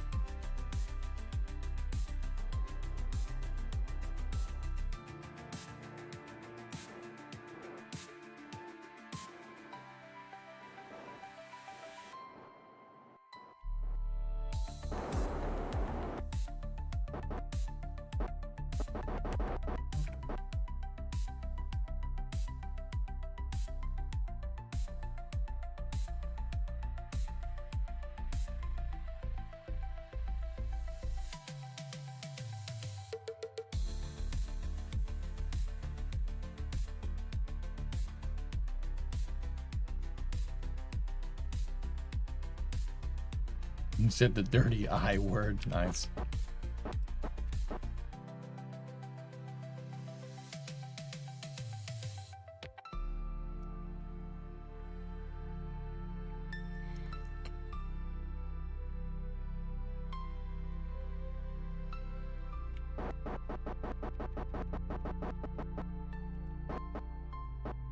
You guys think that's close enough?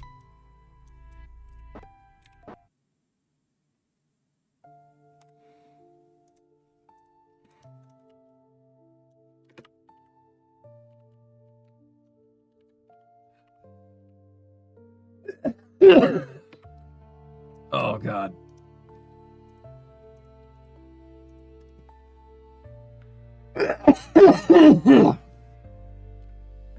Sorry.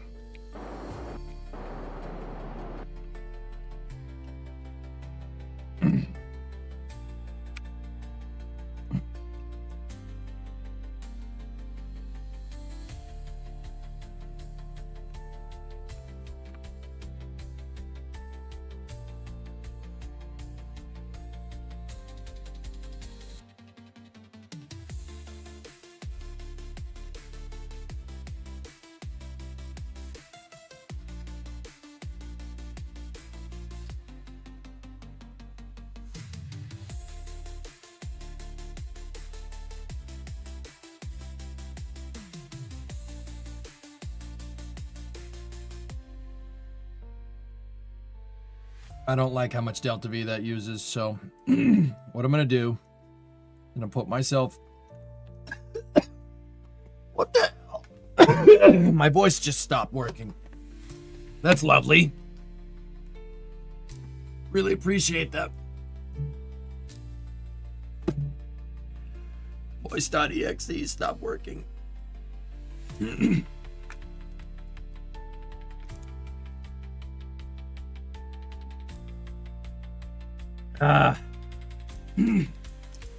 Testing.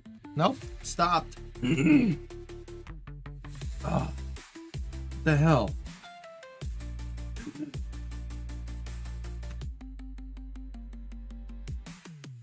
Discovery, go at throttle up. I know, 77 months. You got a lump in your throat too. Yeah. No, I'm good. Yeah. Well, voice box just decided to stop working there for a second.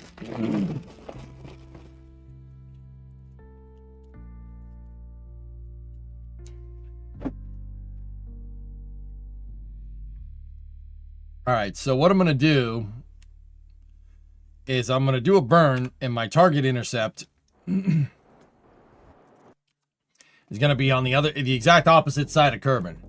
That'll make it so 2 orbits are needed to get to that capsule instead of just 1. 1 required a 293 meters a second delta V burn for the uphill and downhill ride. This does not.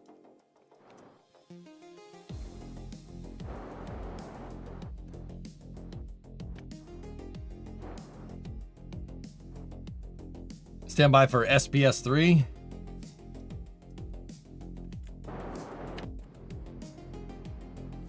Surface propulsion system ignition.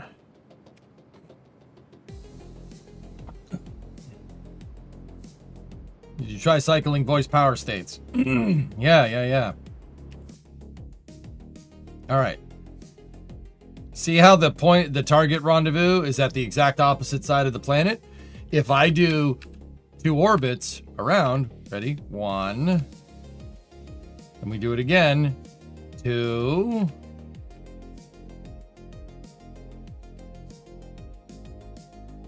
Okay, it was 4, not 2, but you get the idea.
What I'm gonna do is just boost the orbit just a little bit.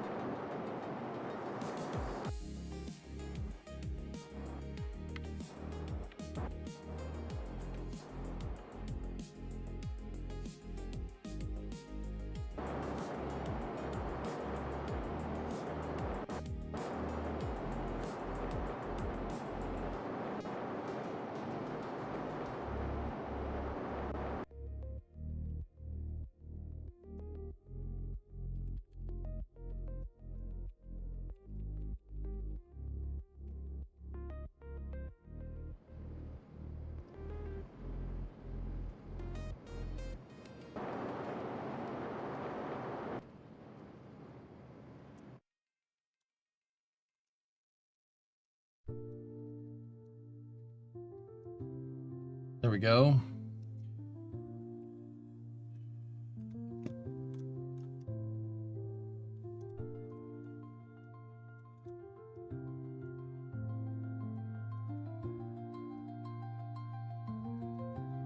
Now we just got to mess with the maneuver node and calculator again.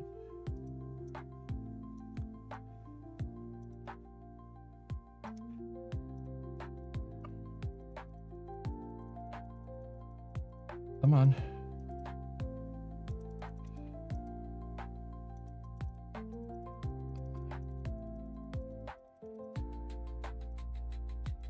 $300-meter intercept. 20 meters a second delta V burn. Boom. Only 4 orbits that time.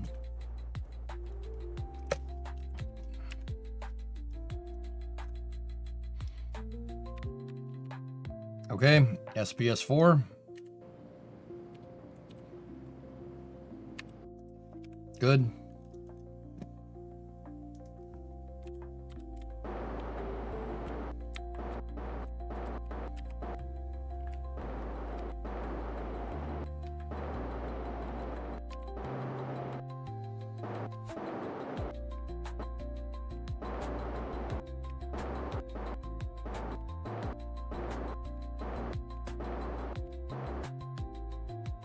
$100-meter intercept, or at least inside of a 100-meter, or inside of a 200-meter intercept. Should be good.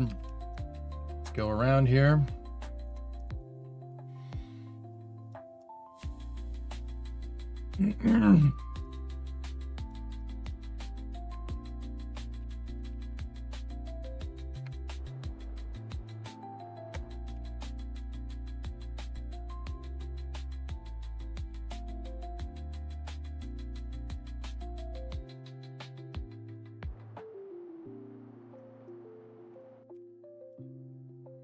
Where is he? Oh, we passed him. We passed him! Stop this thing!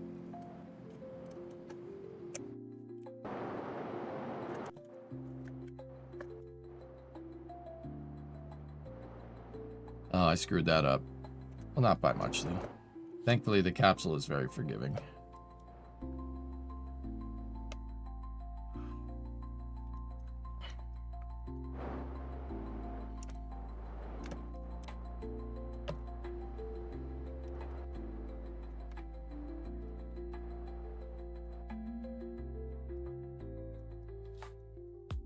There we go.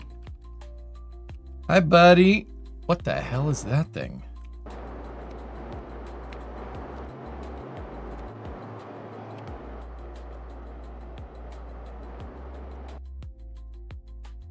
Is that an old lander can?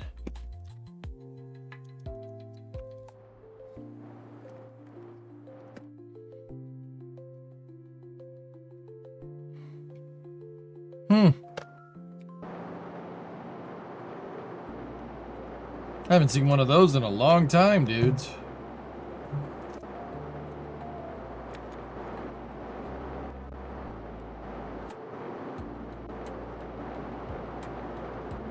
Okay, 43 meters out.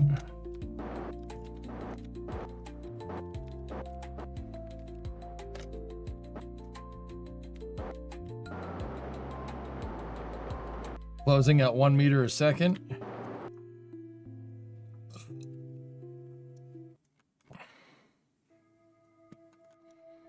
Look at that.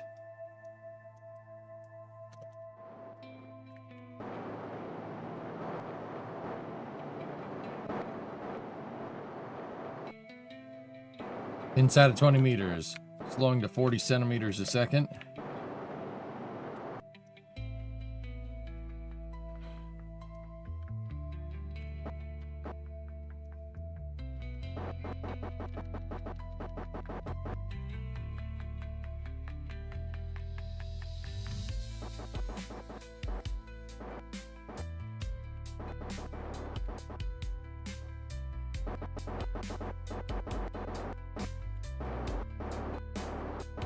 Ten centimeters a second, 3.8 meter out.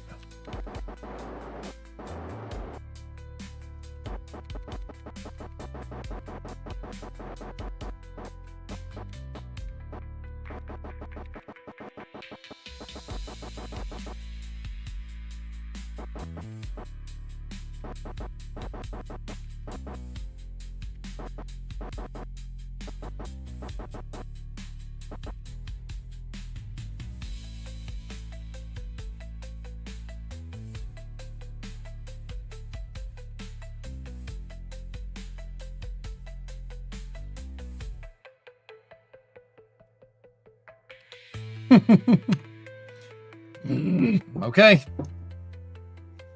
We got 2.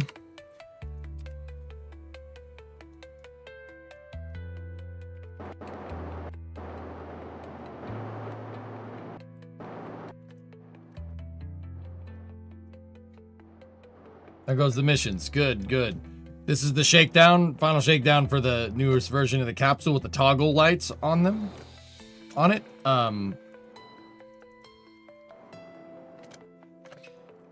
And then I did need to rechange the lander design. So, yeah, I wasn't too happy with it. So I'm just doing another rescue mission for the cat. Give me the cash. Yeah, come on now, give me the cash. So here, that capsule that we're going to try to get to is in a very, very highly inclined orbit.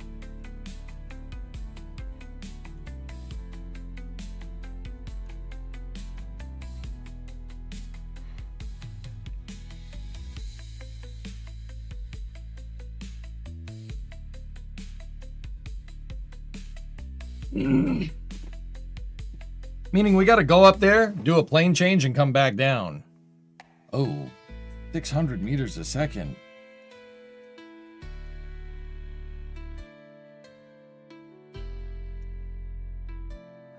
Oh, yeah. Oh, margin isn't there, dudes.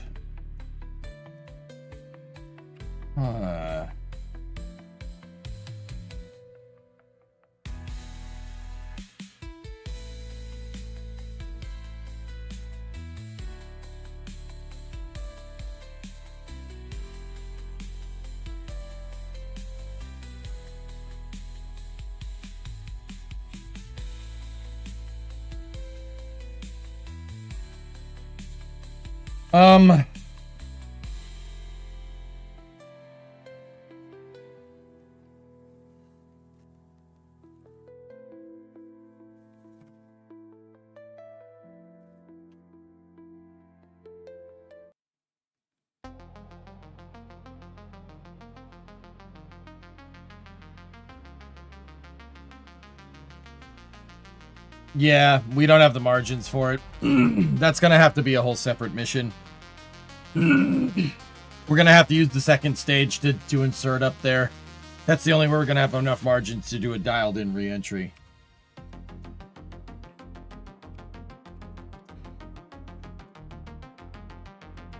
Yeah, I'm not doing that.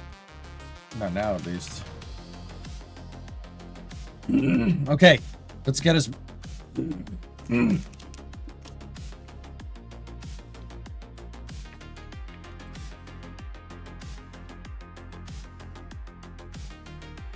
Let's get ourselves in 100 by 100 circular and then set the perigee and then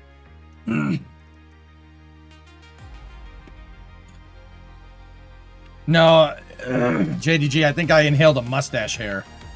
It's that's my telltale sign to get rid of this.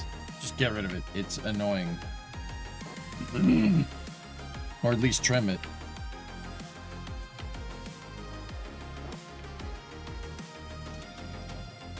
Believe me, it's the freaking worst thing ever.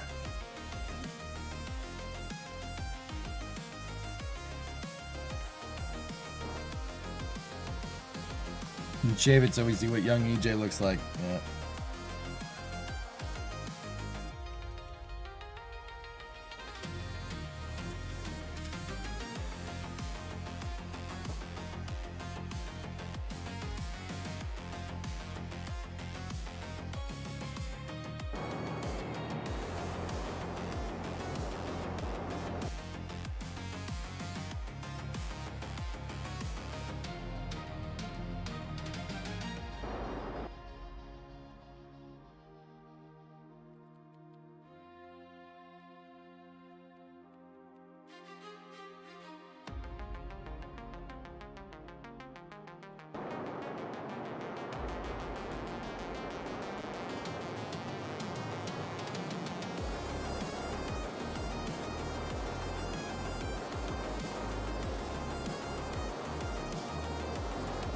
If you're close to November, shave it now or you're going to be stuck with it for a month. Oh yeah, that's a good point.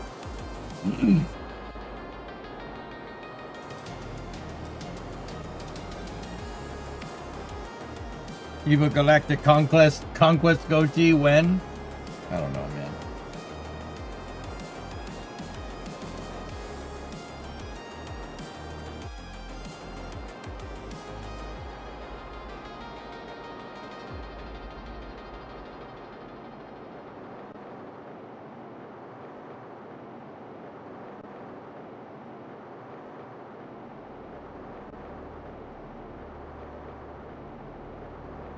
Look up No Shave November, Graham.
Good enough.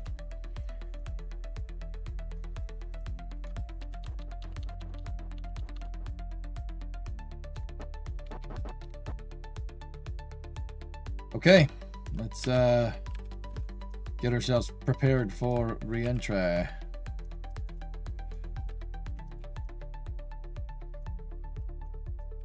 I don't like re-entering in the dark. In the dark.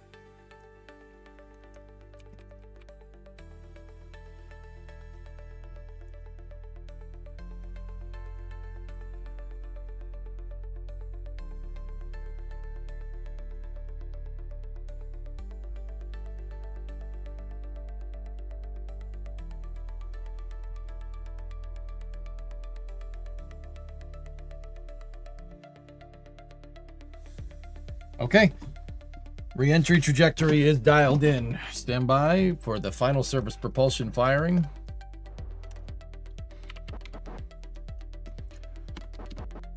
In 3 minutes. Boeing forgot to update your voice box. I am not a Boeing model, okay?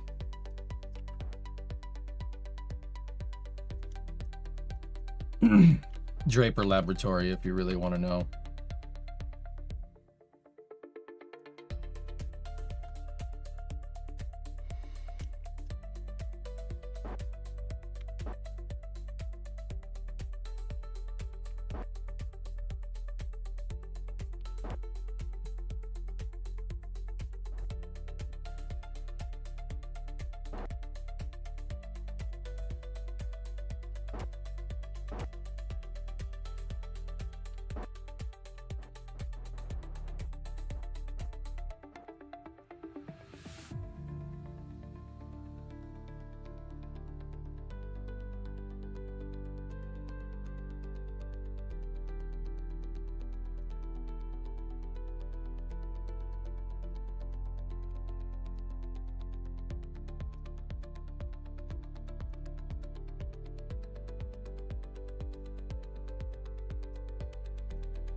You are go for deorbit burn, Taurus 7.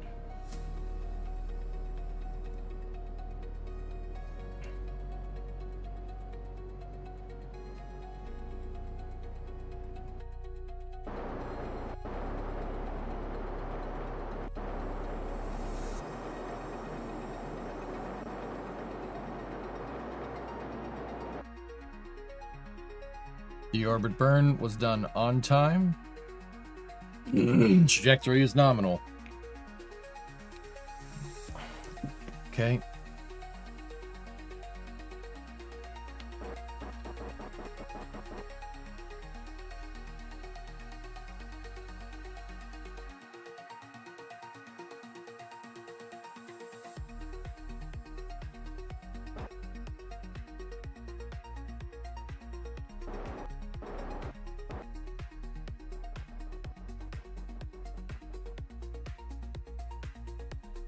Gonna now reorient the capsule for SM jettison and disposal. It's a shame, the thing's definitely full.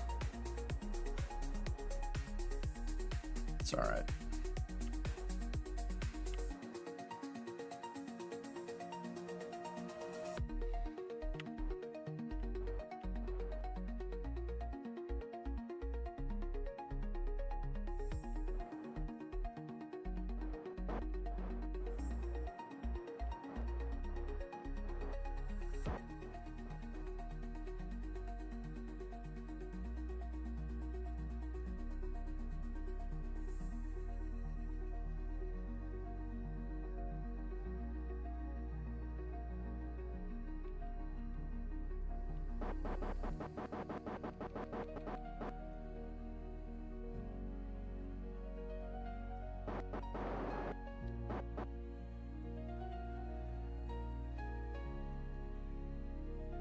Okay, we are go for service module jettison.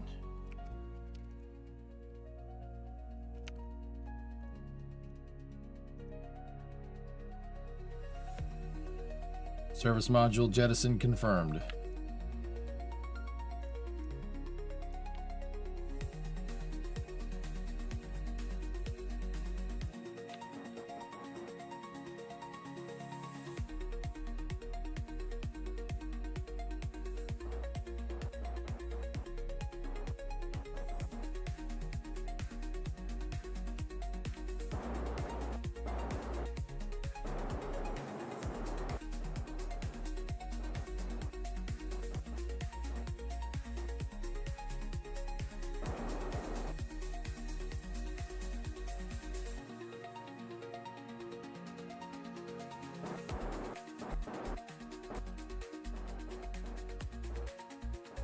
Okay, we have entry interface, guys.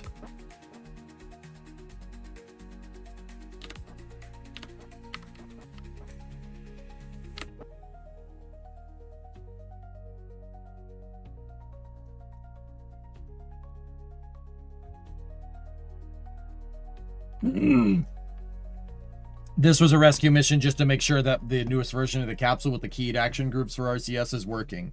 I was going to get a third Kerbal, but the third Kerbal we didn't have the Delta V to get. That's a screw up on my part.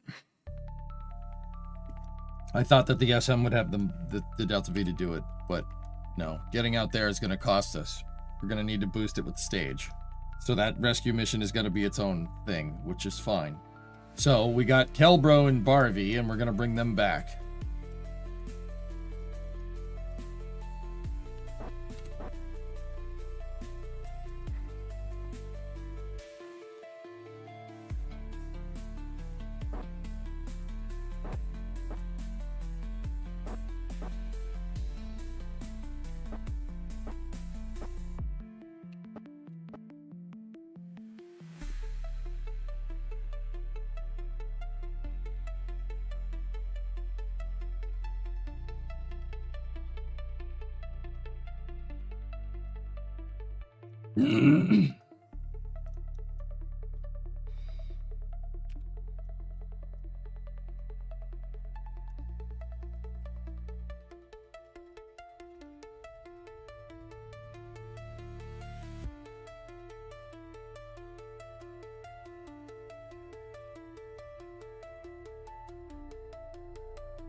Starting to see ablation on the front of the heat shield.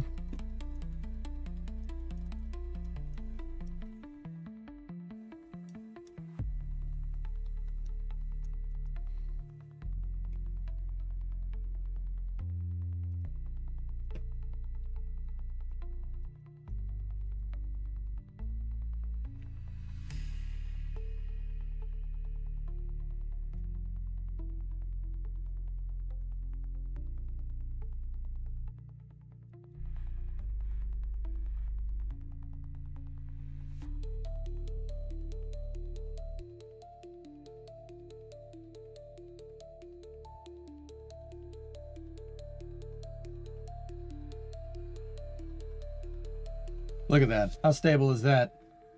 Look at that, fellas. No SAS, no heading lock. That's ballistically stable right there. That's real good. Real good. Discovery, go at throttle up. Hey, Clark. 3-month resub. Thank you. My no SAS. Doesn't need it.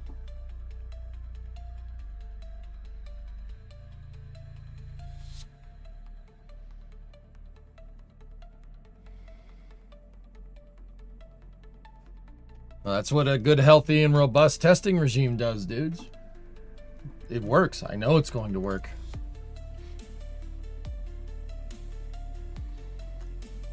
Yeah, Jim, we probably could have done it if we did a ballistic skip, right? I still need to do the skip trajectory with this. Like if I had it my way, I would do another uncrewed mission with the capsule out to the moon. And basically default out the mission profile, or like kind of flesh out the mission profile.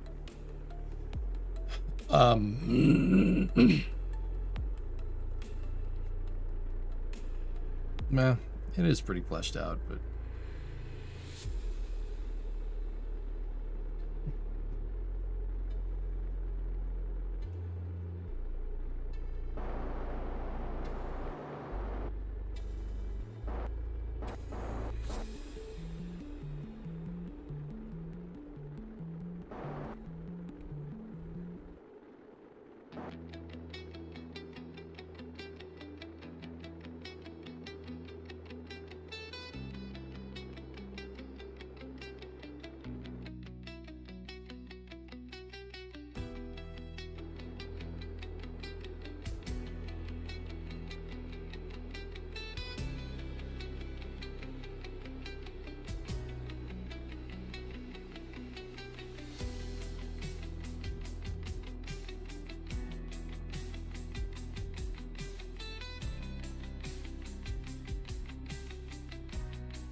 nice.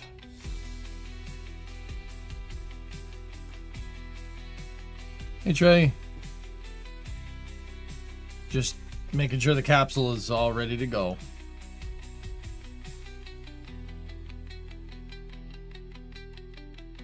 Perfect. There's KSC right there. Excellent.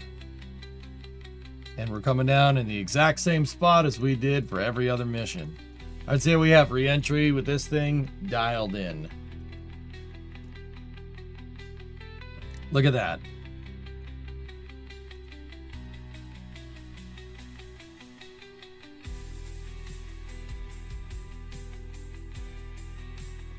So I'm gonna give a clean bill of health to the capsule and the Octo 3 Block 4 with the crude configuration. We're good to go. This thing's just fine.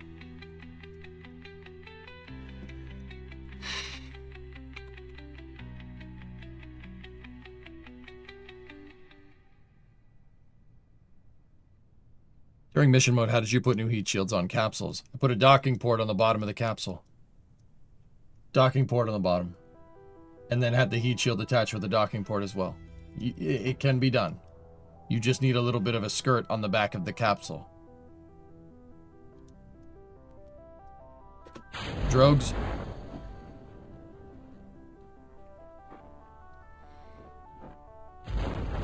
We got drogue inflation.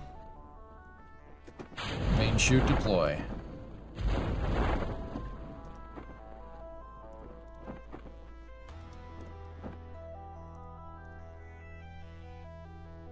Nice.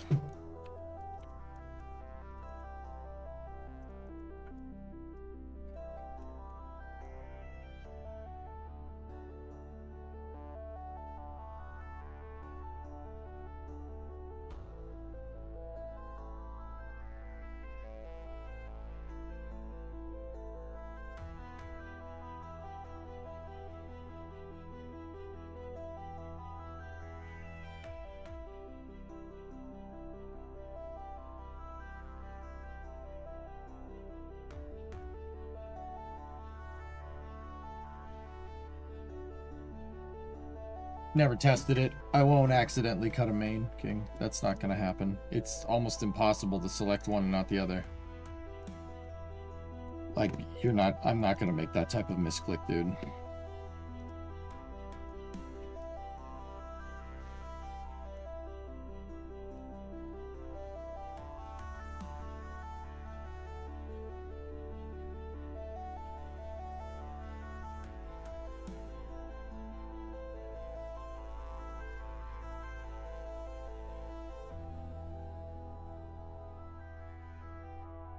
And splashdown.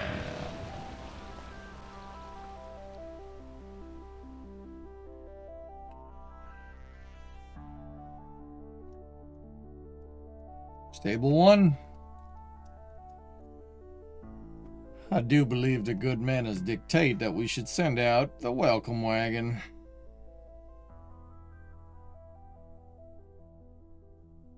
What I'm eventually probably going to do, King, is put a Cal controller here that sequences the parachute deployment so we don't have to worry about it anymore. We never have to worry about it. All I have to do is right click on the Cal and just hit play.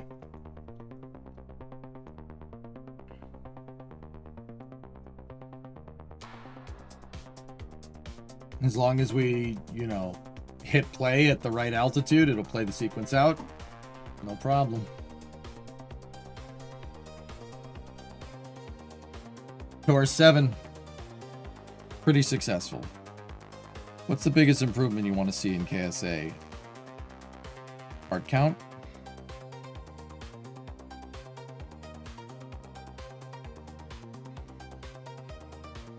Yeah, part count.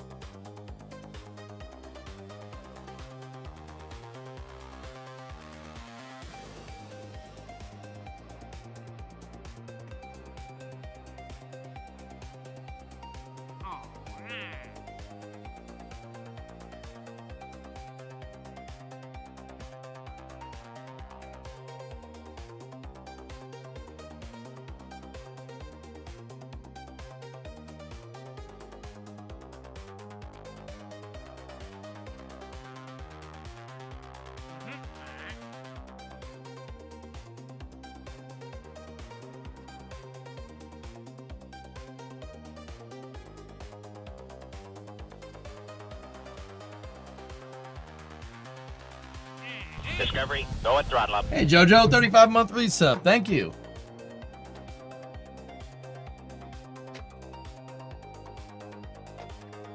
Can we say landing gear that won't slide? That'd probably be good, Urban, right?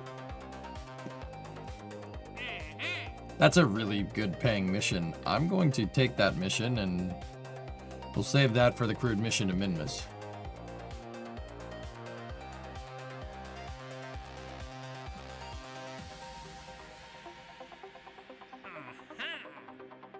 Aha!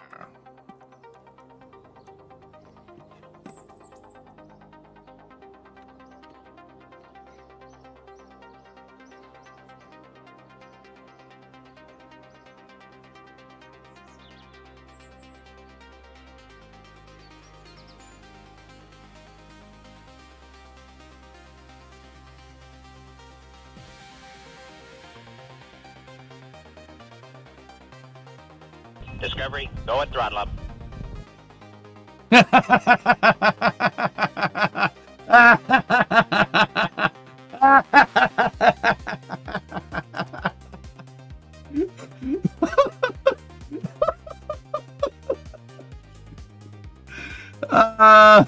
We'll probably lose. Don't worry about it, man.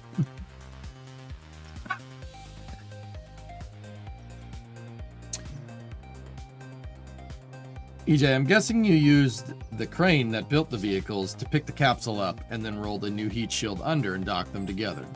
That's right. Yeah. I made all kinds of vehicles, Michigan. I made all kinds of cool stuff that could lift, you know, just cranes, just hoisting devices. You'd be amazed at how useful that is when you're trying to reuse everything.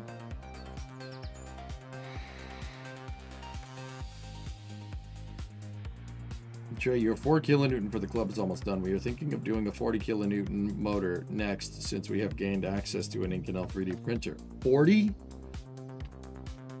You're going from 4 to 40? That's a little bit of a jump, but all right. That's karma for me being able to vote and kill Dart and start the SSTO, you pissant. You know that mission mode save would still be going if you didn't make that vote, right? If I'd kept going with the freedom architecture, we would have gone way further and we would have built way cooler things. But no. But no. Oh, you're building SSTO? You're being gay. You're building SSTO, you stupid son of a biscuit. The big SSTO was money, dude. It was pretty good, man. It's pretty good.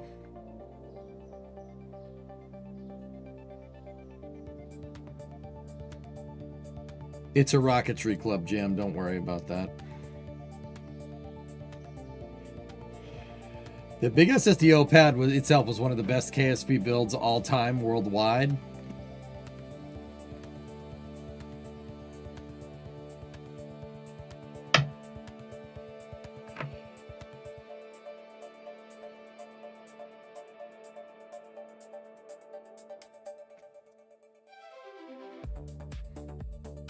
Not better than Prestige Worldwide, though. Prestige Worldwide.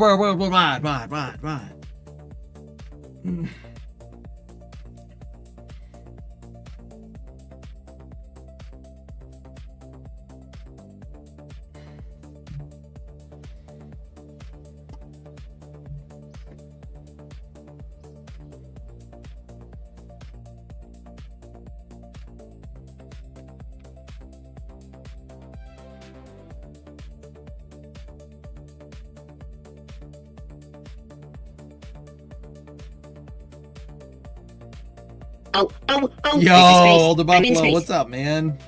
Thanks for the 5. What do you want to be your endgame rocket ship?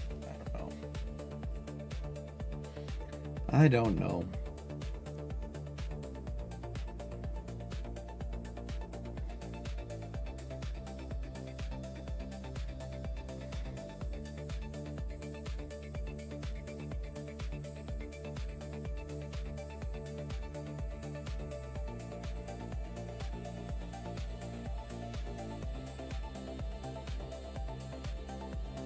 That is a straight up gnarly build. It like straight up, dude. It's pretty good.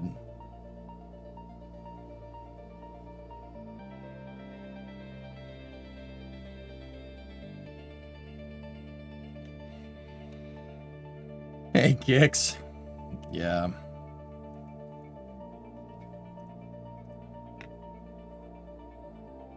Have you seen the newest version of Collins, man?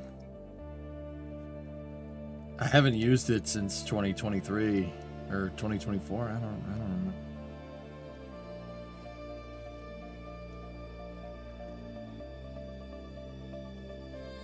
You haven't? Here, I'll show you. Guys, we don't really have a lot of time to do another mission before the Starlink mission, so let's just mess with this here for a second. This little treat at the end of this career mode thing.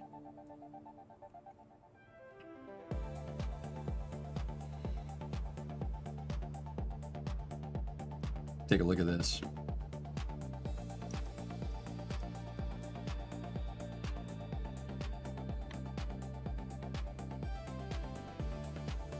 Actually, I'll be able to tell you. Yep. 2023.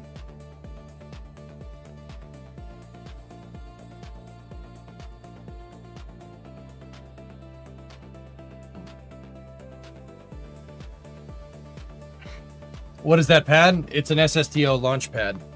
I used to build the launch accoutrement to go with my vehicles to reuse them. Yeah, the panel tessellator. We figured out a way in stock KSP to make that shape with a machine tool that we built. The panel tessellator. Dude, that was some severe spacetism right there. But we pulled that out, man. Look at that damn shape, dude. It's helical panel tessellation.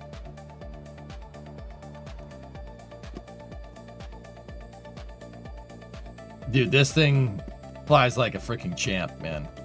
Flies excellent.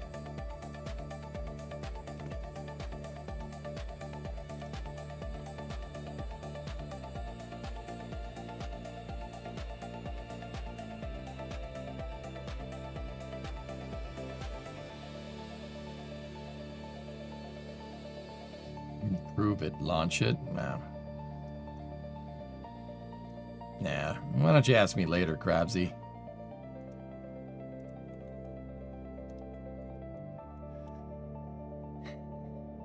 It's the best shuttle that I've made, dude. How did you make tiles like that? A lot of time, a lot of patience.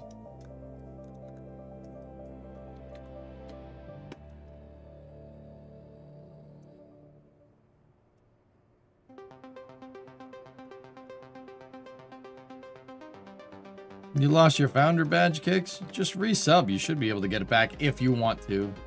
If you resub, you should be able to get it, but don't worry about it, man. It ain't no thing. Can I see the biggest crane that I've made?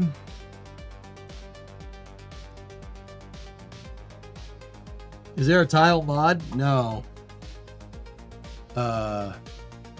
Well, yeah, probably, dude. That's made with no mods. I used panels as my tiles. This is space. I'm in space. Grab Sharp gave to the sub to Kicks. Oh, there you go. Should have it now.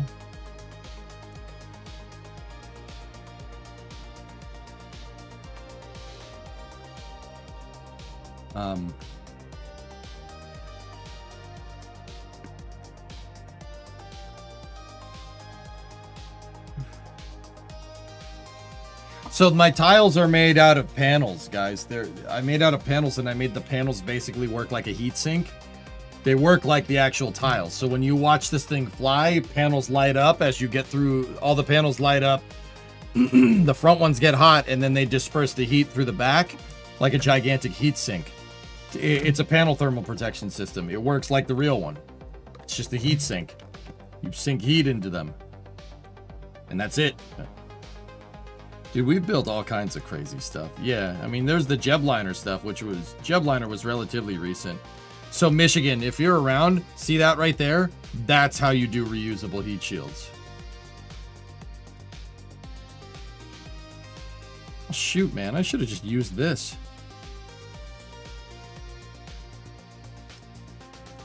It's actually a pretty good design. See? That's how you do reusable heat shields. My Starliner, the Starliner capsule that we made had it. Huh. Son of a gun. It had it. Huh. I made this for Flame Trench. It's a pretty tight capsule, dude.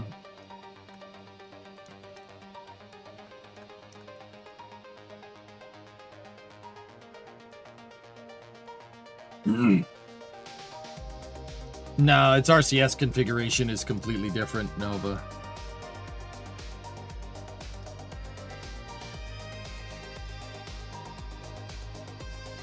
Yeah, I should have went and dug this thing up, but I wanted to scratch build something. The Taurus capsule is just fine. No, Tessa, I'm not doing that.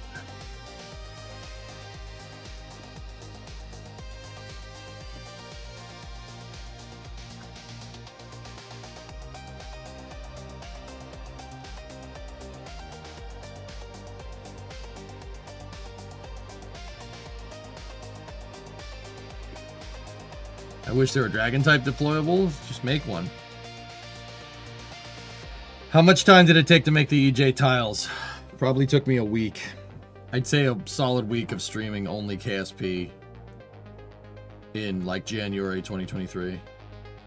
Dude, we've made all kinds of cool stuff. You guys, if you think the Taurus capsule's dialed in, man, I used to build a whole launch complexes. Like, I'm slowly getting that back. King, this is a pretty big crane. I didn't use like a conventional crane like this for mission mode though. Check the score again.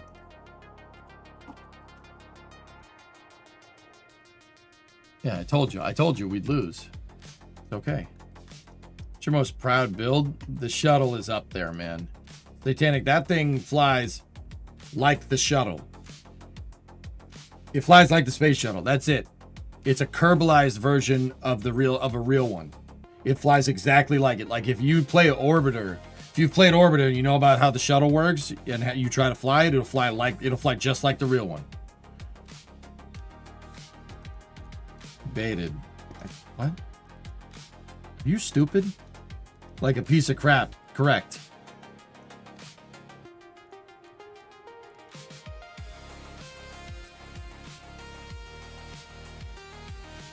What was our reusable capsule for mission mode? What was the capsule that we used, dudes? I seem to remember us building a capsule and then we switched to Dart, right? It was Dart, right? You sound like you're getting sick. I'm fine. I could have sworn Oh, look at that. That's a prototype. That's a prototype of what would become the Taurus capsule. I built a prototype of it a long time ago, but I never really liked it. I didn't like it at all.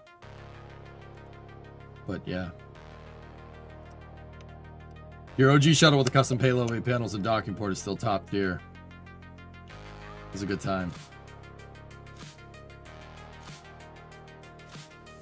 Sawyer could get that shuttle down. I'm positive he could get the shuttle down. If I just gave him a quick brief on where to set the perigee and stuff with your ohms burn, he could get it down. I know Sawyer could get it down. And then in that save where I built that, I had it built this.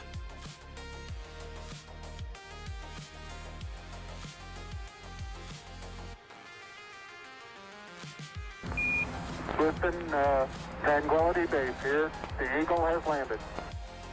I bought shares in a vampire slaying company. I'm the major stakeholder.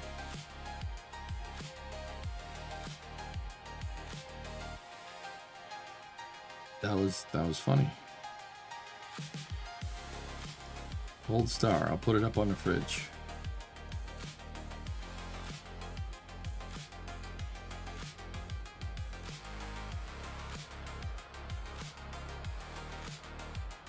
Yeah, there's another one of those over there. We engineered out the SPMs, and then it had a robotic arm on it that mimics Canadarm 2. Airlock, radiators. The whole kit and caboodle. We did test it. This with a shuttle next to it goes pretty good, man. I don't want to do assembled stations in my new save, dudes. No, I don't want to do that. That's complicated. I don't like doing those mission operations in space. I got something better planned. Don't you worry. Have you played multiplayer in KSP? No. Have you ever made an SPMT in KSP? No. Is there anything in the truss? In real life and in the game? Yes and yes. The truss segments hold power systems. Power systems, battery packs, radiator, coolant control loops. Yeah, there's a bunch of stuff. The cool thing about this, guys, is that the Kerbals could like EVA. You could EVA the Kerbals and they could crawl around on the truss just like they do just like the humans do in real life. And all these were delivered by the shuttle, and I used the robotic arm to install them, which...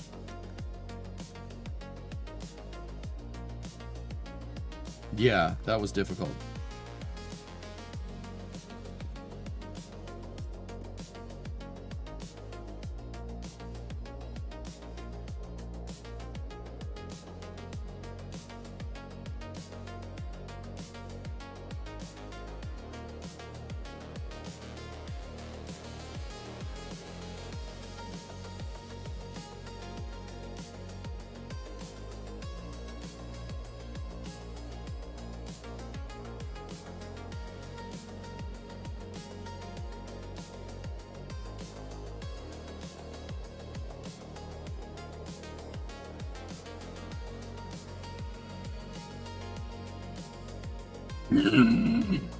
Which VOD is that? They're from... it would have been from early 2023. Late 2022. Have you built the ISS?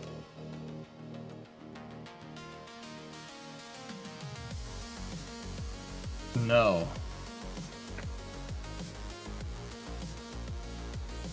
No. I wish you could type values on the sliders. Hit the number sign.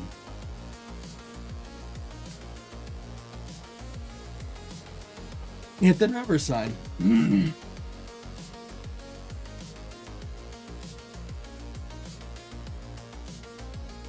No, I didn't build the ISS, Bulgarian. Not in that save. I built Space Station Freedom, which was better.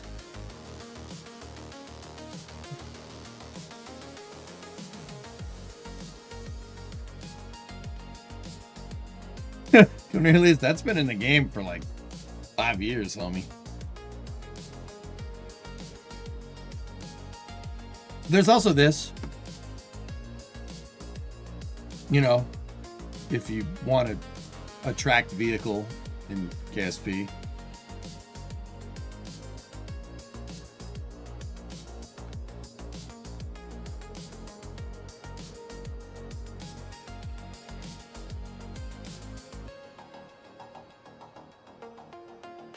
Show this, please. You want to see Derek? Oh, all right. Everybody likes Derek.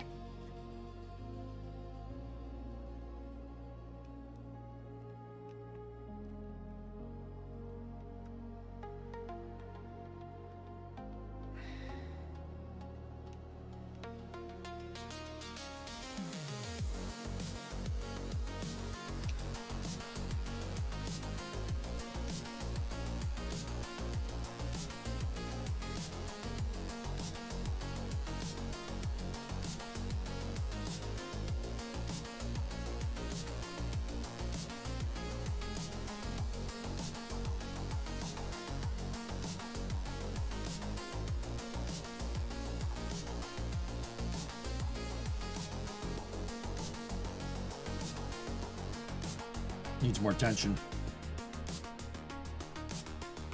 That should do us right.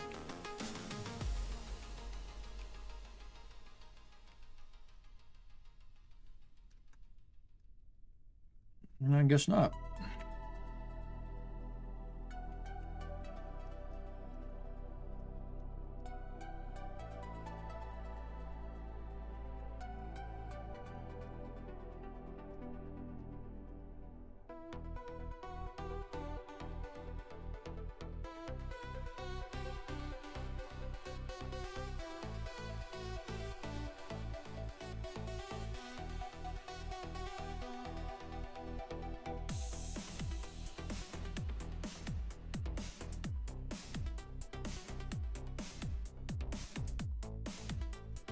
There we go.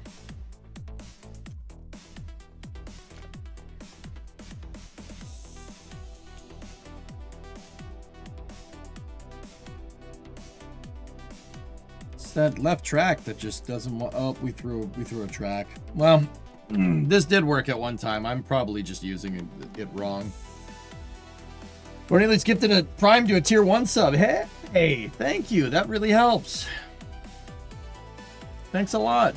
How long did this take to make? I think I cranked this out in one stream. Yeah, probably one stream. I showed this to the devs one time when KSP 1 was still being developed, and they were like, what? Dude, what? What the hell's that? I'm like, don't worry about it. Yeah, trucks delivering fuel to the tank farm. Oh yeah, I had all kinds of refueling vehicles, dude. Guys, when I Discovery, go and throttle. I had payload integration buildings. You know, all like when we NSF does flybys and they take pictures of all the new buildings and stuff. Dude, you have no idea. I have, look, entire hangars with bridge cranes inside of them for integrating payloads. I built entire horizontal integration facilities. Everything out of rocket parts and wings. That was, yeah, the same vessel collision thing. That's right. Here. This is LV-1C, so that's Imahara. That has the crew access arm.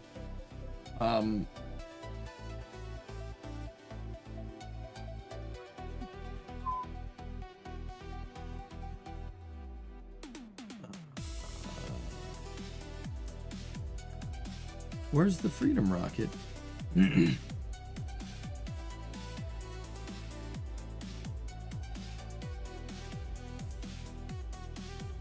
it's not there.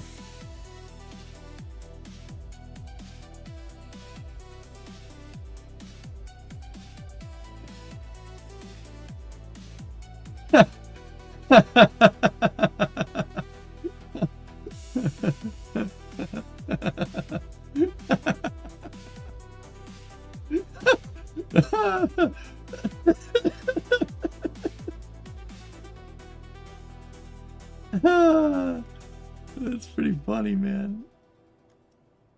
Does this work? I don't even know if this works anymore. What even is that? Turbo shaft.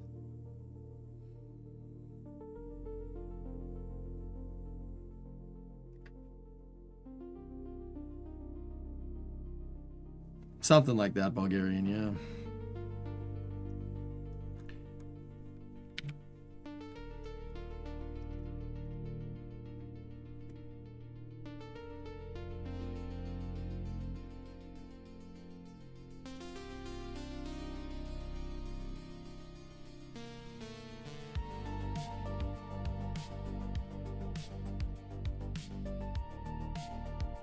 What's the decoupler for?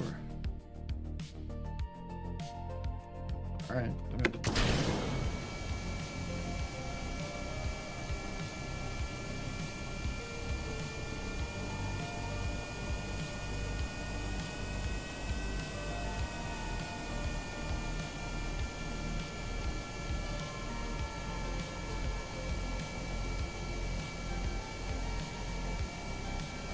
It's a universal joint. It's a drive shaft, dude. So if you activate the reverser, the thrust will push the two outside turbines, and one of those turbines is connected to a drive shaft.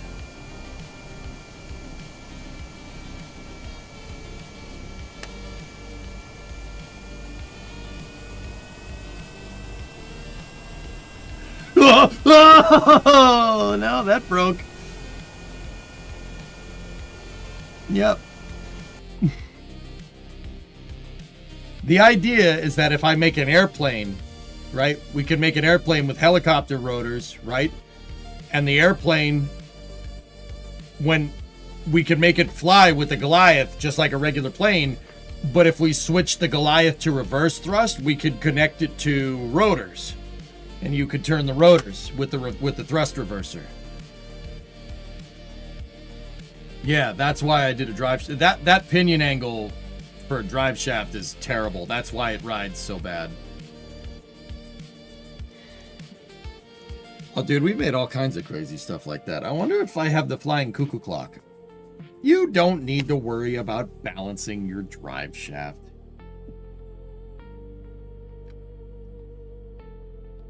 Is the cuckoo clock still out here? No, I don't think I have the cuckoo clock anymore.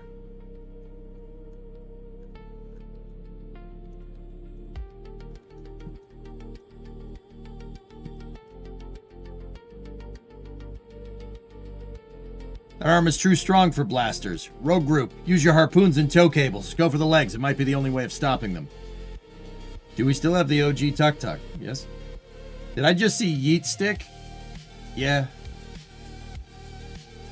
Yeah, those don't work too well. The Sigma capsule. That's what we were using. I wonder if we have the Sigma SM prototype. Ah, yeah. I remember that.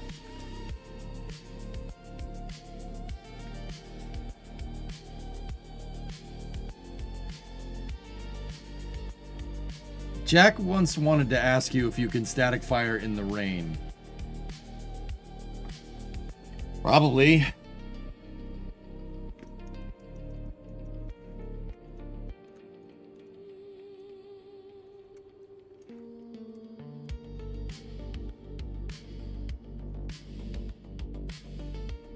Oh, that's so bad.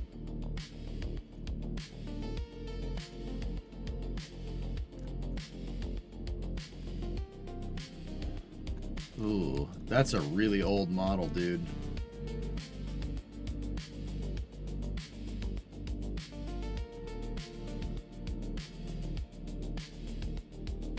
Static firing in the rain is just pad deluge with extra step. Yep. Mm-hmm.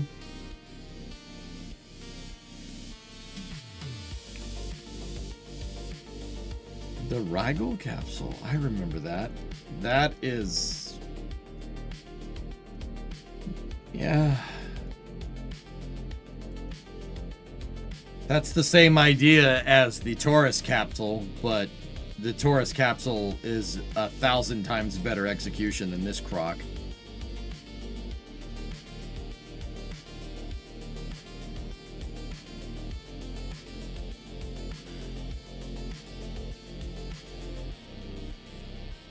Yeah, I used that in a career mode save a long time ago. Like, once again, Rigel is kind of like Taurus. The Taurus capsule is way better execution. The reusable descent module, the RDM Block 2. I remember this thing. This was a refuelable, reusable Minmus Moon lunar operations vehicle.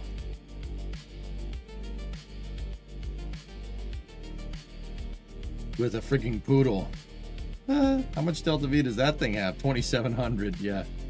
The RDM, you could just put whatever you could put whatever you want up there. That was in career mode, dude.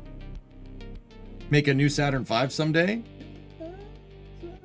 Don't worry, I got something cooked up for career mode. Don't worry, I know what I want to do. I know what I'm about, son. Prometheus, you guys are familiar with. You guys have seen this thing. Do I still have the FCB stuff? Yeah. I'm pretty sure I have those backed up somewhere. There's Prometheus. For a lot of you guys, this was your first time seeing me play KSP. Because I've been on a break. Have you ever made an N1? Nah, I don't make trash. Oh my gosh, launch it. No. It's junk. It doesn't work. It's too big. And then there was this. Oh no, that's not the good version. We don't want that. Do you still have the Grissom? Of course I do, Hidgy. Dude, I have everything. I've never deleted a Kerbal save. I have everything. It's backed up all over the place on 3 computers now. There's Endurance.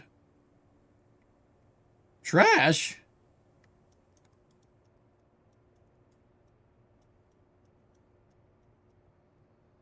Yeah, baby. Dude, we actually got this thing to work, and we figured out that when you actually don't skip frames, the Kraken drive on this thing is enough to rip the ship apart. Do I have any really old saves? Yes. Yeah. It's all, dude, I have everything. I have every single Kerbal craft file I've ever made backed up. Over 3 different computers at this point.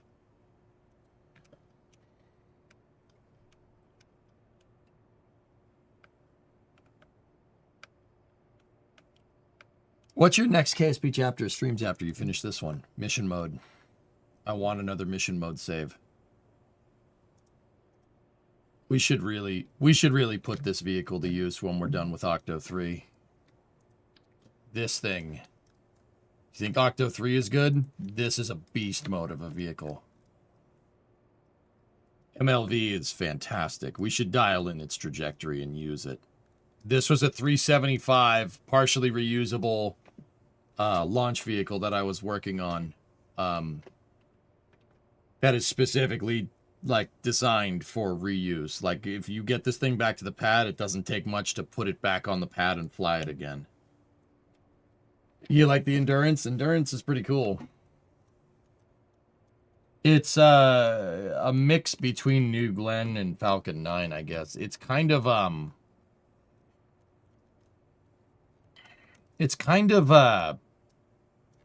this is not really based off of anything. It kind of looks like something, kind of looks like another thing. This is what's the right way to say it? It's a Kerbalized version of like a Block 5 Falcon 9. This is really what's somewhat analogous to Falcon 9 in KSP. Somewhat. The Tuk-Tuk, I still have it. It's around.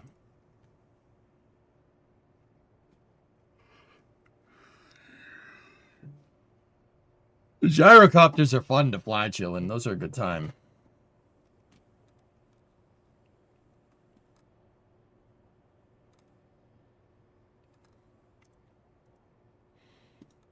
Oh, Jesus. No, it doesn't fly. Kerbal did not appreciate this. Kerbal did not appreciate this thing. Okay? It did not appreciate it at all. It looks awesome, but it did not appreciate it in the slightest. Kerbal did not like that. It did not like a fuselage made out of panels. That was not great. That did not work very well. You mean like physics? Yeah. Did I catch an MLV with the chopsticks?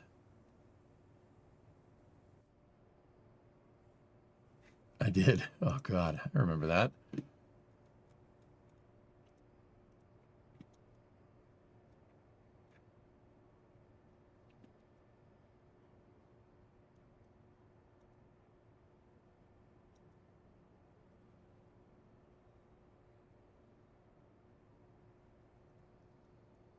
Have you ever landed a booster on a drone ship? Yep.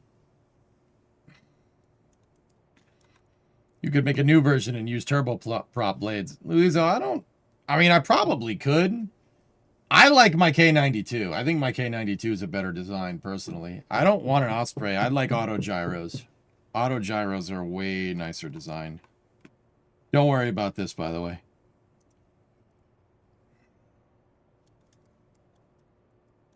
There's a large SSTO integration building. It's just a giant hangar with a gantry crane on top that's made out of fairings.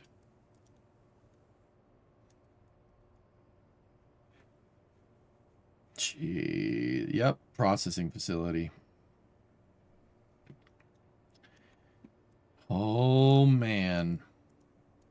Apologies for asking, did you build the Chrysler shuttle proposal? SCRV, Ryan, yeah. I've built SCRV.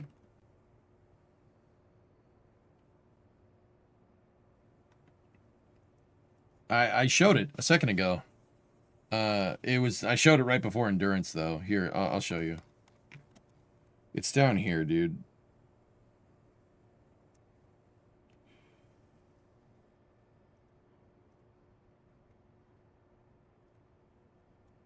There you go. You surely have the frame rate for shuttle mission mode. I'm building to it, dudes. Don't worry. Man, this thing was a monster. We should have used this more, but that was about the time, late 2023, where I was just done. I was just done with KSP, dude. For the time.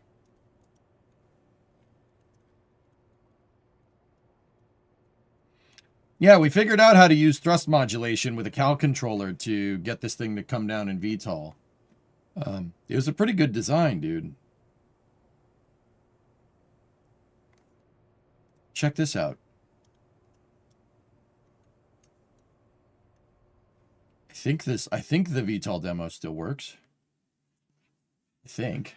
I'm not sure.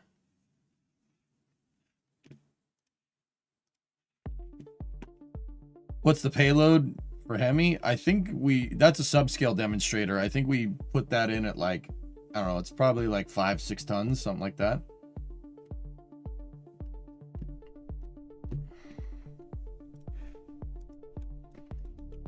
All right. So watch this. Ready?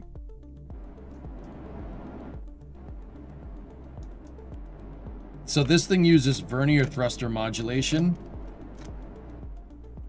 to get this thing to fly straight. So look, dudes.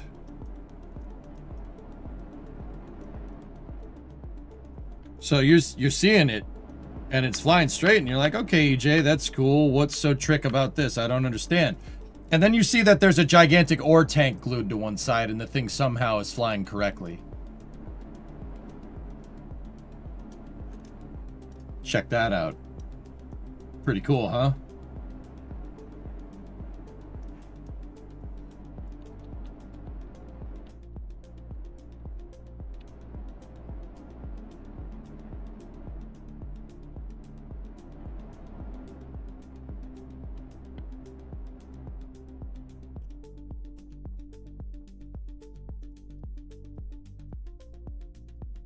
See?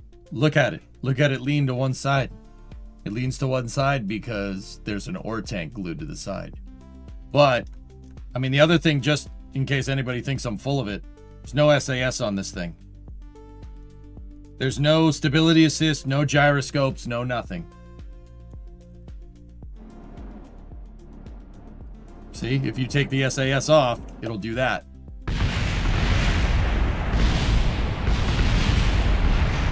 See what I mean?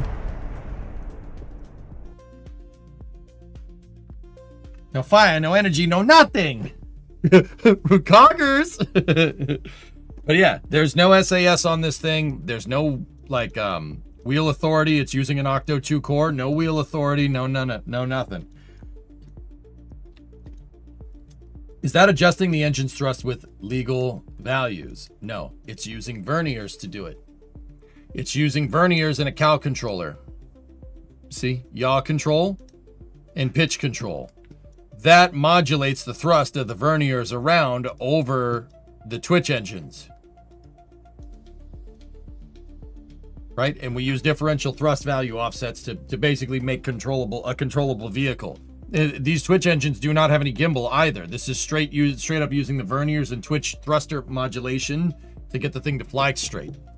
So this is a trick kind of technology that may or may not be employed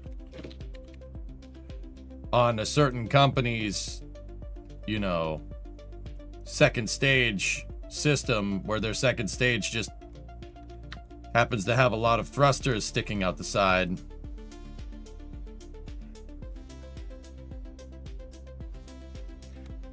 That's what Stoke is doing with their design. That's what makes the Andromeda engine so ridiculously crazy. These are all, they can modulate thrust output so you can land the damn thing. This thing doesn't need any thrust vector control, or not any, it doesn't need a gimbal. It has thrust vector control through thruster modulation. We tested it in KSP. Oh, it works. Oh, it works. Because I saw the Stoke hopper. When Stoke originally tested their Nova second stage hopper, we saw it go up and then move and then translate down and land. And I was like, how the frick did you do that without thrust vector control? Well, there you go. And then we prototyped it in KSP. Oh, it works. Oh, it's a good idea. That'll absolutely work. That would be pretty nice, Aqualux, yeah. If you added more mass, would it still maintain horizontal, or would you need to retune the cals? The subscale demo was just tested with a huge thrust offset. I tuned it for that. We'd have to probably retune it if you added more mass. I'm not sure it can account for the differential. Oh, yeah, there's another crane. This chassis right here, this platform that we built is really good. That's a really good platform for doing whatever if you need to move a heavy vehicle around.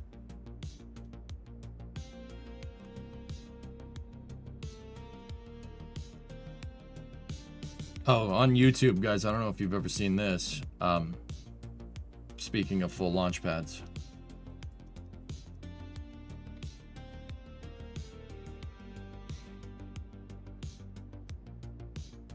Oh yeah, it was canceled. Like, and never mind that that's basically what's at the top of a THAAD missile. No, it was canceled though.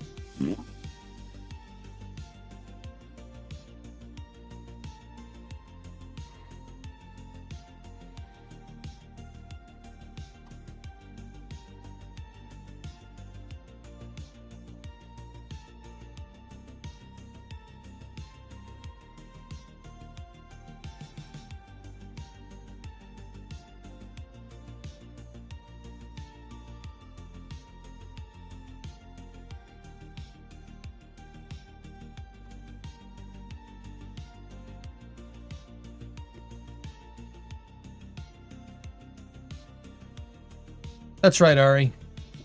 It's a copy of 39A. Minus the crawlerway. I could probably do it with the crawlerway nowadays. What else do I have? What other fun stuff do we have floating around up in here?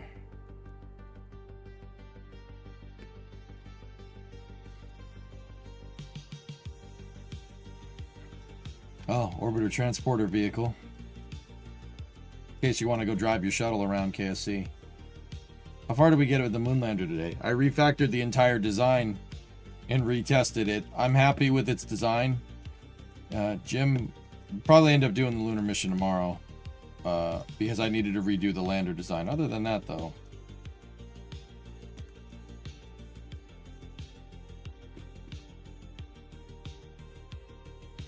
Bob Finch, I remember that dude. Yeah, Shark Tales.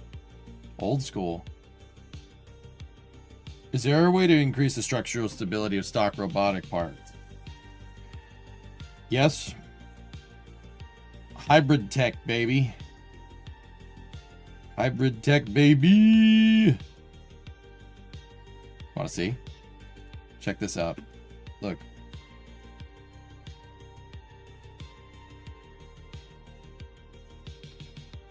G11 hinge, right? I made parts for KSP a little while back. These are called hybrid tech reinforcements. So check this out. You take this side of the hinge and you attach it to the side with the stripes, the clevis. And then you take the top side and you attach it here, like that. And then if you take these two things and you hit same vehicle interaction on either one, right arm, both of them, this is using SVI, same vehicle interaction, to make a hinge. This part has a very, very high resolution collider in it, guys, and it reinforces the hinge design. It's designed to work with it.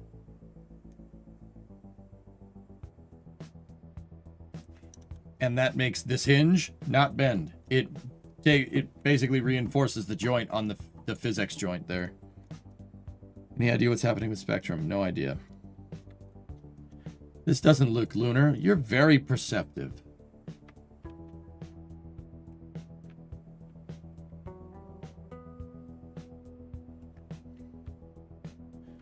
Yeah, I was just burning some time because, yeah, we ran out of time because we're going to cover the Starlink launch here in a second.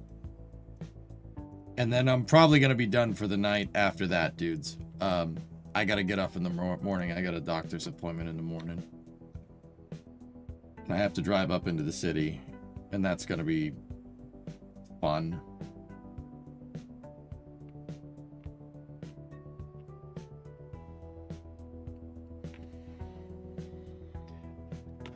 Those are not, the hinge is not available for download, Ari. Not right now. Boots on the moon tomorrow? I think that's the plan, dude. Having to refactor the lander design based off of what we saw kind of put me back a day, guys. But yeah, we'll get her done. Let's watch this Starlink launch here, and then we'll call it for the night. We could end the Kerbal stream with a nice real rocket launch would be pretty good.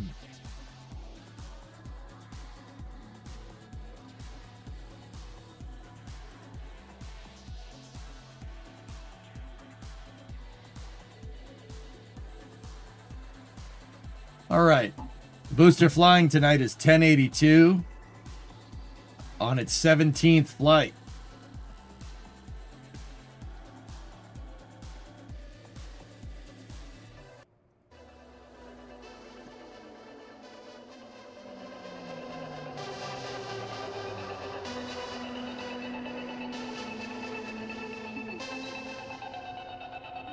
Dude, that's New Astronauts by Test Shot Starfish.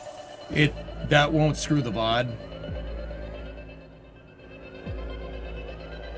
That song is so good. Can you see Starlink from Europa? I don't think so. It's a little ways away.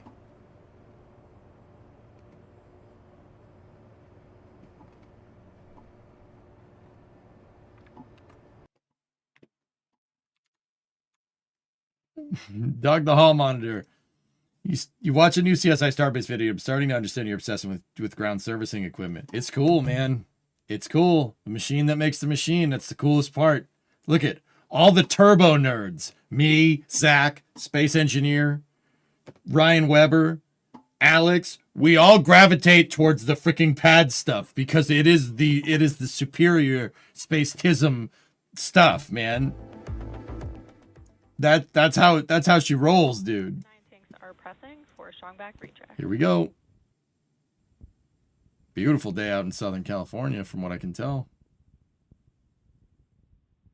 That's the superior. It is, dude. All the turbo nerds gravitate to pad infrastructure because we're like that. We're weird.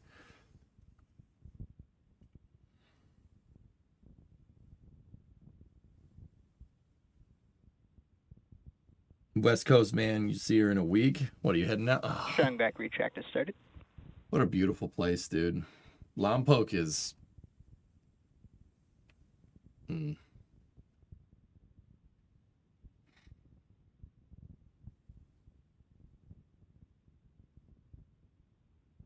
What's that thing over there? Has that always been there? I'm talking about GSE. I've never seen that smokestack over there. Okay, so this is the Starlink, what is this? 1017, I think? No, 1017 was a little while back. This is 1121. Starlink Group 1121. It's launching southeast out of Vandenberg. Yeah, southeast out of Vandenberg. The booster flying today is booster 1082 on its 17th flight. This is SpaceX's 142nd mission for this year. 137th Falcon 9 of 2025, meaning Falcon 9 has launched more times in this last year than the shuttle program did over its 40-year tenure. I don't know how to feel about that. Not sure if I'll make it to Lompoc, but SoCal in general. SoCal's nice, man. It's a beautiful place, dude. Well, certain parts. You know what I mean.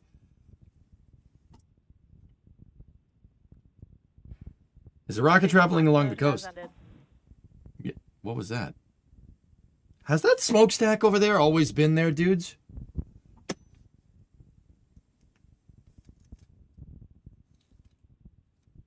I don't recall that thing being over there. Maybe I've just been Mandela affected. Is this live? Yes, this is live. Yep. It's the fog machine. Did they change the camera or something? This must be a new camera, dude. And it is a very nice camera. Will there be enough CH-4 supplies for 100 Starship launches per year? That Maze, the way I look at it, dude, is that if SpaceX is willing to build a factory that produces 100 starships proverbially a year, and they're willing to produce starships that is at least at a production level output of like a 730, like Renton, like 737s or 747s at Everett, like if they're willing to reach those production numbers, I'm pretty sure that they've LOX load is complete. taken into account the fuel. Like, they're not going to say, yep, we're going to build 100 starships a year, baby, and then get to doing it and be like, oh crap, we forgot the fuel. You know, gas closeouts. pretty sure they have something figured out, dude. How are you going to feel once Starship starts flying that much a year? I'm going to feel great, Brendan. I will consider us good to go if this stream just basically becomes a plane watching stream for rocket launches. That would be like mission success for me. Falcon 9 is in startup. Okay, Falcon 9's in startup. I hope they fly over the island airfield. They'll fly over the Channel Islands, so they will fly over an island airfield, Pooty. Yeah. LD is go for launch. Launch director reports go. Okay, when? 10 years? If SpaceX keeps going at the rate that they're going, 10 years. Yeah, 10 years. T minus 30 seconds. The vent is new, Noctrilox. Yeah, I don't remember that thing being over there. And then...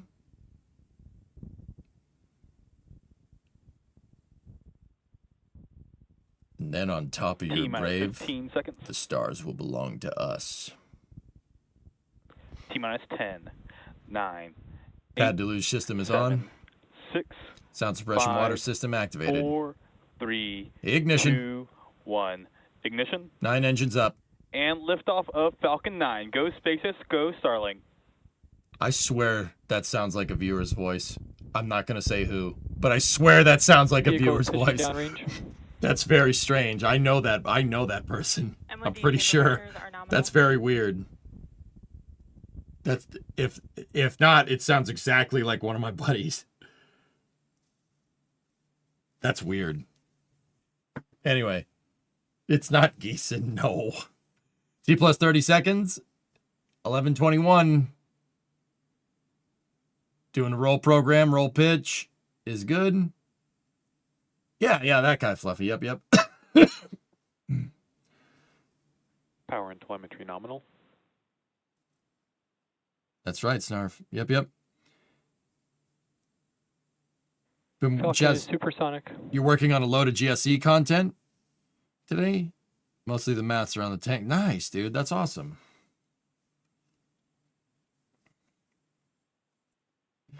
Airsofter, you see it out your window. Yeah, baby.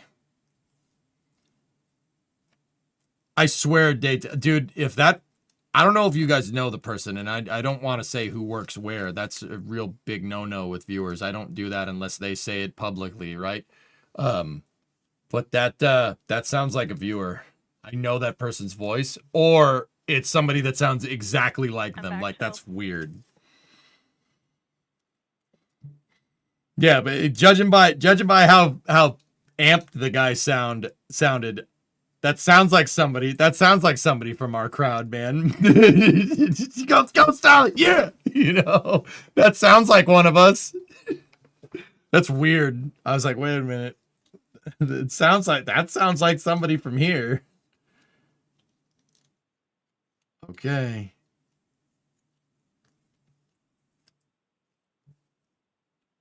Dude, I've had that happen before. Like a rocket, I won't say who, what, or where. Like a rocket was doing a go no go pull, and then I got like a DM after. It's like, hey, that was me doing the go no go pull. I was like, what the hell, man? Are you kidding me?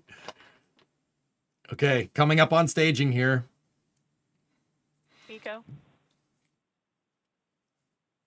Stage separation confirmed. Yeah, everything looks good. I'm back. Startup.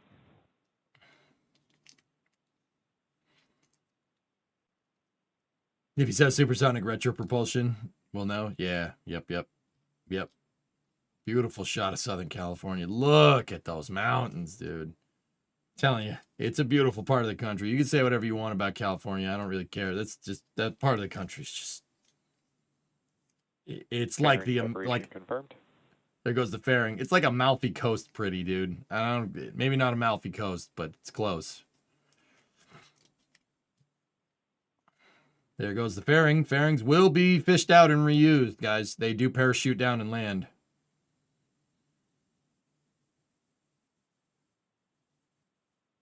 Central Coast, California is rather pretty. Dude, from like Lompoc to Monterey Bay. Oh my goodness. Beautiful. It's beautiful, dude.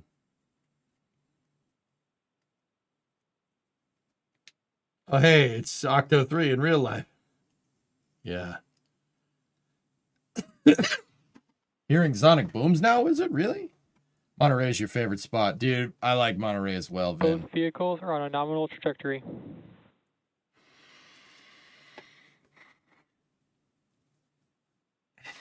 Nice, Dan. That's cool. Big Sur Epic Drive. Hell yeah, man. I'd love to go drive it again, dude. Someday. Someday. Someday we'll go back. How are the burritos in SoCal? Is that a question? Donner Pass. Yeah, good stuff, man. I love the whole Southwest, guys, for what it's worth. The American Southwest is peak for me. That's why I proposed to Bremo at the Grand Canyon. That was a calculated move on my part. Also Laguna Seca. Yeah, I'm quite fond of that place. Serious, yeah. That's deep. The canyon, yes. Yes, it is.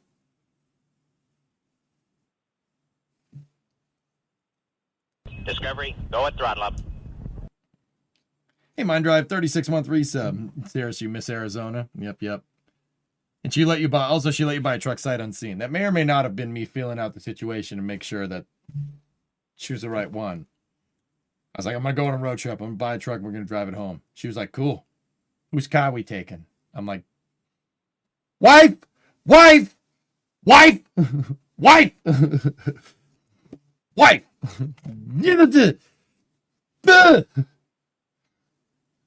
Basically just like that. That's how that kind of panned out.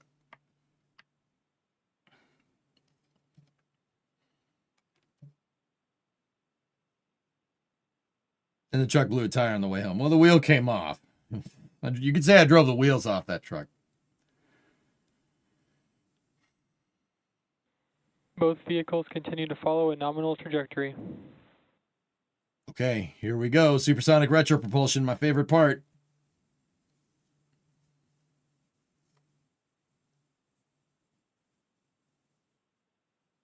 Stage 1 FTS has saved.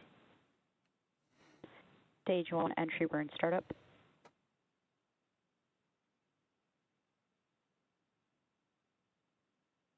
Okay, the E1, the E5, and the E9 engines are firing. That's the best part right there, because not only is it slowing down Falcon 9's first stage, the engine exhaust is acting as a heat shield for the vehicle. It's called supersonic retro propulsion. It was an idea that was pioneered by NASA for landing heavy equipment on Mars. You use the engine exhaust to push the reentry heating away. Falcon 9 uses it. It uses it in the upper atmosphere. The upper atmosphere, which is quite similar up there where the atmospheric density is low, to atmospheric reentry on Mars, because the pressure on Mars is a lot lower. So doing that up there is very similar to doing that closer to the surface on Mars. It was well-documented technology that NASA was pioneering, and SpaceX uses it for Falcon 9. They still use it for Falcon 9 to this day. This is the 555th mission for Falcon 9, by the way. 555 Falcon 9 launches, and I've watched almost every single one of them. Some of them I just can't. Stage 2 FTS has saved. Okay, first stage is coming back down. Sonic.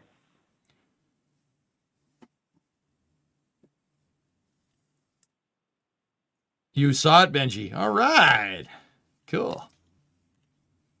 Sent an invite to the server where we are deving the mod. It's currently not open to the public once we finish our logo. the calm before the spitter rolls in. Oh, for Minecraft? Oh. Oh, neat. Stage One 2. landing burn. Stage 2 is in terminal guidance. Okay, the drone ship is, well, right there. You can see it. Wow, steep angle. Come on. Come on, steer her in. Landing leg to deploy. Click.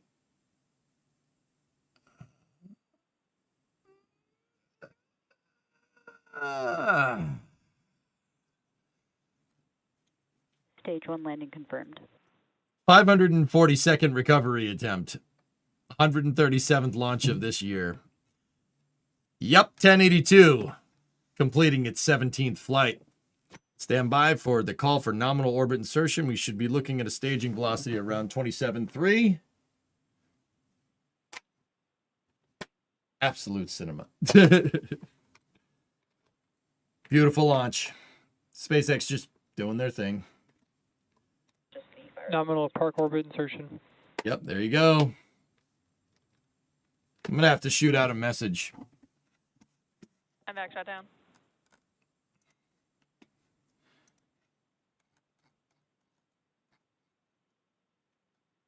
I have to shoot out a message, see who was on the console. I don't know, man. Either that was somebody that I know or they sounded exactly like them. That was really weird. And I'm usually good with voices. But yeah, there you go. Starlink 17 or 1121 right there. And with that, guys, that's going to do it for this part. We will get that crew out to the moon tomorrow. Another salute to stage 2. Yeah, there you go. What position is the one doing the calls on the live stream? There's a bunch of different people on the main loop. I don't know what the position that does the calls. That does those calls. Maybe a mission director. I have no idea. SpaceX doesn't exactly advertise all their positions in mission control.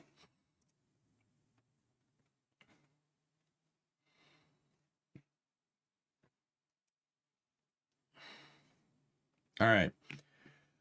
Anyway, that's going to do it for me, dudes. On the Twitch side of things, I think we should raid Etal. He was in here watching us. So let's go pay it forward to my boy over there. If he's streaming. I don't think he's streaming. Etal, where you at, dog? No, not out and about. Whatever, never mind. All right, dudes. Well, I'll see you guys tomorrow. We'll get those Kerbals out to the moon, and then we'll do a space news if there's anything. And yeah. And I'm not sure what we'll do for after hours. Maybe we'll play Battlefield tomorrow. I don't know. I got to get up early in the morning, guys, which is why I'm stopping. I gotta drive up to the city, which sucks. That's gonna suck. I like living in the woods.